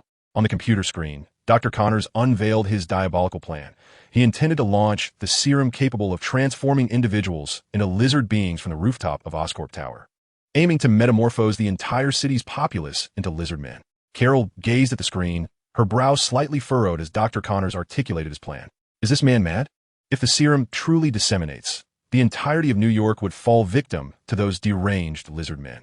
Nick, upon witnessing his old friend's speech, remarked in the chat channel, I never anticipated that this alternate Earth could be fraught with such peril. If only our S-H-I-E-L-D were present there, we could undoubtedly nip the danger in the bud. Meanwhile, the police had tracked the lizard men's location, dispatching a special operations team to apprehend them. Yet, the bullets proved futile against the lizard's regenerative abilities, and the entire squad fell prey to a cunning ambush, transformed into grotesque lizard men under the spray of the green serum. At that very moment, Gwen finally arrived at Oscorp, diligently preparing the serum that Peter required. However, Peter's phone call came through at that instant. Concerned about Connor's imminent arrival, Peter urged Gwen to leave the premises. But the resolute Gwen chose instead to evacuate the others in the building. Your little girlfriend is indeed a brave soul, Loki remarked with a faint smile, admiring her composure in the face of danger. She surpasses you considerably, Peter. I am quite curious. What would she look like as Spider-Man? What? Peter paused, then quickly envisioned Gwen swinging through the streets of New York in a Spider-Man costume, involuntarily shuddering. That is a sight I can hardly imagine. Chapter 56. Who says only those in the light are heroes due to his concern for Gwen's safety. Peter hastened towards the Oscorp building. However, to his astonishment, a contingent of officers led by George Stacy was currently executing a capture operation against him. As Spider-Man swung swiftly across a thoroughfare, the police maintaining order immediately reported to Sheriff Stacy. Spider-Man is heading south. Upon hearing this report, Sheriff Stacy promptly mobilized a helicopter and troops to intercept Peter's anticipated route. Observing Spider-Man darting between the buildings below, Stacy seized the microphone to issue an ultimatum. Halt immediately, or we will open fire. You are surrounded. Escape is impossible. The military swiftly established firing positions on rooftops, and seeing that Spider-Man showed no signs of slowing down, the police promptly ordered an attack. Despite Peter's remarkable speed, he was ultimately struck by an electrifying bullet, crashing to the ground with a thud. Why are they trying to detain Peter? They know this is Dr. Connor's fault. Why persist in pursuing Peter? Wanda lamented in the chat channel. He has harmed no one. Why should he be subjected to such treatment? Tony shrugged. There is little we can do. Perhaps the police believe that compared to the vicious lizard men, the seemingly frail Spider-Man is the easier target. Much like the media, my decision to dismantle the weapons development department was intended to safeguard the world. Yet, they relentlessly pen articles to vilify me. Each individual's worldview is distinct. One cannot expect the reality to mirror a comic book where everyone aligns with your perspective. Moreover, even in comics, there exist antagonists, do they not? Tony's latter remark was directed at Peter, the young man hailing from another universe who resonated with him. Their backgrounds bore similarities. Both were exceptionally adept with machinery, and each possessed extraordinary powers. Most importantly, he was youthful, with a long journey ahead. However, in Tony's eyes, this very youthfulness was a flaw. For it seemed the boy was utterly oblivious to the treachery that lurked within the hearts of the world's inhabitants. Peter shrugged and pointed at the screen where Sheriff George held a microphone, exclaiming helplessly, "But Sheriff Stacy harbors such deep-seated prejudice against me, and I dare not reveal my true identity to him. You might consider it. I sense your girlfriend's father could be a trustworthy ally. Trust my instincts." Tony snapped his fingers. "However, you have far too many troubles at present. Let us take it one step at a time." The footage continued. As Spider-Man plummeted from the sky and lay motionless upon the ground, a multitude of heavily armed SWAT officers emerged, with Sheriff George himself descending from a helicopter, ready to apprehend him. Witnessing Spider-Man finally being handcuffed, Sheriff George slowly approached and pulled off his mask. At that moment, Peter, who had appeared to be utterly defeated, sprang back to life and rapidly incapacitated all surrounding SWAT officers, effortlessly breaking their weapons in the process. Just as he landed gracefully, preparing to flee, Sheriff George Stacy, who had been one of the first to be taken down, had already recovered. He raised his handgun, aiming at Peter's back, and shouted, "Don't move. Get on the ground." Illuminated by the lights, Peter slowly turned his head and beheld the familiar visage of George Stacy, whose face displayed a look of astonishment. "Parker? The lizard is en route to Oscorp Tower. Your daughter is there." Observing Sheriff George regain his serious demeanor, seemingly prepared to enact justice against his own kin, Peter swiftly articulated the peril Gwen faced, causing the sheriff to lower his weapon in shock. "You must allow me to go." Peter gradually crouched down, donned his mask once more, and seized the moment to shoot a web and escape. But just then, George Stacy noticed an officer drawing a firearm aimed at him and shouted urgently, "Hey, don't shoot." Yet, his warning came too late, and the bullet grazed Peter's thigh. Though wounded, Peter pressed on, recklessly sprinting forward, swinging his webs and darting between towering edifices toward Oscorp Tower. As they observed the bloodied handprint of Peter pressed against the rooftop's edge on the screen, even the teasing Tony and Strange fell into a solemn silence. He is merely a newly minted adult, yet he has risen to such heights in his quest to save the world. This young lad is truly a hero. Standing beside Thor, Eric Selvig suddenly murmured, "It is astonishing that a mere child can go to such lengths to protect the world and those he loves. At my age, I lack the courage to face even the school bullies." Thor nodded in agreement and sent a message in the chat channel. "It appears Midgard is home to many brave warriors. I must admit, we have not shown you the respect you deserve." He added, "Hey, Spider Kid, if the opportunity arises, I shall invite you to Asgard for a taste of my father's treasured wine. By the way, a friend of mine mentioned you were a hero." At that moment, a helicopter from the television station arrived on the scene, with a reporter relaying his observations. As he reported, the camera zoomed in, capturing the moment when the lizard shattered the glass and burst into Oscorp Tower. Simultaneously, the lights within Oscorp began to flicker ominously, startling Gwen, who was still awaiting the completion of the antidote. Sensing impending danger, Gwen quickly lit an alcohol lamp and placed it beneath the fire alarm, activating the lab's fire safety system, which caused the steel doors of the laboratory to descend and seal it off. Meanwhile, the serum preparation process issued its final report, 1 minute remaining. "Hurry, hurry." Peter's heart raced as he anxiously watched the screen, muttering to himself. Unexpectedly, the steel door proved no match for the lizard, crumpling like paper within mere seconds. As the lizard prepared to breach the door, Gwen hastily dismantled the device used for launching the antidote and concealed herself in a compartment. Upon entering the laboratory, the lizard, noticing the absence of the launcher, closed his eyes and began to sniff the air. The predator's acute sense of smell soon led it to Gwen's hiding place. Faced with her flame-throwing device, the lizard exhibited an unusual expression, choosing not to harm her, but simply taking the launcher instead. Meanwhile, Peter continued his frantic journey toward Oscorp Tower. However, due to an injury to his thigh, each leap became increasingly laborious, and he soon collapsed onto a fire escape, utterly exhausted. Gradually rising, Peter gazed at the fleeing crowd below, a surge of strength coursing through him as he scaled the wall to the rooftop. The news of Spider-Man's approach to Oscorp was broadcast alongside the evacuation order issued by the police, capturing the attention of reporters. A construction site supervisor, watching the news on television, muttered to himself as he recognized Spider-Man on screen. "That's him. He saved my son on the bridge." At that moment, another worker burst in, unrolling a blueprint. "Hey, Troy, they want us to leave. Something dreadful seems to be happening downtown." However, Troy paid no heed to his warning and instead inquired, "Are you still friends with Matthews, the crane operator from 6th Avenue? "Yes. Connect me to his phone."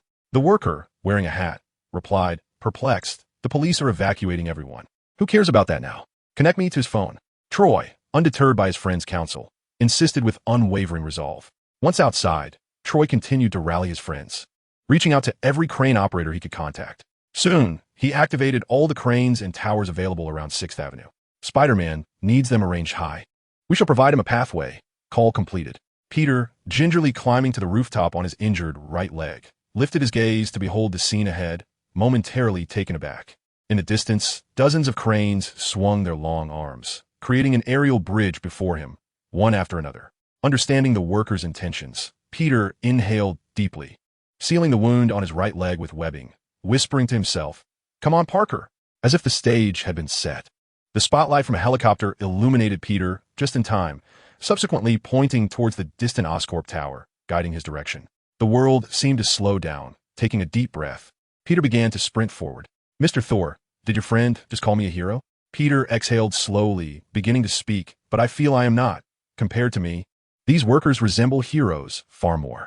Without their assistance, it would take me at least another 20 minutes to reach Oscorp Tower from this position."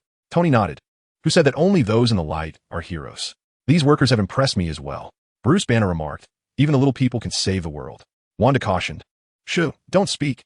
Peter is about to jump." As Peter's speed increased, he soon reached the edge of the rooftop, leaping with all his might, his wrist-mounted web shooter aiming towards the nearest crane's arm. However, perhaps due to his injury, Peter's jump lacked sufficient height, causing the webbing to miss the distant arm and curve downward, resulting in Peter himself plummeting. "No way. Am I about to fall to my death, right after I just made show strength?" Watching on the screen as Peter fell again, the audience in the live stream gasped. Even Peter widened his eyes, instinctively muttering a remark. Chapter 57. Heroes are always accompanied by sacrifice. Just as everyone was concerned for Peter falling, the scene suddenly shifted. A steel crane arm appeared on screen, followed closely by a horizontal steel beam beneath it. As the steel beams finally appeared on the screen, the crowd caught a glimpse of Spider-Man clinging to one side of the beam. Peter was alive. What a relief. Wanda patted her chest, taking a deep breath, joyfully exclaiming, "I thought he was about to fall again, but thankfully that crane arrived just in time." Reed Richards remarked, "What a coincidence. The machinations of fate are always so peculiar." Tony furrowed his brow, gazing at Agent Coulson's comments in the chat channel, a strange expression crossing his face. "Honestly, Agent Coulson, while you may be a good person, don't you find it incongruous for someone in your position to say such things?" Nick Fury retorted with displeasure, "Stark, do you have an issue with S-H-I-E-L-D? You've been looking for our faults. Instead of wasting time on us, I suggest you contemplate the situation within your own company. As far as I know, your board seems to have decided to convene again to discuss your removal." "Damn it. You actually planted an undercover agent in my company," Tony said, his expression souring, before waving dismissively. "What you mentioned is non-existent. I dealt with that board last time. How could they possibly act against me now? Believe it or not, I received this news just half an hour ago." Nick Fury observed Tony's confident demeanor in the live stream, chuckling coldly. "Perhaps once you exit the live broadcast, you'll be facing unemployment." "Absurd. I refuse to believe your nonsense." Tony scoffed, though a hint of unease flickered in his eyes. The footage continued. Using the aerial bridge constructed by the workers, Peter swiftly made his way to Oscorp Tower. With the elasticity of his webbing, Peter soared like a cannonball towards the rooftop, quickly catching up with Dr. Connors, who was busy installing the spray mechanism, engaging him in a fierce struggle. However, much like before, despite Peter's utmost efforts, he could not bridge the gap between himself and Dr. Connors. He was soon overpowered, his web shooters crushed, and Dr. Connors ensnared him by the neck with his tail, hoisting him into the air. Poor Peter Parker, devoid of a mother, father, or uncle, was utterly alone. Dr. Connors ripped off Peter's mask, sneering at the sight of his suffocating, flushed face. Just as he prepared to snap Peter's neck, the sound of a bullet being chambered echoed, and George Stacy's voice rang out atop the rooftop. He is not alone. No sooner had the words left his lips than Sheriff George fired his gun, severing a nearby liquid nitrogen pipeline.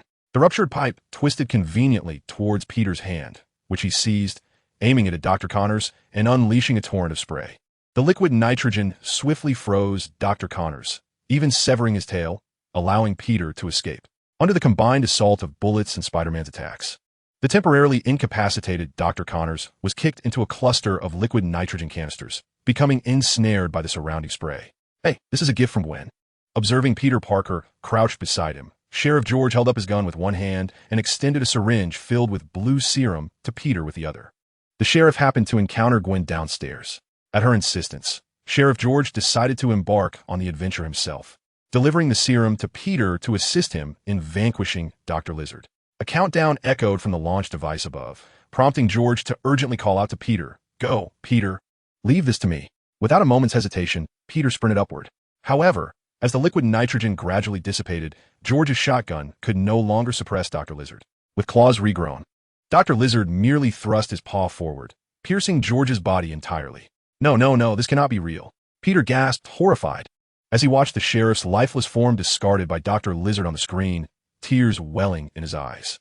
He never anticipated that Gwen's father would sacrifice his life to protect him. Tony sighed heavily, acknowledging, "Indeed, I did not misjudge him.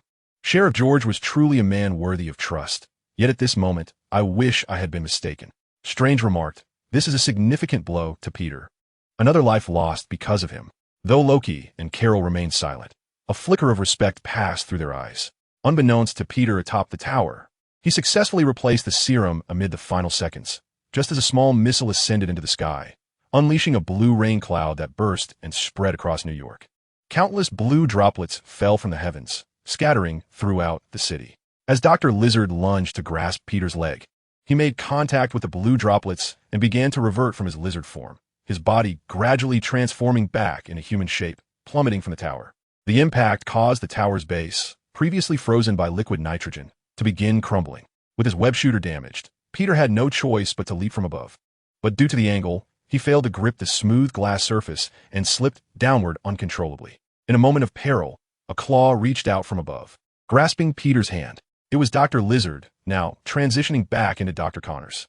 Pulling Peter onto the platform, Connors gazed at his disintegrating right hand, his face etched with sorrow and despair. Suddenly, his expression changed as he exclaimed, "Sheriff." Peter hurriedly searched the rooftop, soon discovering the gravely injured, barely conscious Sheriff George.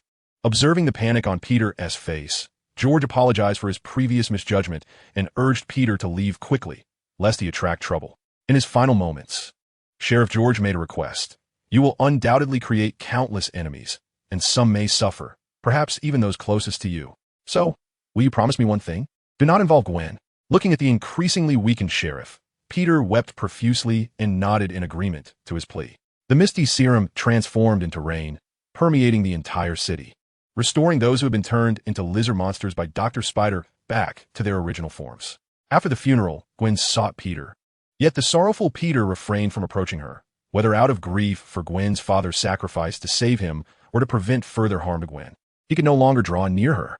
"Ah, child, what manner of behavior do you share with Banner?" Tony, unable to contain his frustration, covered his eyes and snapped his fingers, lamenting, "Why is it that after acquiring extraordinary powers, you all choose to distance yourselves from those you cherish most?" Both Peter and Banner fell silent for a considerable time upon hearing this. Eventually, it was Banner who slowly spoke in the chat channel. "Tony, we are not the same. The power I wield is inherently perilous. If I were to be with Betty and something were to go awry, I would regret it for eternity. That is why I've kept my distance from her. Even now, though I can control Hulk, there are still so many who covet that power, constantly seeking to create trouble for me. In truth, I feel quite helpless." Peter echoed, "Indeed, Mr. Stark, you have seen it. Gwen's father lost his life to save me. If Gwen were to be harmed again because of our relationship..." Tony shook his head dismissively. "What utter nonsense.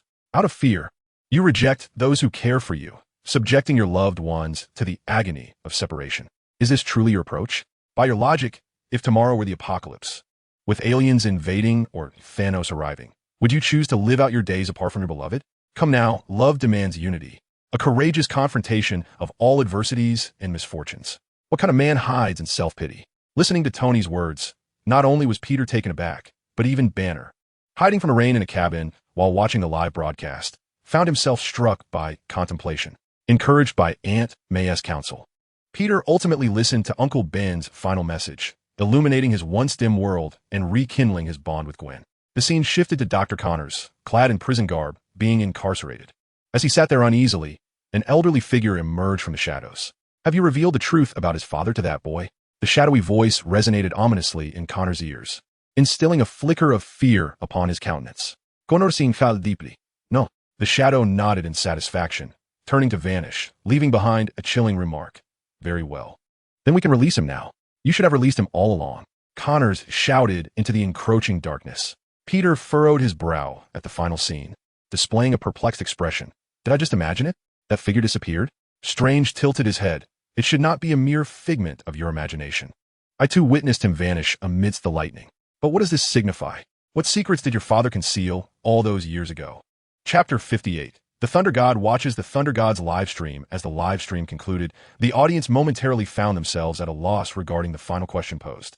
The broadcast had ended, yet inquiries persisted. Nonetheless, they swiftly regained their composure and began to conjecture. Strange remarked, "If we are to discuss who facilitated the birth of Spider-Man, it is undoubtedly Peter's uncle, Ben Parker. However, if the inquiry extends to who enabled Peter to acquire his extraordinary abilities," Tony interjected, "to clarify this matter, we must inquire about this Norman Osborn. After all, we are well acquainted with the other three options, yet this Osborn remains a name we have only heard, never seen." Peter, sensing the gaze of his companions upon him, raised his hands in a gesture of surrender. "Guys, if you've heard the name, you should already know. Norman Osborn is the head of Oscorp, though I've heard he has been ill for quite some time. I met him once during my childhood. Oh, and his son. Harry Osborn was my best friend back then, but it has been ages since I last saw him." "The head of Oscorp?" Reed commented in the chat channel. "Does that not imply that the mastermind behind the interspecies genetics research conducted by your father and Dr. Connors is none other than Norman Osborn? In other words, he is the one who prompted your father to engineer the radioactive spider?" Peter nodded in agreement. "Well, I suppose that is somewhat accurate. But no, that cannot be the case. For instance, the Hulk within me emerged from gamma radiation research initiated by the US military. Does that mean the Hulk belongs to the military? That is clearly a fallacy." Banner retorted with irritation, recalling how General Ross always claimed the Hulk belonged to the army whenever he attempted to capture him. Over time, Banner grew increasingly weary of such assertions. "Take him if you wish, as if I enjoy harboring a raging green giant within me." Wanda interjected, "I believe you are complicating a simple issue. Peter's abilities stem from the spider. Thus, identifying the creator of that radioactive spider should suffice."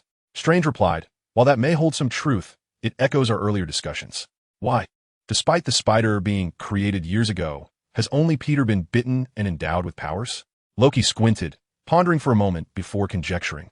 "Perhaps it is a matter of genetics? I have perused some tomes in the sanctum to pass the time, and what you refer to as genetics is akin to bloodlines or hereditary lineage in our perspective. Peter's father researched interspecies gene transfer, which suggests that he may have attempted to transfer spider genes into humans, and, conversely, he likely experimented with infusing human genes into spiders as well. Who do you think he would use for such endeavors?" Upon uttering these words, the chat room fell silent. Even Tony and Strange displayed expressions of sudden realization. "Are you implying that it was Richard Parker's own genes? Thus, after being bitten, Peter acquired the abilities of a spider. In other words, after the spider's bite, Peter inadvertently completed his father's experiment, becoming his most successful creation." Loki spoke in a calm tone, a slight smile gracing his lips. Regardless of whether it was Connors or others from the Osborn group, they were all outwitted by Richard Parker. For the mutated spider infused with Richard Parker's genes could only initiate the experiment using Peter Parker's DNA. Anyone else attempting to harness this entity would inevitably meet with failure. Yet, my admiration does not end there, for this spider is not devoid of merit. The unique silk it produces has also brought considerable wealth to the Osborn group, a fortune that continues to yield profits even 15 years later. Therefore, even with Richard Parker's demise, the Osborn group, possessing this wealth, did not eradicate Peter Parker entirely. How intriguing it is that mere humans could devise such a perfect scheme, manipulating human emotions to this extent. I find myself skeptical. Loki turned to Peter. Could someone who orchestrated such arrangements 15 years ago truly perish so easily? Peter was taken aback, gazing into Loki's inscrutable eyes, swallowing hard. "Mr. Loki, are you suggesting?" His voice trembled, and his mind raced with the thought that his father might still be alive, a notion crashing through his consciousness. I cannot say for certain. Do not take it too seriously, Loki remarked, curling his lip before shouting at the screen. I choose C. Richard Parker. Random reward acquired. God-slaying dagger. The origin of the God-slaying dagger is shrouded in mystery, yet the blood of deities that stains its blade, even after countless millennia, continues to recount tales of its former glory. As the system's cold voice completed its introduction, a dagger emanating a soft golden glow materialized in Loki's grasp. Approximately 35 centimeters in length, the dagger appeared unremarkable, save for the blood-red gemstones set into the hilt, which sparkled brilliantly. Upon firmly gripping the dagger's handle, an overwhelming aura of lethal intent erupted from Loki, instantly enveloping everyone in the live stream.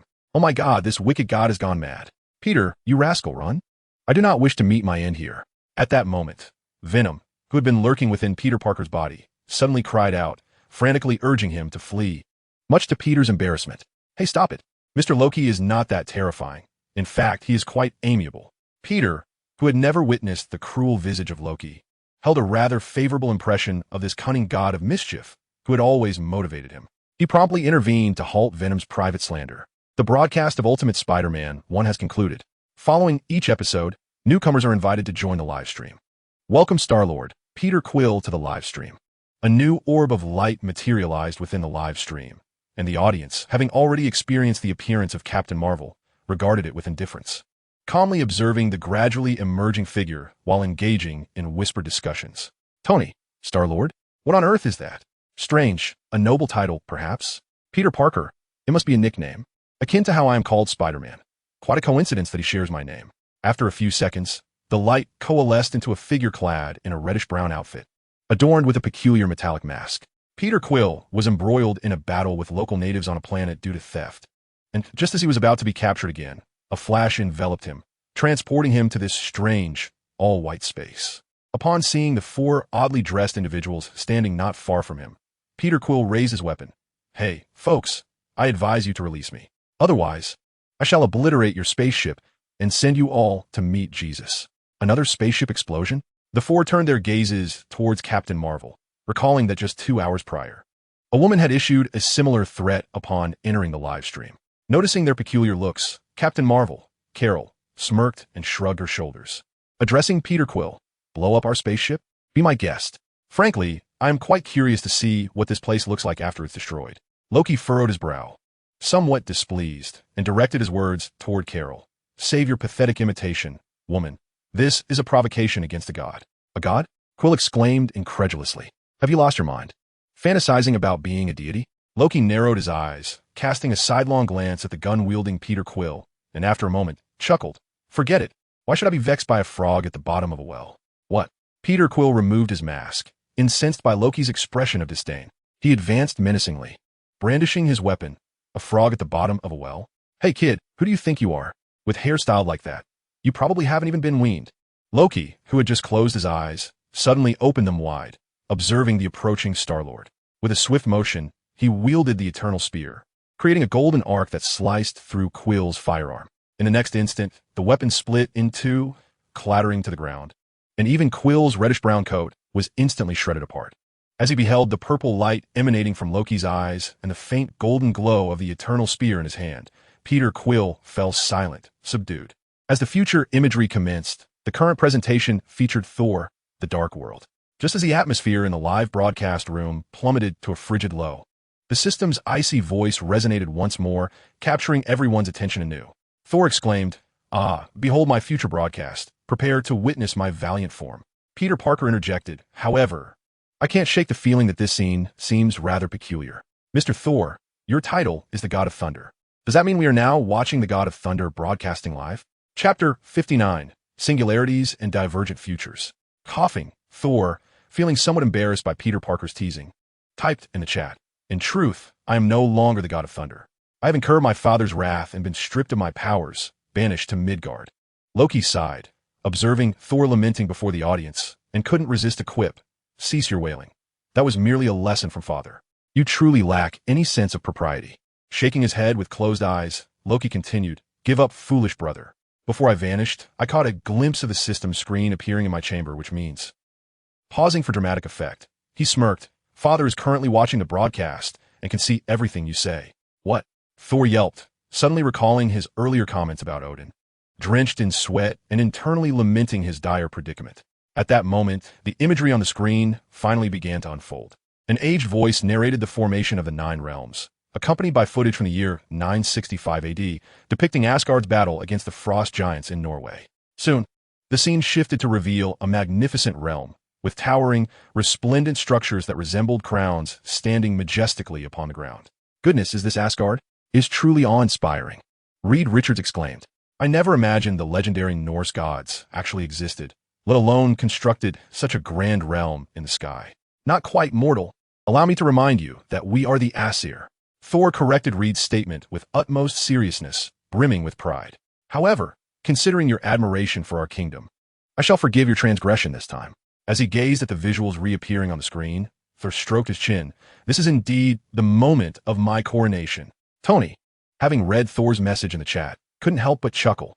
"You were crowned king? Has the All-Father Odin truly lost his senses? Is Asgard devoid of any worthy heirs?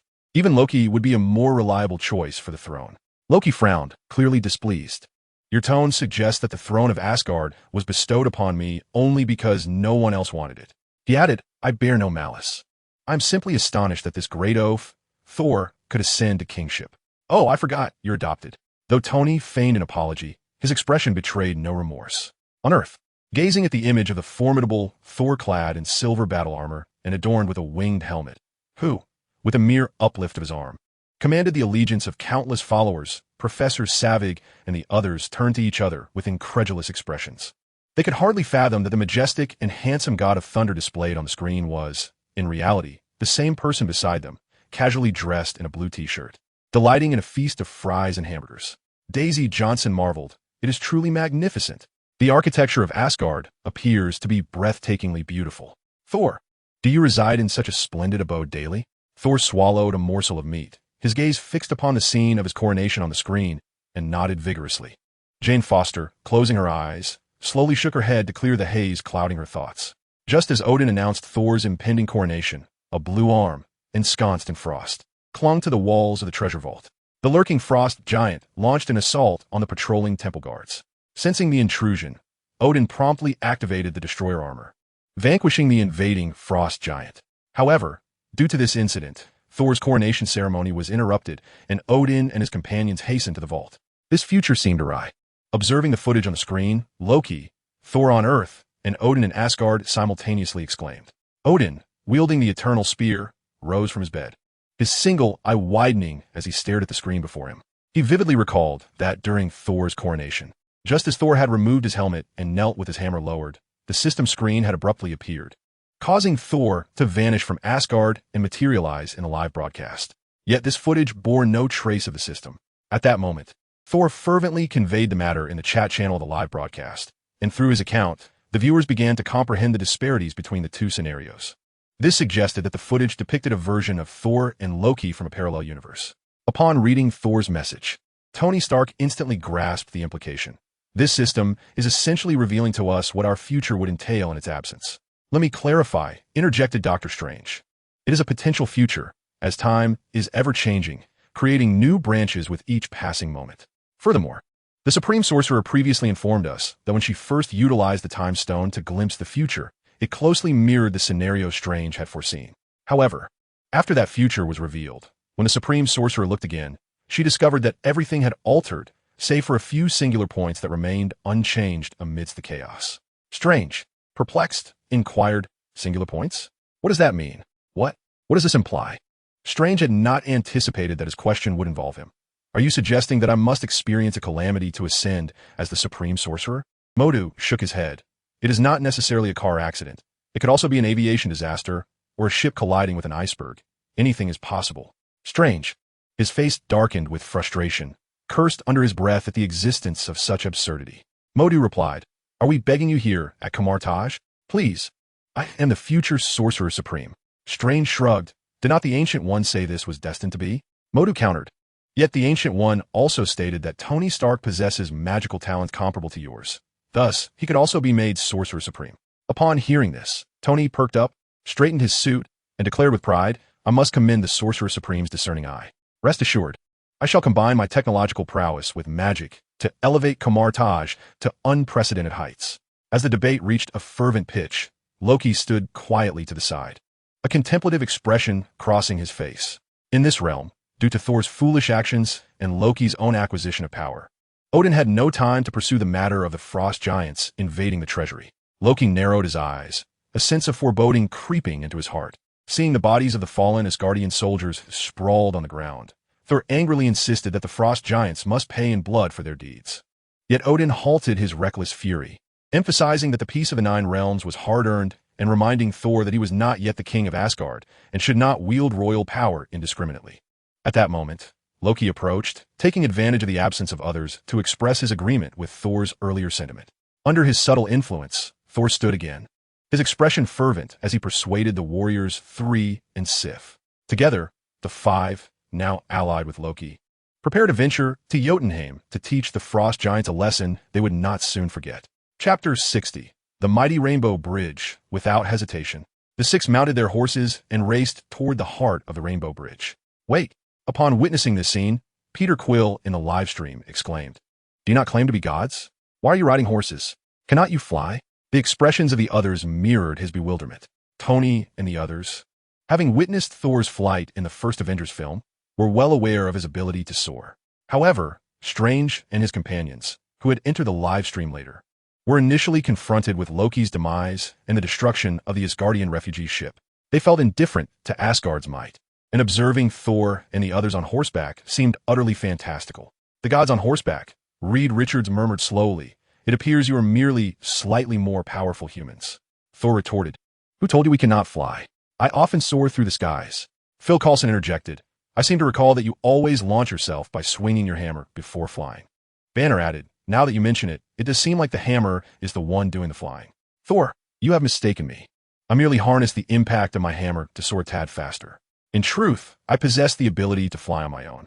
However, the audience in the live stream entirely disregarded his struggle, merrily engaging in discussions about the god of thunder using his hammer to fly. "Flying with a hammer? Are you a god of thunder or a god of the hammer?" "You crack me up," Wana laughed heartily. "Are you riding the hammer or sitting upon it?" Modu interjected, "Sking, so the legendary gods are this weak? We, the mages, are far superior. We can fly with the aid of our artifacts and even conjure a portal to directly transport ourselves to our destination." Upon hearing the mocking remarks from the crowd, Loki felt a surge of irritation and retorted, "Weak? Little mage Modu, do not presume to comprehend the might of the gods with your meager intellect. Patience. I shall show you." With a flicker in his violet eyes, Loki smiled faintly. The imagery continued to unfold. Before the six could reach the core, they encountered the kingdom's guardian, Heimdall, who blocked their path. Noticing Thor approaching as if to negotiate with Heimdall, Loki volunteered, "Allow me to handle this." Stepping boldly to the forefront, Loki greeted Heimdall, saying, "Greetings, Heimdall." Yet, before he could finish, Heimdall interrupted, "You are not dressed warmly enough." Observing Loki's puzzled expression, Heimdall continued, devoid of emotion, "Do you think you could deceive me?" "I believe you are mistaken." Loki attempted to argue, but Thor impatiently interjected, "Enough." Gazing impassively at Heimdall, who obstructed their passage, Thor straightforwardly inquired, "Heimdall, will you allow us to pass?" Heimdall's golden gaze flickered, responding with a non sequitur, "No enemy has ever evaded my sight, until today. I wish to know the reason." With commanding authority, Thor cast down his final directive and strode toward the core of the Rainbow Bridge.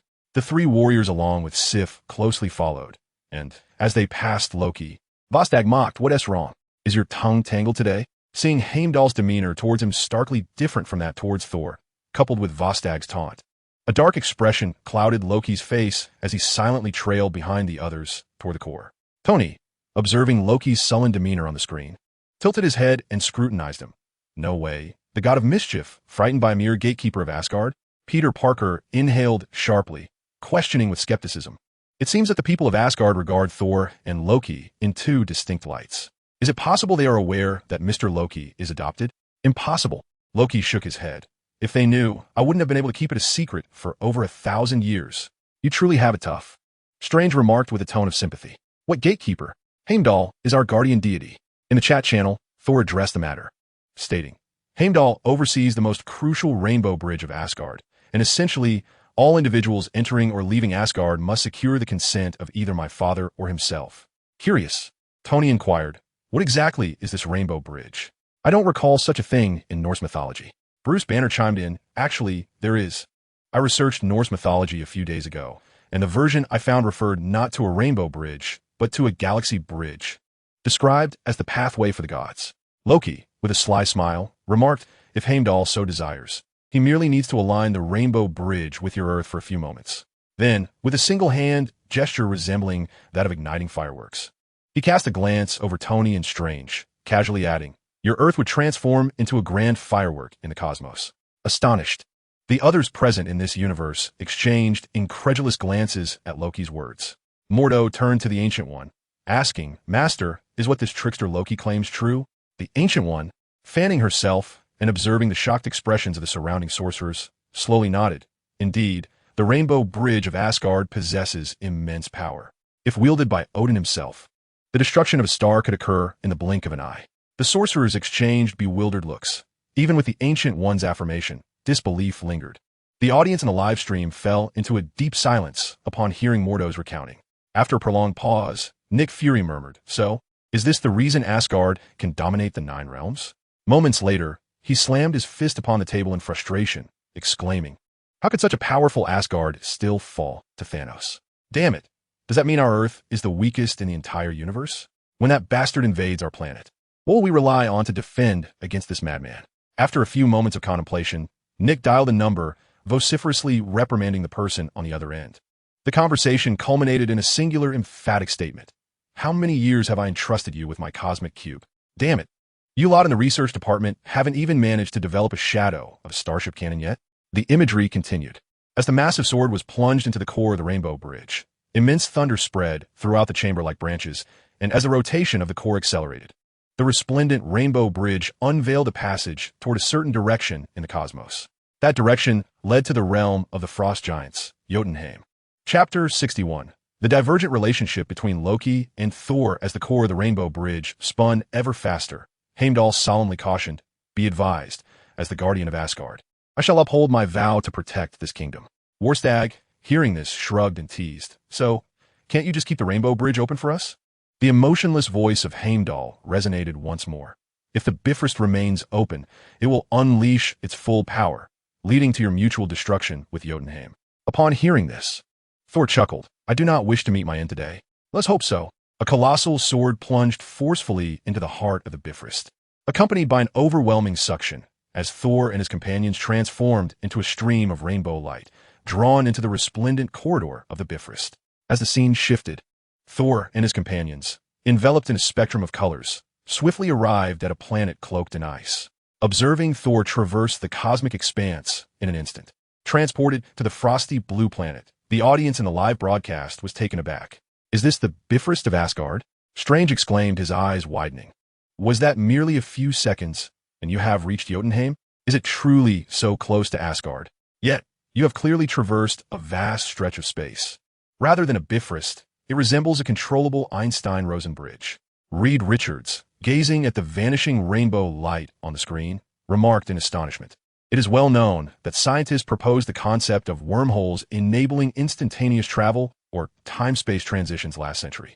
However, due to the limitations of Earth's technology, humanity has been unable to create a controllable wormhole, as a gravitational pull is immensely powerful, capable of obliterating any object. Bruce Banner concurred, indeed. We abandoned our research on wormholes, yet it is astonishing that Asgard possesses such technology. Phil Coulson interjected, magic technology. Now the image of Asgard confounds me even more. It suddenly feels as though the once mysterious Asgard has descended to Earth. Tony Stark chimed in, Agent Coulson, are you suggesting that, in comparison, the gods of Asgard are merely a group of superhumans wielding advanced technological power? Bruce Banner added, if Asgard's technology is sufficiently advanced, then to us, their technology appears as magic, and immortality and power would be easily within their grasp. Reed Richards continued, just as Peter's father engineered a super spider, altering his son's genetics to become Spider-Man, Asgard could utilize technology to transform Loki, Thor, and others into super soldiers. Peter Quill interjected, Peter, are you talking about me? Reed Richards replied, you're misinterpreting. I was referring to the young man beside you. Peter Quill turned to see a young man in a tan jacket awkwardly waving at him. Your name is also Peter? Quill's face lit up with pride. You are fortunate, lad. You share a name with the illustrious Star-Lord. Peter Parker. Whenever I type a question mark, it is not that I have a problem, but rather I perceive an issue with you. At that moment, Tony caught sight of Loki, who was quietly standing to the side, his eyes widening in surprise. Curiously, he jested with Strange. Oh, why has Loki suddenly become so silent? Could it be that the mysterious facade of Asgard has been unraveled by us, causing him to adopt an air of aloofness? Concerned? Stark exaggeratedly exclaimed. A god of mischief worried? Nonsense. I rather suspect he is merely biding his time. Loki cast a disdainful glance at the whispering duo and scoffed. Do not always interpret our divine actions through the lens of your sordid thoughts. You are the ones who are anxious. Tony, observing Loki's expression, abruptly made an offhand remark. Loki furrowed his brow in response. What? As he watched Stark speak with such confidence, Loki narrowed his eyes, revealing a hint of menace. This fellow appeared to embody a charming rogue, yet his thoughts seemed remarkably astute. Meanwhile, in the live stream, Carol and Nick Fury had developed a new perspective on the Bifrost. It could easily be considered a formidable strategic weapon. Nick Fury's solitary eye widened to its fullest extent. As a battle-hardened veteran, he immediately recognized the terrifying potential of the Bifrost. It was not merely a star-destroying cannon. It was a trans-dimensional teleportation device. Such a weapon would be invaluable on the battlefield, allowing Asgard to deploy its forces to any corner of the conflict. If Asgard were to invade Earth, Director Fury, plagued by delusions of persecution, resumed his frantic speculations, ultimately shaking his head in despair. He realized there was no solution. After all, behind them stood the immensely powerful Odin, the ruler of the Nine Realms, who had been acknowledged by even the Ancient One for his formidable strength. Could Carol truly stand against this God King? The answer eluded him. The footage continued. Upon arriving in Jotunheim, the group felt an overwhelming urge to retreat. However, Thor, still in a furious temper, pressed forward. Soon, they encountered Laufey, the king of the Frost Giants, and engaged in a tense conversation. How did you breach Asgard? Thor raised his hammer, glaring at the lofty Laufey, demanding angrily. Upon hearing this, Thor became even more agitated. You shall not tarnish my father's reputation with your lies. Laufey could no longer remain seated. Rising in fury to chastise, your father is a murderer, indeed a thief. But what are you doing here? Seeking peace? The face of the Frost Giant King was etched with mockery and derision. No, that is incorrect. You yearn for battle, delighting in conflict. You are merely a wet-behind-the-ears child, yet you strive to prove your manhood. However, I regret to inform you that I, this child, do not relish the prospect of your scorn. As Laufey's icy words fell, the surrounding frost giants gradually encircled them, their hands forming a variety of sharp, frost-laden weapons. Feeling the ominous atmosphere around him, Loki hurriedly approached and began to dissuade Thor in a whisper. However, Thor, dismissive of Loki's counsel, retorted, Silence, brother, and be mindful of your station. Mind your station, Tony exclaimed dramatically in the live stream. Loki, you truly possess no standing in Asgard. Even your brother treats you this way. Your situation is quite dismal. After all, a foster son cannot rival a biological one. Curiously, Strange remarked, it appears that the entirety of Asgard harbors a dismissive or derogatory attitude towards Loki. If my intuition serves me correctly, this may be linked to the All-Father. Peter Parker interjected, Mr. Strange, are you suggesting that the All-Father intentionally instructed others to treat Loki in this manner? Upon hearing this, Loki furrowed his brow. Although he had temporarily forgiven Odin after weighing the pros and cons post-first livestream, it did not signify that he had entirely dispelled the rift in his heart. Peter's words stirred unrest within him once more. Strange, however, shook his head, refuting Peter's hypothesis. That is unlikely. I believe the All-Father, having dominion over all 9 realms, would not make a special case for an individual. No kingdom operates as a monolith. The Frost Giant King Laufey just mentioned that Odin is surrounded by traitors.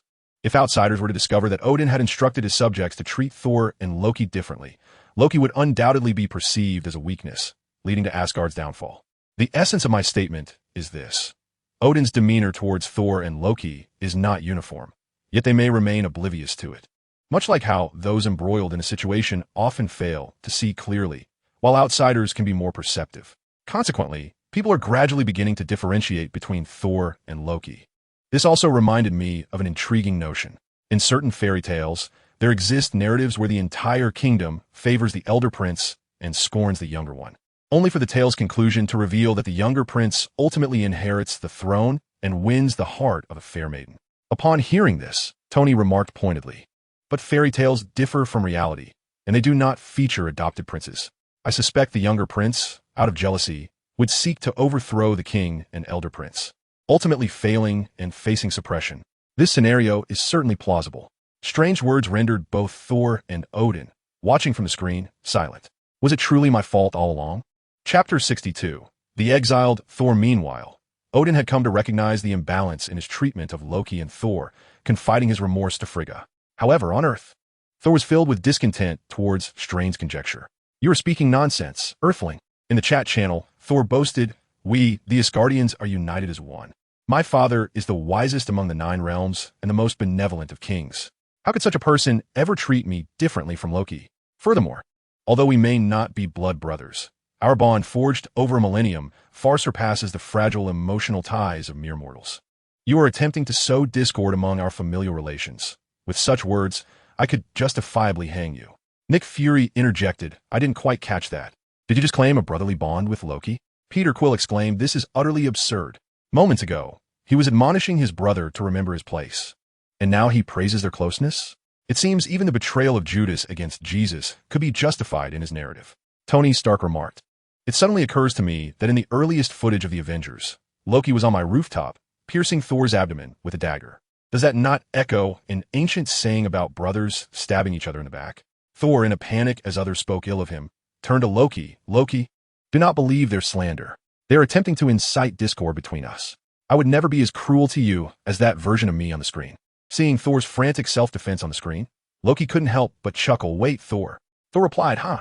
How could that be?" "Loki, you are overthinking it. I am merely clarifying for the version of me on screen who lacks understanding. You know we share the closest bond. Remember that game we used to play as children? The one where I had to rescue you?" Loki retorted, "No, in fact, I despise that game because you always threw me out." Thor continued, "But do you recall our game where we pretended to be Valkyries? You don a dress, and, in the live stream, the audience displayed keen interest, glancing with bemusement at the small screen where Loki, gripping Gungnir with gritted teeth, appeared. They marveled at the playful nature of the Asgardians. Feeling the peculiar gazes from those beside him, Loki finally erupted in the live stream. "Okay, enough. Shut up, Thor. I swear, if you utter another word, I will petition Father to exile you in Midgard for eternity." I said, "Be silent." The footage continued to play. Seeing that Thor seemed consumed by anger, Laufey disdainfully lowered his gaze. "Before I change my mind, you all should leave." Another towering frost giant approached Thor and Loki, regarding them with a dispassionate stare. Perceiving the hostile intent of the frost giants, Loki swiftly accepted Laufey's command for them to depart, tugging a defiant Thor away. What a disaster. At the taunt, Loki and the 3 warriors could only manage a wry smile. Indeed, provoked by taunts, Thor finally ceased his restraint and boldly launched an assault on the ice giants, igniting an epic confrontation. Peter Quill furrowed his brow as he observed Thor engaging the enemy on the screen, incredulously gesturing at the display and questioning how this golden-haired behemoth could dare to initiate battle while surrounded by such a multitude of foes. Does he possess a brain, or merely water? Beside him, Carol glanced at the overly dramatic Star-Lord and disdainfully shook her head, asserting that there was no cause for concern. The ice giants had provoked him to such an extent that further patience would render him less than a man. Furthermore, she continued, these wretches, armed only with their ice blades, were hardly formidable enough to pose a challenge. Thor nodded in agreement, acknowledging that the ice giants were indeed not particularly resilient. It was merely the inhospitable weather of Jotunheim that hampered his performance. Otherwise, he could have single-handedly extinguished them in their previous encounter. Additionally, I find your boldness quite appealing. Should the opportunity arise, I would relish a sparring match with you. After a brief pause, Heimdall straightened up, his golden eyes blinking as he gazed at the live broadcast projected before him. He sighed, remarking on the unfortunate plight of Thor. For no matter how much bravado he displayed, defeat remained an inevitable reality. Soon enough, the 3 warriors and Sif found themselves at a disadvantage against the frost giants, with the largest among them, Volstagg, captured by the wrist, significantly diminishing their combat effectiveness. At that moment, spotting an impending ambush on Thor, Loki dashed forward, using his dagger to wound the assailant frost giant. Yet before the giant succumbed, it grasped Loki's arm tightly in its death throes. As the armor on Loki's wrist shattered under the intense cold, he struggled in vain against the frost giant's dying grip. To everyone's astonishment, even as Loki's armor disintegrated and the giant clutched his bare wrist, his skin transformed to mirror the icy hue of the frost giant. This revelation left not only the wounded giant momentarily stunned, but also Loki himself, taken aback. Bruce Banner interjected in the chat, expressing his perplexity regarding why both Loki and the sorcerers of Kamartaj, despite their mastery of magic, chose to engage in close combat, instead of utilizing their arcane abilities from a distance. Shouldn't they unleash their spells from afar? He recalled how, during the last live broadcast, Loki had attempted to stab Thanos with a dagger, only to meet his demise, and now witnessed Ancient One and Kaecilius brawling, ultimately being expelled from the portal. Upon hearing this, Tony nodded in agreement, realizing that aside from the mirror dimension and the few spells cast by Strange using the Time Stone, the sorcerers showcased in the Doctor Strange narrative predominantly relied on artifacts to channel their magic, with rare instances of long-range spellcasting. Master Mordo chimed in, reminding them that they had indeed unleashed various forms of magic, such as the dark blades conjured by Kaecilius, the portals, and the crimson rings of Lagador, among others. Thus, even after acquiring the knowledge of magic, were they all still destined to be melee mages? Strange raised an eyebrow, reflecting that, in a sense, Loki had not strayed from his path, even though he appeared more akin to an assassin. The footage continued, soon revealing one of the three warriors, Vangel, who was pierced through the chest by an icy spear, leaving the remaining comrades increasingly isolated. Loki, at that moment, bellowed that they must escape. However, the battle had reached a critical juncture, and neither side could afford to relent. The ice giant Laufey's fury was palpable as he unleashed formidable beasts to pursue Thor and his companions. Thor, refusing to be outdone, openly quarreled with Odin for the second time, hurling disrespectful insults, labeling Odin as a foolish old man, a senile relic. As the echoes of Thor's vitriol reverberated on the screen, Odin sorrowfully closed his eyes, memories of a week prior flooding his mind. He never anticipated that, even in a multiverse, Thor would retain his spoiled demeanor, so defiantly rebellious. At that instant, a wave of regret washed over Odin, reinforcing his belief that exiling Thor was indeed the right choice. Upon hearing Thor's insults, a profound disappointment etched itself onto Odin's face. Without hesitation, he seized Thor's hammer, sealing away his divine powers, casting both the hammer and Thor into exile from Asgard as the Rainbow Bridge vanished from sight. Chapter 63. The resurgence of iconic scenes witnessing the relentless force with which Odin sent Thor flying into the Rainbow Bridge. The audience in the live broadcast erupted in amusement. Phil Coulson remarked, I initially thought the fraternal strife between Loki and Thor was riveting. I didn't foresee the same hostility existing between Thor and his father. Strange commented, this truly opens my eyes. It seems even the legendary pantheon grapples with familial education issues. Tony added, when you think about it, Odin's parenting is a profound failure. It's one thing for two brothers to harbor animosity, but for a father and son to do the same? I'm suddenly curious. Does this foreshadow Loki's eventual rebellion against Odin? That sounds truly intriguing. Nick Fury interjected, I'm now quite curious about what could have transpired for the God King Odin to nearly exile Loki to death. Peter Quill's eyes lit up with excitement as he exclaimed, oh wow, I didn't realize such explosive tales existed. It seems the so-called divine secrets are quite gripping. I can hardly wait to see Loki's execution. Loki frowned at the grinning Peter Quill and retorted, another earthly fool daring to provoke a deity. Can someone elucidate the source of your audacity? Is it derived from that fragile body of yours, which I could pierce with a single shot? Just to clarify, I am not from Earth, Peter Quill declared, raising a finger. I hail from Missouri. Loki turned to Tony and Strange, exasperatedly covering his face.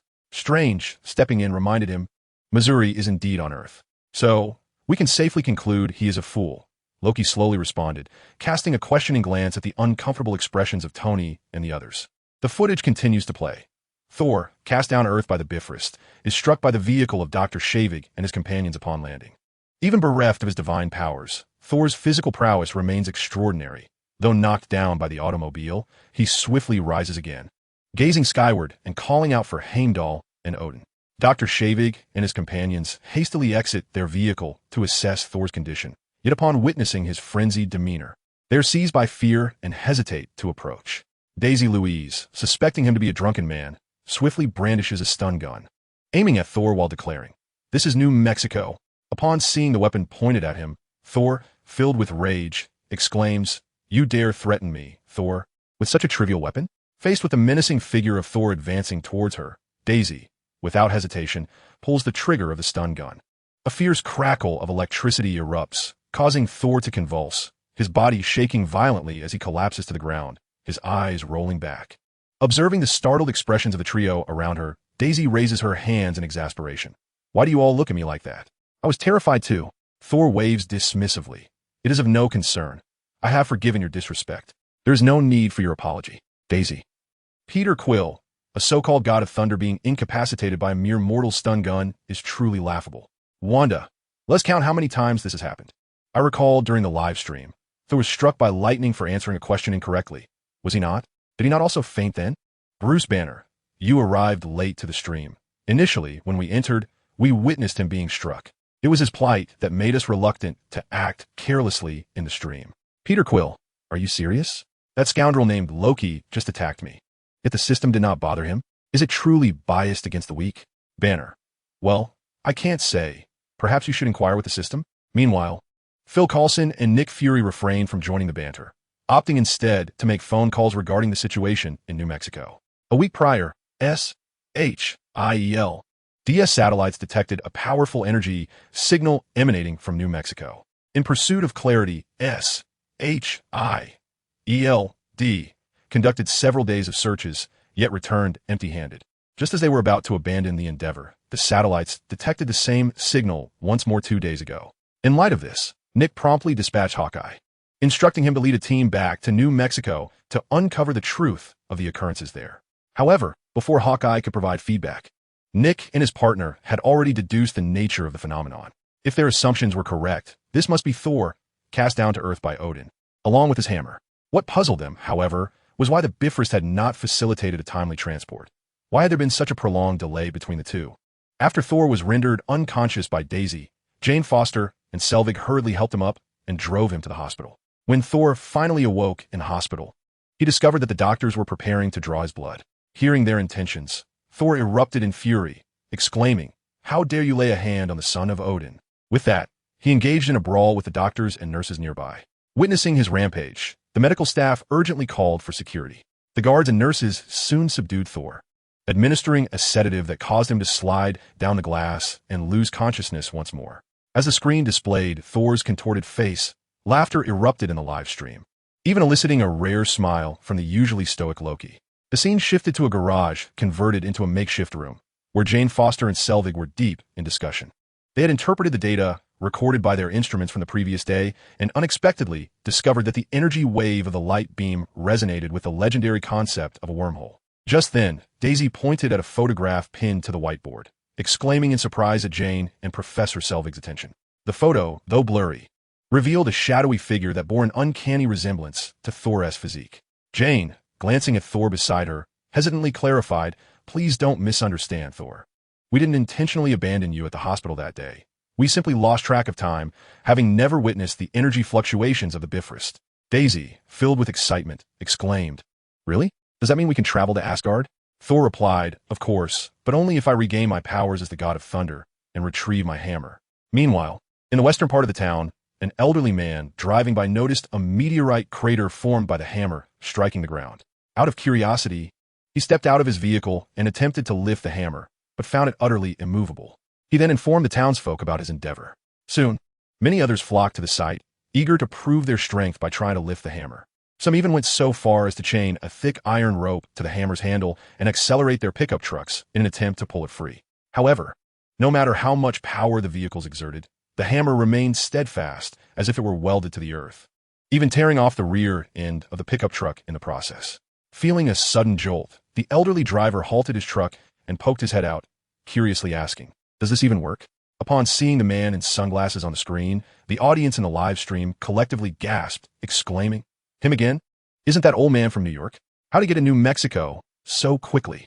Tony remarked in astonishment, "Why do I feel like I see him everywhere?"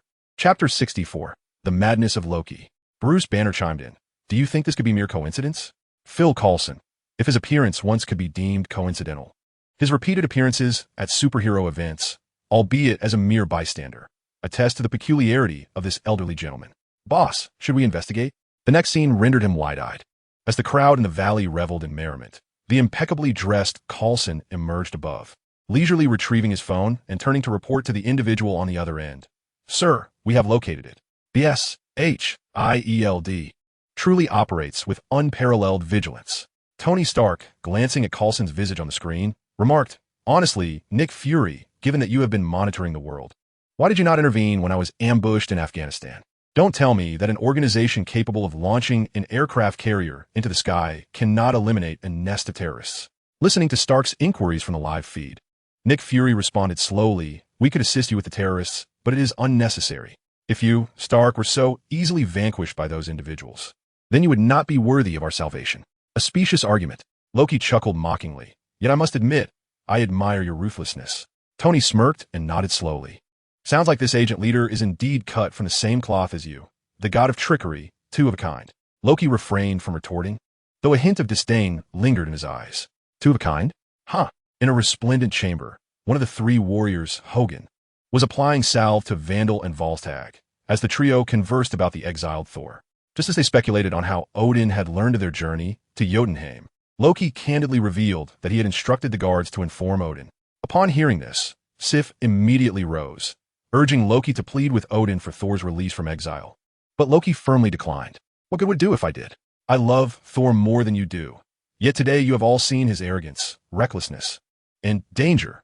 Can such a person truly befit the throne of Asgard?" Thor, watching the screen as Loki summarized his faults, found himself momentarily speechless.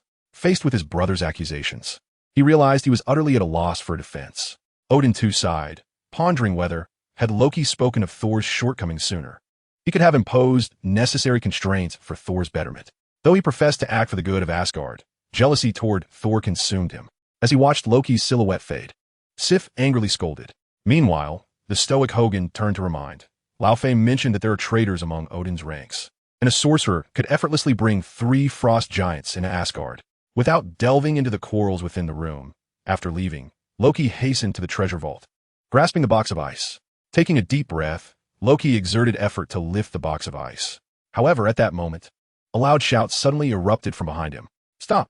Though Odin could not see, he surmised what had transpired. Indeed, when Loki slowly turned around, his skin had transformed into the frosty blue of a frost giant. Thor, watching on the screen, gasped in disbelief. "Loki, how could you have become like this? This resembles the form of a frost giant. Have you been captured and harmed by one?"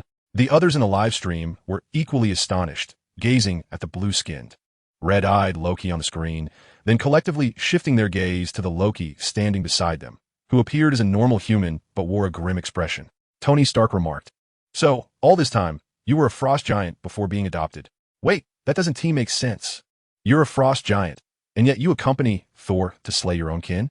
Indeed, you are the most dangerous and ruthless of deities." With a look of disdain, Tony stepped back a few paces, shaking his head. No wonder Loki had referred to himself as the rightful monarch of Jotunheim while launching a suicidal attack against Thanos. It turned out that the blood of the frost giants coursed through his veins. Peter Parker mused, now that Loki's true identity has been revealed, how will he survive in Asgard? It seems that the frost giants are at odds with Asgard. ISNT, that right? That frost giant king, Laufey, was just contemplating war. Peter Quill chimed in, "Survive? Is that what you're worried about? If I were Odin, should the frost giants dare to rebel today, I would eliminate Loki by tomorrow as a sacrificial offering. This is a readily available hostage." Hostage? Upon hearing Quill's malicious quip, Loki's eyes narrowed. When Odin had disclosed his lineage, Loki, newly endowed with the power of the malevolent god, had not the presence of mind to consider the implications regarding hostages. Yet now, Quill's reminder sparked another possibility in Loki's mind. Could it be that Odin truly? Odin gazed silently at the approaching Loki, and after a long pause, he finally forced out a single word. "Yes. After the war, I entered the temple of Jotunheim and discovered an infant within. He was so small that he scarcely resembled a frost giant's child, abandoned and suffering, left to fend for himself. That was Laufey's son." "Laufey's son?" Loki hesitantly murmured. "Indeed." Odin nodded slowly. This undeniable revelation shattered Loki. Odin stated, "You were merely an innocent child." But Loki could not trust his words. "No, you certainly have ulterior motives. What is your true objective?" This question left Odin on the platform in a state of bewilderment. He could not comprehend why his youngest son would think such a thing. Faced with Loki's frantic inquiries, Odin could only reluctantly disclose his plan. "I believe that one day, our 2 kingdoms will unite through you, forging an alliance and establishing lasting peace." Loki gazed at Odin in disbelief. Odin's lips trembled slightly as he continued. "Yet those plans have become inconsequential. So I am merely another stolen trinket, Confined here until you find use for me. Loki's expression crumbled further. Odin shook his head repeatedly. Why do you misinterpret my words? However, Loki felt no such distortion. His expression, stubborn and accusatory, bore into Odin as he retorted, You could have told me from the very beginning. Why did you not? You are my son. Odin stammered. I only wish to shield you from the pain of the truth. Upon hearing words identical to those uttered a week prior, Loki let out a slow sigh, a look of confusion washing over his face. His heart was suddenly tumultuous. If Odin had not confided in him that day, had not willingly revealed his true heritage, what would have become of him? Loki had no doubt that, given his suspicious nature, if he had been compelled to uncover his origins, he would have spiraled into madness far beyond the version of himself reflected in this moment. Tears welled in Loki's eyes. His expression contorted. Is it merely because I am the monster in the tales parents tell their children at night? No, no, Odin replied, painfully shutting his single eye and shaking his head. Yet, Loki's mind was now completely consumed by madness. He was ensnared in a mental labyrinth, wholly oblivious to Odin's suffering or the sight of Odin collapsing to the ground. Instead, he raged on. Now it all makes sense. Why you have favored Thor all these years. No matter how much you profess to love me, you would never allow a frost giant to sit upon the throne of Asgard. Loki's outburst echoed in Odin's ears, plunging the aged king into a dual torment of spirit and flesh. Under this strain, Odin, who had slumped to the steps, weakly lifted his hand to grasp Loki's garment, only to let it fall helplessly once more. Loki, with a vacant expression, crouched down, clutching Odin's hand, observing his father's labored breaths and anguished visage. He suddenly raised his head, panic-stricken, and shouted, Guards! Guards, come quickly, help me! Chapter 65. Divergent life paths as Odin watched the image of a raging Loki and the sight of his own self collapsing from the pressure. He let out a despondent sigh. Frigga, do you think I'm selfish? He glanced at the queen who had stood by him through countless moments, his face etched with despair and helplessness. Were it not for the emergence of this system, revealing Loki's lineage and prompting me to confront him days ago, I suspect I would still be concealing the truth from him. The repercussions of this situation. Odin gestured towards the enormous room filled with floating screens. This so-called system has made it abundantly clear. Frigga gently patted Odin's hand in consolation. Do not dwell on it, Odin. The children will come to understand your sincere intentions. Loki may seem to revel in mischief, yet in truth, he possesses a greater sense of responsibility than Thor. We merely overlooked his feelings, allowing him to believe that he was unloved. However, now that we have recognized the error, let us offer him ample compensation. Odin nodded. As you have said, I too have been contemplating certain matters. At the same moment that Odin and Frigga bared their souls, the audience in the live stream exhibited varying reactions to Loki's recent hysterical display. You were right, Stark, Strange remarked with a shrug. It appears that Loki has been profoundly affected by Odin's long-standing deceptions, leading to a significant emotional upheaval upon discovering the truth. This aligns perfectly with Banner's recent analysis. Even without having seen the entire spoiler, Strange had managed to piece together a coherent timeline from the fragments of the plot at his disposal. He then turned to Loki, who had remained silent, and continued to inquire. However, I am quite curious. Since you were aware of your heritage long before the version of yourself depicted in that recording, would you still choose to rebel?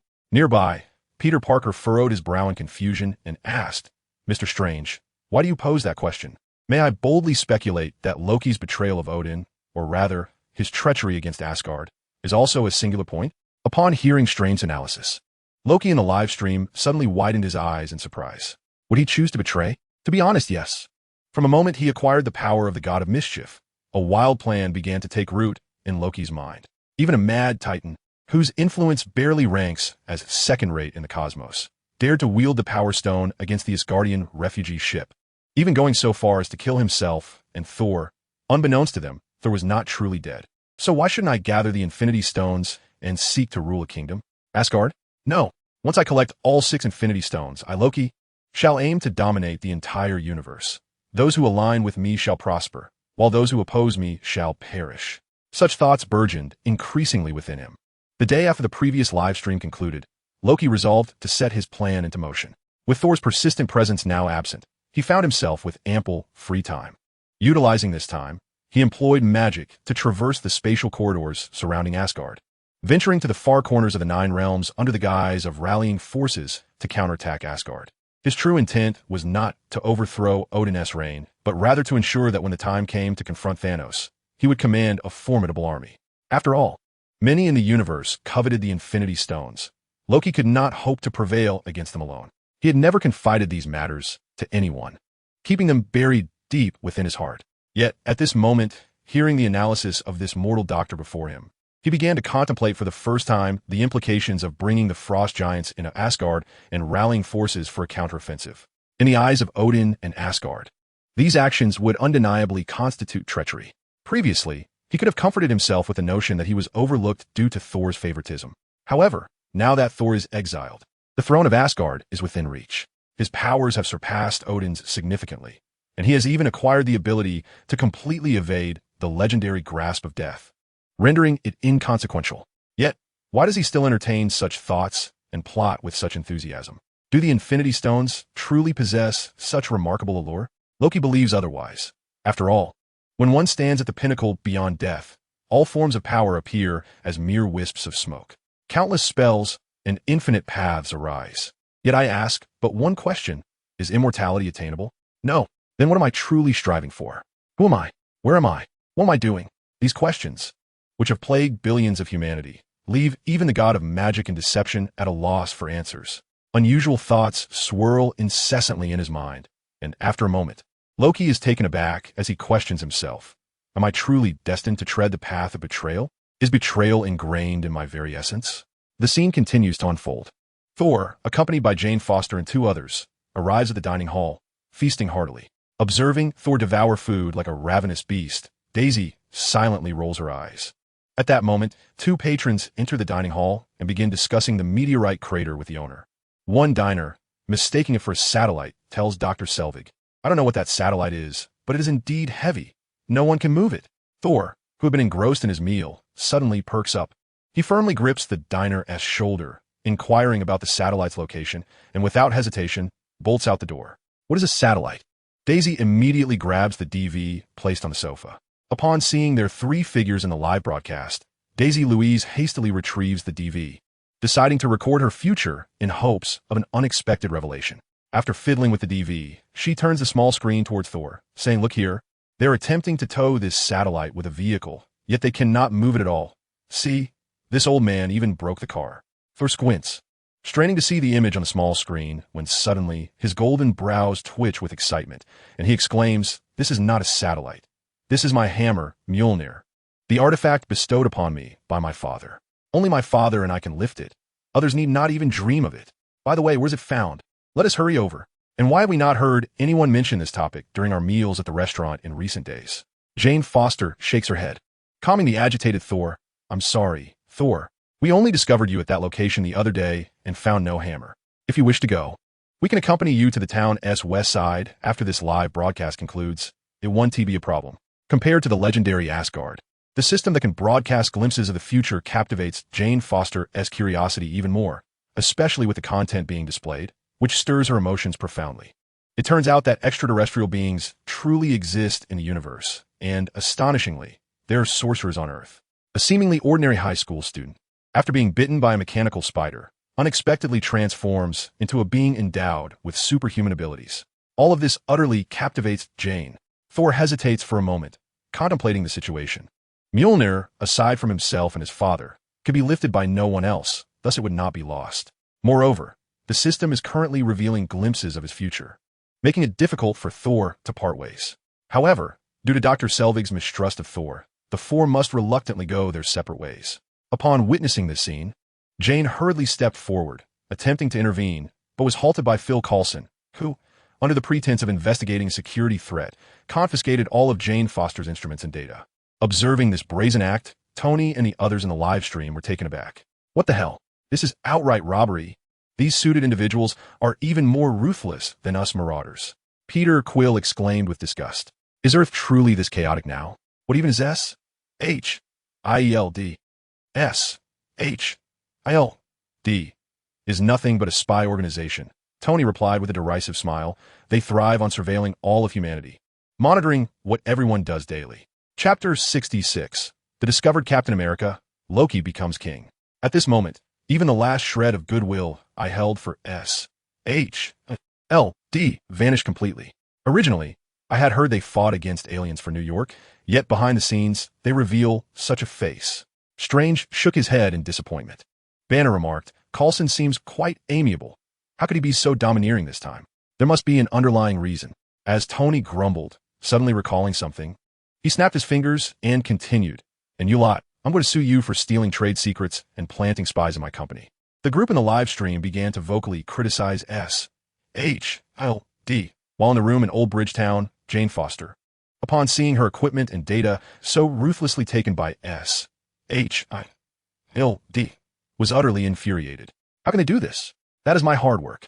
How dare they shamelessly seize it? Jane stood up in anger, pacing frantically around the room, before rushing to the computer to start typing furiously. Observing her actions, Selvig curiously inquired, Jane, what are you doing? Hearing Jane's call, Daisy rolled her eyes in exasperation and got up to help organize the materials, as they contained her efforts as well. The storyline resonated too closely with reality. The oblivious Thor could no longer discern whether this was a mere spoiler or actual events unfolding in the real world, continuously sending messages in the chat channel. However, at this moment, Coulson was too preoccupied to focus on the messages on the screen. Instead, he instructed Natasha, who had just entered, to continue watching the live stream while he stepped aside to dial Nick Fury's number. Boss, we have found them. As soon as the call connected, Coulson exclaimed softly with excitement, glancing at the ethereal tablet in his hand, based on the comparison with the final scene from Dr. Banner's future projection. We have located the aircraft that the captain was piloting at the moment of his disappearance, beneath a series of icebergs in the Arctic. The tablet displayed a photograph where a shield painted in blue and red reflected a bright light. The reconnaissance team had already retrieved the captain and was en route here. The shield was also found, and both the doctors and machines were prepared. I am confident that the captain will soon awaken and rejoin us. Hearing Coulson's enthusiastic voice over the phone, Nick Fury nodded in satisfaction, offering rare praise. Well done, Agent Coulson. This is indeed exhilarating news. Additionally, I have new instructions for you.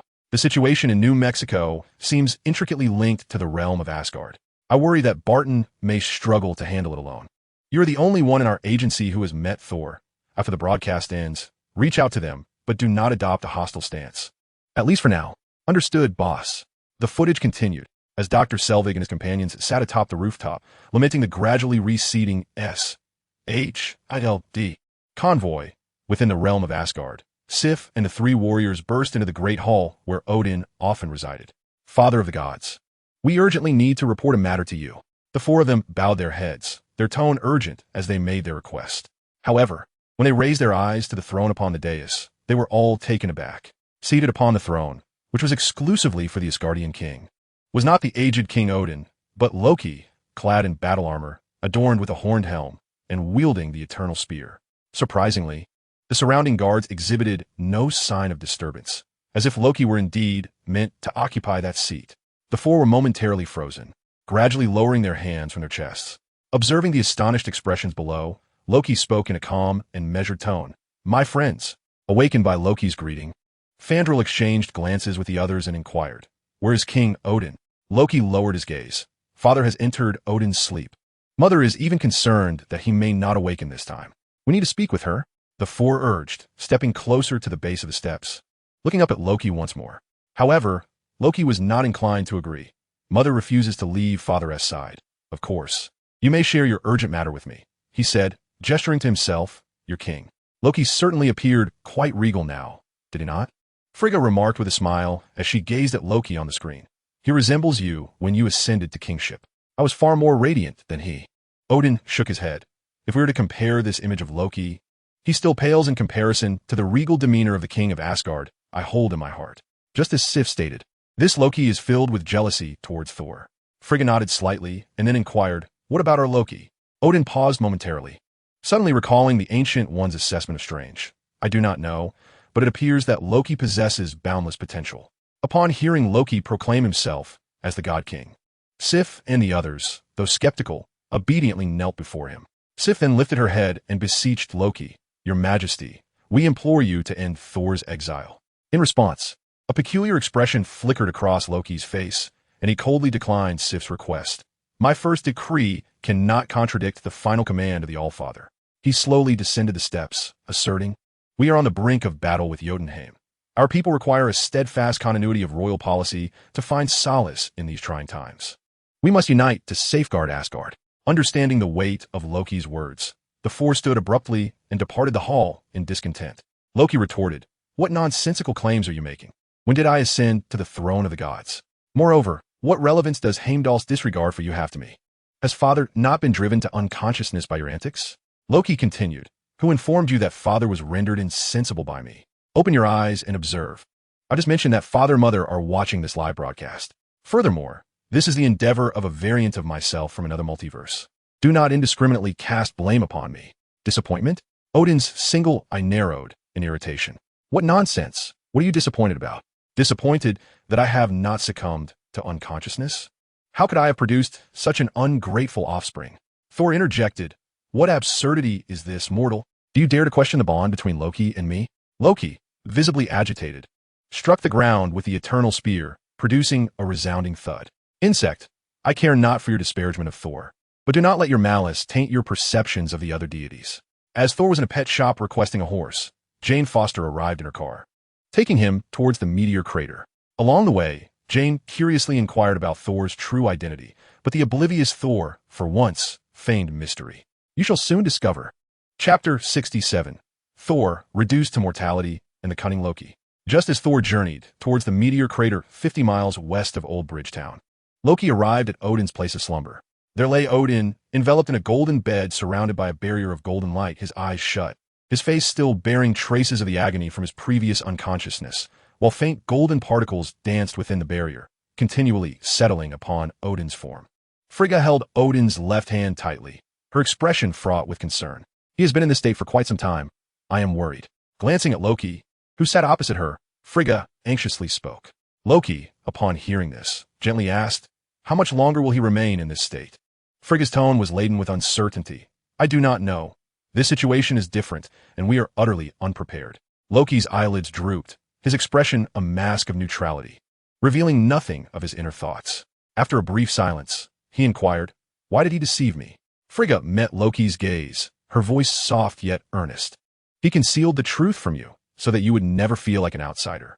You are our son, Loki." The queen's words bore an unwavering conviction, rekindling a glimmer of light in Loki's eyes. "Your father has reasons for everything he does." Upon hearing the queen's words from the screen, Thor leapt up in excitement, bounding over to embrace Professor Savig, nearly squeezing the breath from him with the intensity of his joy. "Hey, Jane, Daisy, Eric, when the time comes, I'll bring you to Asgard as my guests. I want you to witness the might of our Asgardian army and the breathtaking beauty of the 9 realms." Strange nodded in agreement. Ultimately, power resembles poison. Even the gods are ensnared by its allure. Especially Loki, who has endured deception and suppression for so long. In that moment of fulfillment, he is likely to succumb to obsession. Reed Richards added, "Indeed, consider what Loki's life has been like. Anyone plucked from that imagery would look down upon him. Yet, the moment he ascended the throne of the God King, even the 3 warriors and Lady Sif, despite their disdain, could only kneel in deference."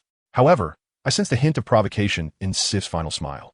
Wanda interjected, "Well, I was merely speculating." Tony Stark interrupted, "How about we make a wager? Let's see if Thor's friends will brave the wrath of Loki, the God King, to seek out Thor." I have a feeling Loki's expression just now hinted at trouble brewing, perhaps even targeting this exiled god of thunder. Thor retorted, "You're talking nonsense, Earthling. While Loki and I have had our share of misunderstandings, he would never wish to kill me. Remember, last week when I was in Jotunheim, Loki personally intervened to rescue me." The imagery continued. Jane Foster and Thor swiftly arrived at the site of the meteor crater, only to find it entirely encircled by Shield, which had even established a small base, completely surrounding Mjolnir. Despite the numerous agents present, Thor, ever the self-proclaimed god of thunder, paid them no heed, boldly declaring to Jane, "Once I reclaim Mjolnir, I will demand they return what they have stolen from you." When questioned about how he planned to escape, Thor merely scoffed, "I will fly out when the time comes." Thus, the challenge commenced, although he had just boasted outside. Thor adopted a more cautious demeanor upon entering the Shield base, deftly maneuvering past the guards under the guise of diversion, swiftly making his way to the transparent passage constructed by Shield.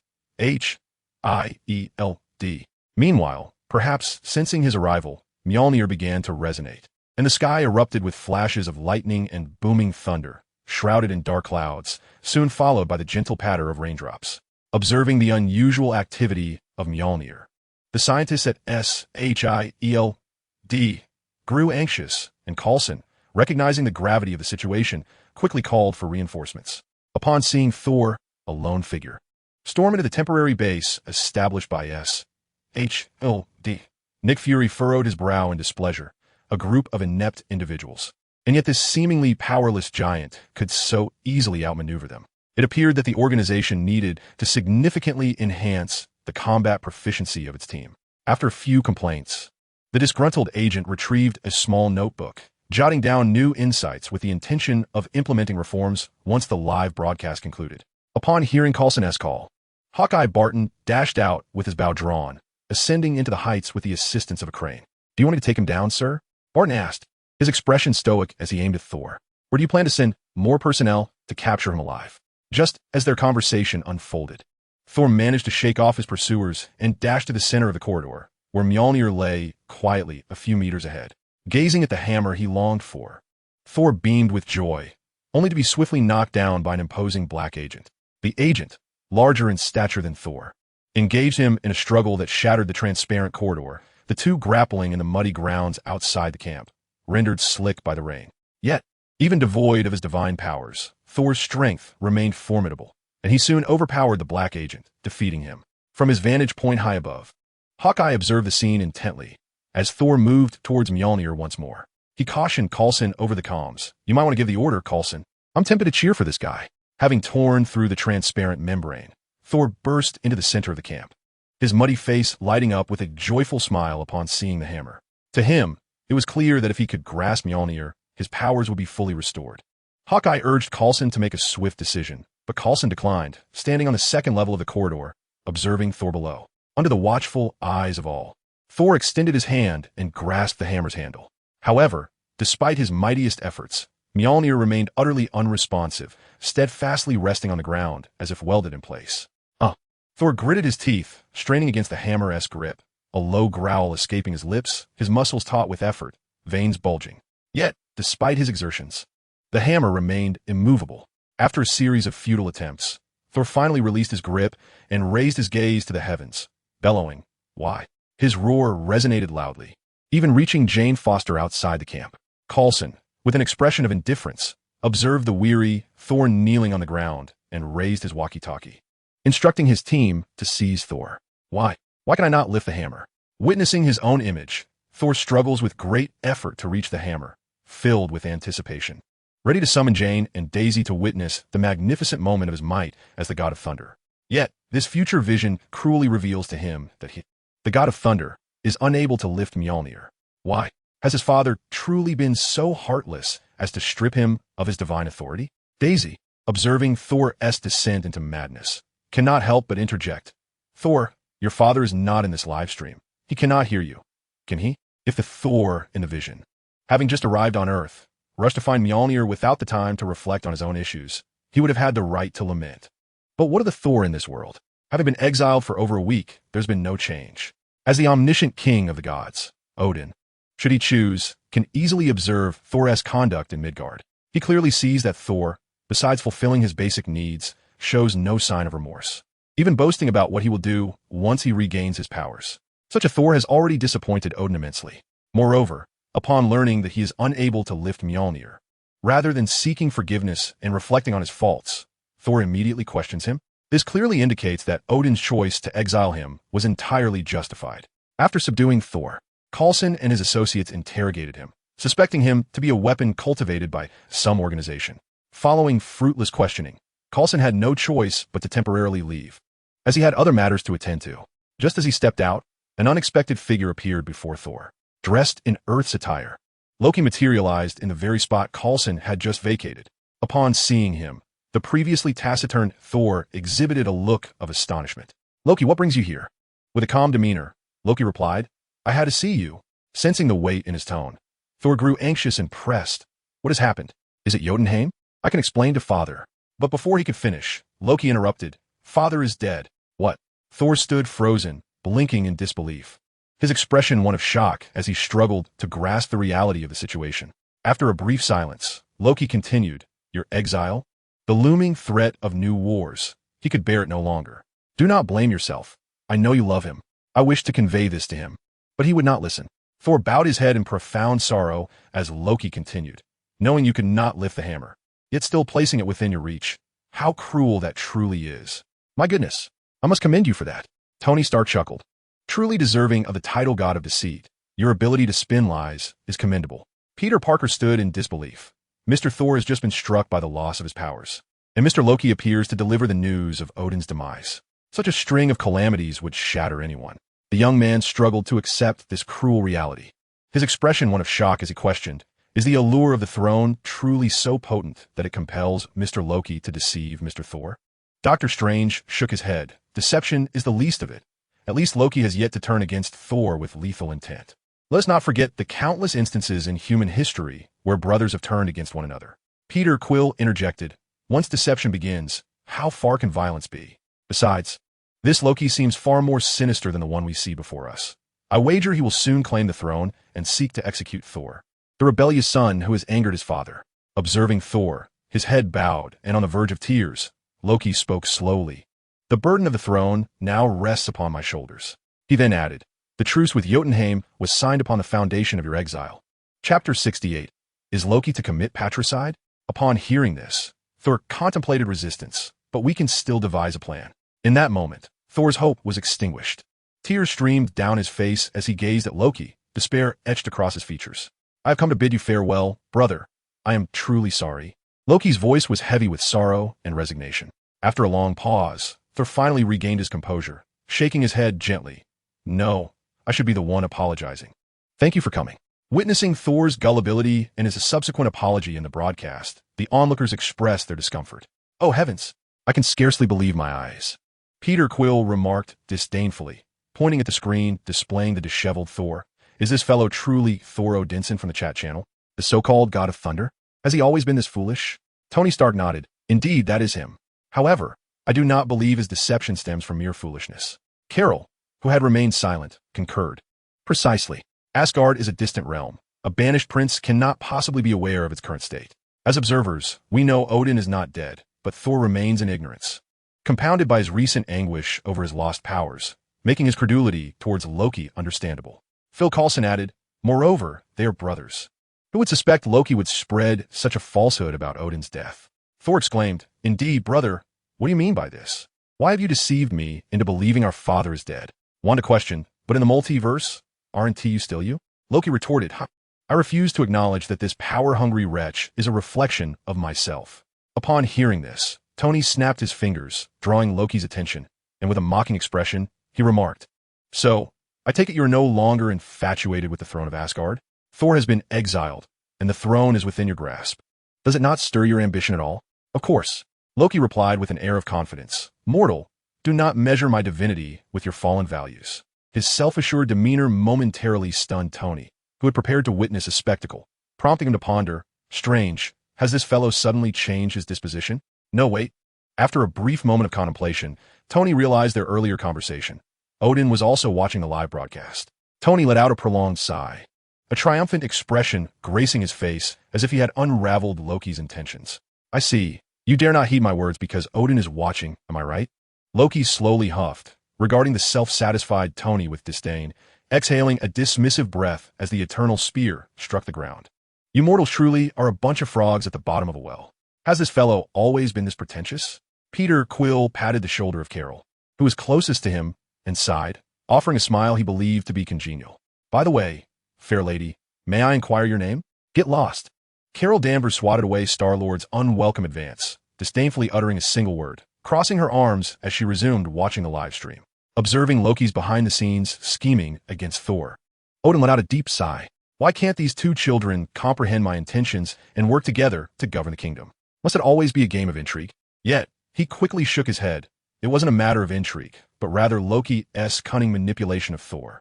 The fool was like one who had been sold, yet continued to count his coins for Loki. The footage continued. After leaving Thor's confinement, Loki appeared at the center of the camp where the hammer lay. Strangely, those around him showed no reaction to his presence. Gazing at the hammer on the ground, intrigue flickered across Loki's face as he reached for the handle. Yet, just like Thor, despite his efforts to grasp the handle and pull with all his might, he could not budge the hammer an inch. Releasing the handle and adjusting his attire, He regarded the unresponsive hammer before finally relinquishing any hope and turning to leave the camp. Soon, Dr. Eric Selvig arrived to bail Thor out. Observing the fabricated identity information displayed on the machine, Phil Coulson chose not to delve deeper, selectively ignoring the matter and releasing him. Though he dispatched a few agents to follow Thor, the two departed from S.H.I.E.L.D. and arrived at a bar, where Dr. Selvig engaged Thor in conversation.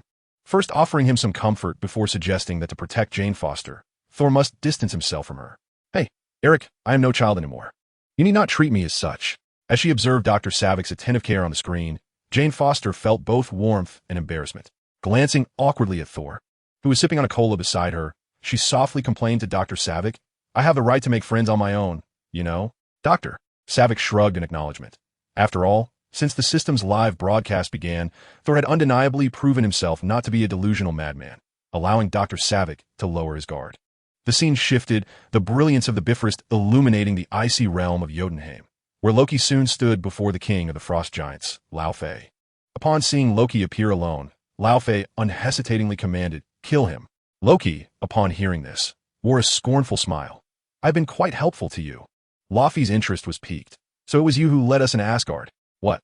Thor suddenly sprang to his feet, his expression animated as he shouted into the chat channel, "Loki, you were the one who brought those frost giants in a father's treasure vault?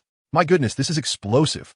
Doctor Strange instinctively chimed in. So the mastermind behind Thor's exile was Loki? Upon hearing Laufey's words, Loki in a live stream felt a jolt in his heart. Indeed, this spoiler had ultimately revealed his involvement. "Loki, why? Even if you were playing pranks, you shouldn't have brought the frost giants in. This is..." Thor momentarily fell silent, feeling too embarrassed to utter the word. Although somewhat dim-witted, he understood that if he truly accused his brother of betrayal, it would inevitably create a rift among the three of them. However, Loki, unfazed, replied, "You mean to say this is betrayal?"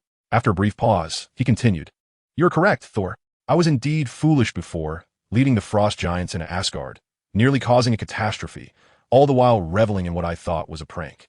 But after witnessing your ordeal, I have gained some insight. Brother, I apologize for the trouble I caused you." Thor stared blankly at the live stream, taken aback by Loki's heartfelt apology, momentarily at a loss for words. Thor remained silent for a long while, unable to voice his grievances against Loki. He recalled his conversation with their father in the treasure vault and their discussion at the heart of the Bifrost. Indeed, after executing the frost giant, their father had resolved to cease pursuing the sins of Jotunheim. It was he who had recklessly charged into Jotunheim with his companions, causing them severe injuries. And it was his own impulsive words that had disrespected their father. Loki had merely played a prank, yet the ensuing calamity stemmed from his own choices. "I do not blame you, brother. It was all my fault. My impetuousness ignited the war between Asgard and Jotunheim, and you are right. It is I who disrespected father. This burden of consequence I shall bear alone."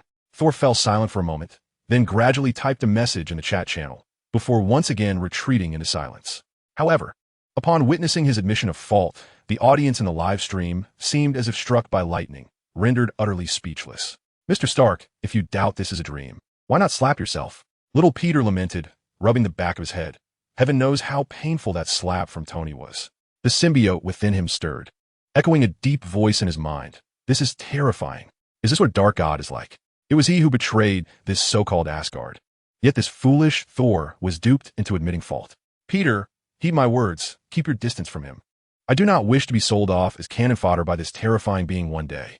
Doctor Strange quietly remarked, "Am I lacking in understanding of the madness in this world? Why has Thor taken the initiative to admit fault?" Bruce Banner added, "Thor is a competent warrior, but certainly not a capable leader, let alone a king."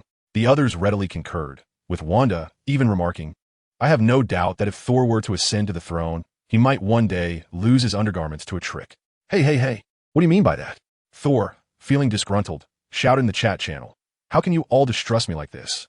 Am I truly that inadequate?" Peter Quill interjected, "Why do you question this matter? Just Loki alone could manipulate you with ease. You speak nonsense, mortal. You are sowing discord between us brothers." Thor exclaimed in anger, "No one understands the bond between us better than I do. You are merely envious of my clever brother." The group collectively rolled their eyes, having completely lost hope in the dim-witted Thor. Loki acknowledged his actions, addressing Laufey. "In truth, I merely sought amusement. To create a stir on the day of my brother's coronation, to protect our realm from this fool's governance." All viewers of the live stream, excluding Thor, nodded in agreement upon hearing Loki's words. Lao Fei leaned forward, intrigued, and said, I am eager to hear your plan. Loki paced slowly before Lao Fei. I can hide you in your entourage, leading you into Odin's chamber, where you may slay him upon his bed. Lao Fei countered, Why do you not take action yourself? Loki chuckled derisively. The Asgardians would not support one who has slain their former king. Once Odin is dead, I can return the casket of ancient winters to you. Upon hearing this, Lao Fei stood up, visibly excited, while Loki continued to entice him. In doing so, you can restore the glory of the frost giants. As soon as Loki finished speaking, Lao Fei could not help but agree. I consent. Witnessing Laufey's acquiescence on the screen, Odin stood up. Disbelief etched across his face. What does Loki truly intend? He has actually conspired with the frost giant to assassinate me? Odin's singular eye widened in disbelief as he gazed at the screen, where his adopted son Loki was seen laughing and plotting with Lao Fei.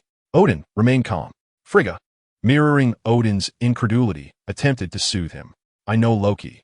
Though he has a penchant for mischief, he would never commit such an egregious act. You are aware, deep down, that he is not malevolent. How dare he? Odin thundered, turning to Frigga. He has allied with our enemies to conspire against me. And you still defend him, Queen? The All-Father's voice was resolute as Frigga replied, Have you forgotten? My studies in sorcery allow me to perceive beyond mere appearances. What we see is not always the truth. Perhaps you should wait and observe how Loki truly intends to proceed. After all, this is transpiring in another universe. Is it not? Chapter 69. Surely no one believes I am the villain? Despite Frigga's continued reassurances, Odin's anger remained unquenched. In truth, he had been remarkably lenient regarding Loki's previous antics.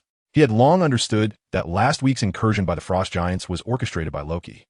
Yet he chose not to pursue the matter, as it had not resulted in catastrophe. Coupled with Thor's shortcomings, Odin found himself utterly exhausted. Under such circumstances, even Loki's minor transgressions seemed forgivable. But what had he just witnessed? Was it possible that over a millennium of nurturing could be eclipsed by mere blood ties? Odin felt both furious and profoundly sorrowful. He prided himself on his magnanimity, capable of tolerating Loki's pranks and accepting his mistakes, yet he could not abide betrayal, especially to the point of plotting his demise. However, the tremors and warmth radiating from the Queen's tightly clasped hand momentarily silenced him. Since you are willing to exonerate Loki, I shall grant him one chance. Odin gritted his teeth, a glint of ferocity flashing in his eye. An aura of power slowly began to rise around him, a soft golden energy emanating forth. Should Loki indeed choose treachery, I shall show him no mercy. In a live broadcast, witnessing Loki and Lao Fei's sinister laughter as they finalized their assassination plan, an eerie silence enveloped the room. After what felt like an eternity, the astonished Loki finally regained his composure. Sensing the peculiar gazes of those around him, even the socially adept Loki felt a tightening of his skin. What on earth was this parallel universe version of himself doing? Thor then exclaimed, Loki, have you lost your mind? That is our father. Why would you so audaciously plot against him? Is it for the throne of the gods? Tony Stark, pursing his lips, added fuel to the fire, to be precise. Odin is not actually Loki's father. Did he not explain previously that Loki's true father is Lao Fei? Silence, you insufferable mortal. I am conversing with Loki, and you have no right to interject. Thor bellowed, his anger boiling over. Merely two individuals communicating across realms through a screen. Tony remained unfazed by the insults hurled at him, continuing his discourse. Truth be told, I believe there is no need for your astonishment regarding this matter. Just ask any random earthling, and they would inform you that the Ragnarok in Norse mythology indeed originated from Loki's hand. Therefore, his choice to betray can hardly be deemed unexpected, can it? Strange interjected, well, Stark, have you forgotten that when I enter the live stream, it was precisely at the moment the footage of Thanos slaying Loki was being played? In that very scene, Loki was still alongside Thor. Yet, was it not Loki who attempted to assassinate Thanos for Thor's sake? How do you explain that? Peter Parker raised his hands in confusion. If Loki is truly that formidable, he could have simply created a portal and departed like Master Gu and the others. Tony regarded the naive expression on Peter's face and sighed in resignation. You can't genuinely believe that Loki perished at Thanos' hands, can you? A trickster of his caliber would never so boldly choose to meet his demise. Enough, mortal! Loki, who had remained silent for some time, could no longer endure the provocations. From the moment I entered this live stream, you have relentlessly besmirched my character with your narrow-mindedness and malicious intent, repeatedly challenging my authority. Do you truly think this platform can offer you eternal protection? Loki advanced towards Tony, his eternal spear raised at an angle. the sharp tip pressing against the side of Tony's neck, his eyes shimmering with violet particles as he gradually bore down on the weapon. The weight of the spear upon Tony's shoulder caused him to tremble, as if an immense force compelled him to bend. Narrow-minded? Malicious? Filthy? Tony seized the descending eternal spear with one hand, pressing down on his wrist as if activating a mechanism. In an instant, a crimson, miniature suit of armor enveloped his left arm. With a flick of his wrist, the sound of metal clashing echoed as another identical gauntlet encased his right arm. A faint hum of engines emerged as Tony raised his right hand, the palm cannon aimed at the menacing Loki before him. To be frank, those words suit you far better, and I see no reason to extend you any courtesy, especially considering your identity as an invader. While I harbor no fondness for that one-eyed scoundrel, I find his attitude towards you rather agreeable. Furthermore, I warned you in the first Avengers film that should you dare to lay a hand upon my world, I would exact my vengeance. Thus, the two stood in stoic opposition, their expressions unyielding, while Strange and Peter remained oblivious to the escalating tension, the two newcomers showing no inclination to mediate. Stark has genuinely developed an iron suit. Nick Fury squinted at Stark's armored arm, hastily scribbling notes in his notepad. The standoff persisted for quite some time, until at last, the strength in Loki's hand waned, and he gradually lowered his spear, while Tony extinguished the glow of his palm cannon. Your barren world is unworthy of my intervention. Loki stood resolutely, weapon in hand, gazing at the ever-watchful Tony Stark before him, a look of disdain crossing his features. He then slowly surveyed the varied expressions of the other 5 individuals in the live broadcast room, suddenly breaking into his signature smile. Moreover, you truly do not believe that I am a patricidal villain, do you? The abrupt shift in topic left the assembled company momentarily stunned, as if to validate his words. A chilling voice from the system echoed within the white space. Current footage paused. New inquiry begins. Question: why did Loki conspire with Lao Fei to assassinate Odin? A. Lao Fei is his biological father, and their shared bloodline prompted Loki to align himself with Lao Fei and the Frost Giants. B. Loki decided to seduce Lao Fei into invading Asgard, and then at the moment Lao Fei intended to murder Odin, eliminate Lao Fei, thereby garnering support to become the true king of Asgard. C. Loki aimed to leverage Laufey's hand to dispose of Odin, ensuring that his claim to the throne remains unchallenged. D. Due to the trauma of his lineage, Loki's mischievous nature darkened, leading him to orchestrate Odin's demise, plunging the 9 realms into utter chaos. Failure to answer will trigger an unknown penalty. Upon reading these 4 options, the group finally emerged from their initial shock, only to be ensnared once more in bewilderment. This was due to the inherent contradictions within Loki himself, rendering all 4 answers seemingly valid in the eyes of the audience.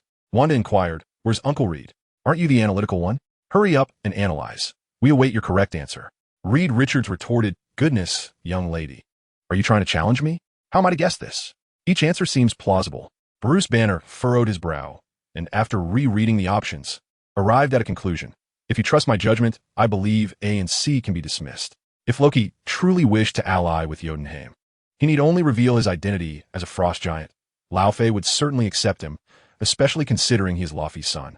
Moreover, if you suggest he sought Lao Fei to kill Odin, I find that even less plausible. Have you not noticed that he traversed the Rainbow Bridge to reach Jotunheim?" Phil Coulson interjected. Indeed, his ostentatious arrival at Jotunheim suggests that if Lao Fei were to kill Odin, it would unambiguously implicate Loki in the conspiracy alongside the Frost Giants, which contradicts Loki's cunning nature. Precisely. Banner nodded in agreement, continuing, "If Loki truly intended to assassinate Odin, he could have approached discreetly. Let's not forget that he managed to elude the guard's gaze and brought 3 Frost Giants into Asgard." Strange, having observed the analysis of Banner and the others, stepped forward to inquire, "So, do you believe the answer is B or D? If it is B, it seems rather cruel, considering Lao Fei is Loki's biological father." Strange cast a sidelong glance at Loki, whose face still bore a disdainful smile. "This is utterly mad, Mel." Peter Quill furrowed his brow, pointing at the final option displayed on the screen. "This is the definition of madness. Just because he cannot accept his origins, he drags 9 realms into his demise?" Nick Fury interjected, "I find it quite plausible. After all, it is Loki the god of mischief. His actions are hardly surprising." Observing the group's analysis, Loki exhaled slowly, retracting his contemptuous grin, and declared in a resonant voice, "Cease your wild conjectures. I choose B." B. Both Odin and Frigga were taken aback by his proclamation, their expressions morphing into a complex blend of emotions. Frigga sighed, momentarily uncertain whether to commend Loki or lament his ruthlessness. Odin, too, sighed in resignation. Although this answer brought him some comfort, the knowledge that Loki had made his own choice stirred an unsettling feeling within him. Random rewards acquired. 3 forbidden spells. Eternal Nightmare, Frigid Domain, Apocalypse's Retribution. In the original film, Odin did not pursue the matter of Loki bringing the frost giants into their realm, perhaps due to his weakened state or other reasons. Regardless, he chose not to delve deeper. However, Odin was genuinely enraged by Loki's betrayal, conspiring with Laufey and ultimately slaying him. This anger was evident when, at the film's conclusion, Loki sought Odin's forgiveness for his actions, only to be met with a resolute no. This signified Odin's rejection of Loki's deeds and his profound fury. Chapter 70. You send the destroyer to kill me, brother, and yet you claim you are not the villain? Eternal Nightmare. Upon casting this spell, all individuals within the caster's vicinity will be ensnared in a realm of nightmares. In this domain, the caster is immune to all elemental damage, and any allied units marked by the caster will return to their original state once the spell concludes, even if they had just perished. Frigid Domain. Upon invoking this spell, a vast domain of ice will manifest around the caster, the size of which is under the caster's control. Within this domain, all enemies will be immobilized by the ice, unaffected by magical immunity, and unable to resist. The duration of freezing may be reduced based on strength, with a minimum of 2 seconds. Once the freezing effect dissipates, all enemies will be bound and slowed, unable to teleport or move, with their speed halved. Apocalypse's Retribution. The caster may select any target to unleash divine wrath, banishing them to a dark void while summoning celestial forces to strike their body multiple times. As the chilling voice of the system elucidated Loki's newly acquired rewards, the audience in the livestream fell into a stunned silence. Is this system somehow related to this dark deity? He is already so formidable. Why does the system bestow him such an astonishing boon? Venom screamed wildly in Peter Parker's mind. Peter, don't just stand there. This system's rewards are incredible. You should answer the questions too. Or what will you do if you encounter this god of mischief? If he takes a disliking to you, where will you flee? Huh? Oh, Peter Parker regained his composure, scratching his head where rebellious strands of hair refused to settle. Inwardly perplexed, he pondered. Why are you so afraid of Mr. Loki? He and I do not inhabit the same universe. What? Not in the same universe. Venom, upon hearing this, detached a limb resembling an arm from Peter's form, its head peering furtively at Loki. After cautiously sniffing the air, its white eyes widened in astonishment, whispering to itself, "Indeed, he does not belong to my universe. I cannot detect the essence of life from our realm on him. Can such a thing be discerned?" Peter gazed incredulously at the venom head protruding from his left shoulder, exasperatedly retorting, "I've read extensively. Do not attempt to deceive me." Damn, Loki's power has indeed grown. The egg, seated on Earth, slammed his palm against the table in frustration, feeling a surge of discontent akin to that of Venom. Within this livestream, he was the least eager to witness Loki's ascension. The disparity in strength between Asgard and Earth was already substantial. Despite Loki's incessant claims of disinterest in Earth, the egg, being well aware of Loki's deceitful nature, trusted not a word. What if one day he became unhinged and decided to pay Earth a visit? What could he use to defend against him? Especially since this fellow now seemed to covet the throne of Asgard, in comparison to dealing with such a treacherous and scheming individual. The egg found Thor's naive demeanor far easier to manipulate. With this thought, the egg couldn't help but curse aloud. Damn it. Why can't Thor the god of thunder lend a hand and subdue his brother? The footage continued to play. Yet, as his figure solidified, he noticed Heimdall's unwavering gaze fixed upon him. "Do you have any worries, Guardian?" Loki inquired with a smile. Heimdall lowered his sword, his voice rumbling. "I attempted to observe your deeds in Jotunheim, but I could neither see nor hear you. I feel as if I've been cut off. It's akin to the previous instances when the ice giants infiltrated Asgard." Unfazed by the challenge, Loki retorted with a tone laced with mockery. "Perhaps it is due to your perceptual abilities diminishing after so many years of service." Heimdall, seemingly oblivious to the sarcasm, continued. "Or perhaps someone has discovered a method to conceal things from you that you do not wish to see." Loki chose not to linger on this topic with Heimdall, instead broaching the matter of loyalty. He regarded the Guardian, sword in hand, with a smirk of derision. "Odin was once your king, yet you must now swear fealty to me. Do you understand?" In the face of Loki's scorn, Heimdall refrained from retorting. After a brief silence, he squeezed a single word through clenched teeth. "Yes. This truly feels like the triumph of a petty villain." Tony clicked his tongue, casting a sidelong glance at Loki, and rather foolish too. To his surprise, Loki displayed no sign of displeasure at the mockery directed towards him. Instead, he settled into his seat with an air of contentment, nodding in agreement as he remarked, "You are indeed correct. This variant of mine is rather foolish." He sighed slowly, a glimmer of complexity flashing in his eyes, revealing that this was not his true objective. Tony instinctively questioned his own auditory perception, unable to suppress a tap on his ear. He cast a skeptical glance at Loki, incredulous that this individual would dare to insult him. Yet, he unconsciously brushed aside the latter part of Loki's sentiment. If this was not his goal, then what could Loki's intentions possibly be? After all, he was undeniably a god, and his aims were all too evident. Why play the enigma? Observing that the others seemed utterly oblivious to the true nature of their parallel universe selves, Loki gradually closed his eyes, feeling a sudden disinterest wash over him. The impending failure of a coup, or perhaps a mere mischievous prank, no longer held any allure for him. The scene shifts as internal discord arises among the three warriors, hindered by their inability to assist Thor. Just then, a guard entered, informing them that Heimdall awaited them at the heart of the Bifrost. Excellent. Heimdall nodded, departing from the Bifrost core and making his way outside. This left the four warriors utterly perplexed. Aren't you going to help us? As Heimdall's figure vanished through the doorway, Sif and the others exchanged bewildered glances, but were abruptly jolted back to reality by the crackling sound of electricity behind them. Turning around, they discovered that Heimdall had plunged his sword into the heart of the Bifrost, activating the teleportation mechanism. With the eternal spear in hand, Loki stood atop the royal platform of Asgard, his gaze fixed upon the fleeting portal of the Bifrost, his expression darkening considerably. With a cold huff, Loki turned away from the platform and made his way to the treasury. The spear's handle struck the ground with a muffled thud, as the wall behind the icebox opened, revealing the destroyer, the very entity that had slain the frost giant. Is this the destroyer? Phil Coulson was momentarily taken aback by the sight of the metallic giant on the screen. Memories of his last moments before being pierced by Loki's dagger in the Avengers flooded back, alongside the image of the colossal weapon he had held. He recalled that it was crafted from the remnants of the destroyer sent to Earth by Loki. It had arrived at that very moment. However, Coulson's brow furrowed as he recalled the initial scene of the destroyer effortlessly annihilating the frost giant. Such immense power. Who could have possibly destroyed this formidable being? Could it have been the work of S.H.I.E.L.D.? Were they truly that capable? As the familiar silver giant emerged on screen, coupled with Loki's sinister remarks, Thor, seated on the couch and watching the live stream, suddenly felt a surge of anxiety. Brother, could it be true? Are you really planning to kill me? You even sent the destroyer?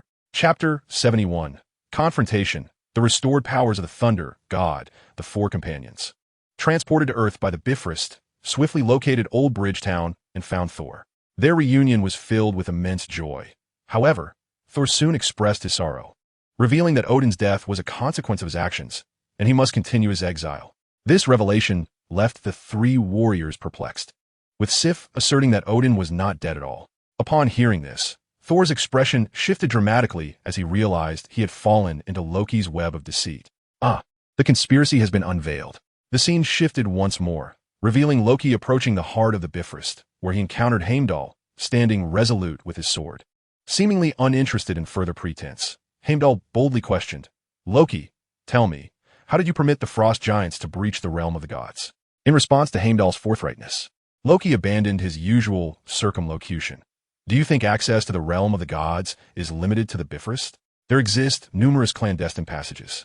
Even someone as gifted as you could not uncover them all. However, I no longer require them, for I am the king. I hereby declare that due to treason, I strip you of your position as the gatekeeper, and you are no longer a citizen of the realm. Loki pronounced with malice, yet Heimdall remained unfazed, responding coolly.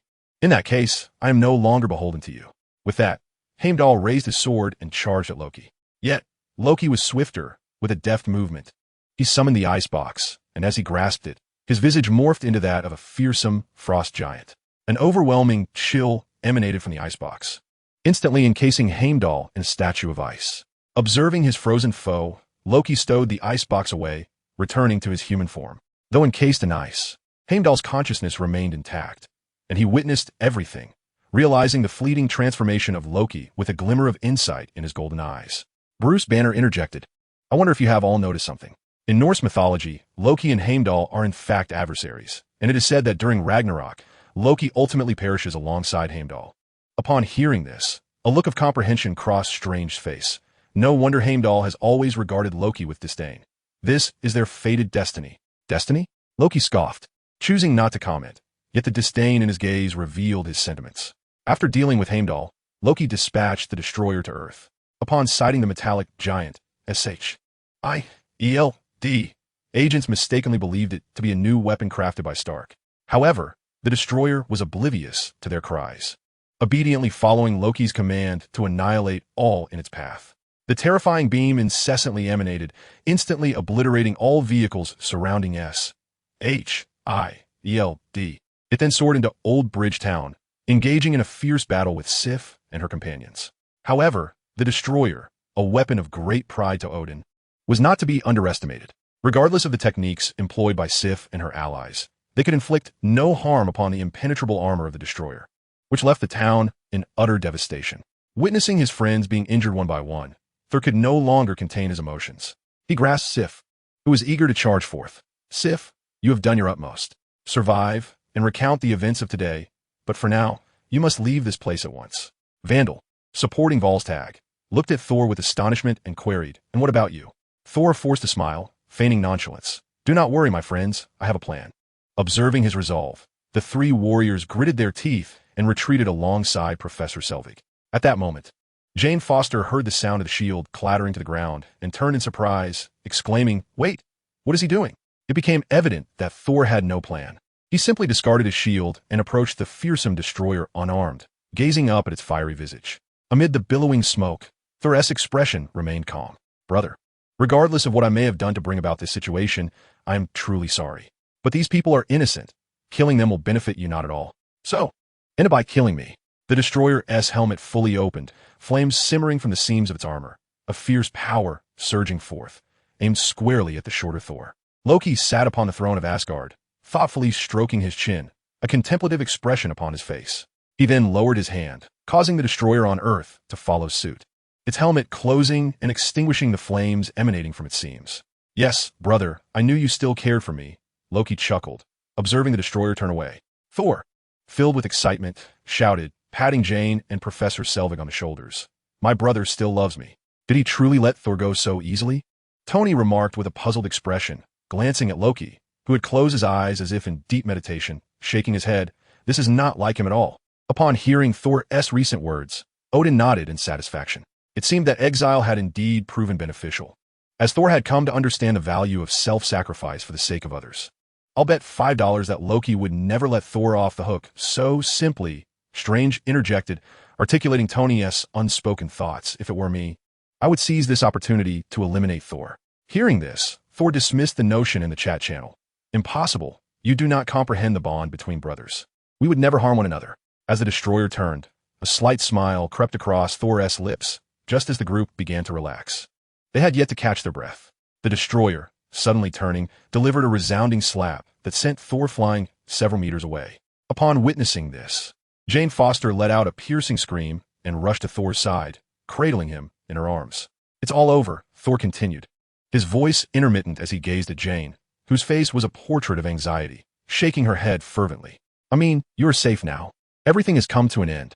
After uttering these words, Thor closed his eyes, seemingly slipping into an eternal silence.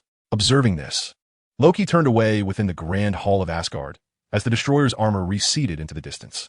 "How embarrassing! How utterly humiliating!" Peter Quill exclaimed. "Hey, big guy, didn't you say your brother wouldn't lay a finger on you? And yet, here you are, fell by a mere slap." Thor, wide-eyed, stared in disbelief at the screen displaying his seemingly lifeless form, incredulously asserting, "Impossible. I am Thor, the son of Odin. How could I possibly be defeated by a single blow? No, this cannot be. It must be an illusion.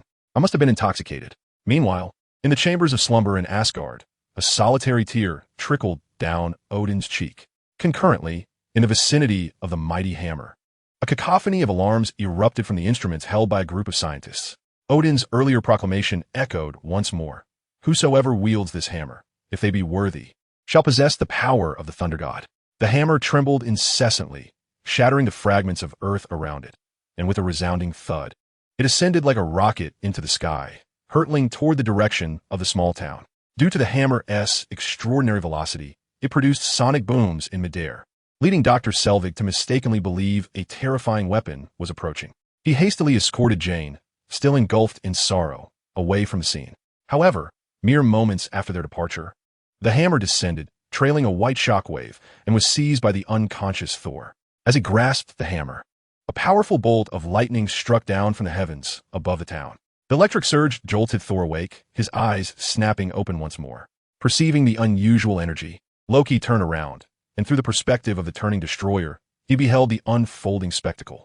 Amidst the splintering bolts of lightning, scales of armor fragments began to cling to Thor's form, swiftly coalescing into a magnificent suit of armor. Once the blinding lightning subsided, Thor reappeared before the onlookers, majestic and restored to his full might. The destroyer's mask retracted, and its hollow visage began to ignite with flames. Yet in the next instant, a hammer struck its face with blinding speed, staggering its form. Just like that, this is how it should be.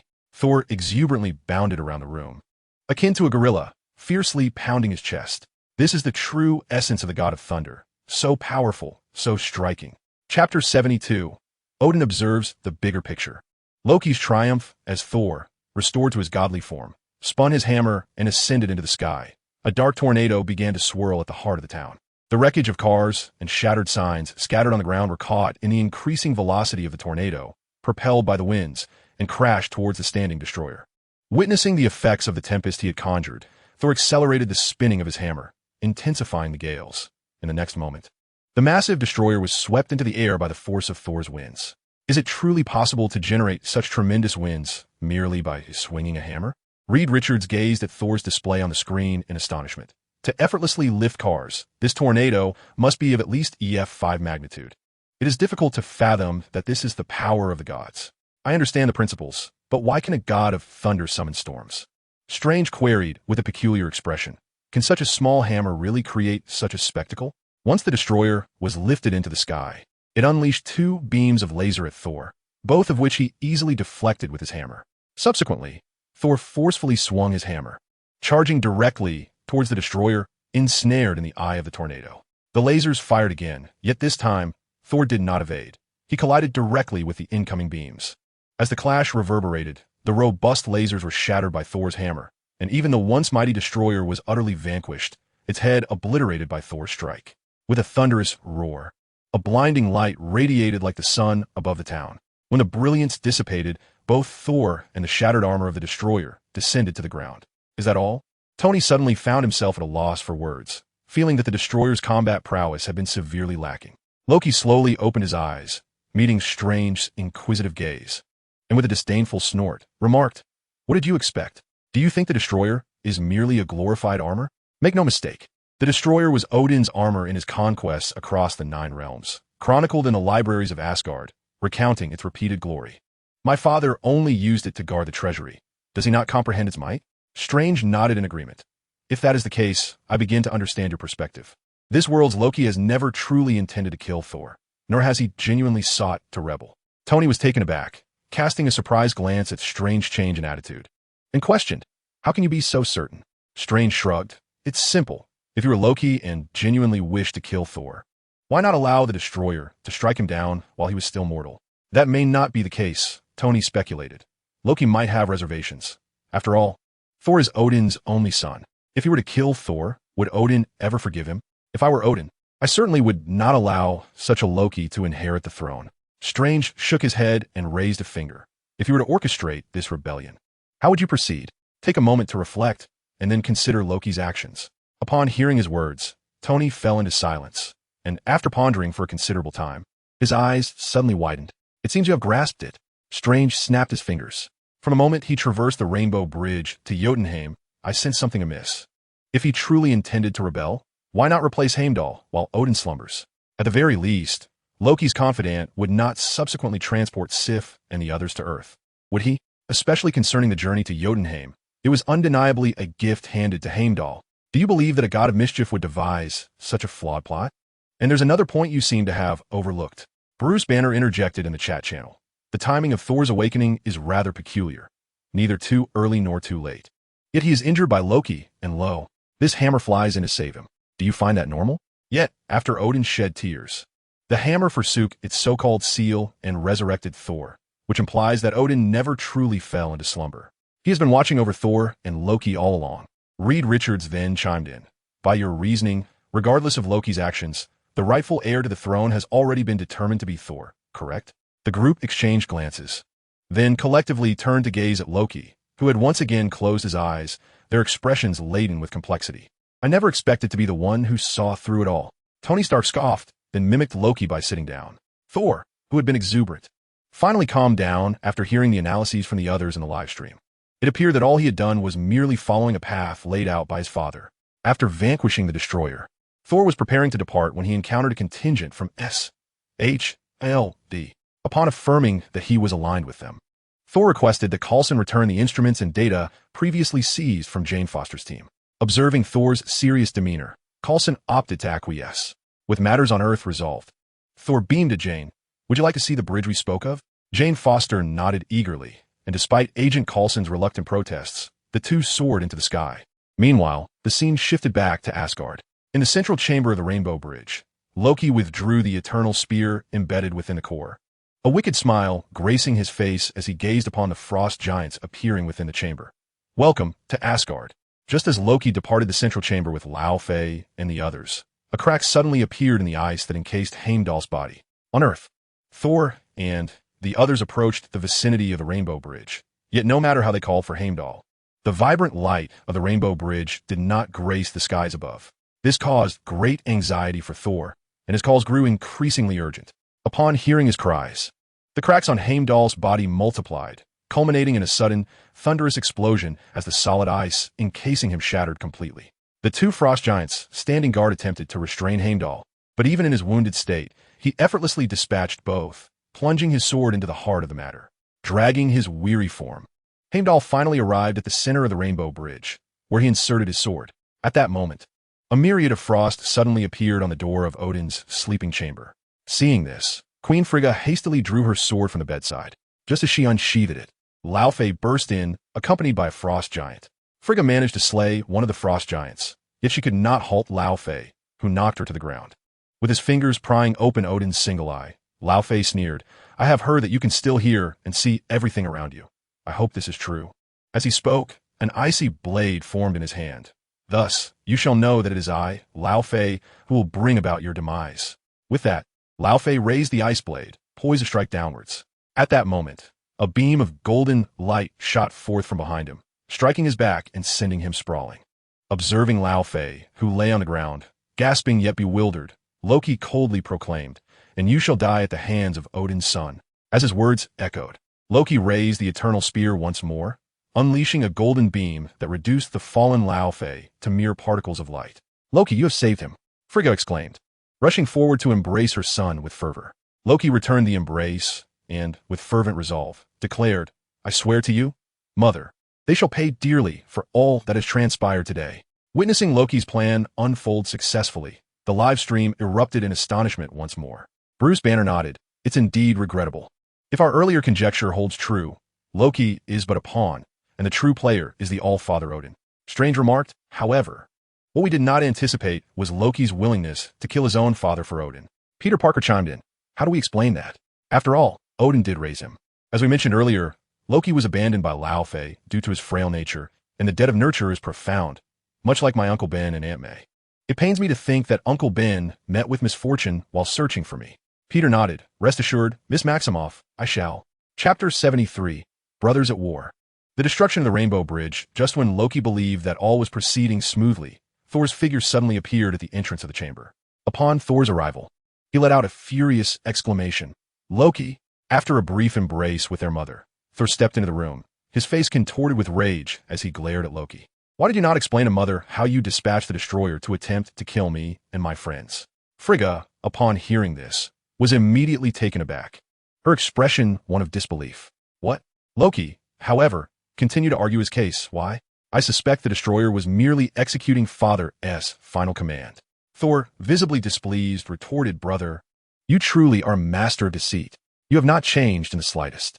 No sooner had he spoken than Loki unleashed a beam of golden light from the eternal spear, sending Thor crashing through the wall and plummeting from the palace. Shortly thereafter, Loki mounted his steed and arrived at the heart of the Rainbow Bridge. activating it with the eternal spear and directing its radiant beams toward Jotunheim.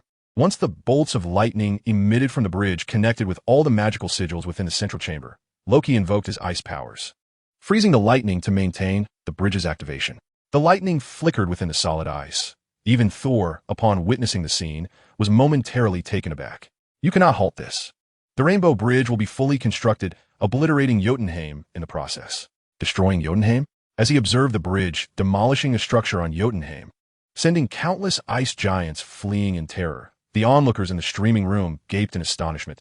Even Loki, who had kept his eyes closed, could not help but open them. Sheesh, have you completely lost your mind? Killing your own father is one thing, but to turn against your own kin? Peter Quill stared at Loki in bewilderment, his body involuntarily trembling.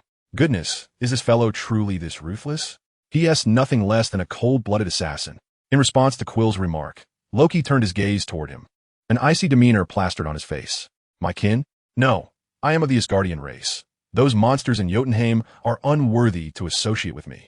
Thor, momentarily stunned, murmured to himself while watching Loki on the screen. Loki, how could you err so gravely? Just then, the image abruptly froze. Current imagery paused. A new question arises. Question: has Loki's rebellion plan succeeded? Has Jotunheim been destroyed? A. The plan succeeded. The Rainbow Bridge has utterly destroyed Jotunheim. B.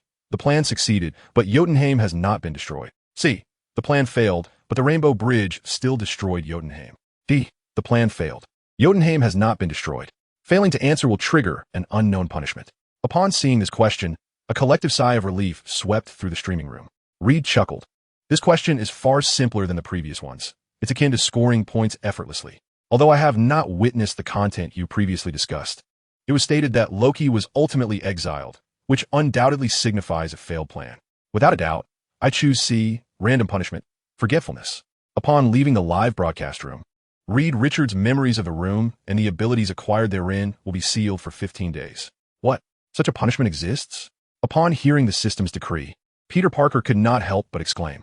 As one fortunate enough to have foreseen his future, Peter found great merit in Tony Stark's words. Now that he was aware of the impending tragedy, he believed he could alter it and opt for a brighter future. Yet, he was suddenly confronted with the revelation of such a punishment by the system. He was utterly bewildered.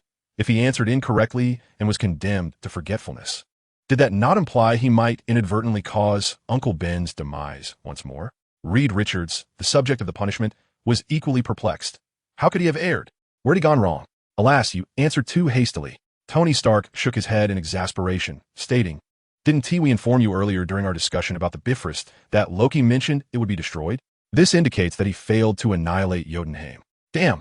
Loki had just exuded confidence, asserting that Thor could not prevent the formation of the Bifrost. I actually believed him. Feeling deceived, Reed Richards expressed his displeasure with a sarcastic remark. Tony sighed and shook his head. You believe that? However, I suspect Thor truly might be unable to stop the Bifrost. It is likely Odin intervened to destroy it to protect Jotunheim. After a brief pause, Tony declared, I choose D. Random reward. Source of the spark. Source of the spark. Originating from the Transformers universe, specifically from the planet Cybertron, it represents the origin and resting place of the Transformer sparks, capable of transforming any mechanical device into a sentient mechanical life form. A sentient mechanical life form? Upon hearing this, Tony's eyes lit up. Although J.A.R.V.I.S. possessed a degree of autonomy, it operated primarily based on the programming and directives Tony had provided. In Tony's eyes, while J.A.R.V.I.S. was highly intelligent, it was still far from the concept of true autonomy he envisioned. To his surprise, the system possessed such a treasure. The brilliance of the Bifrost striking Jotunheim illuminated the 9 realms, even observable from Earth as the celestial rainbow hues cascaded down. In the central chamber, Thor, who had been struck by Loki's eternal spear, rose to confront Loki, questioning his motives. Loki coldly regarded Thor, his tone chilling as he responded, To prove to Father that I am worthy to be his son. When he awakens, he will discover that I saved his life and annihilated that monster's race. I shall become the true heir to the throne. Thor shook his head, pointing his hammer at the Bifrost beneath him, but you cannot annihilate an entire race for that reason. Why not? Loki's face contorted into a derisive smile. Have you suddenly grown merciful towards the frost giants? Even unarmed, you would leave not a single one standing. Thor remained silent for 2 seconds before responding with a serious expression. I have changed. Upon witnessing his demeanor, Loki's smile faded as he retorted, I have changed too. Let us settle this matter. With that, he brandished the eternal spear and sent Thor flying. After launching Thor away, Loki growled through gritted teeth, I never desired the throne. I merely wish to be treated as your equal. In the live stream, the audience, having absorbed the earlier analysis by Strange, had formed a rough understanding, yet remained silent after hearing Loki's recent outburst. At that moment, they felt a profound sorrow for Loki of this future universe. Abandoned by his parents at birth, and subsequently facing discrimination from his peers, even his brother, who grew up alongside him, had treated him poorly. All these experiences compelled him down this path. However, he did not genuinely choose betrayal. Instead, he sought attention through antics that resembled mischief. Perhaps, in Loki's heart, enmity and fear were more acceptable than disdain and scorn. Frigga covered her mouth, tears welling in her eyes. Since the last livestream, she had felt indebted to Loki and wished to make amends. Yet in the following days, whenever she sought him out, Loki would shut himself away, and the guards had no knowledge of his whereabouts, leaving her in a state of helplessness, compounded by Thor's exile and Odin's poor mood. Frigga found her own tasks increasingly burdensome and had not managed to find an opportunity for an intimate conversation with Loki. Little did she know that her youngest son harbored such deep-seated grievances. Had it not been for the live-streaming system revealing glimpses of the future, she would have been unaware that their family would descend into such discord. Odin's emotions surged, yet he did not condone Loki's actions.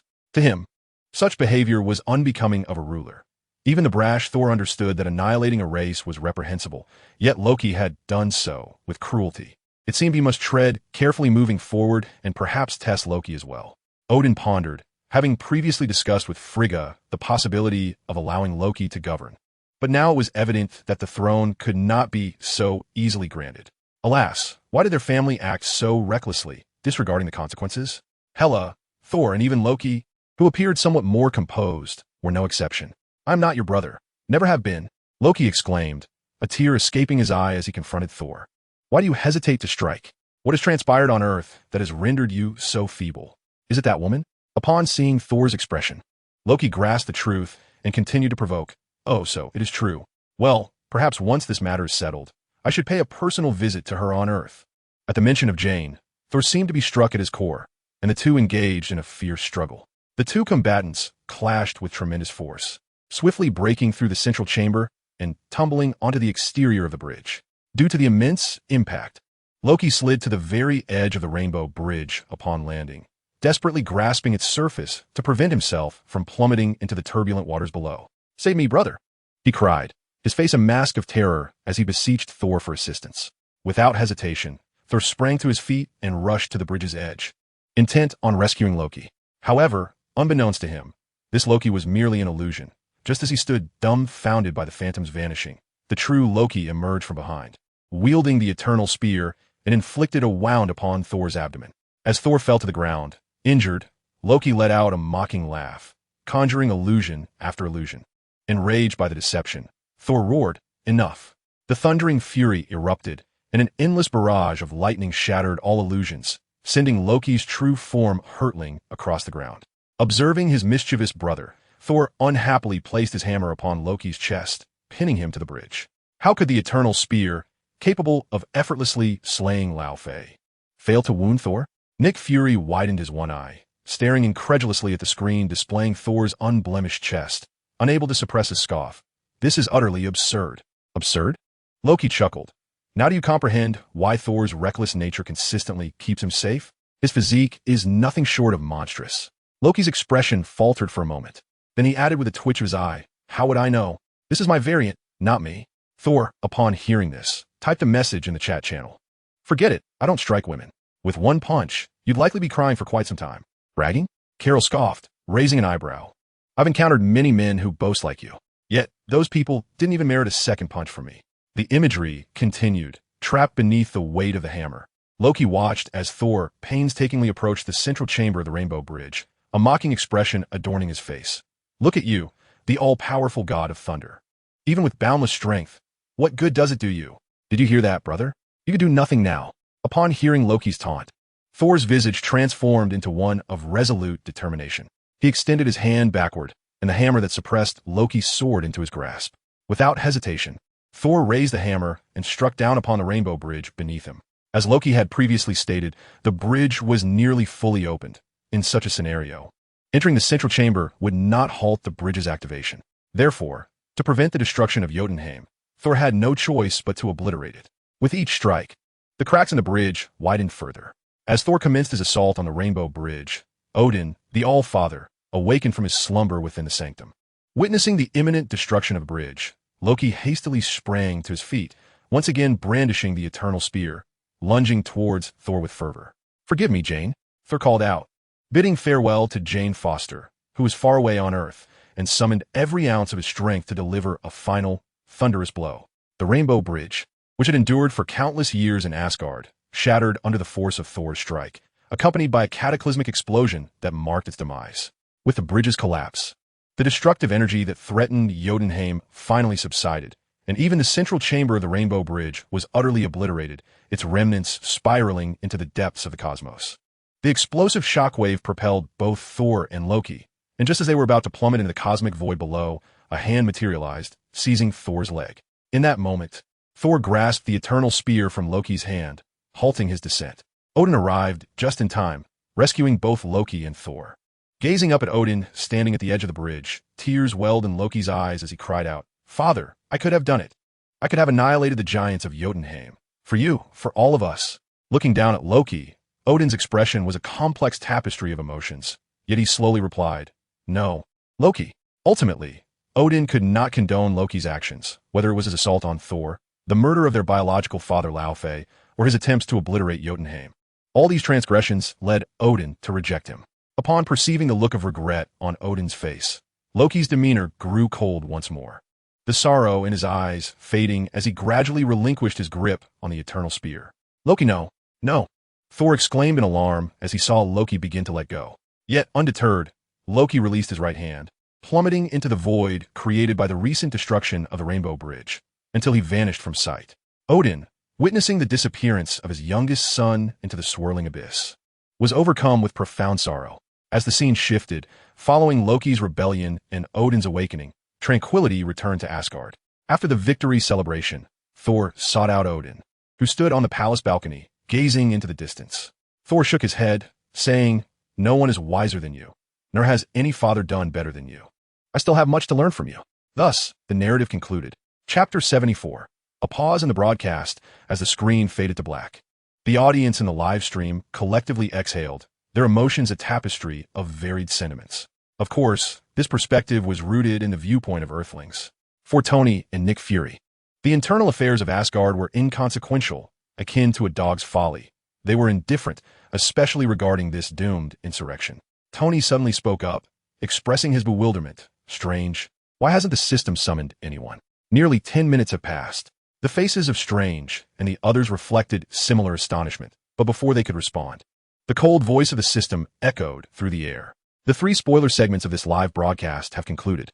If there are any viewers who wish to exit without watching the on-demand content, please silently recite exit to close the live stream. The on-demand segment is about to commence. Goodness, why is this system so lazy? It wants a rest after just 6 hours of work. The group couldn't help but grind their teeth, internally lamenting their situation.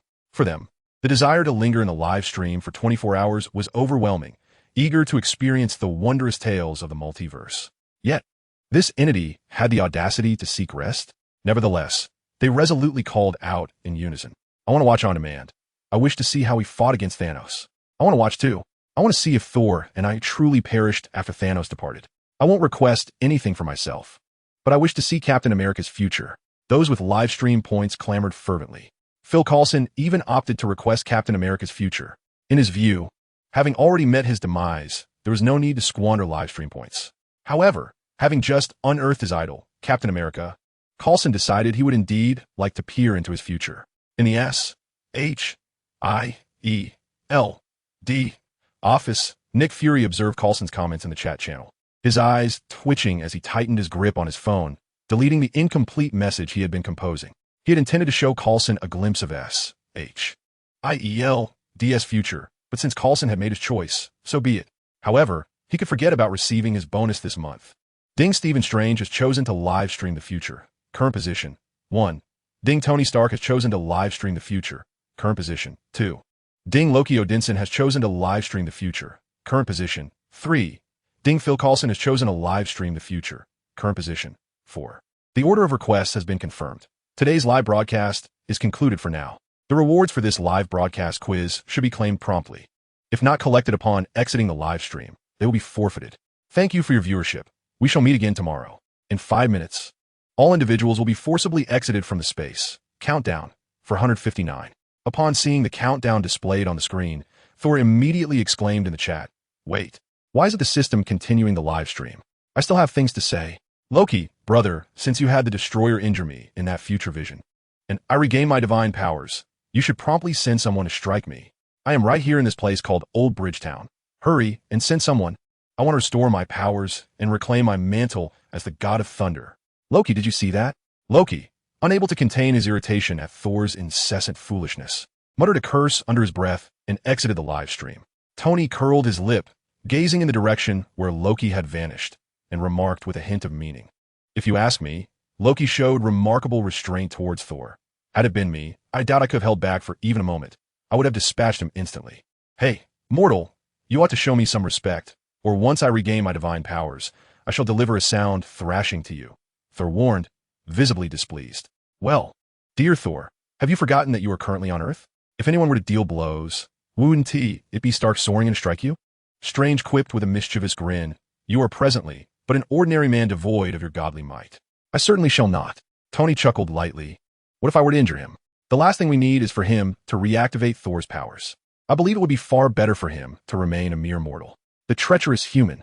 Thor seethed, glaring at the screen where Stark was smirking, his fists clenched tightly, producing a crackling sound.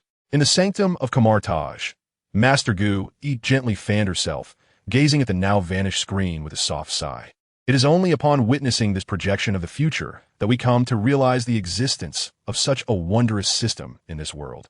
Yet, we remain unaware of the entity behind this system, which has curiously altered the fates of so many of you. Caecilius nodded in agreement.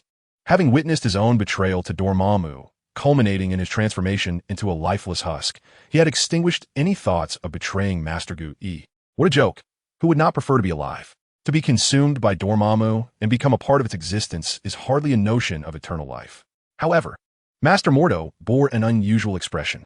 After the conclusion of Doctor Strange's future vision, he seemed to have developed a profound misunderstanding of the sorcerers, and the sight of them even beginning to turn against the scattered mages was something he found difficult to accept, especially given his own adherence to the path of righteousness. "Master, I have a query." Mordo sat up straight after a lengthy silence to address Gu. "If you assert that our fates have been altered, then why does Strange still remain a singularity? Take causality, for instance. One event can yield countless different outcomes due to variables in the process, thus forming each unique multiverse. Regardless of how many results exist, they all stem from the same cause. Strange's transformation into a sorcerer, following an unexpected incident, is an immutable variable and the root of all. This cause is destined, so no matter how Strange attempts to evade it, this calamity will forever shadow him." Upon hearing Master Gu Yi's explanation, the assembled sorcerers exchanged glances, astonished to discover that Strange's ascendance to sorcery was intertwined with such profound implications. Having exited the live broadcast, Loki reappeared in the previous chamber. Yet, as he regained his composure, he was met by his mother, Frigga, who approached him with tears in her eyes and enveloped him in an embrace. "It is my fault, my son. I did not realize how burdened you were within your heart." Frigga tenderly caressed Loki's hair, tears welling in her eyes as she sighed. "Loki, both you and Thor are our sons. We are a family. Though Thor may not treat you well, I assure you, he harbors no ill intentions." Loki, with a complex expression, cast a glance at Odin seated in the opulent throne before lowering his gaze. He mustered a faint smile for Frigga. "Rest assured, mother. Now that I am aware of the mistakes I am destined to make, I shall certainly avoid repeating them. Moreover, that foolish Thor is hardly worth my ire." He then turned slightly towards Odin, bowing, "Father, I can assure you that I have no aspirations for the throne of Asgard." Odin, who had been poised to suggest that Loki attempt to manage Asgard's internal affairs, an outcome he had recently discussed with Frigga, was momentarily taken aback by his son's assurance. Noticing Odin's surprise, Loki continued, "If there is nothing further, I would like to take my leave and rest. I have yet to fully absorb the magic bestowed upon me by the system." Odin nodded in agreement, gesturing for him to depart, and, as he watched Loki's retreating figure, he exhaled slowly. Frigga grasped Odin's hand gently, offering a comforting pat. I understand your thoughts, but Loki has always been sensitive to such matters, especially following this incident of live spoilers. The Queen paused before continuing. You must allow the children time to process and digest these events. Chapter 75, Awakening Captain America. Black Spider-Man's combat suit. What can be accomplished in a single day? Watching movies? Playing games? As he gazed out at the white clouds drifting past the porthole, Coulson let out a slow sigh, twisting his neck to relieve the stiffness. The sudden emergence of the live broadcasting system had doubled, if not more, their workload. Aside from Hawkeye, who was stationed in the relatively relaxed New Mexico, Melinda, Natasha, and the others had been assigned numerous tasks by Fury, leaving them scurrying across the globe in recent days. Particularly for Coulson, not only was he tasked with locating Captain America, who had vanished for 64 years only to resurface in the future, but he also needed to uncover who had smuggled a significant amount of weaponry into Afghanistan. After all, those deranged individuals had indeed attacked the U.S. military while attempting to abduct Tony Stark. Of course, he knew such things were improbable. The threats of alien invasions and Thanos' impending arrival loomed over them like the sword of Damocles, ever present and menacing. Yet at times, Coulson found it difficult to decipher what lay behind Nick's perpetually expressionless visage. After their last live session, when Nick convened them to discuss the impending threat posed by Thanos, who could potentially kill Thor and Loki, he remained unervingly composed. It was as though he bore no concern for the consequences of Thanos' approach, even exuding a peculiar sense of confidence that was hard to comprehend.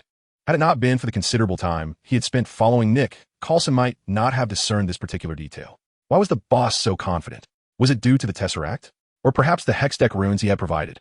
Or was it the result of his own transformation into a super soldier alongside Captain America? Sir, we will arrive at the headquarters in half an hour, one of the agents exclaimed, presenting a tablet to Coulson. His expression tinged with excitement as he cast a glance at the frozen Captain America secured behind them. Director Fury said everything is ready. The stage has been set, awaiting your invocation of the captain with the runes. Coulson accepted the tablet and scrutinized the room Fury had prepared for the awakening of Captain America, nodding in satisfaction. He shared Fury's perspective. In such extraordinary moments, certain exceptional elements were indeed necessary to instill confidence in everyone. The aircraft soon descended upon the S.H.I.E.L.D. headquarters. Amidst the flurry of preparations, the still frozen Captain America was escorted into a specialized chamber adorned with various runes etched upon its walls. Once all agents had exited, leaving only the two of them behind, Nick observed Coulson, who held the Hextech cube, ready to cast the spell. He suddenly remarked, the last guy is dead. However, wasn't he imprisoned in S.H.I.E.L.D.'s jail? Realizing this, Coulson's eyes widened in astonishment as he exchanged a glance with Fury's singular eye. You are not mistaken. There was an undercover operation within the agency. Fury produced a transparent device resembling a mobile phone from his pocket, enlarging an image to present to Coulson. A person with their hands bound behind their back had managed to shatter a plastic tray and slit their throat in a suicide attempt. Some individuals seem to truly believe we are fools. And your implication is? Coulson, unperturbed by the gruesome image, looked up at Fury. Last time you stopped us from taking action. Have you now secured evidence against them? Fury shook his head, revealing that he need not feign ignorance with his longtime subordinate. I have no leads. It feels as though a thin veil obscures my vision. Though I can vaguely discern shadows of figures across from me, their faces remain indistinct. Sir, shall I stay behind to investigate? Coulson promptly offered, genuinely wishing for a few days of respite, though primarily eager to witness the awakening of his idol up close. Nick waved his hand dismissively. There is no rush. Let us first awaken Captain Steve Rogers. In the world of the Amazing Spider-Man, after the live broadcast concluded, Peter Parker hastily devised an excuse and, following his lunch, dashed towards Oscorp Tower. Observing his frantic departure from their home, Aunt May turned to Uncle Ben, her expression one of suspicion. Did you send him off to do chores? Why has his appetite suddenly increased so dramatically? Eyeing the 7 or 8 plates on the table. Licked clean, Uncle Ben shrugged in bemusement. Who knows? I have never seen anyone make your Italian meatloaf taste like a culinary masterpiece before. Due to the knowledge of the spoilers, Peter this time did not act as furtively as in the footage, but rather boldly retrieved the internship badge named Rodriguez Guevara from the front desk. Hey, Peter, I didn't expect you to be this kind of person. Stealing things at the drop of a hat. Just as he smiled and bid farewell to the receptionist, a silly voice echoed in his mind. No, Veno. I merely borrowed the badge. After all, I will return it after use. Peter mumbled sheepishly and then stepped into the elevator, feeling a wave of nervousness wash over him at the thought of entering a laboratory teeming with mutated spiders. Spiders? Are they delicious? Venom inquired once more, then sighed. Your world is truly a paradise, filled with delectable food. My saliva can barely be contained. As Venom's jubilant howls resonated in his mind, Peter suddenly felt a fierce hunger surge from within him. Yet curiously, this hunger seemed to be directed at those around him. Wait, Venom, didn't we just eat a lot of meat pies at home? Why are you still hungry, and why do you want to eat people? Peter panicked internally, exclaiming, This cannot happen. We cannot kill. Killing is against the law. After warning Venom, Peter quickly caught up with the throng of interns ahead and encountered Dr. Connors and Gwen. However, he chose not to approach them, opting instead to hide at the back, just as in the film. To him, it was precisely because of his pride and desire for attention that Dr. Connors had transformed into the lizard through what seemed to be a flawed formula, resulting in the death of Gwen's father. Thus, Peter believed that if he remained silent, none of it would come to pass. Do you fancy that girl? Then why not speak up? But alas, Peter completely forgot that within him resided a troublemaker eager for chaos. Damn it, what are you doing? Peter growled under his breath, then noticed the crowd parting, revealing his figure before Gwen and Dr. Connors. Faced with Dr. Connors' curious gaze, Peter gritted his teeth and raised his hand. My apologies. Connors, I was merely guessing. Dr. Connors chuckled at this, preparing to explain his proposed cross-species gene transplantation when the phone rang as expected. After hanging up, Dr. Connors departed, instructing Gwen to entertain the interns. Seizing the opportunity, Peter jumped aside, evading Gwen's search, and followed the path to the bioweb laboratory from his memories, all the while bickering with the venom within him. Could you please consult me next time you wish to show off? Do you realize that your reckless words almost opened a new multiverse? Peter whispered urgently. If Dr. Connors had truly noticed me just now, something terrifying would have happened. How terrifying? Someone would die, and Dr. Connors would become the lizard. Lizard man, they can hardly be considered human, can they? I could consume one, couldn't I? No. Peter waved his hand dismissively, asserting that the lizard man was essentially still Dr. Connors. Amidst their quarrel, Peter swiftly made his way to the laboratory. Once Dr. Rada sent the staff away, Peter hurried into the blue room, seizing a few spiders and placing them in a box before departing from Oscorp Tower. Also taking several vials of concentrated biological silk to prepare for crafting a web shooter. Why do you always steal things? Venom inquired, perplexed by Peter's actions. Though I do not comprehend the concept of stealing, it seems to be a recurring thought in your mind. Peter awkwardly scratched his head. Well, I suppose it isn't exactly stealing. These are my father's research findings. Just as he spoke, Peter suddenly felt a sharp pain in the back of his neck. Instinctively, he reached back and was astonished to discover a mutated spider had stealthily nestled in his collar and had bitten him. As he crushed the dead spider in his right hand, a dark substance began to ooze from it, enveloping the spider's corpse and consuming it. Then, Venom's voice resonated within him once more. Ugh, what is this? The taste is revolting. The texture of this spider is... Wait a moment. As Peter walked through the alley, his body abruptly halted, and the black liquid material reappeared, enveloping him and transforming his exterior into a layer of bone-like armor. This spider is peculiar. Venom's voice echoed again within Peter. At that moment, Peter realized that this transformation differed entirely from the one he had experienced in the live stream. This metamorphosis was entirely under his control, and Venom's form bore a significant resemblance to what he had seen in the preview of the future, an extraordinary Spider-Man suit. The only distinction was that his original suit was red and blue, while this one was entirely black. Chapter 76, The Zemeckis Cube. A missed appointment due to the fusion of Venom and Spider genes. Peter marvelously discovered that he no longer needed to craft a Spider-Man suit. However, he still had to create the web shooters, as Venom could not produce webs. Perhaps he should experiment with Venom's newfound abilities? Gazing at the imposing black Venom Spider-Man suit, a wild thought surged within Peter's mind. That night, at Uncle Ben's home, he peered around anxiously, calling out Peter's name. To his dismay, despite having seen countless faces, none belonged to his nephew. Just as he turned down a street, aimlessly searching for Peter, a commotion erupted ahead. Catch him! Grab that thief!